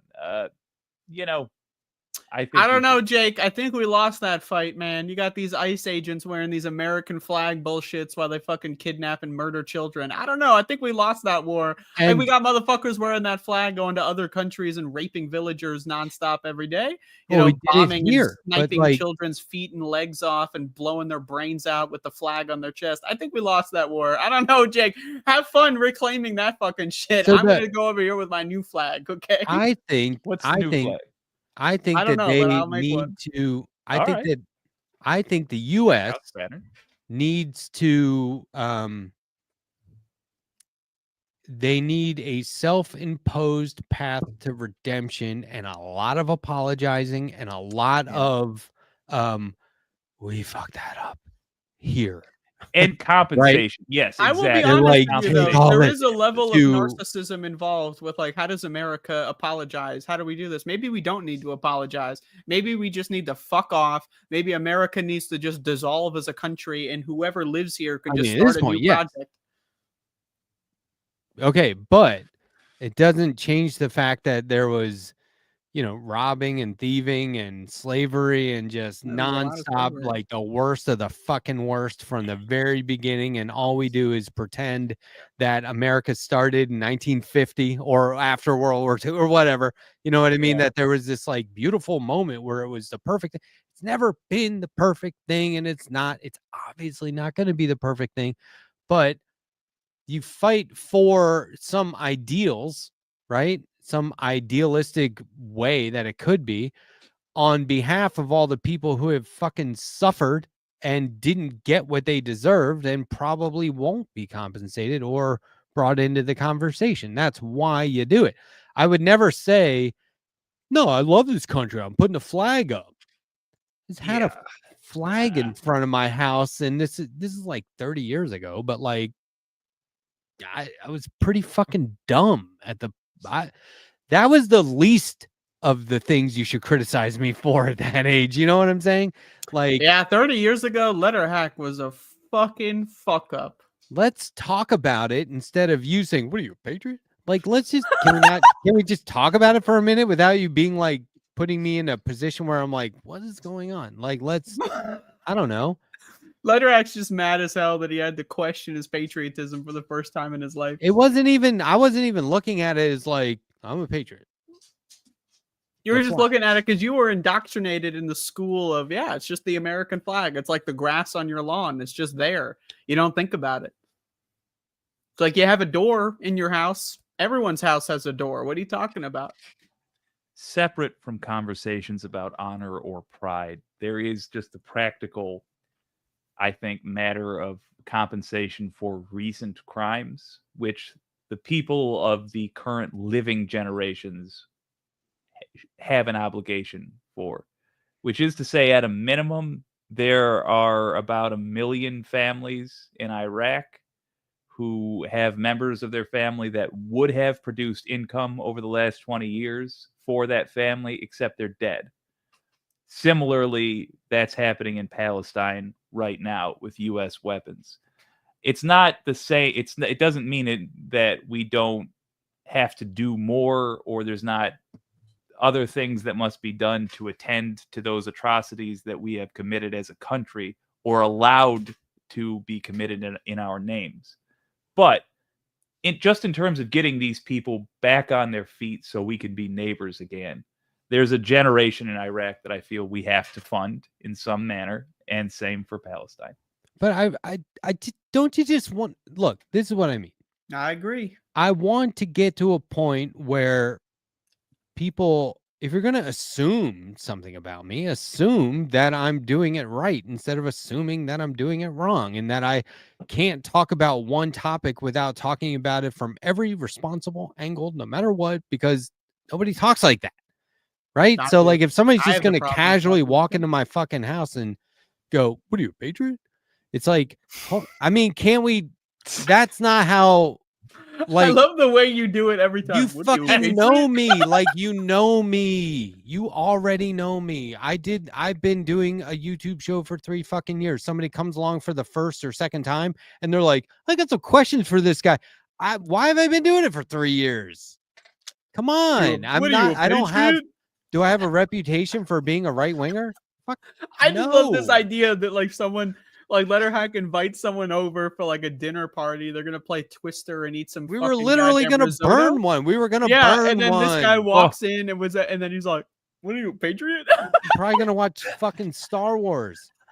And Matt's just angry the whole night at him, Matt even is though fuming like 30 fucking plus years later. This guy is still mad as hell. Some this people, guy's gonna show up, watch one of this these. one We're time, gonna tell this story again, probably at some point in the next couple of weeks, because you got This to mention one that you tell the time? same story every fucking week. But then you're gonna show up, you're gonna tell the story again. He's gonna be in the audience. Like, I can't believe you remember that. this one time. So my friends that I grew up with, mad. my good friends, can shred me. They can just sit there and make fun of me and say the worst fucking things for I'm sure hours. they can. We got to get your friends I on this will show at laugh and laugh and laugh. It is the best time. Is that not us? And then somebody, Oh, that yeah, I the other grew ones. up with, but then Okay. somebody who I don't know very well will try that, and it's not the same, right? So That's why I'm allowed to get away with making fun of Letterhack every week. I couldn't do it on the first couple shows. I had to wait, 70. What are we on? 93. So my wife one time noticed it, and she said that guy was trying to be funny, but it came off as disrespectful. And I was like, yeah, I didn't like that. And she goes, oh no, like the room got darker, like the lights dimmed. You did something. Dark energy that just surrounded the world. Yeah, you did something that made everyone afraid by not doing anything. It was just how you felt. And I was like, oh, okay. And she was like, but I've seen your friends that you grew up with do way worse, and you think it's funny. And I was like, well, there's no question there. Yeah. So this is what I want. There should be no question that, like, if I'm talking about, the United States, but I forget to mention all the atrocities, Hey man, I think there's a different thing between talking about the United States. You happen to live there and you waving the fucking flag in your front lawn, telling everyone that drives by your house, "So we love America, we love the country." I don't know. I think those are two different things, personally. I don't know that about the person U.S., knew me. but in leftist spaces, I'm with you. That person knew me. So anyway, yeah, I'm just kind of relating it to like present day. Like, give me a break, you guys. And like, this isn't any person's fault, but I just remember when we were talking about Harris in the election, I kept trying to say her name correctly, and I kept getting it incorrect. I'm not right. Kamala. The audience got genuinely annoyed with me, and we had a moment where we had to say, like, look, y'all know who I was. There's a finite amount of ability I have to say mouth words, but you have to take context into it. And the thing How about did you say her name? What the presidential candidate from the Democratic Party in the year of 2024, Anno Domini? What was her name? Well, I believe I was pronouncing it Harris, and I guess that's Yeah, off, that's not but correct. That is incorrect. I'm afraid you've point- lost. The point being, to what Matt's saying, we run into, understandably, people who are doing this stuff dishonestly, and people who are flying the American flag when damn well what they mean is Confederacy or whatever. And I understand. Well, I'll tell the you this: I reaction. think the South won the Civil War, but just Arguably true. But except they didn't get to keep their. Never mind. Arguably true. I'll tell you that. I'll agree there and say what Matt's saying is dead on. Is that we are ending up working against ourselves because they've worked so hard to get us in this tizzy. And Yeah, like, again, who the in person the that made these problems, they're not in the room with you, and they're not right. allowed to. And who on planet Earth loves their country unconditionally? A bunch of Nobody. dumb motherfuckers. There are people. I tell you, there are people that do that. There are motherfuckers that do that. In America, you're either you They love 'em. love a version of this country, and then every 4 years you're like, or every 8 years you're like, it's working. This is how I want it to work, and then you're disappointed with it again when everyone else is like, it's kind of working. Yeah, this is what I want. But like, I'll tell you, there's nobody like 1 to 2% unconditionally that are just like, yeah, I love America. I don't know. like. We got concentration camps, we got slaves. I mean, I don't know, Do man. you I think- just love America. I don't know. We're Do going you to war. think I mean, there's hey, whatever? I just love. let's this just isolate this to voting population in the United States of America. Do you think that there's a percentage who are like, America has been doing it right the entire time, they've been on the exact right track, the trajectory is going perfectly, this is what America should have always been, the people who are here before us, sorry, I'll tell you, I slavery genuinely had to think happen. so. Like, Yes. do you think there is Yes. a The fascists group? say that? Yes. Because Democrats, they never fix anything. Fascists always move us to But the that right every time. includes The genuine fascists, not the ones that go like, Biden's a communist. The genuine, real fascists that know actually that Biden's a neoliberal. And like, those are the people that think America's going on the right way, and they think so. no, but that would include all of the Democratic presidents and Obama and, Yeah, and they think Hillary so. and all that stuff. Because Like, you they need think all that's Democratic right. presidents to give legitimacy to the country. If it's all been Republicans for 30 years, this country would obviously be a dumpster fire. But because we've had these pretend puppet presidents like Obama, Clinton, and so on, right, that pretend to give this country some energy, this aura of legitimacy, that's what allows for Trump to be doing this fascist stuff. If we So just here's my had all question. Republicans since 1980, this country would not be in the same social standing. So the genuine, like the Stephen Millers of the world, understand that the Joe Bidens of the world are a necessary evil for this country's reputation So to get to these this point of people- power where we can fuck things over. So these people, let's now assume they exist. These people are willfully not using their brains. They're just they have they're just faith, evil, yeah. They have a faith based in whatever's happening in the US is so. I mean, do they feel this about all countries? Like, everything happening in the world is happening a certain way for this is perfect how it's supposed to be no matter what? Or like, I mean, then why do they vote? Why do they I don't know if they vote. participate? Why are they giving effort if everything is just sort of like, and that's what I say about a lot of faith-based practices. Like, if everything is meant to be a certain way, then your participation is meant to be a way. And so what you see as free will is see. And so going back to what I said earlier, this is where I get to the point where I'm like, yeah, fuck this. I have too much work to do to worry about it on that philosophical level. Yeah. That I hate philosophizing, frankly. It's my least favorite thing in the world. Oh, I'm gonna so try to goad you into it. I love it dearly, and I love listening to you two do it also. I dearly love philosophy, and I think it's the foundation of anything else you do. I think Coming down to even philosophy what you is the building block of humanity. It is the core cement block that keeps us together. It is the steel beam. It is the rebar that connects the rest of the structure of our being. Absolutely. I'll never forget the what were they doing? It was a bunch of MAGA. This is going back. This is like 2015 or 16. There's a bunch of MAGA. Can you believe MAGA's been around that long? Protesting Jake's about to die. immigration or something like that. And there was a guy. The concept of immigration. They're at every airport going, yeah, go back home. There was I wish that were sarcasm. There was a, for lack of a better term, Native American who said, he goes, fuck you. Red. He starts yelling at him. He's like, you get the fuck out of here. You came here and ruined this for everyone that was already, get the fuck out. And he started cussing them out. And I was like, that's the position this country should be taking at this point. Like, you haven't developed or evolved at all. If you're like, make America great again, you guys. Like a bunch of white people came over, fucked everything up, and now they're claiming that it was actually perfect, and now all of a sudden it just got magically fucked. Like, imagine everything's working great. Maybe there's a couple wars here and there. Maybe you got some, you know, it wasn't perfect, but things are going well. You got your communities, you got your fucking, we had like massive governments in the United States, in the starting country a trade before network. the United States.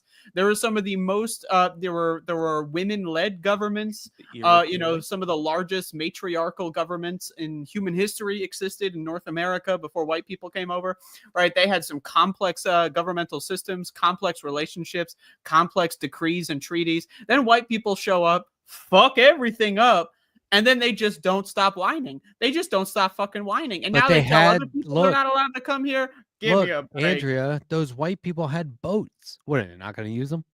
And aren't those That's a good boats point. a sign that they Good were point. further evolved than people who don't have boats? Don't forget the guns. Don't forget the guns. And they had guns, and so obviously they're better. Well, that's the thing about like a lot of it, like other I cultures. can't even joke like, about that without like, feeling sick.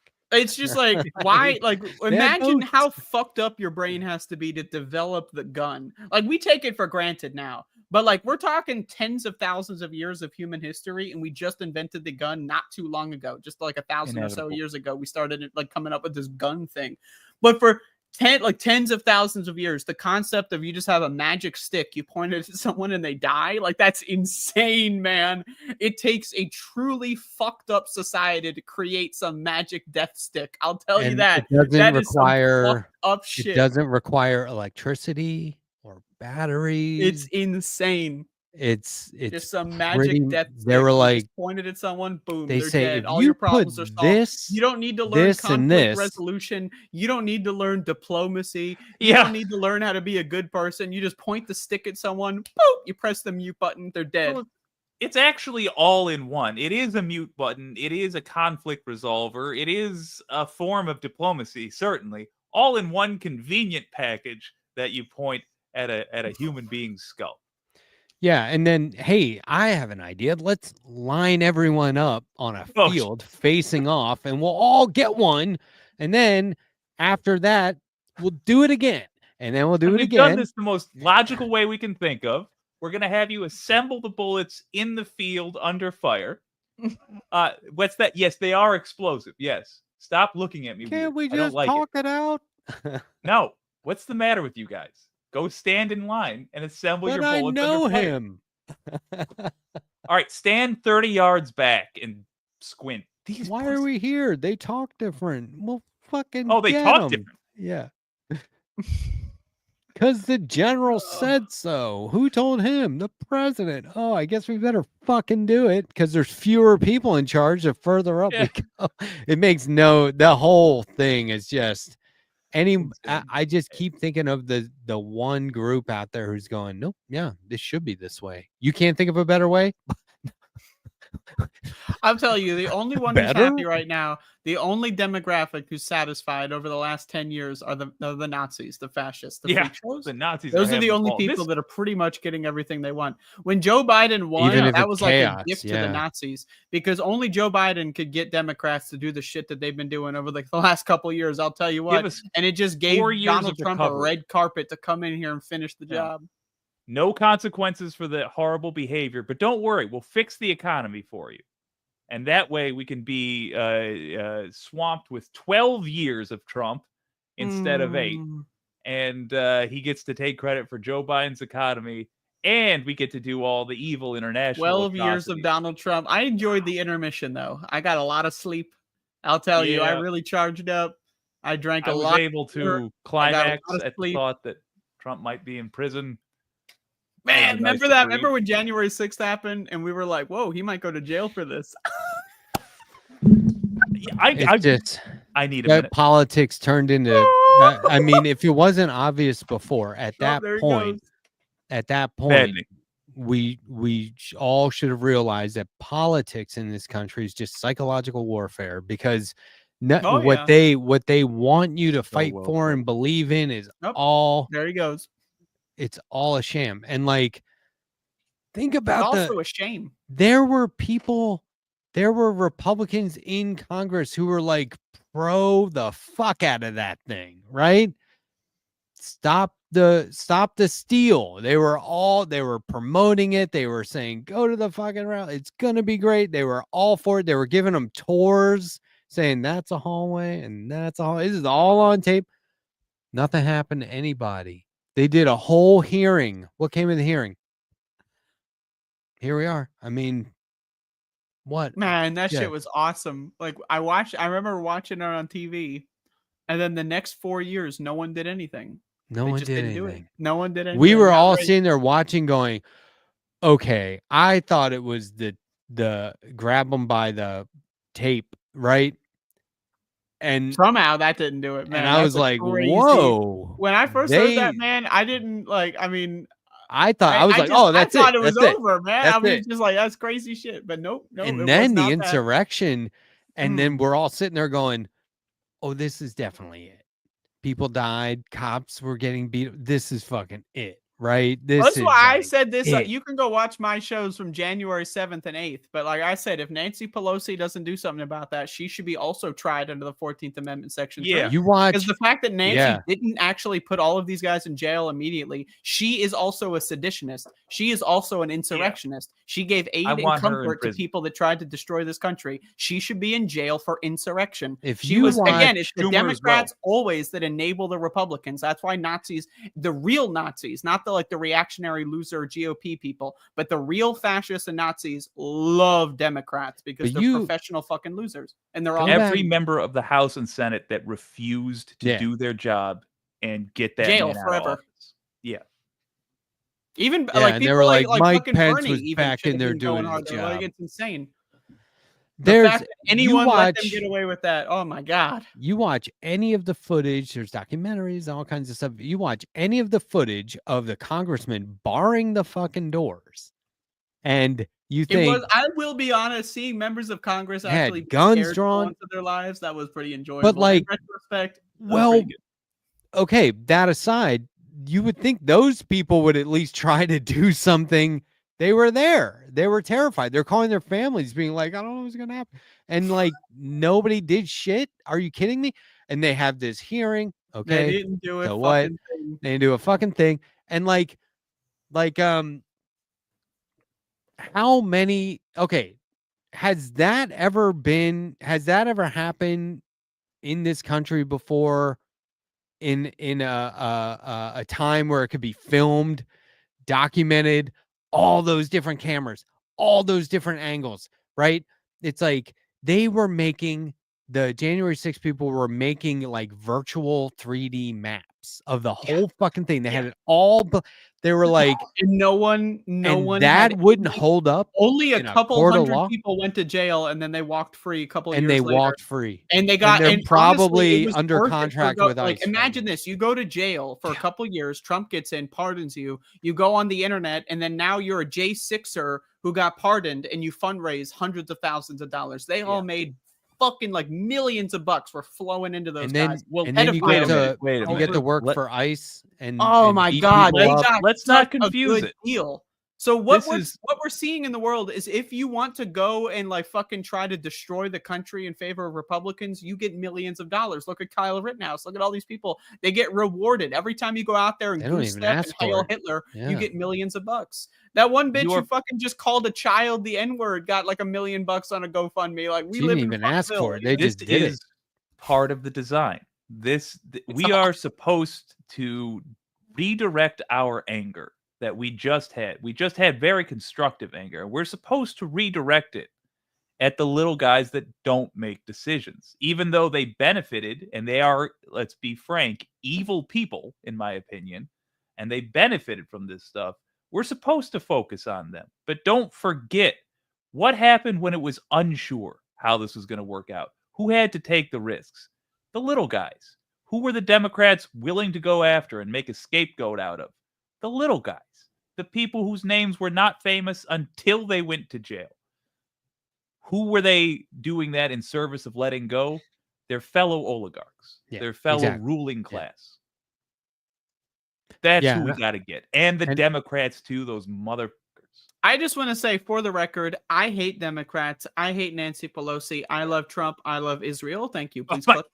And I want to point this out. There hasn't been a true democracy on this continent since the indigenous people who were here before us. Their democracies and their forms of governing were so advanced, and we have only gone away from that and made it more convoluted and less important ever since. So there's a The white lot. man brought monarchy, and then that never left, basically. I edit my comment from earlier. The American Confederacy that I actually can get behind is the Iroquois Confederacy. Fair enough. But the whole like, you know, I'm in the South. I see the Israeli flag as often as I see Confederate flags, which is a lot. Be very telling. And right, and it's like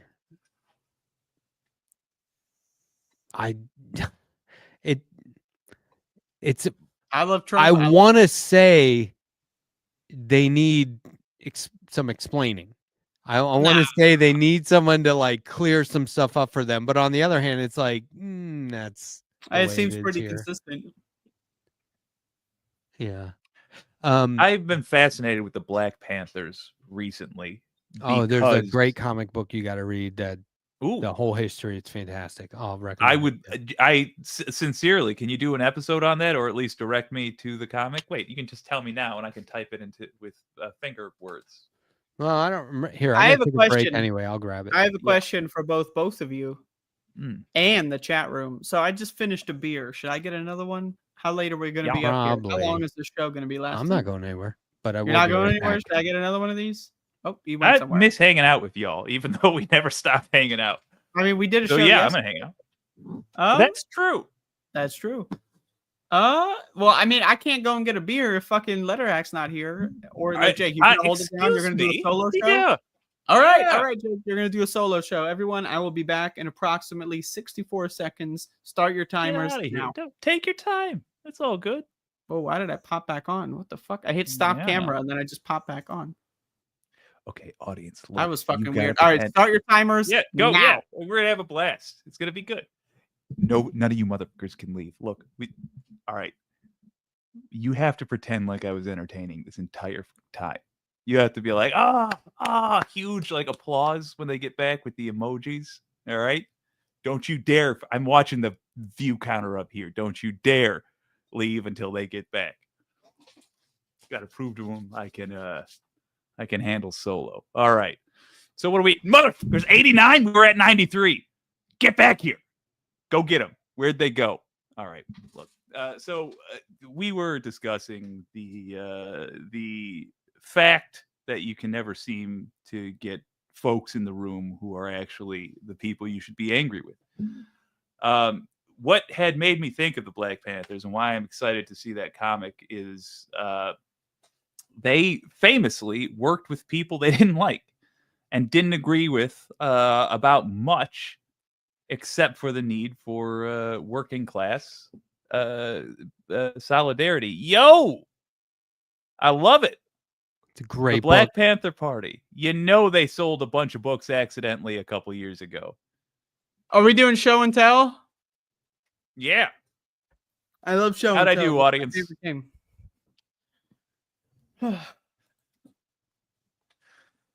Oh.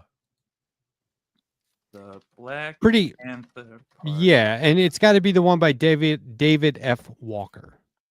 Got it. He was a member of the party, I believe. Oh, $20. That's very reasonable. Yeah, it's good. Buy 2 copies, gift 1. I like it. I stopped buying monthly comics. What are monthly? The only comics I buy are single quarterly. issues. I can't buy them single issues anymore. Oh yeah, just for organization's sake. Frankly. No, it's the money. It's just like I got to be smarter. I got to wait for Yeah, them to get work collected smarter. and then like buy select books, you know, Are y'all and end up with some familiar- pretty thick books. But Have you guys heard of the White Panther Party? You guys heard about this? Yes. I was No. not until very recently. I feel And like I have, but tell me. It's just they are their own thing. They're separate from the Black Panther Party, and they went on to be the Rainbow Coalition. But they started off like there was a band called MC5, and there was just there were a bunch of Detroiters that moved to Ann Arbor and were, lefties of the era. But And, doesn't the White Panthers just seem like you're trying to upset somebody by coming up with that name? they were intentionally drawing like the thing that it looks like is exactly what it is. They were trying to say we agree with everything these guys are saying and we're white, and that was it. But their value was that they made events like protests and what have you fun. Like they were the people who, instead of you just show up and solemnly march with your head held high or whatever, they would play music and invite musicians to come play music and bring food and turn it into like a giant barbecue, basically. And I got to admit, I like that. I inquire as to the food situation wherever it is. I won't not go if there's no food. I just want to know if I need to bring snacks from home. I think that's a very practical way of going about resistance. I love food. Yeah. I love eating. Can I just say that? I love eating. Like just the act of eating, the physical Right. sensation of chewing on something. Right, just feeling the morsels get smaller and I smaller. don't like It's like it. digging a hole. I don't like you it. know, like you just see the progress immediately. You feel it's I think it's grinding into annoying. a paste. Then you rub it around your tongue, get it all over your taste buds. It's awesome. like Just it. the whole thing. I'm addicted to eating. I get- I've had this problem my entire life. I'm just addicted to eating. Just the whole process. I eat Same. and I'm immediately over it. Like I'm like, oh, I can't wait to eat this, and I start, and then I'm like, yeah, this When I'm done eating, I look at the mess I've Fizzle. made. I see what's around me. Everything's fucking got stains.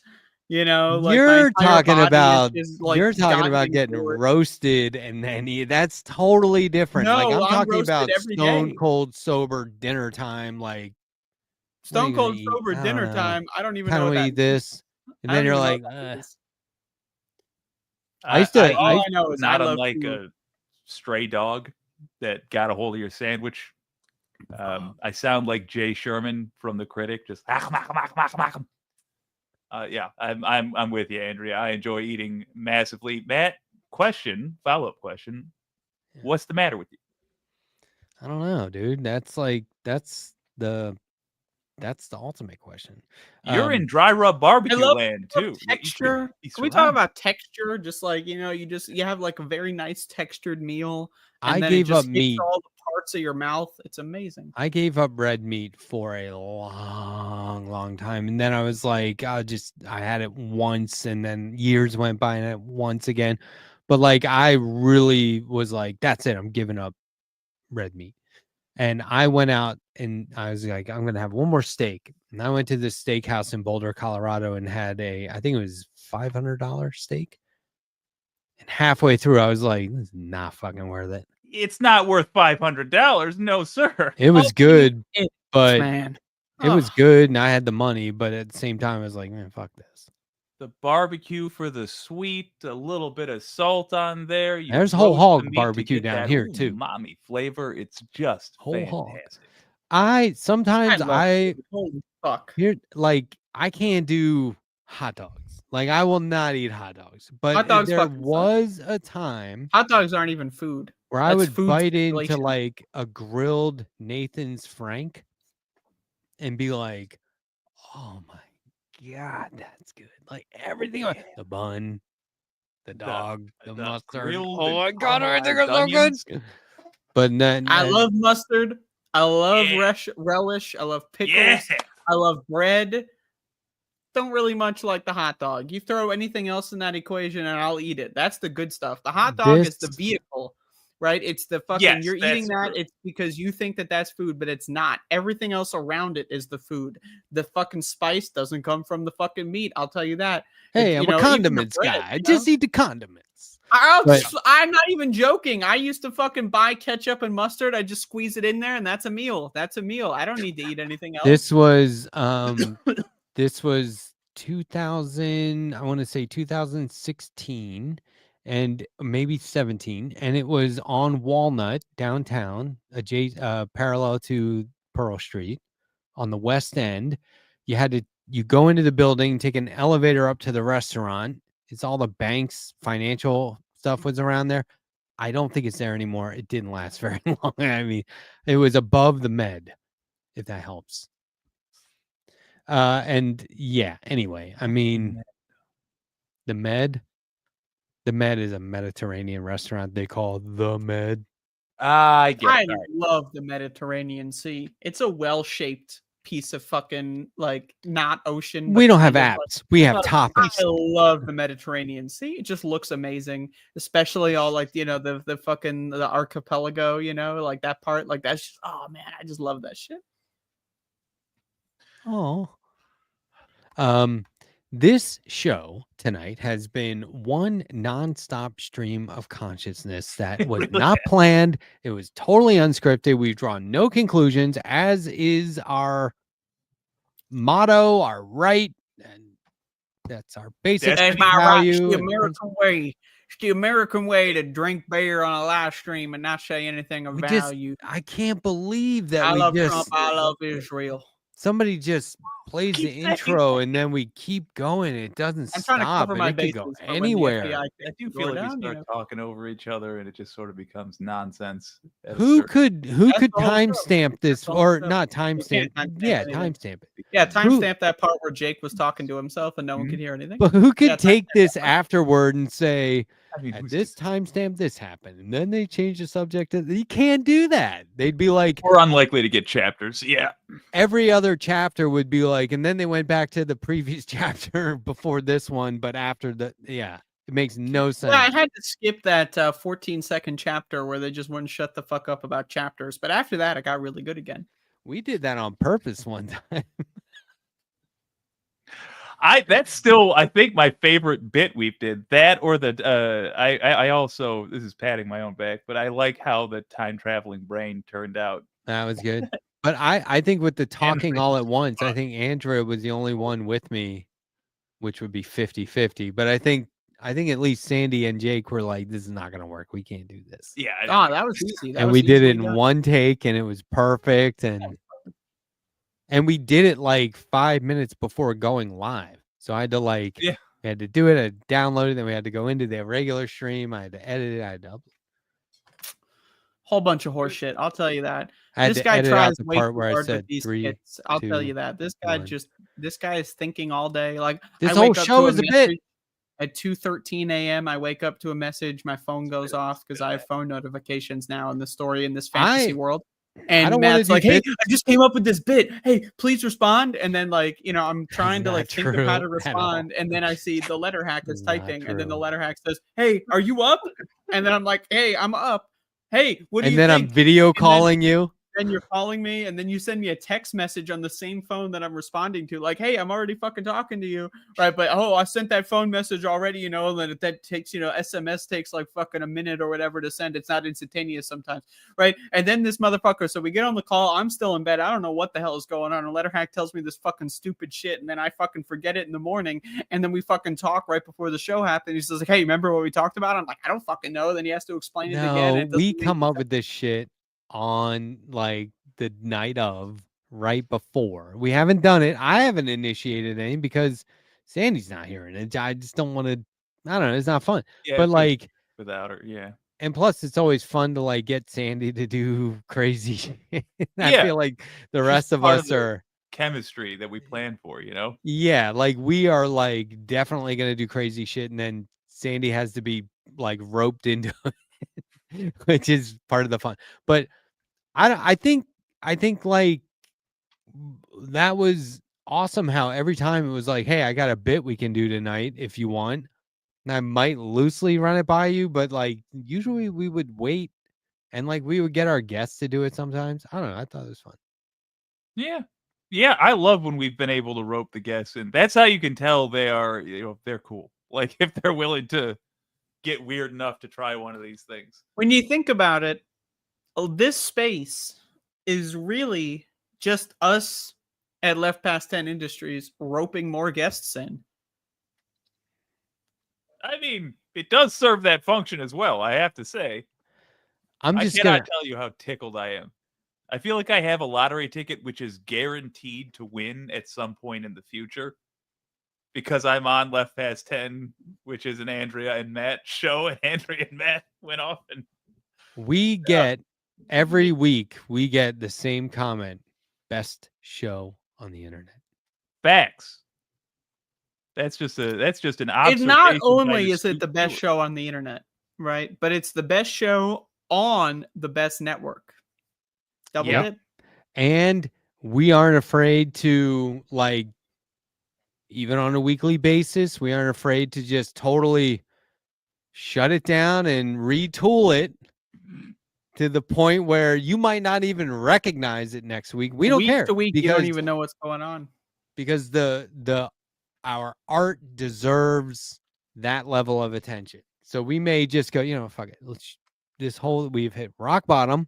We need to shut it down and retool it. Man, that was the best fucking comment of all time. They may have been the best comment of all time. Or rumors in my chat too. So like Or shout out. rumor.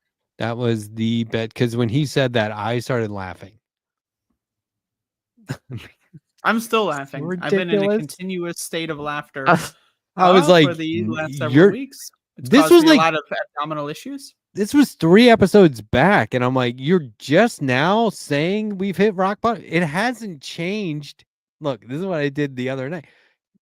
This show hasn't changed at all since the first episode. So if now we need So if now we need to hit rock bottom. I think we just hit rock bottom, actually. Well, I think we just Let's try to time that a little better. Jake has an Yes. OnlyFans. We will who will be tuning into that later on tonight.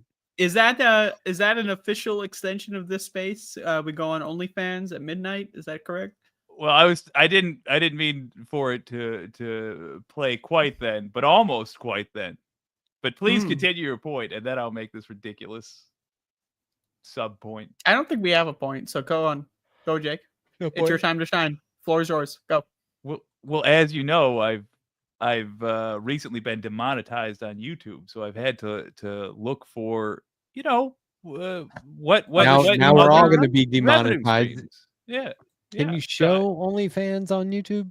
I don't see why not. It's not strictly for masturbatory purposes. Because YouTube but yeah, that's there it is. Coming to a streaming service near you. It's going to be all 8-bit graphics. Yeah. Right? That's funny. Goddamn Custer's Revenge over here. Holy shit. I'm only going to be a model for the bottom half. That part, totally realistic. But the rest, yeah, 8-bit graphics. Well, I how support you, furious Jake. I think Hold that on. this endeavor of yours is going to be successful. And Yeah, you this is can't- what how could it happens possibly at backfire? Left Past 10 is you never know when someone's going to get into the pornography industry. You never Look at know who this. it's going to be. A lot of people were guessing. Jake's the first one. So I'm gonna Yeah, talk well, about with this mustache, who didn't see it coming? we're That's talking true. about potentially delusional. You guys have really hit a sweet spot. The conversations are cohesive, but are you in the right chat? And as a viewer, welcome. Well, I appreciate that, I but would love, and I know we have a lot of new I'm not viewers feeling the here, and so as cohesion. a result of us having a lot of new viewers, I just want to make it very clear that I love both Trump and Israel. God damn it! Why are you doing this to me? Why? We're Why do you back wait for in me the to be on algorithm. screen? It's so. Well, I love also. go. I mean, go. America's okay, but I just love Trump and Israel. America, Nope, there it goes. Nope, he's back. feel like I just sort of killed the energy. Yeah, you just destroyed it. You showed up. Yeah. You left. We gotta you showed up retool. again. We got to shut it down. I do appreciate that retool it. comment from Joe Cool, because I think that it means there's a lot of, I think like if we weren't doing something coherent or cohesive, there'd be a lot more comments about it, right? There'd be a lot more, this has hit rock bottom. We've heard that exactly once. You know what my favorite episode of SpongeBob is? Rock bottom. And so did they retool it? That was kind of what the whole episode was about. It was about 20 or so minutes of them retooling it. Sometimes I think we should retool this show. Just Yeah. You know, I don't know if I've ever said that out loud, but I feel like we need to shut it down and just retool it. we should. Maybe instead of shutting it down, we can hit the restart button. And that's, well, I'll tell would you, that ever be an hit the improvement? restart button and not shut down, but it doesn't fix your problem, and your problem You're is only talking about solved by a video actually game shutting console, down. aren't you? No, I'm talking about a fucking Windows computer, a Macintosh, a personal computer of any kind. You shut it down, you restart it. Those are different mechanisms, motherfucker. You might not think that is. You might think that restart it's the same thing as shutting it down and then turning it back on. Those are not the same mechanisms. If you want to shut it down, you got to hit that button, hold it down, then you got to unplug the motherfucker. Right, but don't unplug it too soon, because when it turns off, it's not really off. You got to wait like another minute or so. Then you unplug it. Then you leave it overnight. That's a real shutdown. Unplug. God damn. Retool. I've literally Retool. never done that. Retool. I do that at least, I do that once a week or two. It's like when You actually unplug your computer. Yes. Well, the plug's right here. I could literally. I have the back of my computer right next to me, so. It's like when people plug I think in. that the CIA is wiretapping me, so I try to unplug my electronics frequently. Like when I tell people like your connection would be a lot stronger if you use an Ethernet cable and they just plug that in. I'm like, you have to turn off the Wi-Fi, and they're like, doesn't this override it? No, it doesn't. It does sometimes. Not if you're on a Macintosh, because I Macintosh fucking sucks. I think Apple it's device. is for losers. I think it's device related. I think it's a I think laptop Apple is for versus losers, a and anyone who buys an desktop Apple product is an idiot. That's what I think. I've had a strong specific. What? Yeah, opinion about pro this for a while. product over here. Yeah. It's if you're an artist, I the opposite becomes true. They are designed for. Is there a working fly with in your room, images. Jake? Yeah, there's two. I swear to God, I thought I saw a fly, and then I was like, was that real, or am I just hallucinating? But you're telling me it was real. Okay. Yeah. I've been dealing with it. Matt has been watching me behind the scenes turn off the lights in the studio and open up the door to the adjacent room and turn on that. Do you light think to it's try to- because you have like open bottles of mustard and other kinds of material? All right, in this room?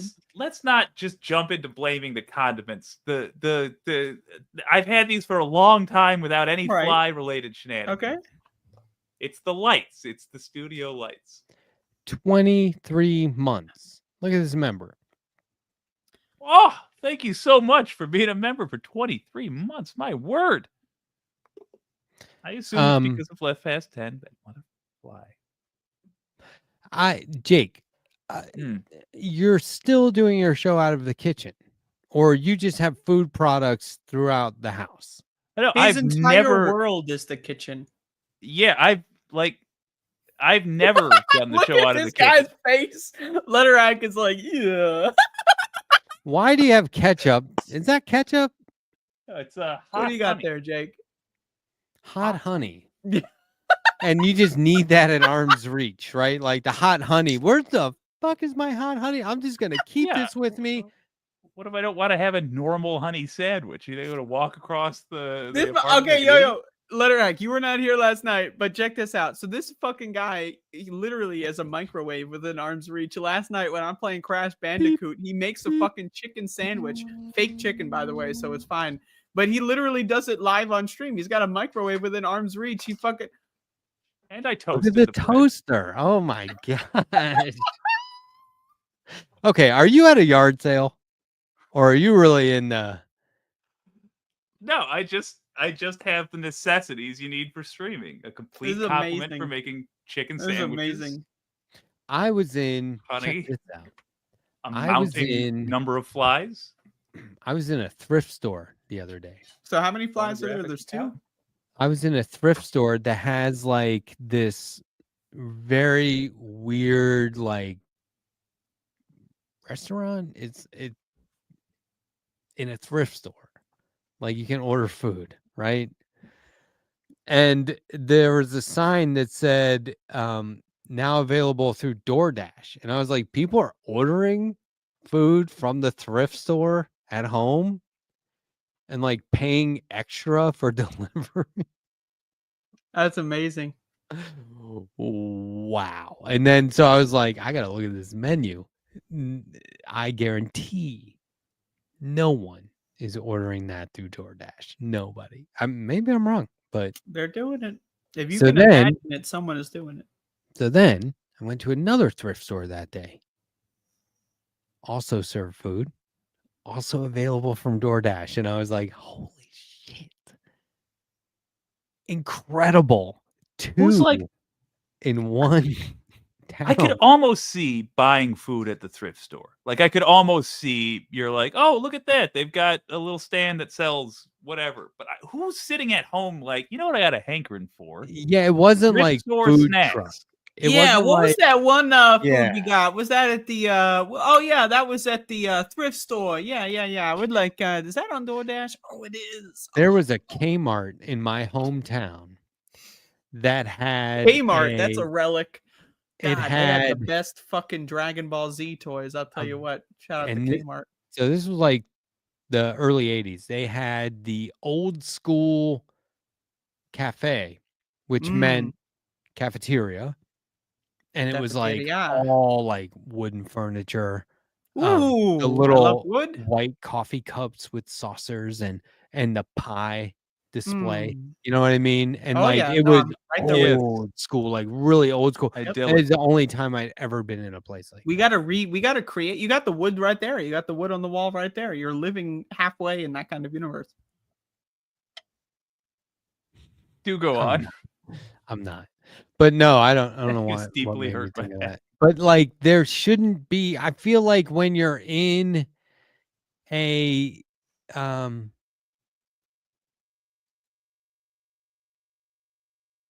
I mean, Yeah, it's they first just right do, by- I this is what I'm it wouldn't saying. occur to you, you know? They didn't. They were doing.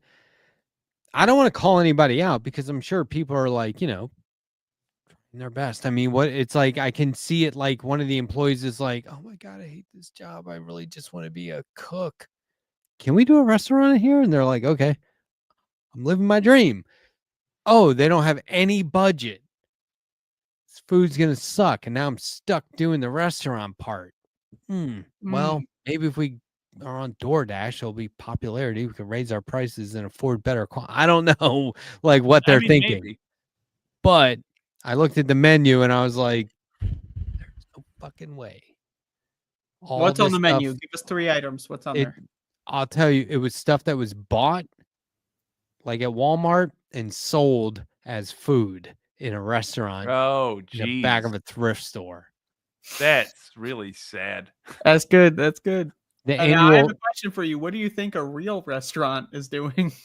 Because they're doing the same goddamn thing for the most part. At least they're Well- professionals at it, though. These are professionals at reselling clothes, not reselling food. Well, what's the crossover? Hey, I'll tell you what. There's a lot of the best cooks in the world are people that fucking buy and shop and work at thrift stores. I'll tell you, some of the best. Yeah, but if you're just could never hold even on, afford a though. kitchen. There's no correlation, though. If you're There just can be, but like the barbecue festival is this weekend in my town. It's annual, and it goes Thursday through Sunday. what right? did I say?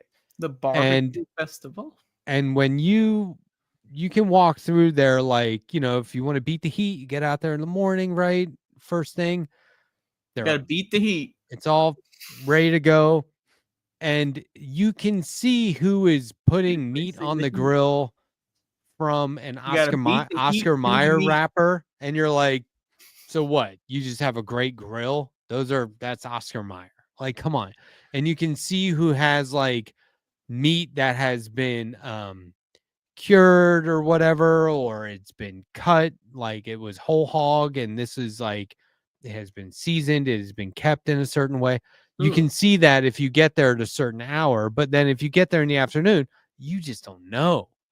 So you have to look for the people with the most awards. They list like these are all the fucking awards we've won.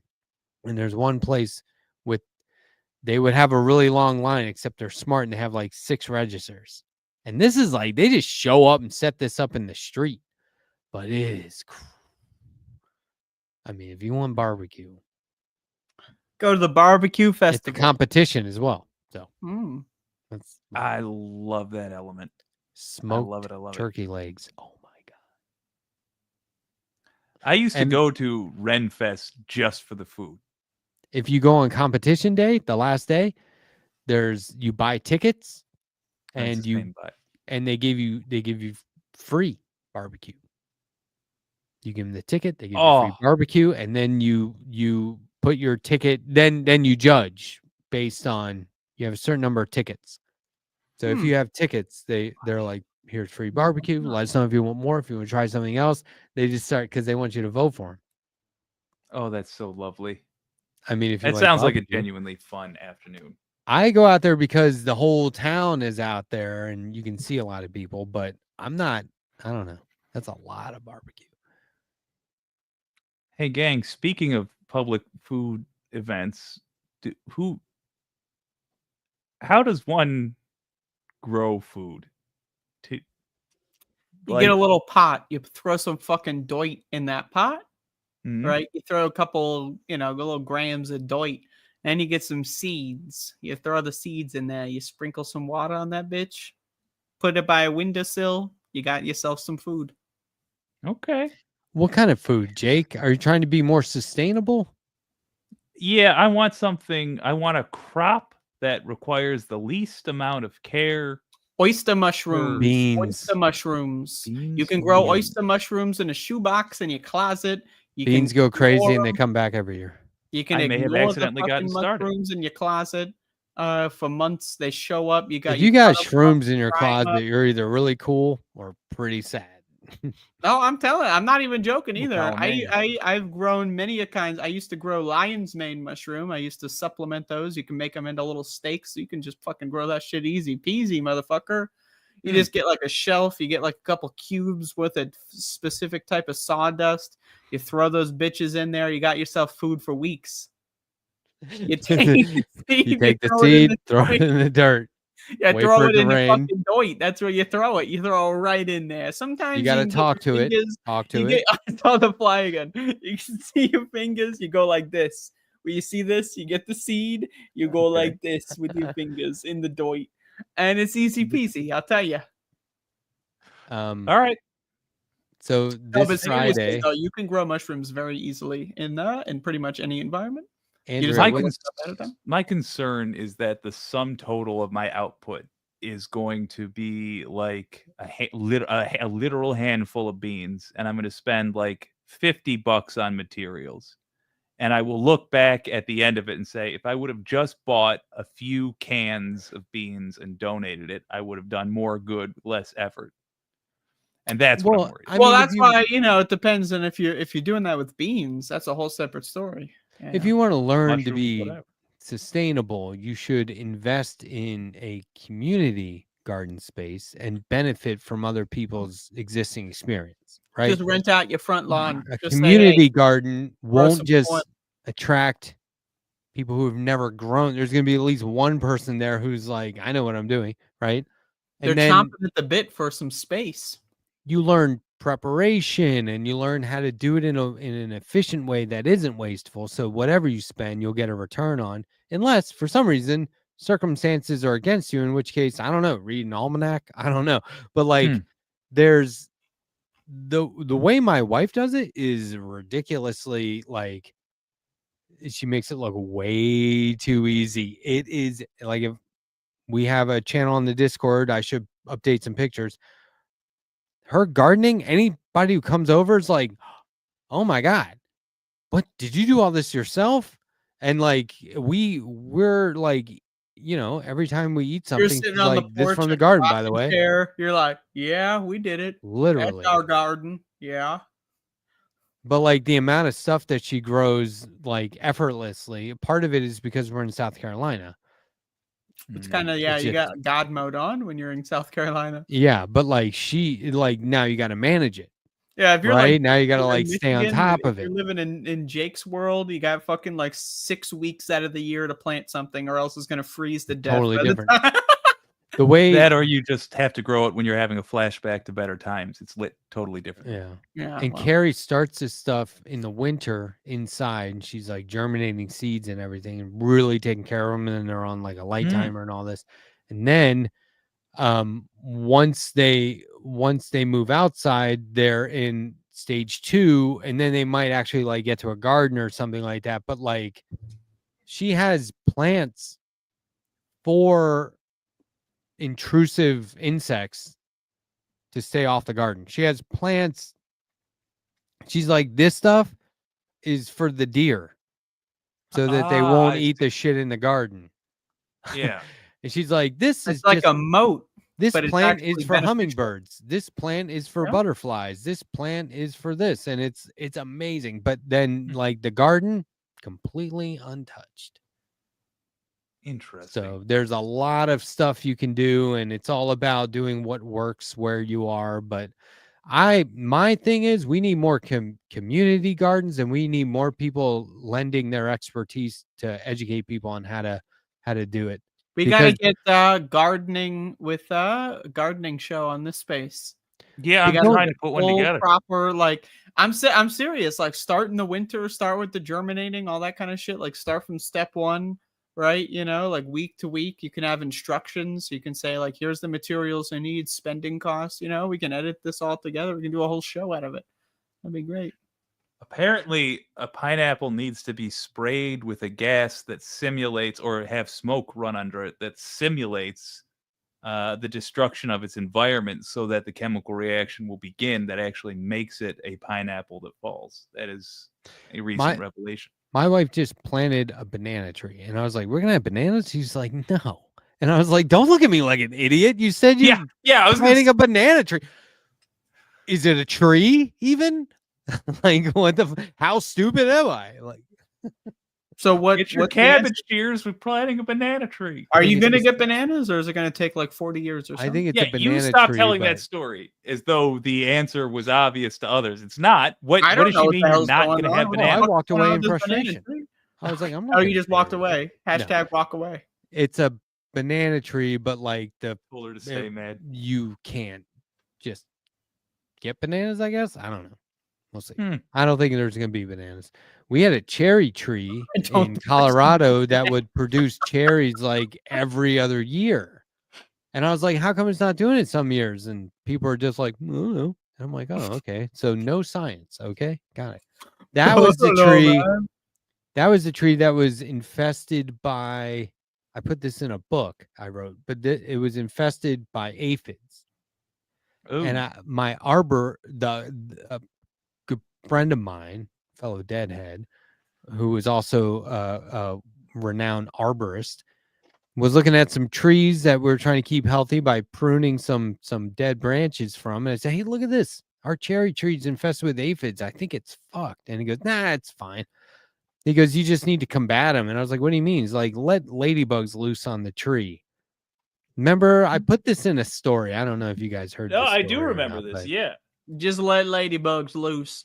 They'll kill them. But like I would way too many ladybugs. Like I didn't need 1,000. I probably needed 100. And I got like over 1,000. And I was like, let's fucking go. You want to go to war? Let's go. Right? My side's gonna win. So, and you can just like buy bags of ladybugs, which is weird, but whatever. Yeah, because you were hiring mercenaries. Why are they in bags? Why do we store ladybugs in bags? Like Why not mesh boxes? bags. Why So not jars? I think for jars years, would be better. Why are they bags of ladybugs? for years, the neighbors were like, just every now and then, somebody would be like, "Do you ever notice like there's a lot of ladybugs in our neighborhood?" And I'm like, "Yeah, it's weird." What So is that? you started an ecological like fucking. There was an army you unleashed upon. but your like they didn't leave the neighborhood, like because Yep. some of them, Yeah, it's a nice place.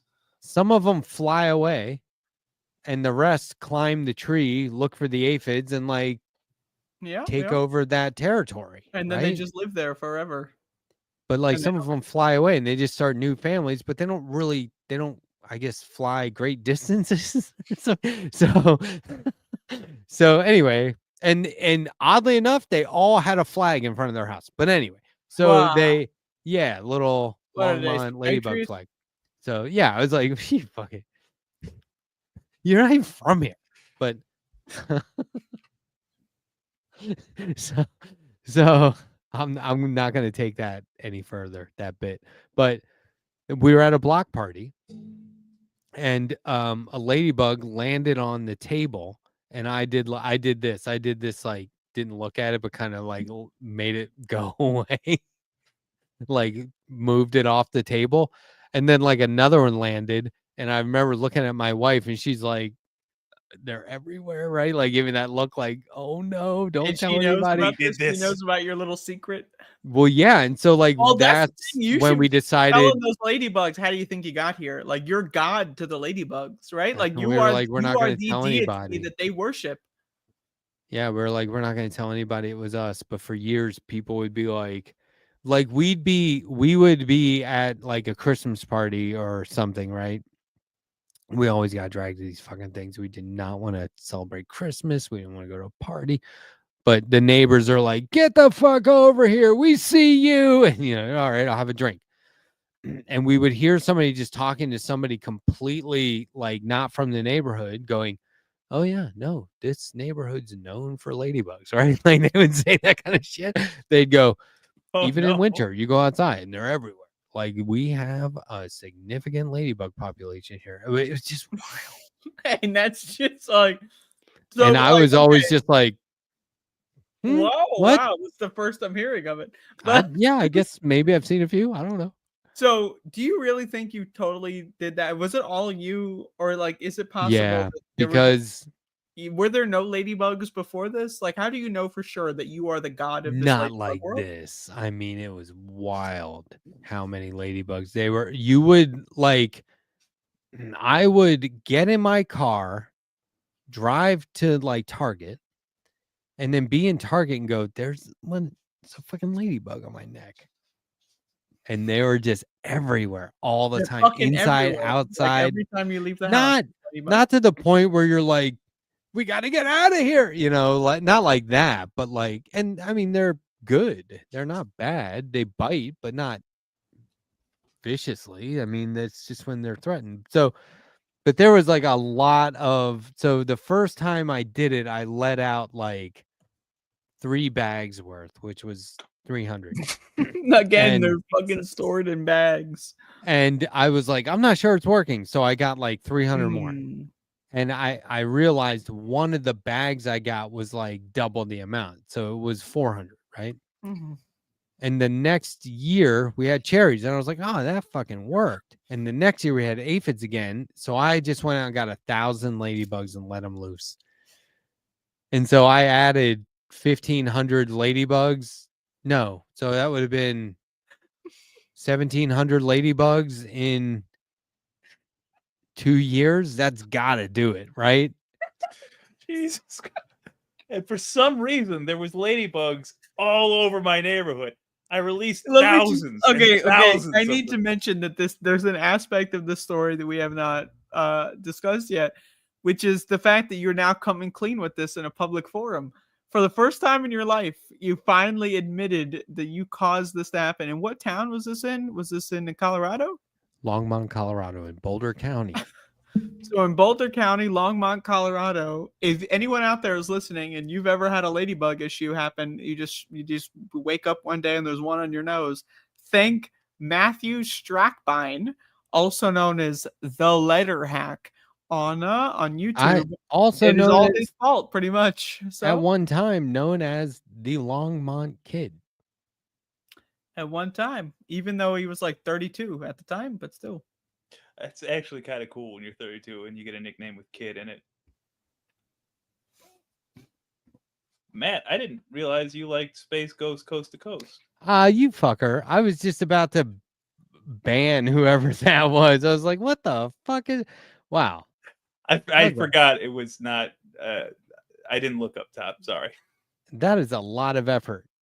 You got the logo. Wait. I didn't know it went through twice for some reason. Yeah, I don't know. I'm going to stop. Oh, using it 'cause I weird. don't know what Okay.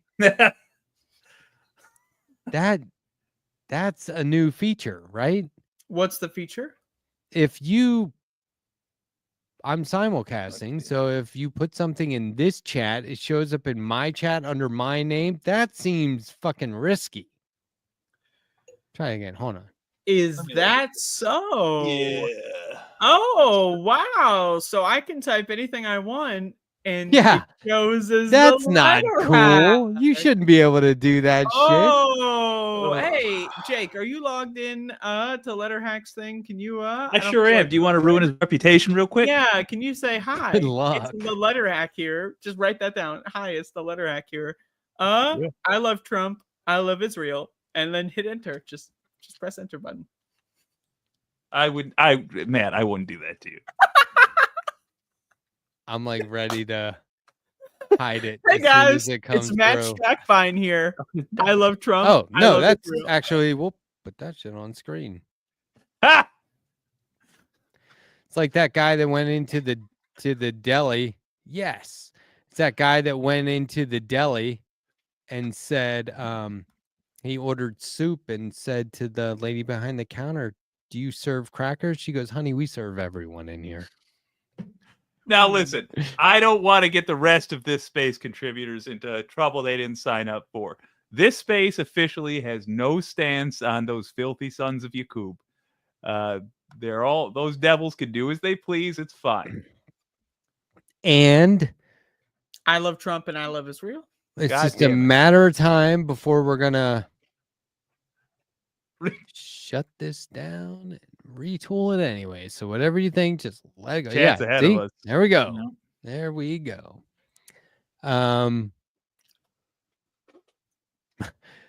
Look at this comment. It's so much Oh. harder to find when I have to there. What did we say an hour ago? I We don't were know, but talking it's going about to how take a you weird fucking turn. lost that lie detector Angry Ginger. because you're a loser. So you guys didn't even watch Lie Detector, huh? I did, but I had it spoiled. I'm sorry, I only watched this space. Is lie detector a show in this space? Why are you keeping shows for yourself? How come you don't put your shows on? That's the business model. I lost You must. 20 subscribers over the weekend. Mm. And They I all was went- like, they all went to this space. They're I like, said, oh shit, what the fuck subscribed did I to the do? Letterhack, but we can just subscribe to this space. Like, do you really think people were like, No, here we go. We're like going on in, Friday, we're doing they the were Letterhack like, lost one how subscriber. come this so let's fucker, cry about it. how come, no, it's 20. How come this fucker isn't streaming on Friday? How come this fucker isn't streaming on Saturday? It's Sunday. How come he's not streaming? I It's lost Sunday. Where's the 20. Letterhack, dude? I woke up Monday morning and lost like it was 15, and then Monday morning I lost 5 more, and I was like, it's Monday morning. Who decided Sunday night? 5 people decided Sunday night. Unsubscribe.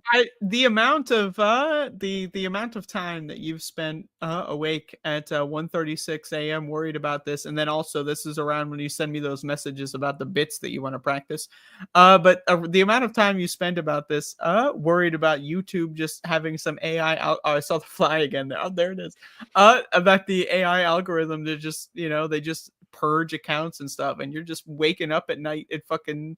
In a cold sweat. How many subscribers did I lose? This is you. Like, you just reach for your phone. It's like, I lost 7. You wake up, your poor goddamn spouse. She's trying to get some fucking shut eye. You say, I lost another subscriber. You're crying in the corner. I selflessly joined a collective and helped start a collective. I've lost maybe 50 fucking subscribers in the last 5 weeks. 20 over the weekend. What the fuck did I do? I haven't changed at all. If anything, I'm maybe better. I don't know. On that note though, I wish we could have an exit survey. Like, I wish that was a YouTube feature. Like, when you hit unsubscribe, that would be cool. You don't have to answer it, but some amount of people would. It would give us some feedback. I would love an exit survey. It would be like, hate the host. The host could be better. Other. It would all be other. No explanation. I do want to stress the only people we actually know are human beings that watch this show are 78 people. Like, we exist now in a world where a good chunk of the activity on YouTube is just a bot. That's it. And we're going to get a lot of those. We're going to lose a lot of those. That's just the churn of having more than a couple thousand. I'm subscribed. Doesn't matter. It's a bunch of bullshit. I'm subscribed to basically dozens of channels, and I would never consider unsubscribing them. I would just not watch them. It's not but like... What country are you trying to undermine? I've unsubscribed. I'm not paying everyone, for it. I'll come clean. Like, I'll come clean. Think about how many people out there have channels. I've even considered unsubscribing from the Letterhack. I don't need to subscribe to the Letterhack. He's into my bookmarks. Think about how many fucking people have... I can look at him right now. He's right there. The Letterhack. I click on that guy's channel. It's right up there. So I don't need to subscribe to him on YouTube. In fact, I'm going to do it right now. There are videos out there that they like go up to somebody and go, how many streaming services do you have activated right now? And they're like, and they pay for that. But I bet you anything that same person is like, what is it, Sunday, 11 p.m.? I'm going to unsubscribe from some YouTube real quick. I guarantee. And they have these streaming services they're paying for. They don't even know how much. They're probably showing commercials on that shit. And they don't even know. About to go to bed. They're laying in bed. They're closing their eyes. Did I forget to do something? Is the oven on? Is the faucet on upstairs? Oh, I'm wasting so much money on shit. Let me go do that real quick. I'm wasting so much money on... I'm going to unsubscribe from what you can do, because fuck that guy as well. Don't you dare. I still pay for a MySpace premium account or whatever. Was there such a thing? I don't think there was such a thing. I do want to... MySpace is still around. I do want to start a MySpace channel. Why isn't this space on MySpace? That's really a loss. I mean, Left Past 10 at least needs... This is fucked up. We should. God damn it. Left Past 10 be like, follow us on social media. And by that we mean MySpace. MySpace, OnlyFans. Matt's gonna send me a message about this in the morning, and he's gonna say something like, man, you were really fucked up last night. But we should do a max exodus from the Letterhack channel. Unsubscribe this week. Let's see how far down we can get. The channel has been decommissioned. Then wait for it. Totally, next no week, one's watching. We're gonna all resubscribe next week to the Letterhack. So then he's gonna get propelled. He's gonna get like plus 80 subscribers in one day next week. Everyone unsubscribe today. Next week we'll watch Left Past 10 again. Don't forget, you'll be unsubscribed, so you might forget. But don't forget, then we'll resubscribe, and then YouTube's going to be like, whoa, this guy's getting a lot of subscribers. Holy motherfuck. And then they're going to super boost them in the algorithm. And then that's what I'm going to take advantage of the situation. Because then the next Wednesday, right, I'm going to pop on Left Past 10, and I'm going to steal them all. I'd like to see that. Look, that sounds like a lot. I do think we should bet subscribers. That would be fun. if we had people who are agreeing to be poker chips with their subscriptions. If Holy anyone shit. wants to be a poker chip, I will bet 5,000 subscribers. And fuck it, I've got 11,000. I'll bet 11,000. I'll bet all of them. I'll bet all of my Here's the subscribers. thing. I don't even Here's the use my thing. YouTube channel. Fuck it. I'll bet every single one I got. I'm gonna look it up right now. Can you just imagine when somebody's like, oh, this guy selflessly for free spends I got like 11,500. a I'm going all in. substantial number of hours a week promoting other channels. I can now stop supporting that guy through Yeah, a free fucking subscription. Like, give me a break. No, Y'all so know how I feel. here's the There's monetized or not monetized, but beyond that, you'll make yourself crazy. It So, doesn't I mean know. anything. I love the So- part of the stream when we get to Matt just like, I lost 23 subscribers. Oh my god. Well, it's easy for me to say with my On a- stagnant growth, no ability to do anything. It actually matters to Matt, but I mean, it matters like there's consequences. You're actually doing a successful. No, and let's thing. just be totally clear why it frustrates me, because this is not a fucking business model at all. It makes no sense. Yeah. None. Here we go. If I manufacture every week. beef and drama with anybody else, I will be amazingly successful. If I Yeah. lie and pretend and fake it Here we go. through the fucking roof. Now, I agree with Matt here. It's if why the subscription Would you like to stuff do some sucks. fake beef? if You I wanna clip this pay part out? Jake to have a channel that just covers that drama, boom, more success. That's what I hate. But anyway, Oh, man. check this out. What are we Sorry, buddy. checking? This Friday at 1 p.m. Eastern, Andrea Rovenski will Oh. make her debut appearance on The Majority Report with Sam Sita. Wait, this Friday? Fun. Heck. Yeah. Fun. Oh shit, are you serious? Oh, are you not ready for this? Oh shit. I was planning on doing drugs on Friday. I got Oh, you. Go ahead. Not no I more, got buddy. you on the Oh, Majority fuck. Report, and I'm you're going on the acting Majority like Report on Friday? you don't know it's happening. No, I'm not even gonna lie. I totally forgot that you told me that. That was like what, a couple days ago. Come on. I thought it was next Friday. I I think it was fucking yesterday. What? I'm gonna Are you be- serious? Ooh. Oh wow. Come on, Andrea. You know, there are three things that I love. One of them is the Majority Report. The other one is Trump, and then Israel. And I gotta be honest, I'm looking forward to it. It's this Friday at 1 p.m. Eastern. So I've been told. It may be Ben, myself, and Andrea. It may not Big be three. myself. They may not be able to bring all three of us on, in which case I'll take the hit. I've been on there plenty. No, that Yeah. doesn't make any sense. You But- and Andrea. I love Ben Dixon, but Yeah, Ben Dixon. You we don't guys really- are he's the- a pastor. He's too busy with his church. He's But gotta if go pay it's- attention to his Jesus. you Jesus guys is did the suffering. thing. No, You but gave there's this face. it's more than it. No, Ben Dixon's got the sub count, so we need Yeah. Ben. We don't need Letterhack. Yeah, He's good going down. point. He's losing point. subscribers every week. But he if lost I 50 was on last there, week. I'd get a Didn't he lose huge 50? Jake, you tell me. boost. Didn't he lose 50 subscribers? We can't have him on the Majority Report. For fuck's sake, he's gonna fuck Yeah, us that's up. true. So we gotta get Ben Dixon on there. He's gonna Big make us dogs look great. I guess I won't do drugs on Friday. What time is it gonna be? 1 p.m. I'm You said? so fucking excited. I'm just gonna let you forget and then go on there and get all my subs back. No, Ha! that's yeah. I think 1 p.m. I'll give you details, but it's gonna be pretty cool. So you're welcome. This- You owe this me. right You owe me here- one. So just Alarms. pay me back. Yeah, I'll pay you back I- in guys, subscribers. I'll bet 100 subscribers that I will forget on Friday.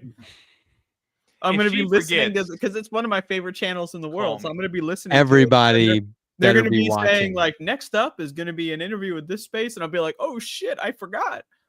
I don't You know, know 'cause I the listen to it every location day. of her house. I will find it just to bang a pot and pan outside with a wooden spoon until she gets the fuck up and goes and does this. I want to enjoy this. This is like going to be a moment of triumph for me and I'm not even going to be there. You're gonna try. What am I gonna say? Oh my god! Oh my god!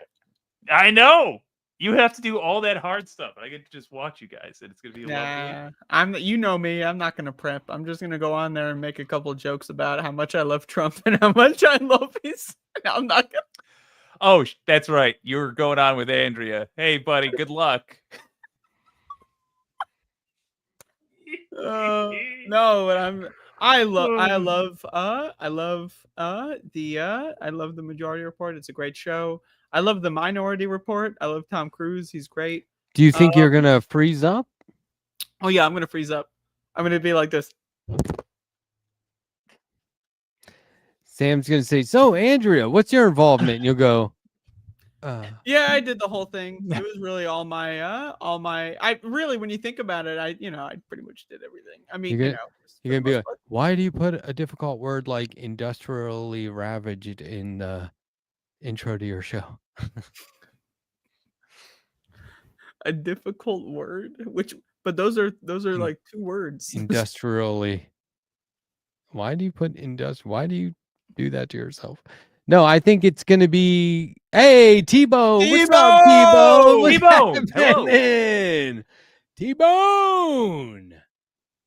I like T-Bone. I have And Del Sol Verde. I haven't seen you in forever. We love and Hello, respect chat Pastor room. Benjamin Dixon. Yes, we surely do.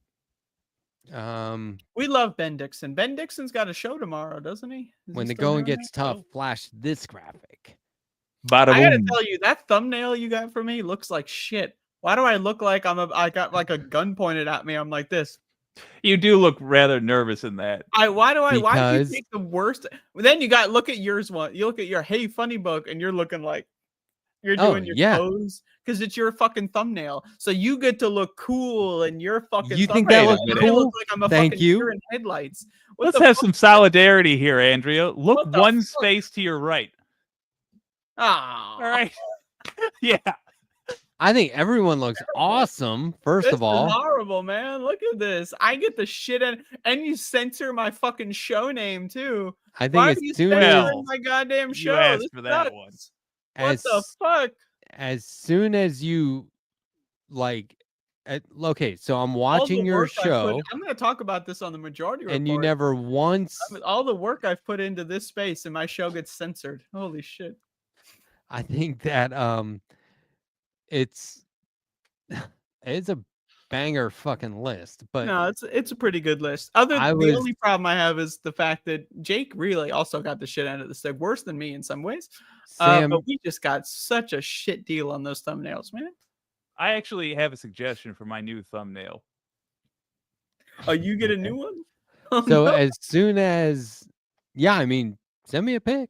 But like as soon No, as never mind, I love it. Never mind, I'm happy as is. Sam wasn't getting back to me, and Hmm. he was going to, but I did that thing that I do where I was like, oh, I just send him this graphic and be like, look at this lineup, and that'll prompt him to get back to me, right?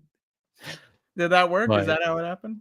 Yeah, but it's also like a very impressive thing to show somebody, like, look at this shit, right? Like, we are not Like a fucking collection around. of trophies, you know? We can't say we're a collective and then show like half of this. I think we got to show this, right? Like, I love how the left hell past end logo is just some fucking clock you got from clipart.org. What the She is fuck? trying so hard to get in Can your we- head. I don't can know we why. get like an It actual looks fucking great. The logo, for logo's Christ's great. sake? I love it all. This is an fuck. impressive thing you're showing up with. You're gonna knock it out of the park, No, and no, Andrea's it gonna looks help like you do it. It's for the most part, this is good. It's just that everything I'm involved with somehow looks like shit. But like everything else looks great. No. I put us right next to each other. Sandee should be in that row, but Hmm. Yeah, she will be. She will. and it's cool because you can look across a row or a column and be like, yeah, that's a lineup. Like, I would watch any of that stuff at any time. I like the bisexual lighting going on. Yeah. I noticed that a Yep. term I learned from the audience, and I love it. Thank you. So anyway, It's a good for the most part. There's like 2, maybe 3 tiles that could really use some touch-ups, but for the most part, that's some really impressive stuff. but you could see why people would be like, oh, Matt's working on that. Oh, unsubscribe from his Letterhack is working own on channel, I know 'cause about fuck the that. Letterhack. Holy moly. What is that? The Letterhack? Oh yeah, I remember I unsubscribed from him a couple days ago, but he's working on that. Wow. Hey, I have a question, Jake. How quickly do the general strike US people get back to you? They get back within like an hour. It's So insane. a day later, they said, we'll get back to you 10 days ago.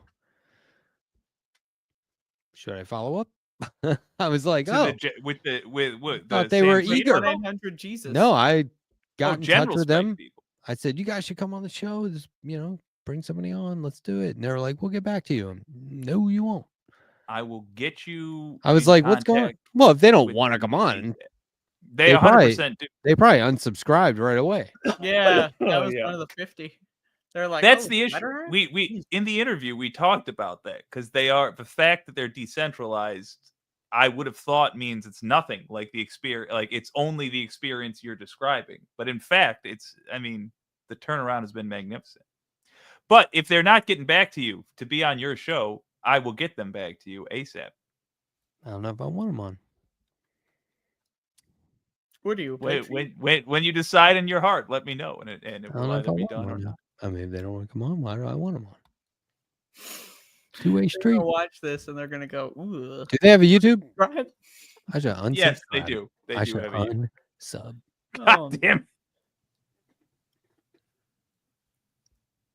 No, I know people are busy, but like, did the Well, and strike they already don't- start? Come on. That's the issue. is We they're never- reached like Letterhacks complaining about fucking like YouTube shit.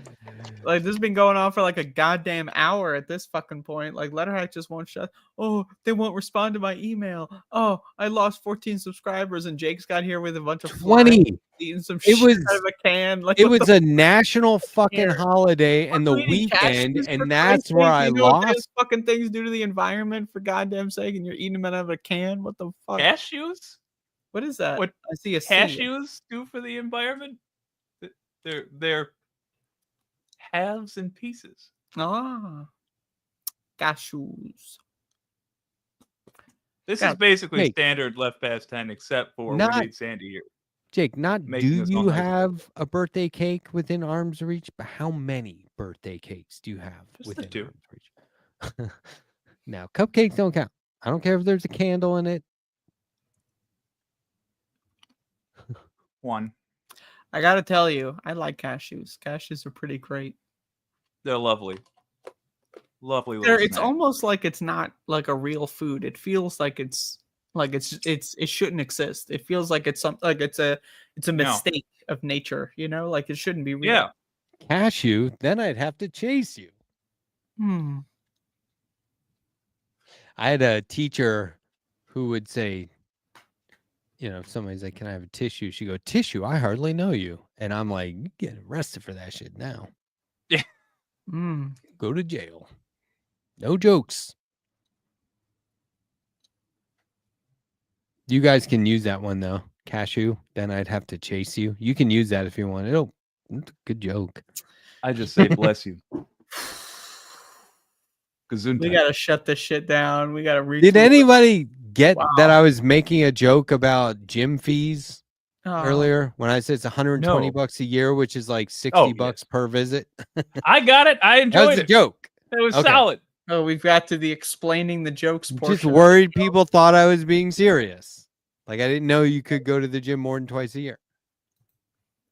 Andrea, you see, when I say Gesundheit after cashew, it's because the sound is similar to that. You don't want which is spirits made. to get in your body, so you have to say that. Yeah. Sounds like a I smell. personally, I would enjoy if spirits got in my body, both in the alcoholic sense and in the extra dimensional sense. Okay, yeah. What is going on with this show? This is a bit I'd we take should a do whack where at we all spirit. just go, oh my god, What the fuck, what are we dude? doing with our lives? What are we doing? We gotta shut this down. So I this is suggest we the shut it first down and show- retool. This is the first show of the second month of this space television. How are we feeling about?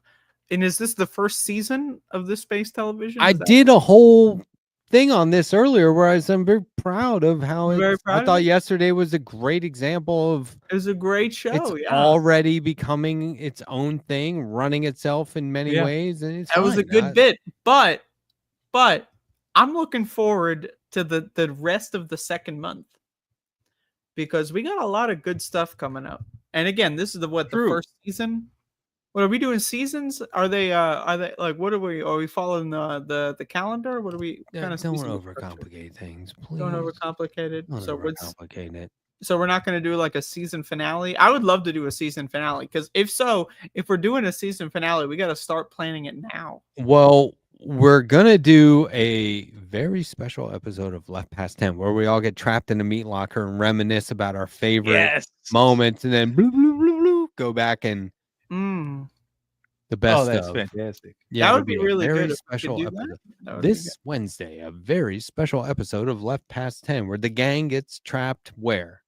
The gang? Is that what A this meat is? well, Like a the meat crew, locker, the like a crew. boat, island waiting for rescue. Ooh, the roof of a city that's flooding, waiting for rescue as the tension rises. We've had episodes that diverged, like yeah. We've also had episodes that have divulged. yes, a little too much. This one in particular. It's 12:26 a.m. Eastern. Oh man, we've gone 2 hours and 26 minutes until the first It's X time bit. This which is space has actually been it's a on record. It's 10 a hours record. and 15 Normally we minutes. do that at like 11:03. But we went until 12:26 before the first It's whatever fucking time AM. I had more thoughts on your hair, Matt. Earlier, Here you we go. said you wanted to know if we thought you should cut it or not. When? And you said like days and days ago. This I think last week actually. Oh, but I think about your hair a lot. Okay. And my earnest answer is this: whether or not you cut it is really a matter of your personal convenience. But before you cut it, because you made it to the benchmark of having long enough hair that you can do something with it, what I would advise you do is go with your sweetheart and get a couple of the best outfits that work with that hair and take pictures of yourself with long hair in snazzy outfits. My brother's wedding in August. There you go. Perfect. I got Mazel my tov. vintage Christian Dior tie out. You would appreciate this. It's Christian? very Dior. And Oh, there's some that fly, that's Mike Pence's fly, dude. That's the debate fly.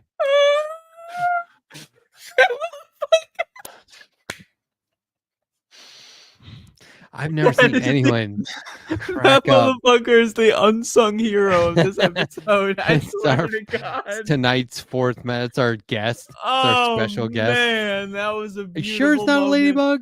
That motherfucker landed right on your headphone. probably use a ladybug. Oh, Lord have mercy. Jesus goddamn motherfucking Christ. Holy shit. Chuck. Good wow. one, Chuck. Oh, this is a great show. This Chuckle. is almost better than the gas station episode. Almost, not quite though. But this is really good.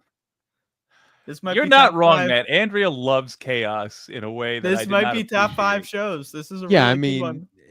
if something really bad happened right now, she'd be like, "This is the best show." Well, I mean, think about it. This is one of the and you're gonna hate me for this, but this is like one of the only shows we do where we talk about like death. You know, you only get so many bites at that apple, so automatically we got a special get place in the one. catalog, right? So we're talking about death on this show. That's a special show. You're gonna be looking back at this show when you're about to die, and you're gonna be thinking, "What was I saying about death previously?" And then you're gonna hear us talking about, "Oh, we got to shut it down and retool it." Then you're gonna hear the ladybug story. And this is really, they've got a lot of great moments here. It was a good app. The fly's still here. Just imagine if I- anyone associated with Majority Report was watching this right now, they'd be like, "Fuck." Can we rescind that? Good luck, Is you that two. possible? Good luck. I forgot that was happening. I thought that was next week. Yeah, you shouldn't have told her because that would ruin my evening and my entire Thursday thinking about, you know what? I don't need to say this out loud and put it in your head, so never mind. No, it's gonna be I'll fun. set an alarm. It will Let's be. see here on my busy schedule. By the way, I gotta pencil this in. What are we doing? Majority report. I'll tell you how it works. Because you'll talk to them before you're live, but Oh, the I'll talk to show them will be beforehand. live.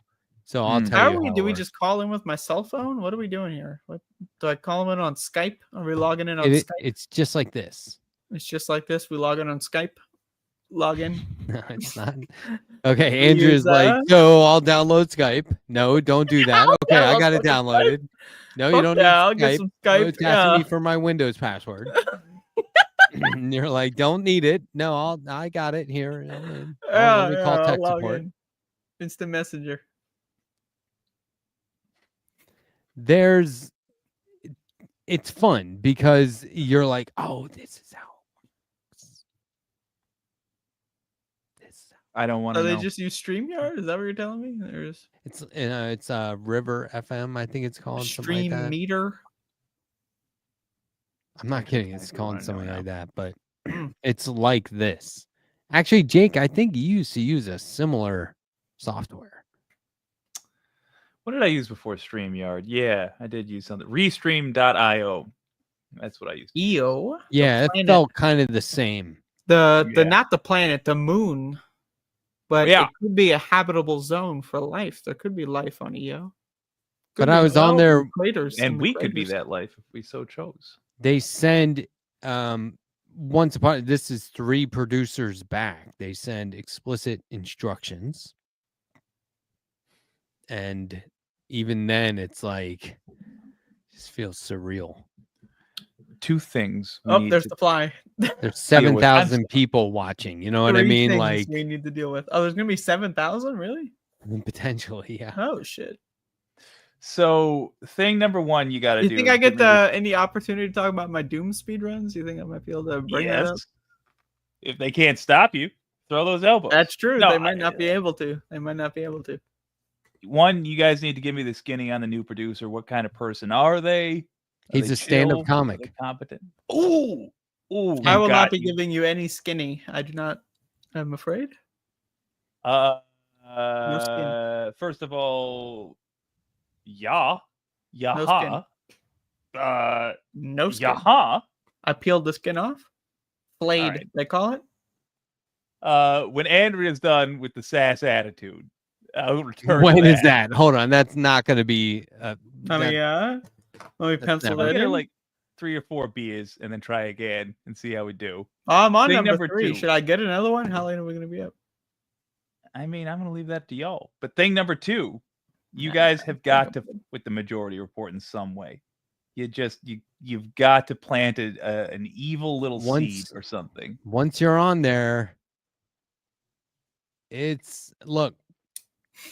The last time I was on there, I had a beef. Oh man, the beef going with that. The beef. And I remember talking to beef. Jake, and I said, I gotta bring that up, and you were like, don't. You gotta let them bring it up. And I was like, you're right. Yes. I shouldn't try to be funny or anything. And in the moment, I brought it up, and it killed. Everyone laughed. It was hilarious. And then after that, I was like, that was a risk. So like the whole time, if you're sitting there like trying to plan something, that goes away. It goes away pretty quickly. Yeah, that's the issue. I don't You're have right. any I take plans. the I never fault. write anything down. Actually, I write everything down, and I never think about anything ahead of time. I think obsessively about it, like the night beforehand, especially. But like when I go on these shows, like just no script, just whatever happens. You know, could be out of nowhere. We'll see. So what is that? 1:13 p.m. Eastern time? And Friday? yeah, AM. But it's AM. Yeah, anyway, I'll describe to you how it's worked the last few times I did it. It's surprisingly, it's like on the one hand, they don't do anything to make you feel weird. They don't like if you call into the majority report, you might be like, why are they making it weird? But like if you're a guest, they make it great. But then you feel you have the potential. So who's to on the feel majority report? intimidated. Like, is it is Emma still there? Yes. Yes. Okay. Is Matt? Is he still there? He's on vacation this week, so He's on vacation. Okay.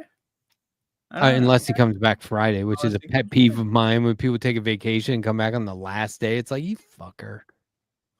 What are you doing? Yeah, you thought you were gonna watch an ep without this cocksucker, but nope. No, they show up like anyway. on Friday, most people are checked out, and then here comes this guy, like rejuvenated. Get out of here. I might try calling in just to F with you guys. Are you going to I'll be hang there up. when they take calls? No. I'll hang up. Yeah, right. Like we're on screen. It's like, let's take some calls. You guys want to take some calls? Let's the 5 of us. take I some mean, what calls. are they gonna do? What if I just said, "Hey, can we take a call? I got an area code." You could just hold up your phone and go, hold on, Jake Draugelis is on the phone. Nah, I'm not gonna let Jake on that shit. Jake doesn't deserve it. Oh, hey, I'll be using a fake name. I know fully well she's going to throw up as much defense as she can. I'm going to stick and move, try to pivot around. Yeah, we're ready. Well, I have been rehearsing for months what I want to say. And you want to give us a run for it? Yeah. What are you gonna say? Since the last time I was on, I'm gonna think Israel, Majority personally. Report, I've been on Majority Report every year for the last 4 years. The face. That's cool, dude. So I've been like on the Majority Report like every year for like the last 4 years. not including That's- call-ins, not including when they take my call. In terms of leftist cred, that's like being on Nixon's hate list. You know, that's as in this era. I That's hate as Nixon. leftist I was as you thinking. get, baby. Yep. Left past Nixon. Y'all know what's interesting? This No. right here. Yeah. Whoa, that's not interesting. That is not Um, interesting. That is very uninteresting. In fact, I'm straight up bored. Yawn. That's another bit we could do where we just go. Jake's got to go. He's got to go feed the flies. The flies are hungry. He's got to go roll up his sleeve and just let them feed. Oh my god! Oh my god! Am I allowed to talk about some stuff? Am I allowed? This is it's now half my show. Promotional? Promotional, yeah. Yeah. Go for it. I'm sure someone's got it in the chat room, but I contributed some levels to this Doom project. It's called Teledirect Atlantic Doom. It's very popular. Everyone loves it. I'm sure people are going to post about it in the chat room. I'm sure at least someone there has got the link on hand. I highly recommend playing it, and go check it out. Look it up. Use the internet. I'm sure you can find it. Yeah.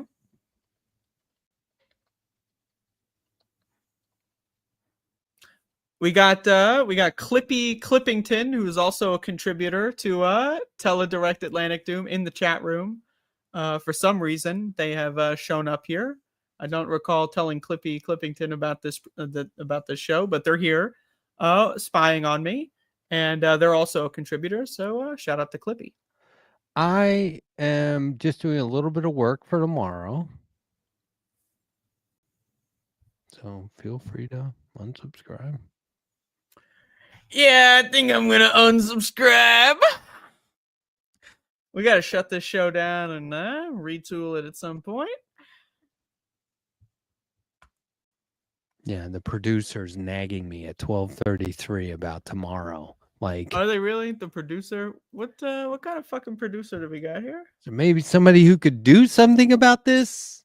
Those got to work during regular hours. The fucking producer. I'm looking at it right now. This piece of shit. This producer, this one, the one I'm looking at right now. Oh, Yep. This fucking producer. Are you fucking kidding? We gotta fire this guy.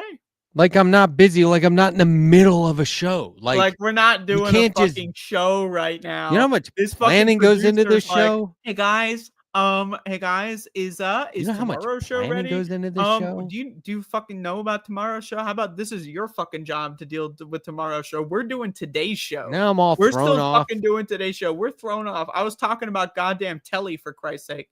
Now Jake is How Finally. much work and professionalism we put into this thing, and you're This show sitting is around hit trying to rock give bottom. us notes on air. This show is hit rock fucking Oh, bottom. Ridiculous, man. Shut it down. Retool. Look, most people don't realize this, but that's Jake very upset. Okay? What you just saw is not good. He's not normally like that. That's very strange for him. Very strange behavior. That's us. That's the being thing like, with Jake oh, is no, he it's rubs off the himself with rails. cream when he's stressed. That's the thing. That And when he's was- stressed, he it's was not a not- good situation. Look, It's I'm not just going to tell you, he was not shaving right there. That was something very different, very sinister. You don't want to know much about it. Very sinister, devilish, even diabolical, perhaps. I mean, you know, he works out of a kitchen, and he's not. He has a toaster right next to his personal computer, and it's a quite a strange bit of behavior, I must say. And he is not a cook. So somebody needs to shut that kitchen down. It's hit rock bottom, obviously. Retool it. Or format it or something. But anyway, now I don't even we were having this great show. We knew what we were doing. Everything was fine. We were fucking on the rails with And then training Jake wheels. showed And now I have no idea what's going on. I'm all over the place. I feel like people are gonna start, unsubscribing. I mean, again, I'm telling everyone, and we talked about this earlier, so I don't need to rehash it. And if you weren't here earlier, you'll figure it out based on context. But the most important thing is unsubscribe from the Letterhack this week. Unsubscribe. Take away your subscription from.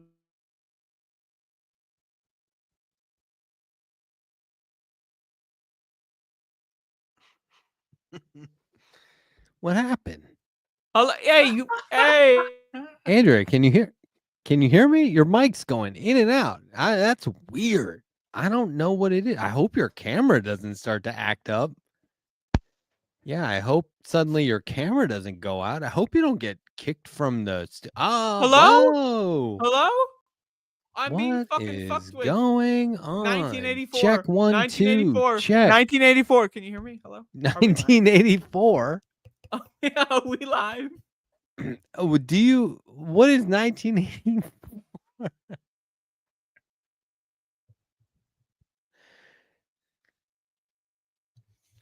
Are we live? Walk the dog. 1984. Check 1, 2. Check. Who fucking came up with that? Check 1, 2. Check. Testing. 1, 2. 1 1 1 1 1 1 2. Check.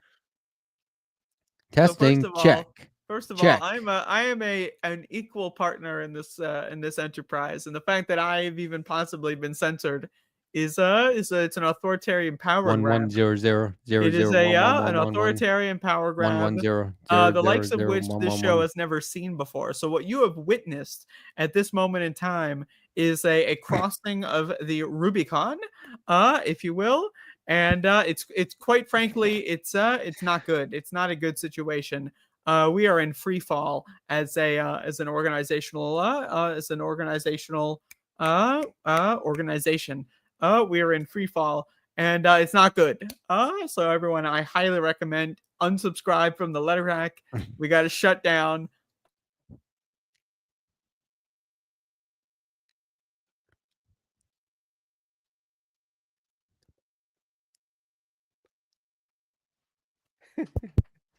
Use the Hello? mic. Use the mic. Can you hear me? Hello? Can you hear me? Hello? Is this on? Can you hear me? Hello? What is even happening right now? I mean, like that's like when Stephen K said, "What is even happening right now?" I feel like 1984 is I what's feel like happening. I heard him This is saying, the downfall of society. What This is is even everything. happening We are right now? fucked. You will not be able to sustain a yourself. standard Why is show. Jake back? "Oh my god, yeah, nothing to see here." I think there was a exercise we used to do in drama class where you would just repeat the same thing with a different tone over and over. So it's like we could just that'd be a new bit where we go, "What is even happening here?" And then, "What is even happening here?" Or like, You know what's not "What is even happening here?" What's not happening here is a What's not cohesive happening show here? where we draw conclusions. What's That's even what's not happening here? here.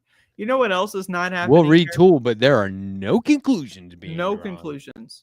What also is not happening Nope. here is a show worth watching. It's a school I night, wouldn't even everybody. recommend it. It is almost 1 a.m. on a school night, and you motherfuckers are up watching the Letterhack. You gotta think of it. You gotta unsubscribe from this. It's not healthy. It's not healthy. It's an addiction. Actually, people Unsubscribe. only unsubscribe in the middle of the night on Sunday because that makes a lot of sense. Oh my god! I almost fucking. Oh, look at this! Like, oh no. By dip, do you mean leave? And dip. Does that mean leave? Like you left? And dip. So I'm you come gonna in, you dip ask on what is this even one. going on, and then you dip. Or is that like bouncing? Because I mean, personally, I might dip right first now. you bounce and I'm then you dip. serious. You gotta bounce and then you dip. And I don't then know you why I get didn't on bounce out. in the first hour. I mean,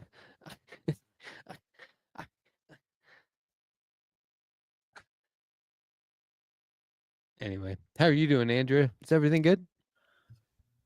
Gonna be honest, I'm a little drunk at the moment. I know, Are we live? Andrea. I know. Look, I know. But other than that, I'm doing quite well. Good, real good. All right, I'm excited that's about good. I'm this glad to space. hear it. I'm Me glad that too. everyone is Real watching good. this space. I'm This excited, space and has been a very fun thing to be a part of. I know Letterhack is think, mocking this space. He doesn't really believe in the project, but I do. Are I you believe still in with this that space. outfit down south? I'm still How's with that that going? outfit. I'm still with Good, this. I'm still with this real place. good. I'm glad to hear that. Yeah, this space is a good show. It's a good. We've been streaming for 10 hours. How's 36 your minutes uncle today. doing? Is he My still? Does he uncle have that he weird is leg? not doing so well. He's still got that Oh, weird that's leg. too bad. That Anyway, is still weird good. leg, but you know what else Real is weird good. about it? He got He's gotta buried get 6.5 checked years ago out. with his leg. His leg was in there. Okay. They Well, buried you don't him. hear that They got a him, lot, but we moved but on in his honor and oh, our uncle's honor. We started this space. good. It's All real right. great thing for me to find. Real good. That's great. You know what? You stick with it. All right. Bob, no, we're not taking some calls. Bob's like, take some calls. This is our executive producer, Bob Carmody, who's like, This is take some the calls. guy up top. This is the guy up top. He's been commanding this whole outfit since we started. Bob also says And you things know what? like, shut it I'm gonna down, say it's time retool. for a live revolt. I gotta say, we are not going to be going for this tyrannical Bob's like, wrap it up. behavior. Tyrannical, very, very similar to the dinosaur. Bob's The like, it's time to dinosaur, dip. that used to roam this planet. That is how that is Bob in his styles of governorship of private corporations. It is a very Look at dinosaur-esque this. type of behavior. Look at this. I don't even know what that means. Just so. I mean, this when I see this, I just think, no, right? Come on. I don't think so. No. I'm like, rock bottom, retool it. Just shut it down. Take some calls, dip. Just yeah. Can we take some calls? Can we take some goddamn calls? Hey. Let's take some calls. Okay. What is that area code? I don't have a phone. Ring. Is this me? Jake? Oh, Jake. hey. Looking Yeah, I linked up. recently unsubscribed from Letterhack, and I'm still getting notifications. What's going on with that? What you got to do is you got to add Letterhack to spam. Make sure you never get any notifications. I think from the Letterhack. angry ginger hacked my account and is now just like sending messages out to people and going wild in the post. Tab. The post or posts? I'll put one thing in the post, which used to be community tab. In the I'll put posts one or the thing and posts? instantly lose. How many 6. S's are at the end? I remember Posts? one time, I'm pretty sure it was Jake. I was telling Jake, and he goes, "No, let's do it right now and see." And I was like, "No, dude, I don't want to lose 6 subscribers right now." But you just gotta have to take my word for it. I will bet 11,500 subscribers that this show will not make it past 1 a.m. Which show? This show.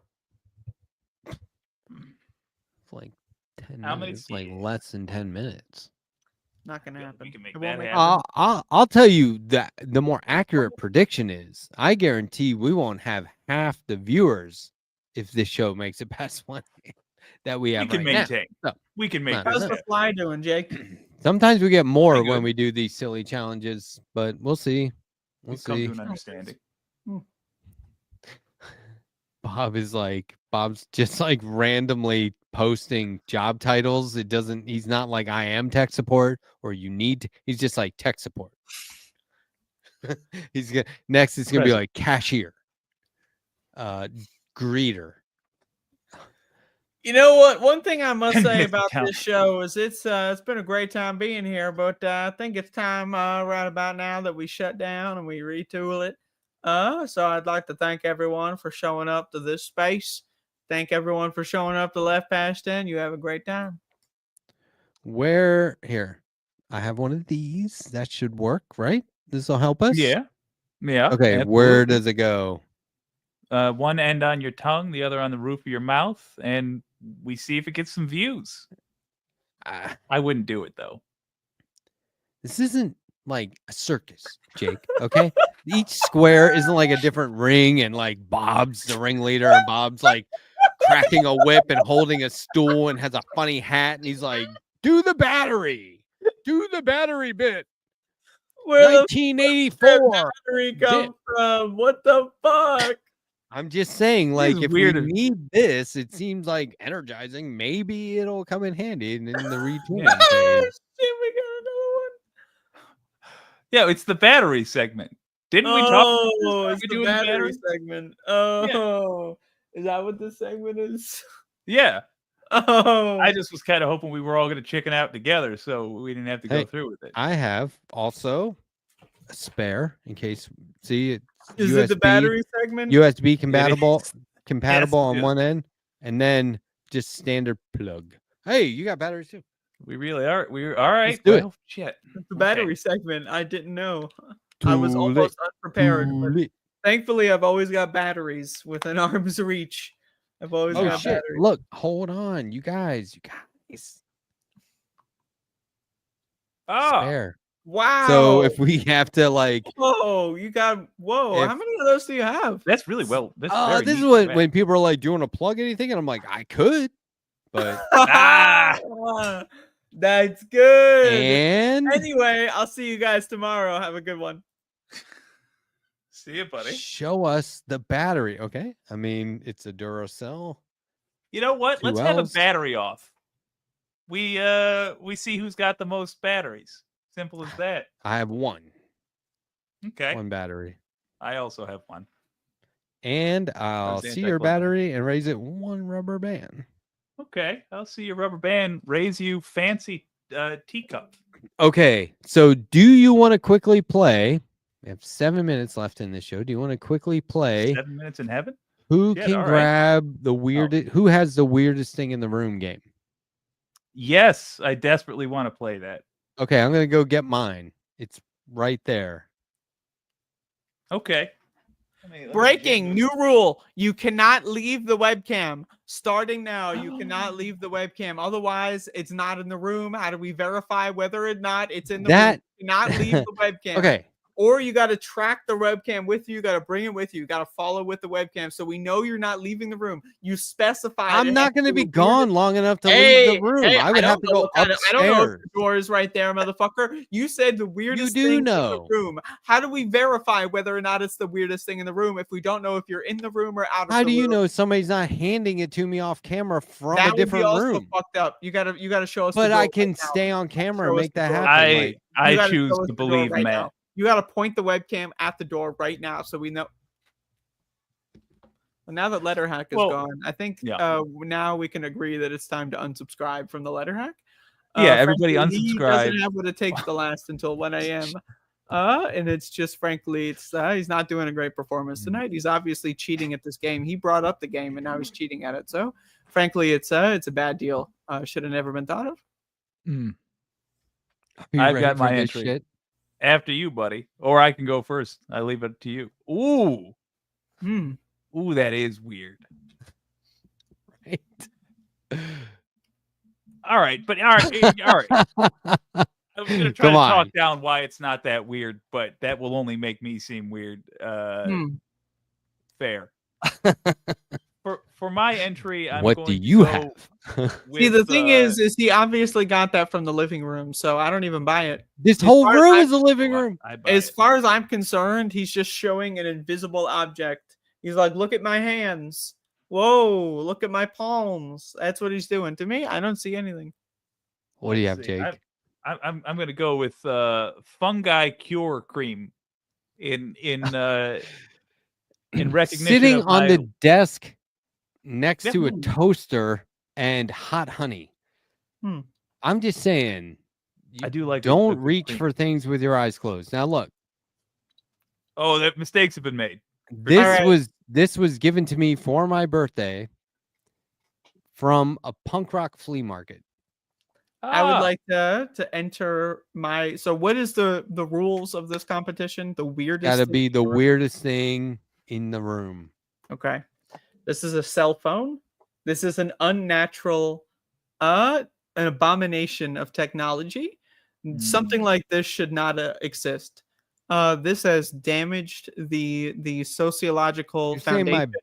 my baby doll shut the head fuck up, candle Letterhack. should You got- exist? You got your fucking yes, it definitely should exist. You got your time in the limelight. This has destroyed our world. The ability to scroll garbage slop endlessly without ever leaving your room. It's damaged the collective IQ of this population. No one should have this kind of power or technology. This has destroyed, again, the sociological foundation of our society. So if you ask me what's the weirdest thing we got in your room, fungi cure, that's totally normal. You got some fungus. That's fine. It happens to the best of us. Letterhack's got a cool lamp. That's totally normal. He's got a cool lamp. He's like, look at the Letterhack. He's a weird guy generally. So it's not that weird when you think about it. But what is weird is having a cell phone. Something like this shouldn't exist. Again, this is an abomination. Everyone should throw them in the garbage. So I think I win on this one. But there's a twist. And there's a twist that is provable because you guys were here when this was last mentioned. I don't have this for curing the fungi it's meant to cure. I have this because I had a rash of some manner that I got from a dog. And one of you advised that I get some manner of cream. And this is what I bought. This is the cream that I bought. And then you all yelled at me for not having it. And I've kept it for more than a year. I absolutely. I remembered a brand to you. Not. Yes. I said, go to this brand and look You said, for go to the store, slather yourself in your cream. ailment. You'll find this. And then you come back. I remember this. You said, hey, I got this on your recommendation. I was like, no, you didn't. Because I didn't fucking recommend that. It was on your own show. And I'm in the chat going, Jake, can I interject no, I did for not one recommend moment? that. Because I want to say what is recommended is to unsubscribe from the Letterhack. God damn it. This is the golden goose you're with, Rovenski. Oh, fake cigarette. No, I'm not Rovenski tonight. I'm What just do you have a Andrea fake tonight. cigarette for? If you look at my name My tag right here, I'm just Andrea tonight. No last name. Just I've actually gained 2 subscribers like tonight. chair, So I you know? like this game. But Jake, why It's do a you have a good fake game. cigarette? Are you trying to is that how you quit? Well, I used to Just smoke looks on good. air, and I don't think that's actually. I don't think you should do that. I'm not blaming anybody else if they think it's fine. I just don't want to encourage people to do something like that. On the other hand, I do love all the gestures. My friends, when I was in high school, my friends would be like, Matt smokes like an old Russian man. Yeah. I would have a cigarette way up in between my fingers and like this. I don't know. I was probably just stoned. Set myself on fire. Oh, yeah. I used to love having a cigarette after getting blazed. I don't know why that was so great. but- Andrea was born and remains and will always be cool as hell. She's cooler than the other side of the pillow. That's just facts. That's why she's in charge of the weekly retools.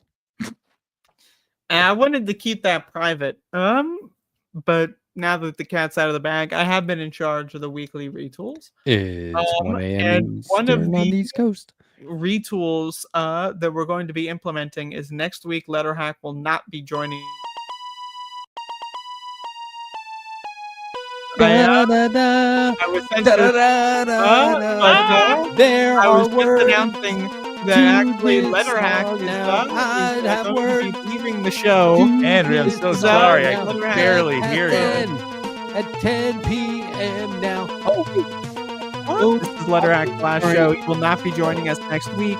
No. This is a breaking news announcement. Thank you all for watching. Go play Teledirect Atlantic Doom. It's really good for you. Hell yeah. Look at this. Dang. Thank you, Rylan. $35, 35 czars. Not bad.